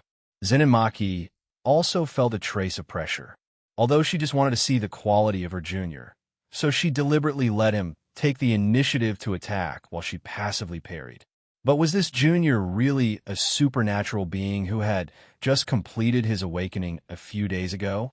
In terms of physique alone, she, who had firmly reached grade 1, actually felt that her junior's physical fitness was comparable to hers. Facing the increasingly powerful rotating slash, Zenin Maki finally put away her contempt. If she continued to defend like this, sooner or later there would be a time when she couldn't block it if this junior continued. And since he had already used this move, it should be his trump card at the bottom of the box. Then she should also take the initiative to fight back and not let this junior's momentum continue to stack. With this thought, Zen and Maki quickly adjusted her tactics, and the Naginata in her hand met the attack head-on for the first time. In Yatsuya Mika's eyes, it was Maiachi Hikage controlling the Azure Dragon in his hand like a dragon dancer, colliding violently with the Naginata in Zen and Maki's hand, sparking intense sparks. Instantly, the Azure Water Dragon collapsed, and both of them took a step back due to the force of the impact. And the metal-silver overdrive attached to the blade of the Tachi by Maiachi Hikage was also transmitted to the Naginata at this moment. Zen and Maki only felt that at the moment the two weapons crossed, a subtle energy fluctuation came from the Tachi in the opponent's hand, almost making her lose ownership of the weapon in her hand. Is this also the power he possesses? She thought suspiciously in her heart, but her physical reaction made her kick Maiachi Hikage with Zenin-style taijutsu the moment she felt she couldn't hold the weapon in her hand. Among the copied Zenin-style taijutsu, Maiachi Hikage, who knew this move, also quickly retracted his sword to block this blow. Zen and Maki was not discouraged by the missed hit. Using a complete set of Zenin-style taijutsu plus the sword techniques she had practiced for many years, she took this opportunity to launch a counterattack against Maiachi Hikage. She had already seen Maiachi Hikage's water breathing. Although she hadn't found a way to crack it yet, she would just defeat him directly with a more violent counterattack. The Naginata slashed open waves of sword chi. For a while, Maiachi Hikage really felt unable to parry. After all, he had only practiced sword techniques for a few days, relying entirely on talent. The switching between moves was indeed not particularly smooth. Fortunately, there's also the experience copied by the Tachi, which allowed him to barely take the opponent's offensive wave with the help of strengthening magic and metal silver overdrive. Does she want to defeat me in one go? Maiachi Hikage dealt with Zen and Maki's attacks while retreating, trying to continue gathering the sword chi of water breathing. However, after seeing water breathing, the other party didn't intend to give him a chance to regroup. In that case, Maiachi Hikage gritted his teeth and forcibly used the ninth form, splashing water flow, turbulent to pull away a little distance. Then, the moment he landed and Zen and Maki wanted to continue rushing forward, he switched sword techniques. The compatibility between water breathing and Hammond breathing was average. Except for the final sun breathing, the one closest to Hammond breathing in terms of manifestation should actually be thunder breathing. Water breathing was just for warming up. As the water flow subsided, a slight sound of lightning rang from the sword body and even around Maiachi Hikage, slowing down Zen and Maki's advance. Is this another move? Does he have new moves? This time, not only Yatsuya Miko could see it, but Shinomiya Kagaya, who had practiced Hammond breathing for a month, could also see it more clearly. After all, isn't the manifestation of Hammond breathing under normal conditions these constantly jumping electric arcs? She just compared the Hammond in her body now. It would probably be difficult for her to envelop her whole body with Hammond like Maiachi Hikage. If she wanted to do it, she might be able to, but it certainly wouldn't be as easy as Maiachi Hikage. But she clearly remembered that when she sparred with Maiachi Hikage using Hammond before, the amount of Hammond in his body was less than hers, and he defeated her relying on his skills in using Hammond. Looking at it now, Maiachi Hikage had probably been going easy on her at that time. Can supernatural awakening really bring such a big improvement to a person? This was not the first time Shinomiya Kagaya had thought this, but watching the spar between Maiachi Hikage and Zen and Maki, she couldn't help but have some expectations for the day of her supernatural awakening. While thinking, Maiachi Hikage had already adjusted his state. Accompanied by electric arcs all over his body, he used the most basic and core move of thunder breathing, thunderclap, and flash. Feeling Maiachi Hikage's speed soar again, and knowing that the opponent was coming aggressively, Zen and Maki no longer held back and used her true skills to fight Maiachi Hikage. She knew that if she didn't handle it well, she might really lose to this junior. She didn't want to be defeated by a boy who had just awakened to the supernatural. She wielded her Naginata, blocking the path of her opponent's lunging attack with superhuman reaction speed. For a moment, she seemed to feel that Barato had turned into lightning and passed through her. When Barato recovered from the thunderclap, her opponent had already sprinted into position behind her. She looked at the naginata in her hand. Its handle was already splintering from the opponent's lightning-fast strike. If this naginata were not one of the curse tools she usually used, with a value higher than other training weapons and a hardness far exceeding them, the opponent's slash just now might have directly cut off her weapon. She turned her head. Sure enough, under the impact just now, the weapon in Miyachi Haikage's hand also had a huge gap. But Zenin Maki's eyes became even more solemn. The two weapons were not on the same level, but the damage they received at this time was not much different. It could even be said that the damage to the weapon in her hand was more severe. Could the power awakened by the opponent even strengthen the weapon in his hand? Zenin Maki thought. At this point, the sparring with weapons could no longer continue. Although these things were low-grade curse tools for practice, they were still troublesome to maintain. If she had known that this unenrolled junior had such sword techniques, she would have sparred with a wooden sword directly. Thinking of the two completely different sword moves the opponent used just now, Zenin Maki began to be interested in him. She threw away the heavily damaged naginata in her hand and shouted at Miyachi Haikage with high spirits. "Your sword technique is good. Now let me see your taijutsu." In response, Miyachi Haikage glanced at the tachi in his hand. The effect of the strengthening magic attached to the projection magic still disappointed him a little. But thinking about it, it seemed normal.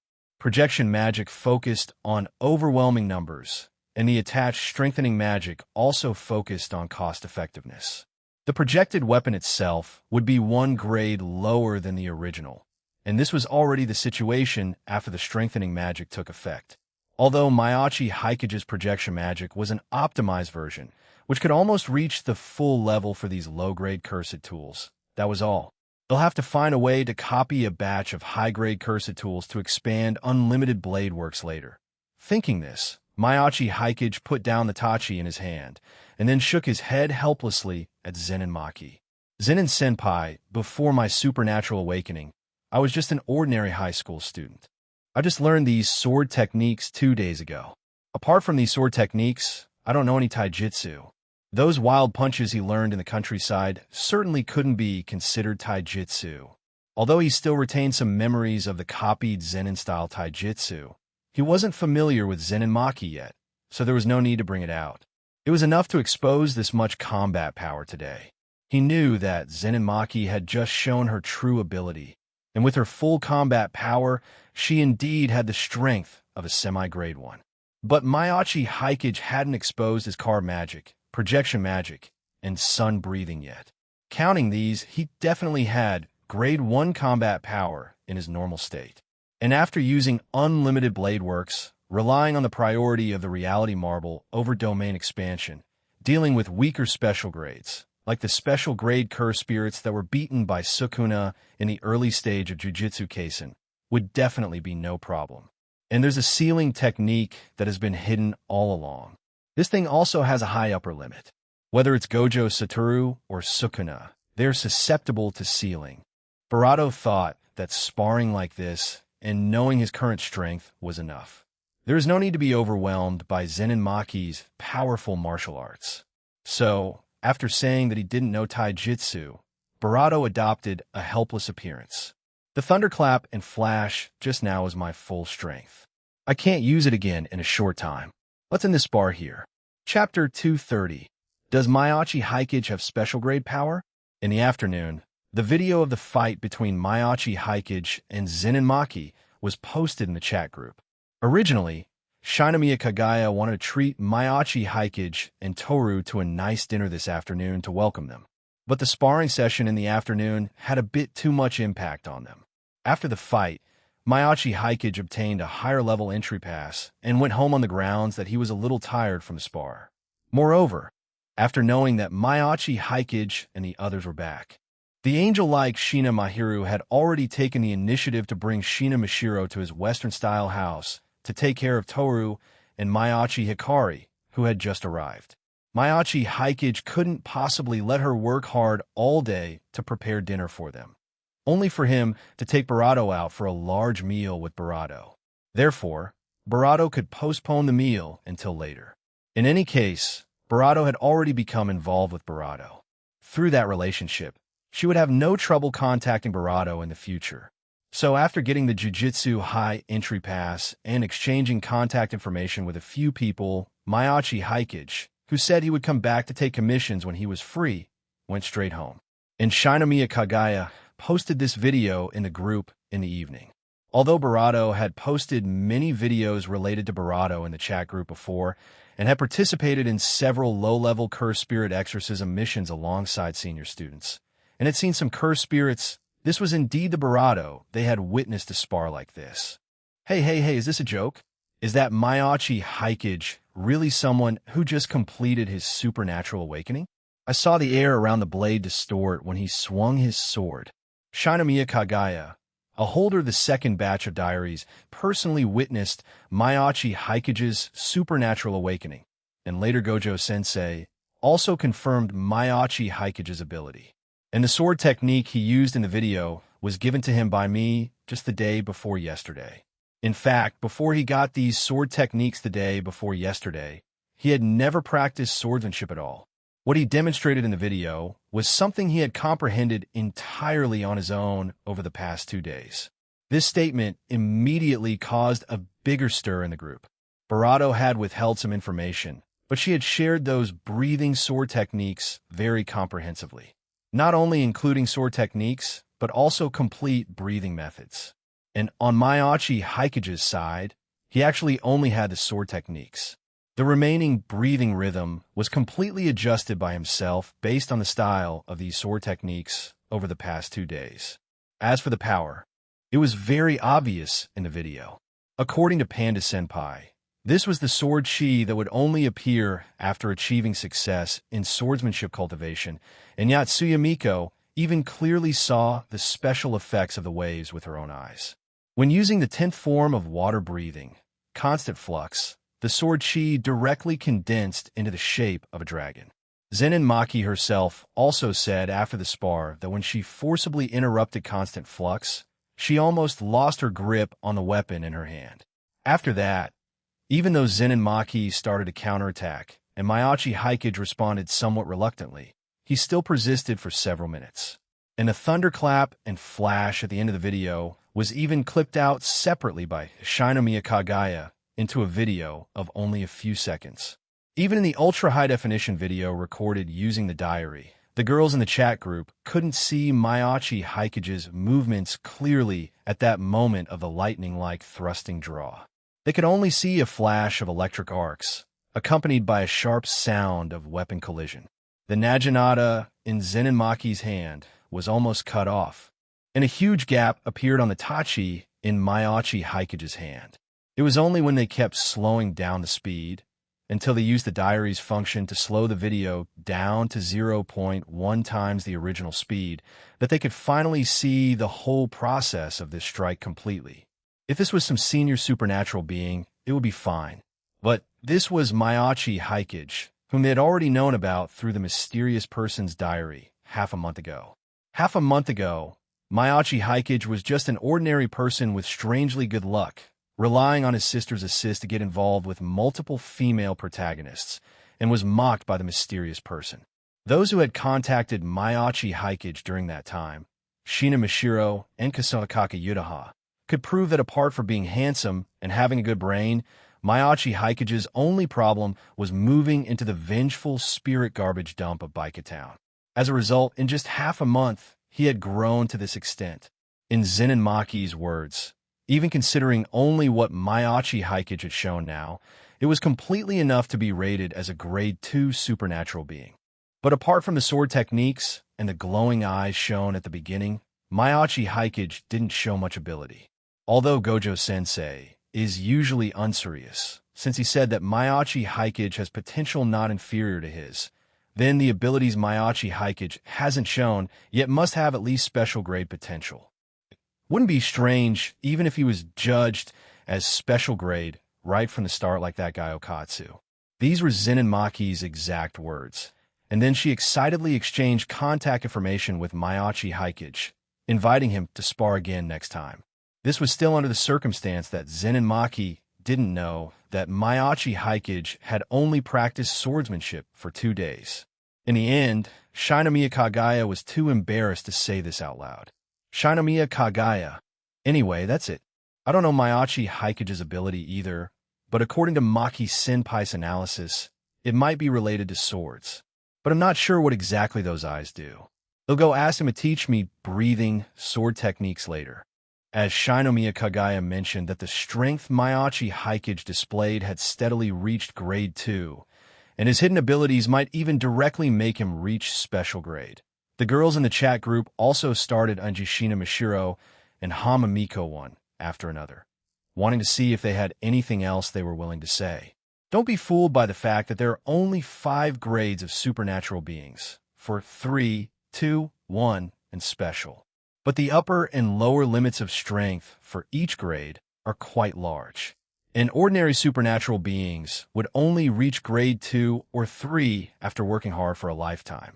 This was also the grade with the largest proportion of supernatural beings in the inner world. Grade 1 above, that was the pillar of the inner world. Generally speaking, if 2 or 3 experienced grade 1 supernatural beings formed a team, they could clear weaker special grade anomalies.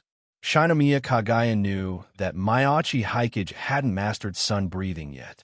Once he mastered the strongest sun breathing sword technique among the breathing styles, he could probably reach grade 1 just by relying on his sword skills. It was just that the more she felt these powers displayed by Mayachi Hikage, the more she wanted to know all of Mayachi Hikage's powers. But unfortunately, she and Mayachi Hikage could only be considered ordinary friends. It was impossible for her to know such secret things, and she felt embarrassed to ask Mayachi Hikage about these things. After all, even if she asked, Mayachi Hikage probably wouldn't tell him. Then she was slapped in the face. Shina Mishiro quickly sent a message in the group. Hikage said his awakened abilities are quite miscellaneous, but they should be related to fate. His usual financial luck, improved physical fitness, and those eyes are all manifested under the effect of this ability. Kuroneko, Tyrant's Eye, Kasumi Utako. After all, everyone was just casually joining in the fun. Who would have thought that this silly, sweet girl Shina Mishiro would really answer every question so frankly? Minma. Is it okay for you to reveal Hikage's ability like this? Miss Mishiro? Although she didn't say that Mayachi Hikage could complete teleportation relying on the power of fate, just the word fate could already indicate a lot of things. Shina Mishiro. It's fine. I've already asked Hikage, and he said it doesn't matter. His current trump cards are Toru and that sword. He's currently discussing with me whether we should take on a few low-level commissions together for practice, Barato said, her expression becoming slightly nuanced. She knew clearly that Barato had arrived before her, and Barato's caring way of telling Mishiro everything did not go unnoticed. The inexplicable emotion in her heart became even stronger. Is it because Shina Mishiro, this innocent girl, put all her thoughts on Mayachi Hikage from the beginning, so Mayachi Hikage would also be so sincere to her? At least Mayachi Hikage had never said in front of her that they could take commissions together for practice in the future. She adjusted her mentality, telling herself that she hadn't fully gained Mayachi Hikage's trust yet, and she could take it slowly in the future. And Hamamiko, far away at Chichibu Shrine, was also dazed watching Shina Mishiro's declaration in the group. Hikage and Miss Shina Mishiro have only known each other for half a month. Is their relationship already so good? Did Hikage tell her about Toru and the Holy Sword without reservation? But that makes sense. After all, Toru has gone to Tokyo with Hikage now, so it's not strange for Hikage to explain Toru's origin to Shina Mishiro.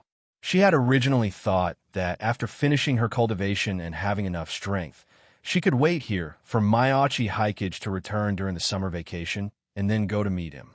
But looking at it now, if she just practiced here like this, heaven knows to what extent the relationship between Mayachi Hikage and that Shina Mishiro would develop by the summer vacation.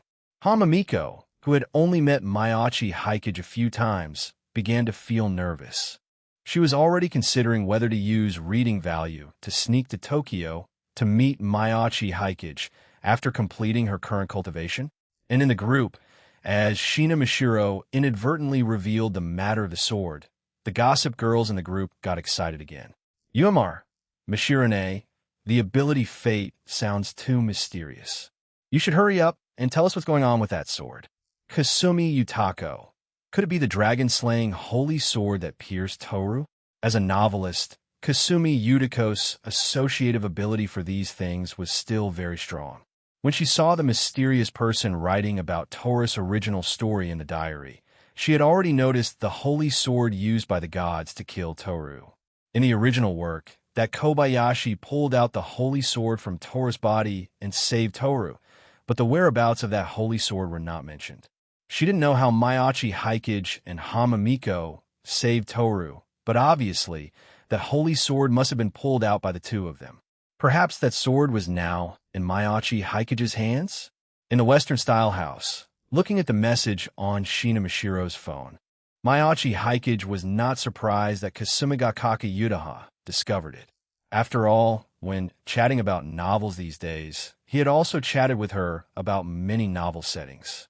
A few days ago, she suddenly asked him about things like the sword and the stone, and he knew that Barato had guessed that the holy sword that almost defeated Barato might have fallen into his hands. So he used Barato's phone to send a nodding emoji. He just admitted this matter, and left the rest for everyone in the group to imagine. For example, where the holy sword was hidden by Mayachi Hikage now, why Mayachi Hikage's swordsmanship practice speed was so fast, and whether Zen and Maki feeling that Mayachi Hikage's ability was related to sword was also due to the influence of the holy sword. Anyway, just let them fill in the blanks. The more they imagined, the more they would automatically help him round off these detailed issues. He did obtain unlimited blade works the moment he got the holy sword, and his swordsmanship talent was also improved at that time. But as he admitted the matter of the holy sword, and then ignored the point of the speed of swordsmanship improvement when explaining destiny magic.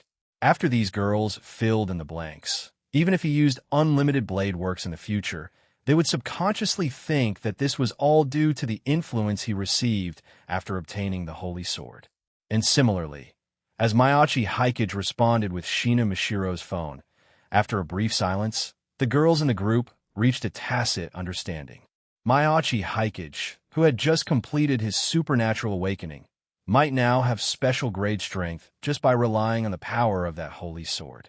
Or rather, it was combat capability comparable to special grade in a short time. Coupled with that fate ability that sounded powerful, Mayachi Hikage probably really had special grade power. After this thought arose in her mind, Shinomiya Kagaya became even more restless. There were currently only 3 special grades alive and clearly confirmed by the jiu-jitsu world. As Mayachi Hikage's friend, it was normal for her to go and check on him tonight since he was tired from sparring with someone, right? However, as soon as this thought arose, she quickly shook her head. No, in being too utilitarian now. Shina Mashiro herself said that she gave the answer in the group after asking Mayachi Hikage. Even though she didn't know how Shina Mashiro bypassed the shielding mechanism, if she went to find Mayachi Hikage now, it would definitely make Mayachi Hikage have some bad impressions of her, thinking that she was going for his strength, forcibly suppressing the restlessness in her heart. Shinomiya Kagaya reminded herself in her heart that she still had to use her true self to contact Mayachi Hikage with an attitude of learning and asking for advice. Even if she couldn't reach the level of Shina Mashiro, it would be good to reach the level of Yatsuya Miko. Chapter 231. Why is Shina Mashiro's voice exactly like Menmas? While Shinomiya Kagaya was struggling with her future relationship with Mayachi Hikage, it was a different scene on Mayachi Hikage's side. Mayachi Hikari was sleeping soundly in the large room of the Western-style house.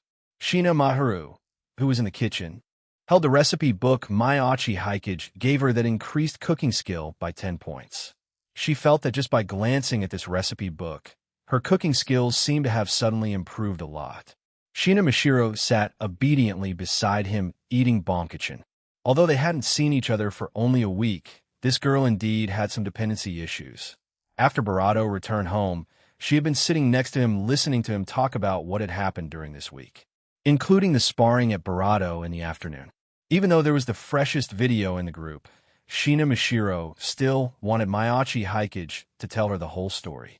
As for Toru, originally before meeting Shina Mishiro, she didn't have a very good impression of this girl. But after meeting her, Toru gave up the idea of intimidating these girls. Just as Mayachi Hikage said before, this girl had a similar aura to Hamamiko and seemed to practice that special breathing method, but the intensity was far higher than Hamamiko's. At the same time, this girl's soul was too pure. Such a pure and shining soul made it impossible for her to say any harsh words to this girl. Cinchuredo, although her heart was not as pure as Barato's, and there was still a Barato in her heart, she was undoubtedly a lovable girl. Even so, Barato was still Barato angry at Barato, that scumbag. Can't he just be good to one girl wholeheartedly and then draw a clear line with the other girls? Even if this might hurt Barato, the girl whom Barato only saw as a younger sister. A temporary stinging pain is better than constantly recurring aching pain, right? Of course, there was another thing that concerned her. For some reason, when Shina Mishiro spoke, apart from the tone of voice, this girl's voice and timbre were almost indistinguishable from Hamamiko's. You know, Toru had lived for tens of thousands of years, so she had naturally met many people and heard many voices. Generally speaking, even if the voices of two different people were close, one could still distinguish the difference more or less. Even a person's voice at different ages would have some differences. But Shina Mishiro and Hamamiko, two people who looked completely different, their voices were almost the voice of the same person in the same period. If she really had to say, Shina Mishiro, who looked more innocent, actually had a slightly more mature voice than Hamamiko. Listening to this voice that seemed to be carved from the same mold, Toru had no grudge against Shina Mishiro. It was just that when she asked Mayachi Hikage about this matter, Mayachi Hikage acted as if it was normal. Isn't it just sharing a voice actor? What's so strange about that? When you meet Kasumi Kakayudaha later, will you also be shocked that Kasumi Kakayudaha's timbre is so close to Shina Mishiro's? Note, bruh, I just noticed AI, Keanu voiced 3 girls in this FIC. There were only a few popular female voice actors in each era, so they would naturally take on jobs crazily in their popular era. There are many people in the chat group who share voice actors. Mayachi Hikage himself had complained about these things in the diary. Mayachi Hikage glanced at Toru. Well, Toru's voice actor is indeed not very popular, voicing some second or third-rate characters. Only the character Toru can be considered out of the circle. But it didn't matter. Later, when Fafnir, that otaku dragon, Daisuke Ono, came over, in this chaotic world, he could easily find a bunch of characters with exactly the same timbre. It's not strange for voices to be the same in our world. Sometimes there are even many people who look almost exactly the same, even though they are not related by blood. Anyway, our world is just this chaotic. Toru curled her lips. Indeed, the place you live in now is indeed quite chaotic. Toru had eyes. After entering Tokyo, although she was slightly shocked by this modern human city made of steel, after arriving in Baika Town, she could say that the moment she entered Baika Town, she realized the problem with this area. It could be said that nearly 30 of the resentment in the entire Tokyo that had not dissipated in time would flow to the streets of Baika Town under the influence of the ley line, making this street, under its glamorous surface, full of unsavory things that she disliked.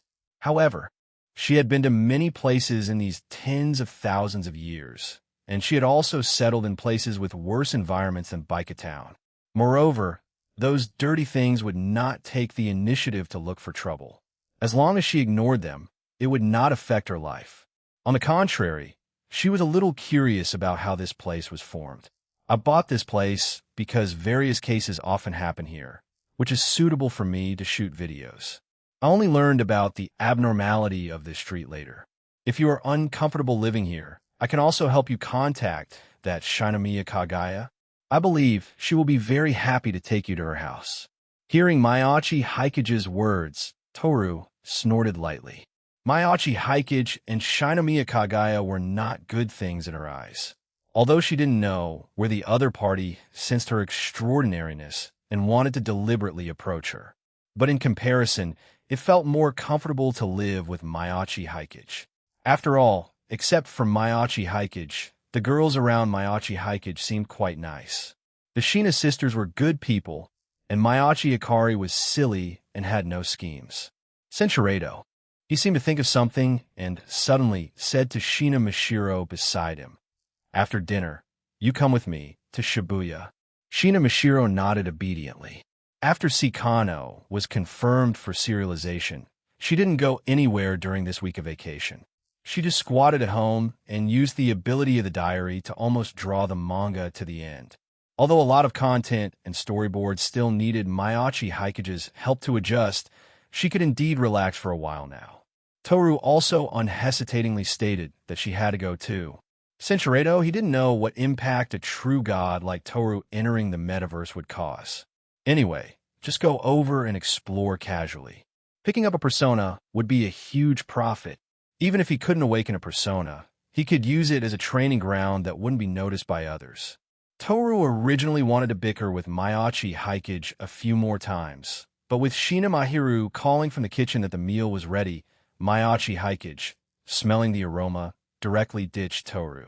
Instead of bickering with people, it was better to eat 2 more bowls of rice. He had fought with someone in the afternoon. Although he only used 10 of his stamina, he needed a big meal to replenish this 10 stamina. It had to be said that giving Lu Maoxing's recipes to Shina Mahiru was indeed the right choice. The home-cooked dishes that were already delicious usually became even more delectable in Shina Mahiru's hands today. This thing would not only directly add 10 points to cooking skills, but also imperceptibly improve cooking talent. Those willing to study the recipes above really had a chance to make glowing dishes in the future. In the future, she might even complete her supernatural awakening through cooking. Anyway, Mayachi Hikage had been thinking about glowing dishes since he was a child in his previous life. He didn't have time to ponder these things in this life, so he could only rely on Shina Mahiru, the omnipotent angel who liked cooking and was willing to study, to work hard.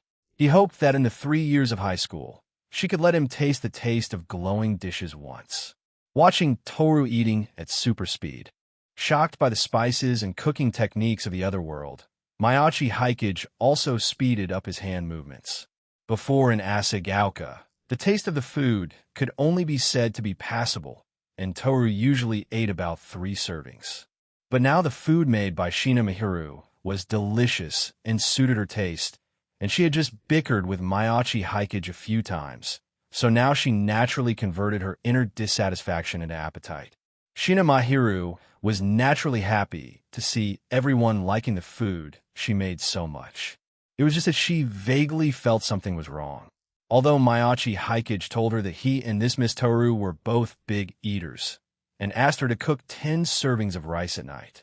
And after practicing that Hammond breathing with Shina Mashiro, she did feel that her appetite was much larger than before.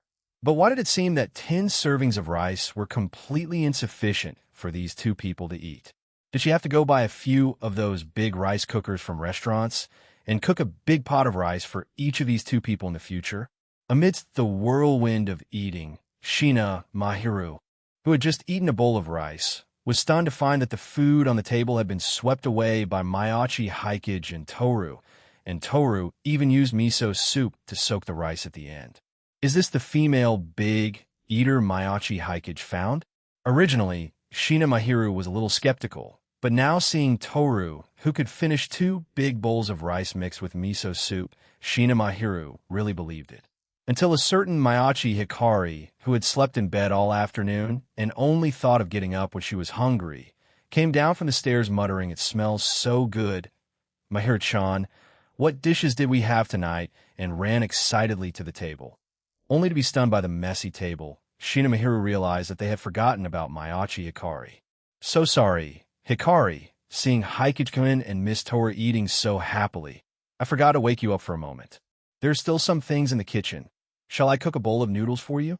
Mayachi Hikage looked at his teary-eyed second sister and waved his hand immediately. No need to bother. Mahiru, you've been busy all afternoon and are tired. Take a rest. We'll take them out to find something to eat. Although she couldn't eat the big meal carefully prepared by Shina Mahiru, hearing that they were going to eat out, Mayachi Hikari, who had always been a little vain, suddenly became energetic.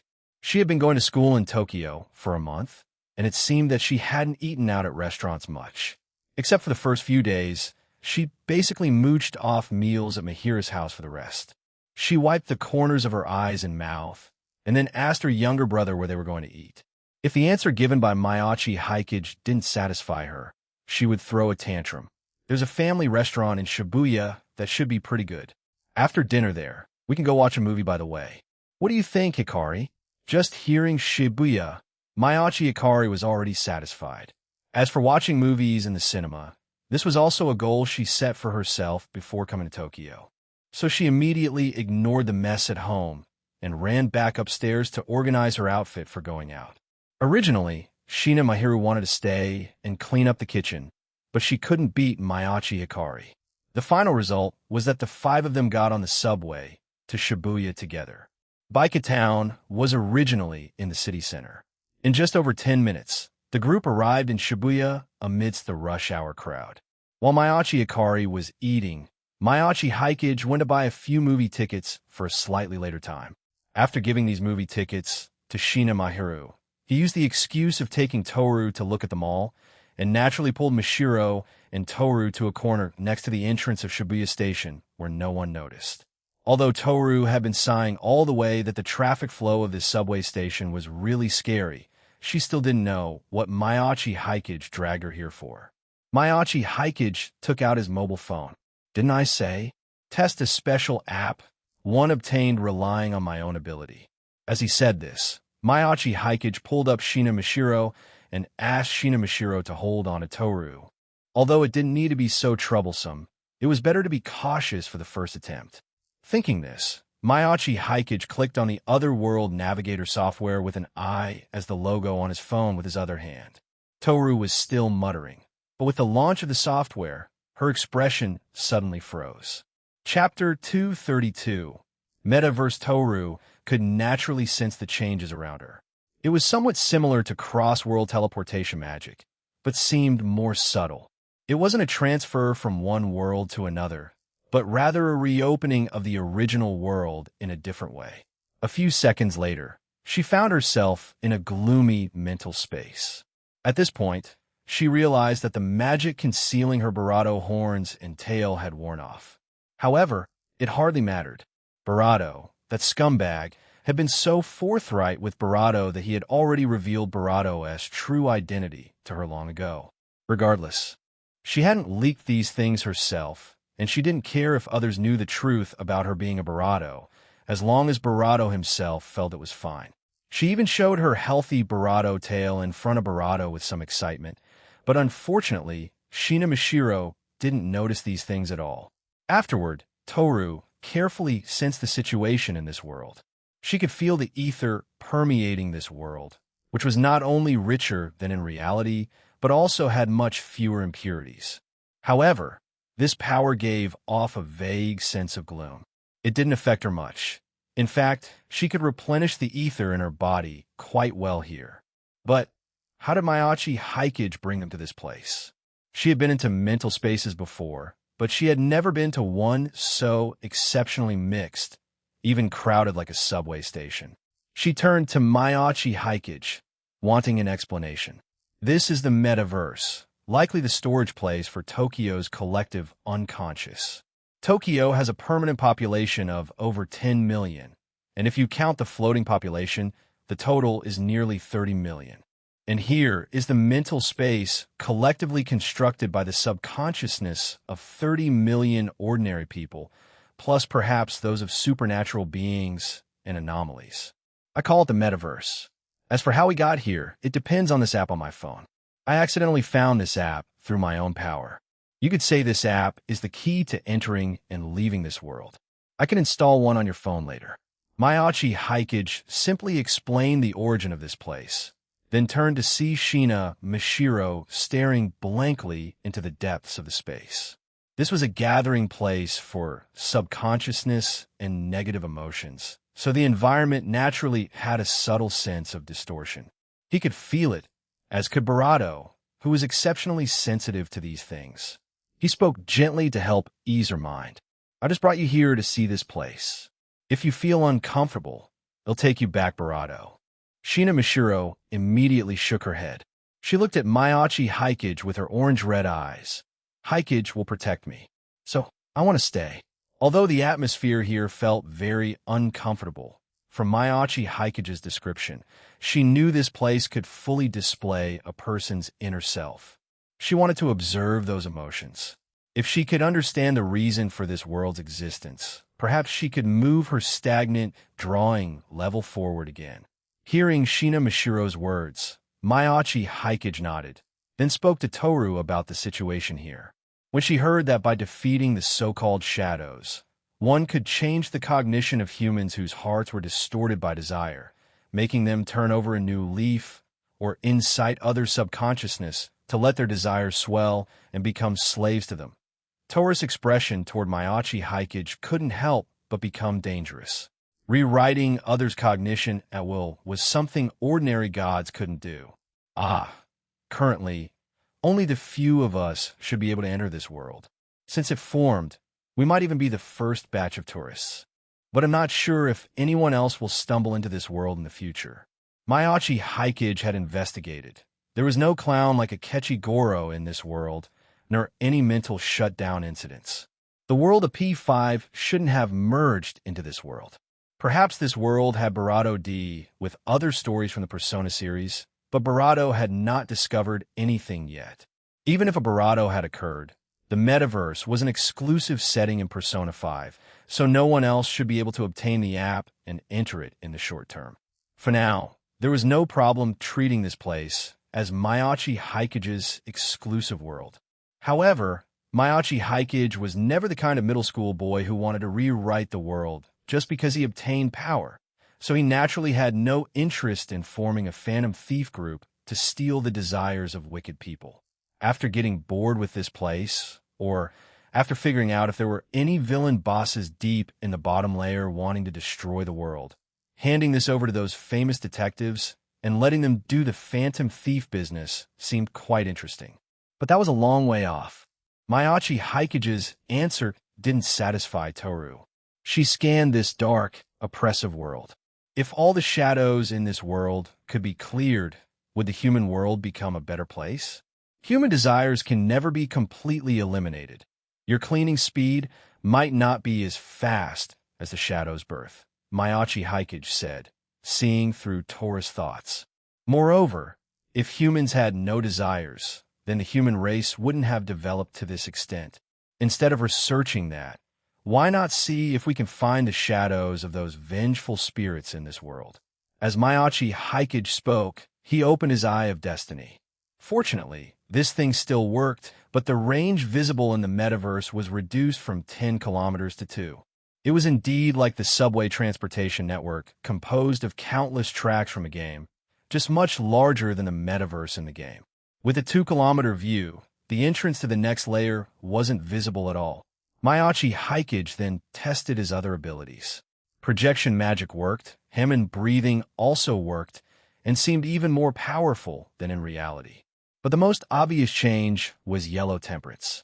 Due to the rules of stands, Sheena Mishiro originally couldn't see yellow temperance, and Toru could only feel its existence through perception. But in this space composed of consciousness, mental side powers were fully manifested, and Yellow Temperance's image was clearly displayed before several people. Did Yellow Temperance get treated as my persona after entering the metaverse? Mayachi Hikage pondered. After all, stands and personas were both existences gathered from human mental energy and could be considered true reflections of a person's inner self.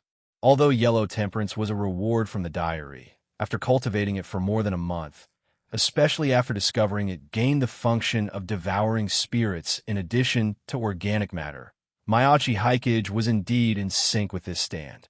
Toru stared at the mass of yellow glue appearing behind Miyachi Hikage, which was even taller than her.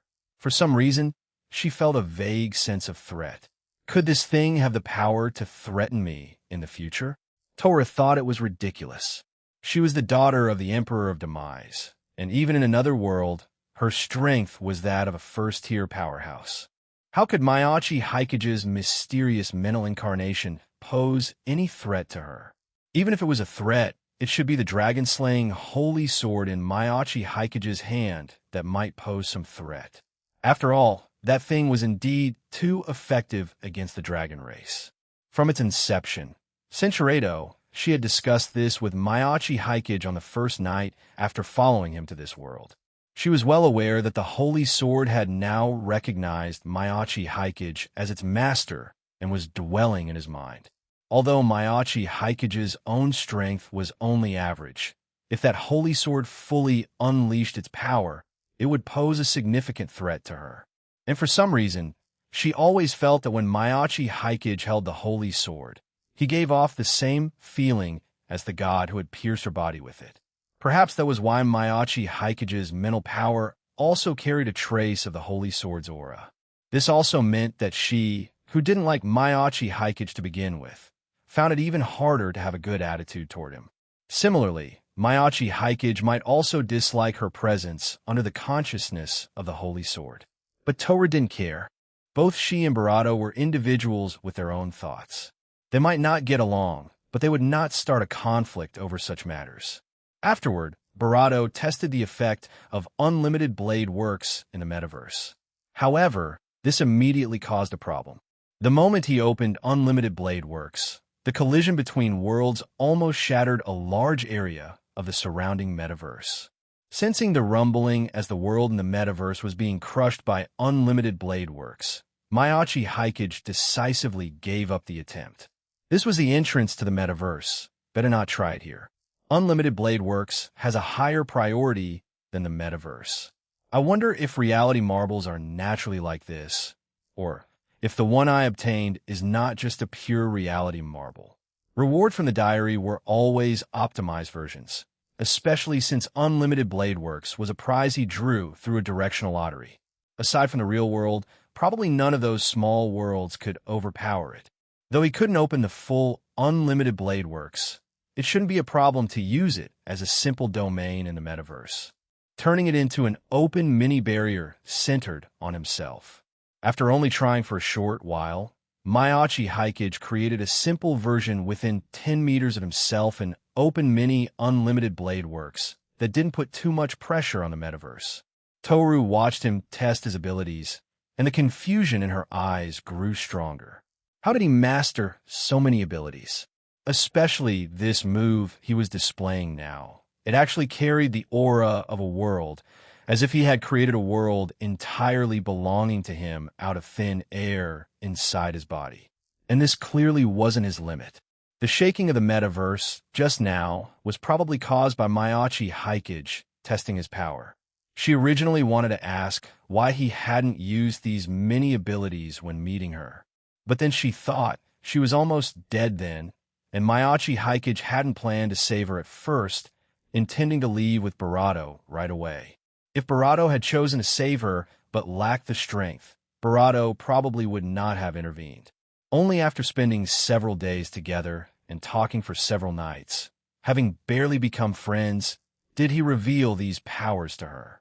I knew it. Someone ignored by gods, with no faith in their heart, couldn't possibly be a normal person, Barato muttered to herself. Then she saw Barato turn around and ask, "You had so much food tonight. You must be full. Would you like to practice with me here?" Barato's eyes narrowed. Is this guy provoking her? She already found him annoying, but since he was her savior and had told her much about this world, she had been suppressing her emotions. Now that he was actively asking for a beating, she wouldn't hold back. She rolled up her sleeves immediately, a fierce determination lighting in her eyes. "Come then, let me see what gives you such confidence." Half an hour later, a bruised and battered Miyachi Hikage returned to reality, supported by a high-spirited Toru. "That world can only handle about 50% of my strength," but I feel we were just wandering on the surface. If we explore deeper, the deeper areas should be able to handle my full power. Your unlimited blade works isn't bad, but the weapons inside are all low quality. Next time you bring better equipment, you might have a real challenge on your hands. Barato said dismissively to Barato. Next time you want a match, come prepared. Remember to call me. I can make time whenever. Chapter 233. The dangerous Maiachi Hikage. After being thrashed by Toru, Maiachi Hikage, who had been slightly arrogant after obtaining unlimited blade works, immediately set his attitude straight. This world was so dangerous. Toru was far from the strongest in her world, so what was his mere special grade power? Toru used less than 50 of her strength, and was unarmed, yet she beat him up, who was fighting at full strength except for using the holy sword, relying purely on her stats. As for why he didn't take out the holy sword, it was because the first layer of the metaverse couldn't withstand the fully unleashed holy sword, especially since when he held the holy sword, he could copy a trace of subtle divine power through projection magic. He probably had to go deeper into the metaverse to take out the holy sword. Otherwise, he wouldn't have been beaten so badly by Toru. But even if Maiachi Hikage really brought out the holy sword with his current stats, even if he could completely copy that god's stats and divine power, he probably wouldn't be a match for Toru in her prime. After all, when Toru attacked the divine realm, she faced all the gods in the divine realm. It was no exaggeration to say that Toru fought in and out of the divine realm 7 times, relying on her stats. In the end, she was outnumbered, and the wielder of the holy sword found an opening to deal a fierce blow. But even so, defeated and suppressed by the holy sword, she survived for half a month, holding on until Maiachi Hikage and the others appeared to save her. Although it was also because those gods knew Toru's identity and deliberately didn't kill the dying Toru, even leaving her away out to seek help. Who would have thought that Toru was so honest? She went to challenge the entire divine realm with the mindset of seeking release and would rather die than ask her parents for help after defeat. According to Toru's estimation, if that god-wielding, the dragon-slaying holy sword fought to the death with her in her prime, the odds would be about 40 to 60, with her having a 60 chance of winning. In other words, even if Maiachi Hikage could exert the full power of the holy sword, facing Toru, who was not seeking death, he could not be her opponent. To overcome the mountain that was Toru, his stats would have to be stacked dozens or even hundreds of times higher. Fortunately, this female dragon knew how to hold back and didn't hit him in the face. The bruises on his body were just minor injuries. With his current physique, he would fully recover by tomorrow. When the progress bar is full next time, he'll get a transformation ability to boost my stats. Maiachi Hikage complained. Transformation was originally the most common trick to boost stats in Japanese anime, from Dragon Ball to the later Big 3 manga. The protagonist teams more or less had powers related to transformation, not to mention those tokusatsu works that use transformation as a selling point. If he could draw the transformation device of Ultraman or Kamen Rider, or gain the ability to become a Super Saiyan, he would turn the tables directly. Maiachi Hikage, who had just been pinned down and beaten by Toru, thought so. But before that, he indeed needed Toru as his sparring partner. After all, he had only exposed card magic and breathing sword techniques at most at Jujutsu High, and sparring with Zenemaki was more about honing sword skills and learning from her. His other hidden abilities could only be honed by Toru, who was stronger and could be considered one of his own. It was a pity that Toru had only used her own body to fight for so many years and had no commonly used weapons. Otherwise, Maiachi Hikage could secretly copy a few weapons and learn from Toru's combat experience over the years. Hearing that Maiachi Hikage planned to come here to spar with her once a week in the future, Toru's mood also improved. However, she had consumed a lot of ether in the fight just now. Although there was no problem in replenishing it slowly, she wanted to taste other delicacies of this world more. Anyway, there was still half an hour before the movie started. Maiachi Hikage, who relied on Hammond breathing to stop the soreness on his body, could only take her to a nearby burger shop at her request to challenge the highest difficulty there, the Cosmic Tower Burger, which was fully 30 centimeters high. And not just one, but three. Mayachi Hikage didn't waste this opportunity. He directly recorded the whole process of Barato eating elegantly with his mobile phone, which could serve as an introductory clip for a food video series. As for Barato's identity issue, he had already resolved it with his technical skills over the past few days. When the time came, she just needed to use the excuse of losing her ID and passport to apply for a replacement at the relevant place. And even if he didn't do these things, Mayachi Hikage believed that Shinomiya Kagaya, who was bent on climbing up, would be very willing to do these things. When Toru finished 3 super large burgers in half an hour under the shocked gaze of the burger shop waiter and said it was just SOSO, Mayachi Hikage knew that Toru had successfully taken the first step on the path of becoming an internet celebrity. And when they returned to the family restaurant with a pile of challenge reward from the burger shop, Shina Mihira's gaze towards Toru obviously changed. Probably only Mayachi Hikari, who is naturally insensitive, wouldn't notice anything. But let's keep these things a secret for now. Anyway, Shina Mihiru was also practicing Hammond breathing now. It wouldn't be too late to tell her these things after she had a deeper understanding of the inner world. The subsequent itinerary was that several people watched a movie and then stopped by the BB lounge where a certain Tsukimieko worked. Unfortunately, he didn't pick up a passing Zhuge-Liang. He didn't know when the other party would be summoned to this place. Staying in Shibuya until after 10 o'clock in the evening, Mayachi Hikage sent the girls home. He had thought about whether they would encounter those messy ghouls rampaging in Tokyo on their way home. So he secretly took a few looks around with the eye of destiny. The area around him looked quite clean. It seemed that the supernatural beings in the inner world had indeed struck hard against those ghouls. So those supernatural existences still had to keep a low profile. Look at Baika Town. Dozens of high-level vengeful spirits and hundreds or thousands of low-level vengeful spirits were floating around here. This was the result after being cleared by his Purion body once. But those vengeful spirits were secretly messing with people's mentality behind their backs, and few would take the initiative to deal with ordinary people. So over time, those supernatural beings were unwilling to come to Baika Town, just keeping an eye on this place to prevent any major incidents.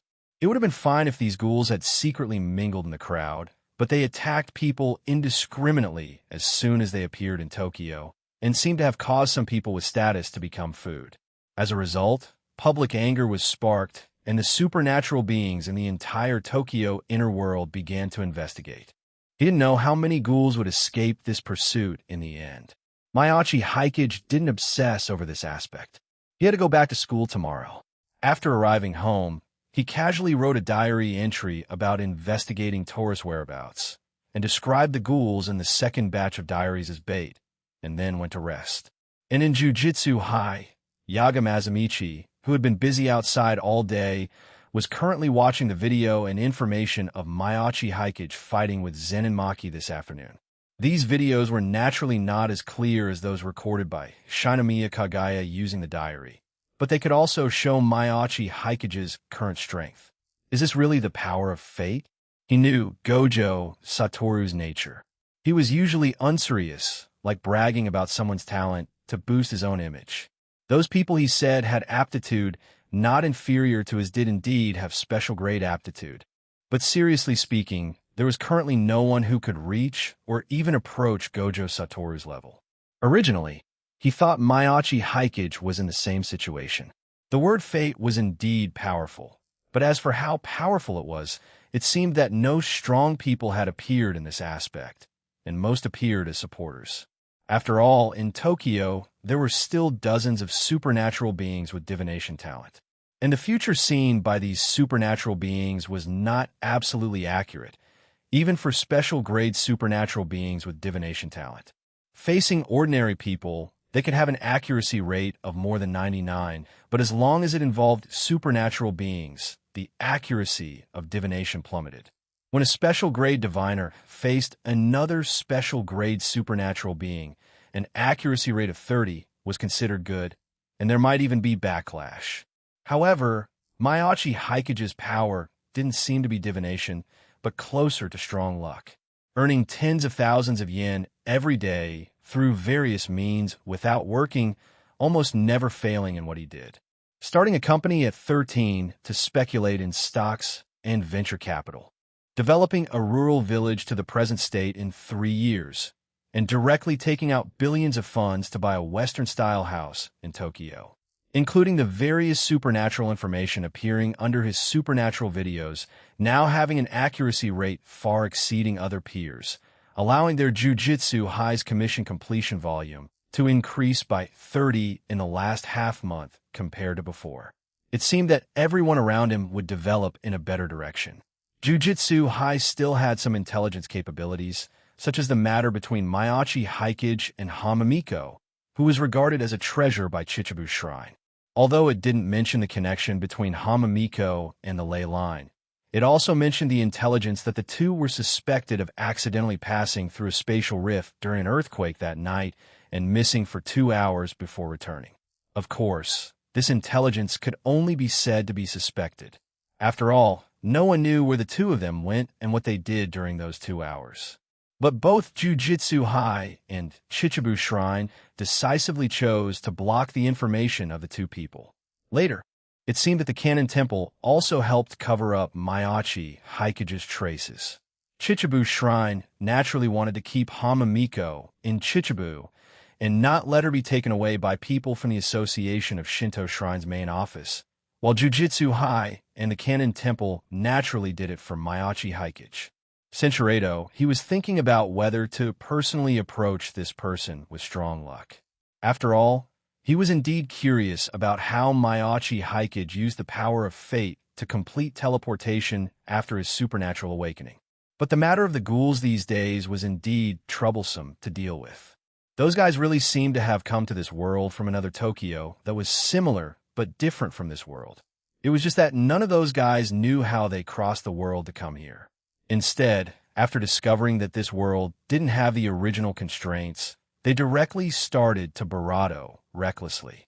In just a week, these ghouls had caused the barato of hundreds of ordinary people, and because these guys were dangerous supernatural existences, the identities of those taken could not be quickly confirmed. In short, in order to avoid these ghouls causing too much turmoil in Tokyo and exposing the existence of the inner world, the principal of Jujutsu High, had been working outside these days and had no time to meet Maiachi Haikage at all.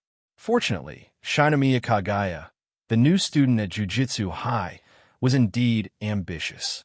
Although her own talent wasn't good, she took the initiative to run over and make friends with him as soon as she heard about Maiachi Haikage, and the results seemed pretty good. Maiachi Haikage got an entry pass for Jujutsu High, so he could be considered half a member of the Jujutsu world, and he also revealed some of his strength. Just this breathing sword technique he just learned from Shinomiya Kagaya was enough to prove Maiachi Haikage's potential. His ability was fate, but in 2 or 3 days, relying on his own physique and new sword techniques, he had already reached grade 2 strength. He could see that Maiachi Haikage's final stop and voluntary surrender was not due to lack of physical strength, but simply because he didn't want to continue exposing more trump cards. If his ability and fate continued to be exposed, maybe he could directly reach grade 1 or even higher. A genius whose potential was no worse than Okatsu Yuta last year, and even younger and more stunning, but also more dangerous. Yes, dangerous. The last person he gave this evaluation to was Gojo Satoru. Maiachi Haikage was different from Gojo Satoru. Instead, he was more like Geto Suguru, who was called the strongest duo with Gojo Satoru back then.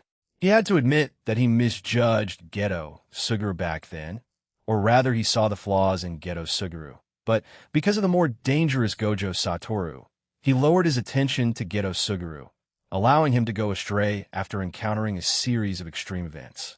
Now he saw a trace of Geto Suguru in Maiachi Haikage, and also felt a danger from him no less than Gojo Satoru back then. Naturally, he also had a guard against him going down a dead end in the dirty place of the Jujutsu world. Chapter 234. I am Suzumiya Haruai. Although Maiachi Haikage heard Yagamazamichi's worries about him through name magic, he just felt that this old man Yagamazamichi was worrying too much. He just wanted to write his diary peacefully until he became invincible. What bad intentions could he have? He didn't have any dangerous ideas like overthrowing the inner world and becoming a king or ancestor himself. If he didn't have the diary, he felt that he would probably just honestly develop his acid Galcamedia and then find some talents to work for him according to his memories from his previous life, becoming a billionaire in the internet age, which would be about it. At most, he would go find the descendants of the Ubuyashiki family to see if he had the talent to practice breathing sword techniques. Even now that he had the diary, Mayachi Haikage's ambition had only swelled a little, but he was just a little more open about emotions than before. Putting him on the same level as an extremist like Geto Suguru, who planned to eliminate all ordinary people to eliminate cursed spirits, was really overestimating him. I'd better find a chance to talk to this old man, Yaga Mazamichi, face to face. As long as I meet him once, he should know what kind of person I am, Mayachi Haikage muttered, and then got up. Speaking of which, although the Golden Week holiday was over, Mayachi Haikage didn't feel like he had rested at all. First there was Kano Yuko's matter, then Hama Miko's matter, and later the appearance of Toru. It was obviously only a little over a week, but it felt like a month or two had passed. He hoped that his life, until the summer vacation, would be a little more stable. However, Mayachi Haikage's thought was quickly dispelled by his enthusiastic classmates after he entered his class. He almost forgot that after the video about Kano Yuko was released, due to Kano Yuko's tragic experience in life, the popularity of this video was quite high. Just 2 days after its release, it already had millions of views. As soon as he entered the classroom, a group of people ran over to ask him if Kano Yuko's story was true. Usually, Sakakibara Kuchi enjoyed such treatment, but since Sakakibara Kuchi didn't participate in this video, those curious high school students naturally ran to Mayachi Haikage. Fortunately, the questions of these guys were basically the same. He just answered a few sentences simply, and these guys want to show off to their friends with these answers contentedly. It seems that a lot of things happened to you this holiday. Sakakibara Kuchi approached Barato after the crowd had dispersed. How was it? Did anything happen when you returned to your hometown? Barato nodded. They had talked often during the holiday, and Sakakibara knew that Mayachi had visited his hometown, Yomiyama City, during Golden Week. Sakakibara Kuchi shook his head hesitantly. Nothing happened, he said, and then added, "It's just that I saw a strange girl. I felt that she should have a lot of stories, but I was too embarrassed to ask for her contact information." Sakakibara Kuchi briefly described the other party's image. Hearing about the strange girl with an eye patch, Mayachi Haikage became slightly interested. After all, in the story of another, who else could be the girl whom the straight man Sakakibara Kuchi fell for at first sight, except for Misaki Mei, Takanashi Rika's good friend? It was a pity that Sakakibara Kuchi, this straight man, still cared about Face. If it were him, he would have directly gone up to ask for contact information. It sounds interesting for what you said, and Yomiyama City sounds like a place with a very deadly atmosphere. The word Yomi has the same pronunciation as Yomi, Yellow Springs Underworld. It sounds like this is the Yomi leading to death. Looking at Mayachi Haikage's meaningful appearance, Sakakibara Kuchi's heart tightened slightly. He knew his friend was different. Just like the video of Kano Yuko, ordinary people would only see Kano Yuko's tragic life and the rumors of her becoming a female ghost after death. But he was a high school student with the ability to think for himself, and he had always kept in touch with Mayachi Haikage and Ida Kaiji. Leaving aside Mayachi Haikage for now, even Ida Kaiji, a guy who couldn't keep his mouth shut, felt secretive about Kano Yuko. It was as if he knew something clearly and wanted to say it to him, but couldn't, so he could only keep testing and hinting around the edges. At that time, Sakakibara Kuchi felt that Mayachi Haikage and the others must have really encountered something during the filming of this video. He went to investigate later and only found a few small news items on the internet. One was that the old school building that appeared in the video was demolished by the demolition team on the day after Mayachi Haikage finished filming. The other was that the chairman of CQ Academy, the culprit in the video who caused Kano Yuko to die in pain, was admitted to the hospital for some reason after the old school building was demolished and has not woken up yet. Sakakibara Kuchi wanted to ask Mayachi Hikage what happened that day, but they were still in the classroom, so it was not convenient to talk about these topics. The two chatted casually about normal things during the holiday, and then they saw a reasonably strong male student in the class move a set of desks and chairs from outside and place them in the last row of the classroom. I heard that there is another transfer student transferring here, and this time they were arranged in our class. Sakakibara Kuchi saw the doubt in Mayachi Hikage's eyes and immediately explained, "Another transfer student?" Mayachi Hikage frowned, but didn't care much. After all, Toygasaki Academy was a private high school established 10 years ago, and its teaching staff and school conditions were quite good in the entire Tokyo area. Although the school style was free, in order to make the grades look better, they would naturally go to various places to dig some top students to transfer here. In the first month of school, besides Shina Mashiro, there were other transfer students in the second and third years, but there were fewer transfer students in the first year. Taking advantage of the Golden Week holiday, there was nothing to look forward to with one more transfer student in their class, unless that transfer student was someone he knew. After all, he could be considered the most accessible, new, reliable person, someone to rely on, in the chat group of those girls now. Although there were no traces revealed in Barato's group chat when he came this morning, Barato's style of doing things first and notifying later had already been carried forward in the group. It wouldn't be strange if someone was willing to transfer here to seek his backing. It shouldn't be Barato. She is still busy bringing down the original student council president. Even if she wants to transfer, it will be after completing the commission. Shinomiya Kagaya, who had already accepted the penalty for failing a commission once, certainly didn't want to experience the taste of mission failure again. Mayachi Hikage thought about it and couldn't think of any suspicious targets for the time being, or there were too many suspicious targets, so he simply stopped thinking about it. Anyway, class time was coming soon. Whether that transfer student was a mule or a horse would soon be revealed. He told Sakakibara Kuchi to meet on the rooftop at noon, and then return to his seat. As the class bell rang, after their homeroom teacher, who had little presence, walked leisurely into the classroom, she mentioned the transfer student in the class and asked everyone to welcome the transfer student. Mayachi Hikage watched the long-haired girl who walked frankly into the classroom from outside. Although she felt subtly familiar, he didn't connect her image with anyone in the chat group. Very beautiful. It could be said that she completely crushed the other good-looking passers-by in the class. Just this point alone could determine that this girl was 80 likely to be the main character of a certain work. Black long straight hair wasn't a rare attribute. Generally speaking, people with this attribute were either aloof older sisters or classic Yamato, not Ashiko type, gentle girls. Mayachi Hikage glanced at the girl. Indeed, very aloof. In a sense, she feels even more aloof than Kasumigakake Yutaha. However, she was wearing a yellow hair ribbon on her head, and it was precisely because of this hair ribbon that Mayachi Hikage felt an inexplicable sense of familiarity. He knew that he definitely knew this girl. He might even be very familiar with that girl.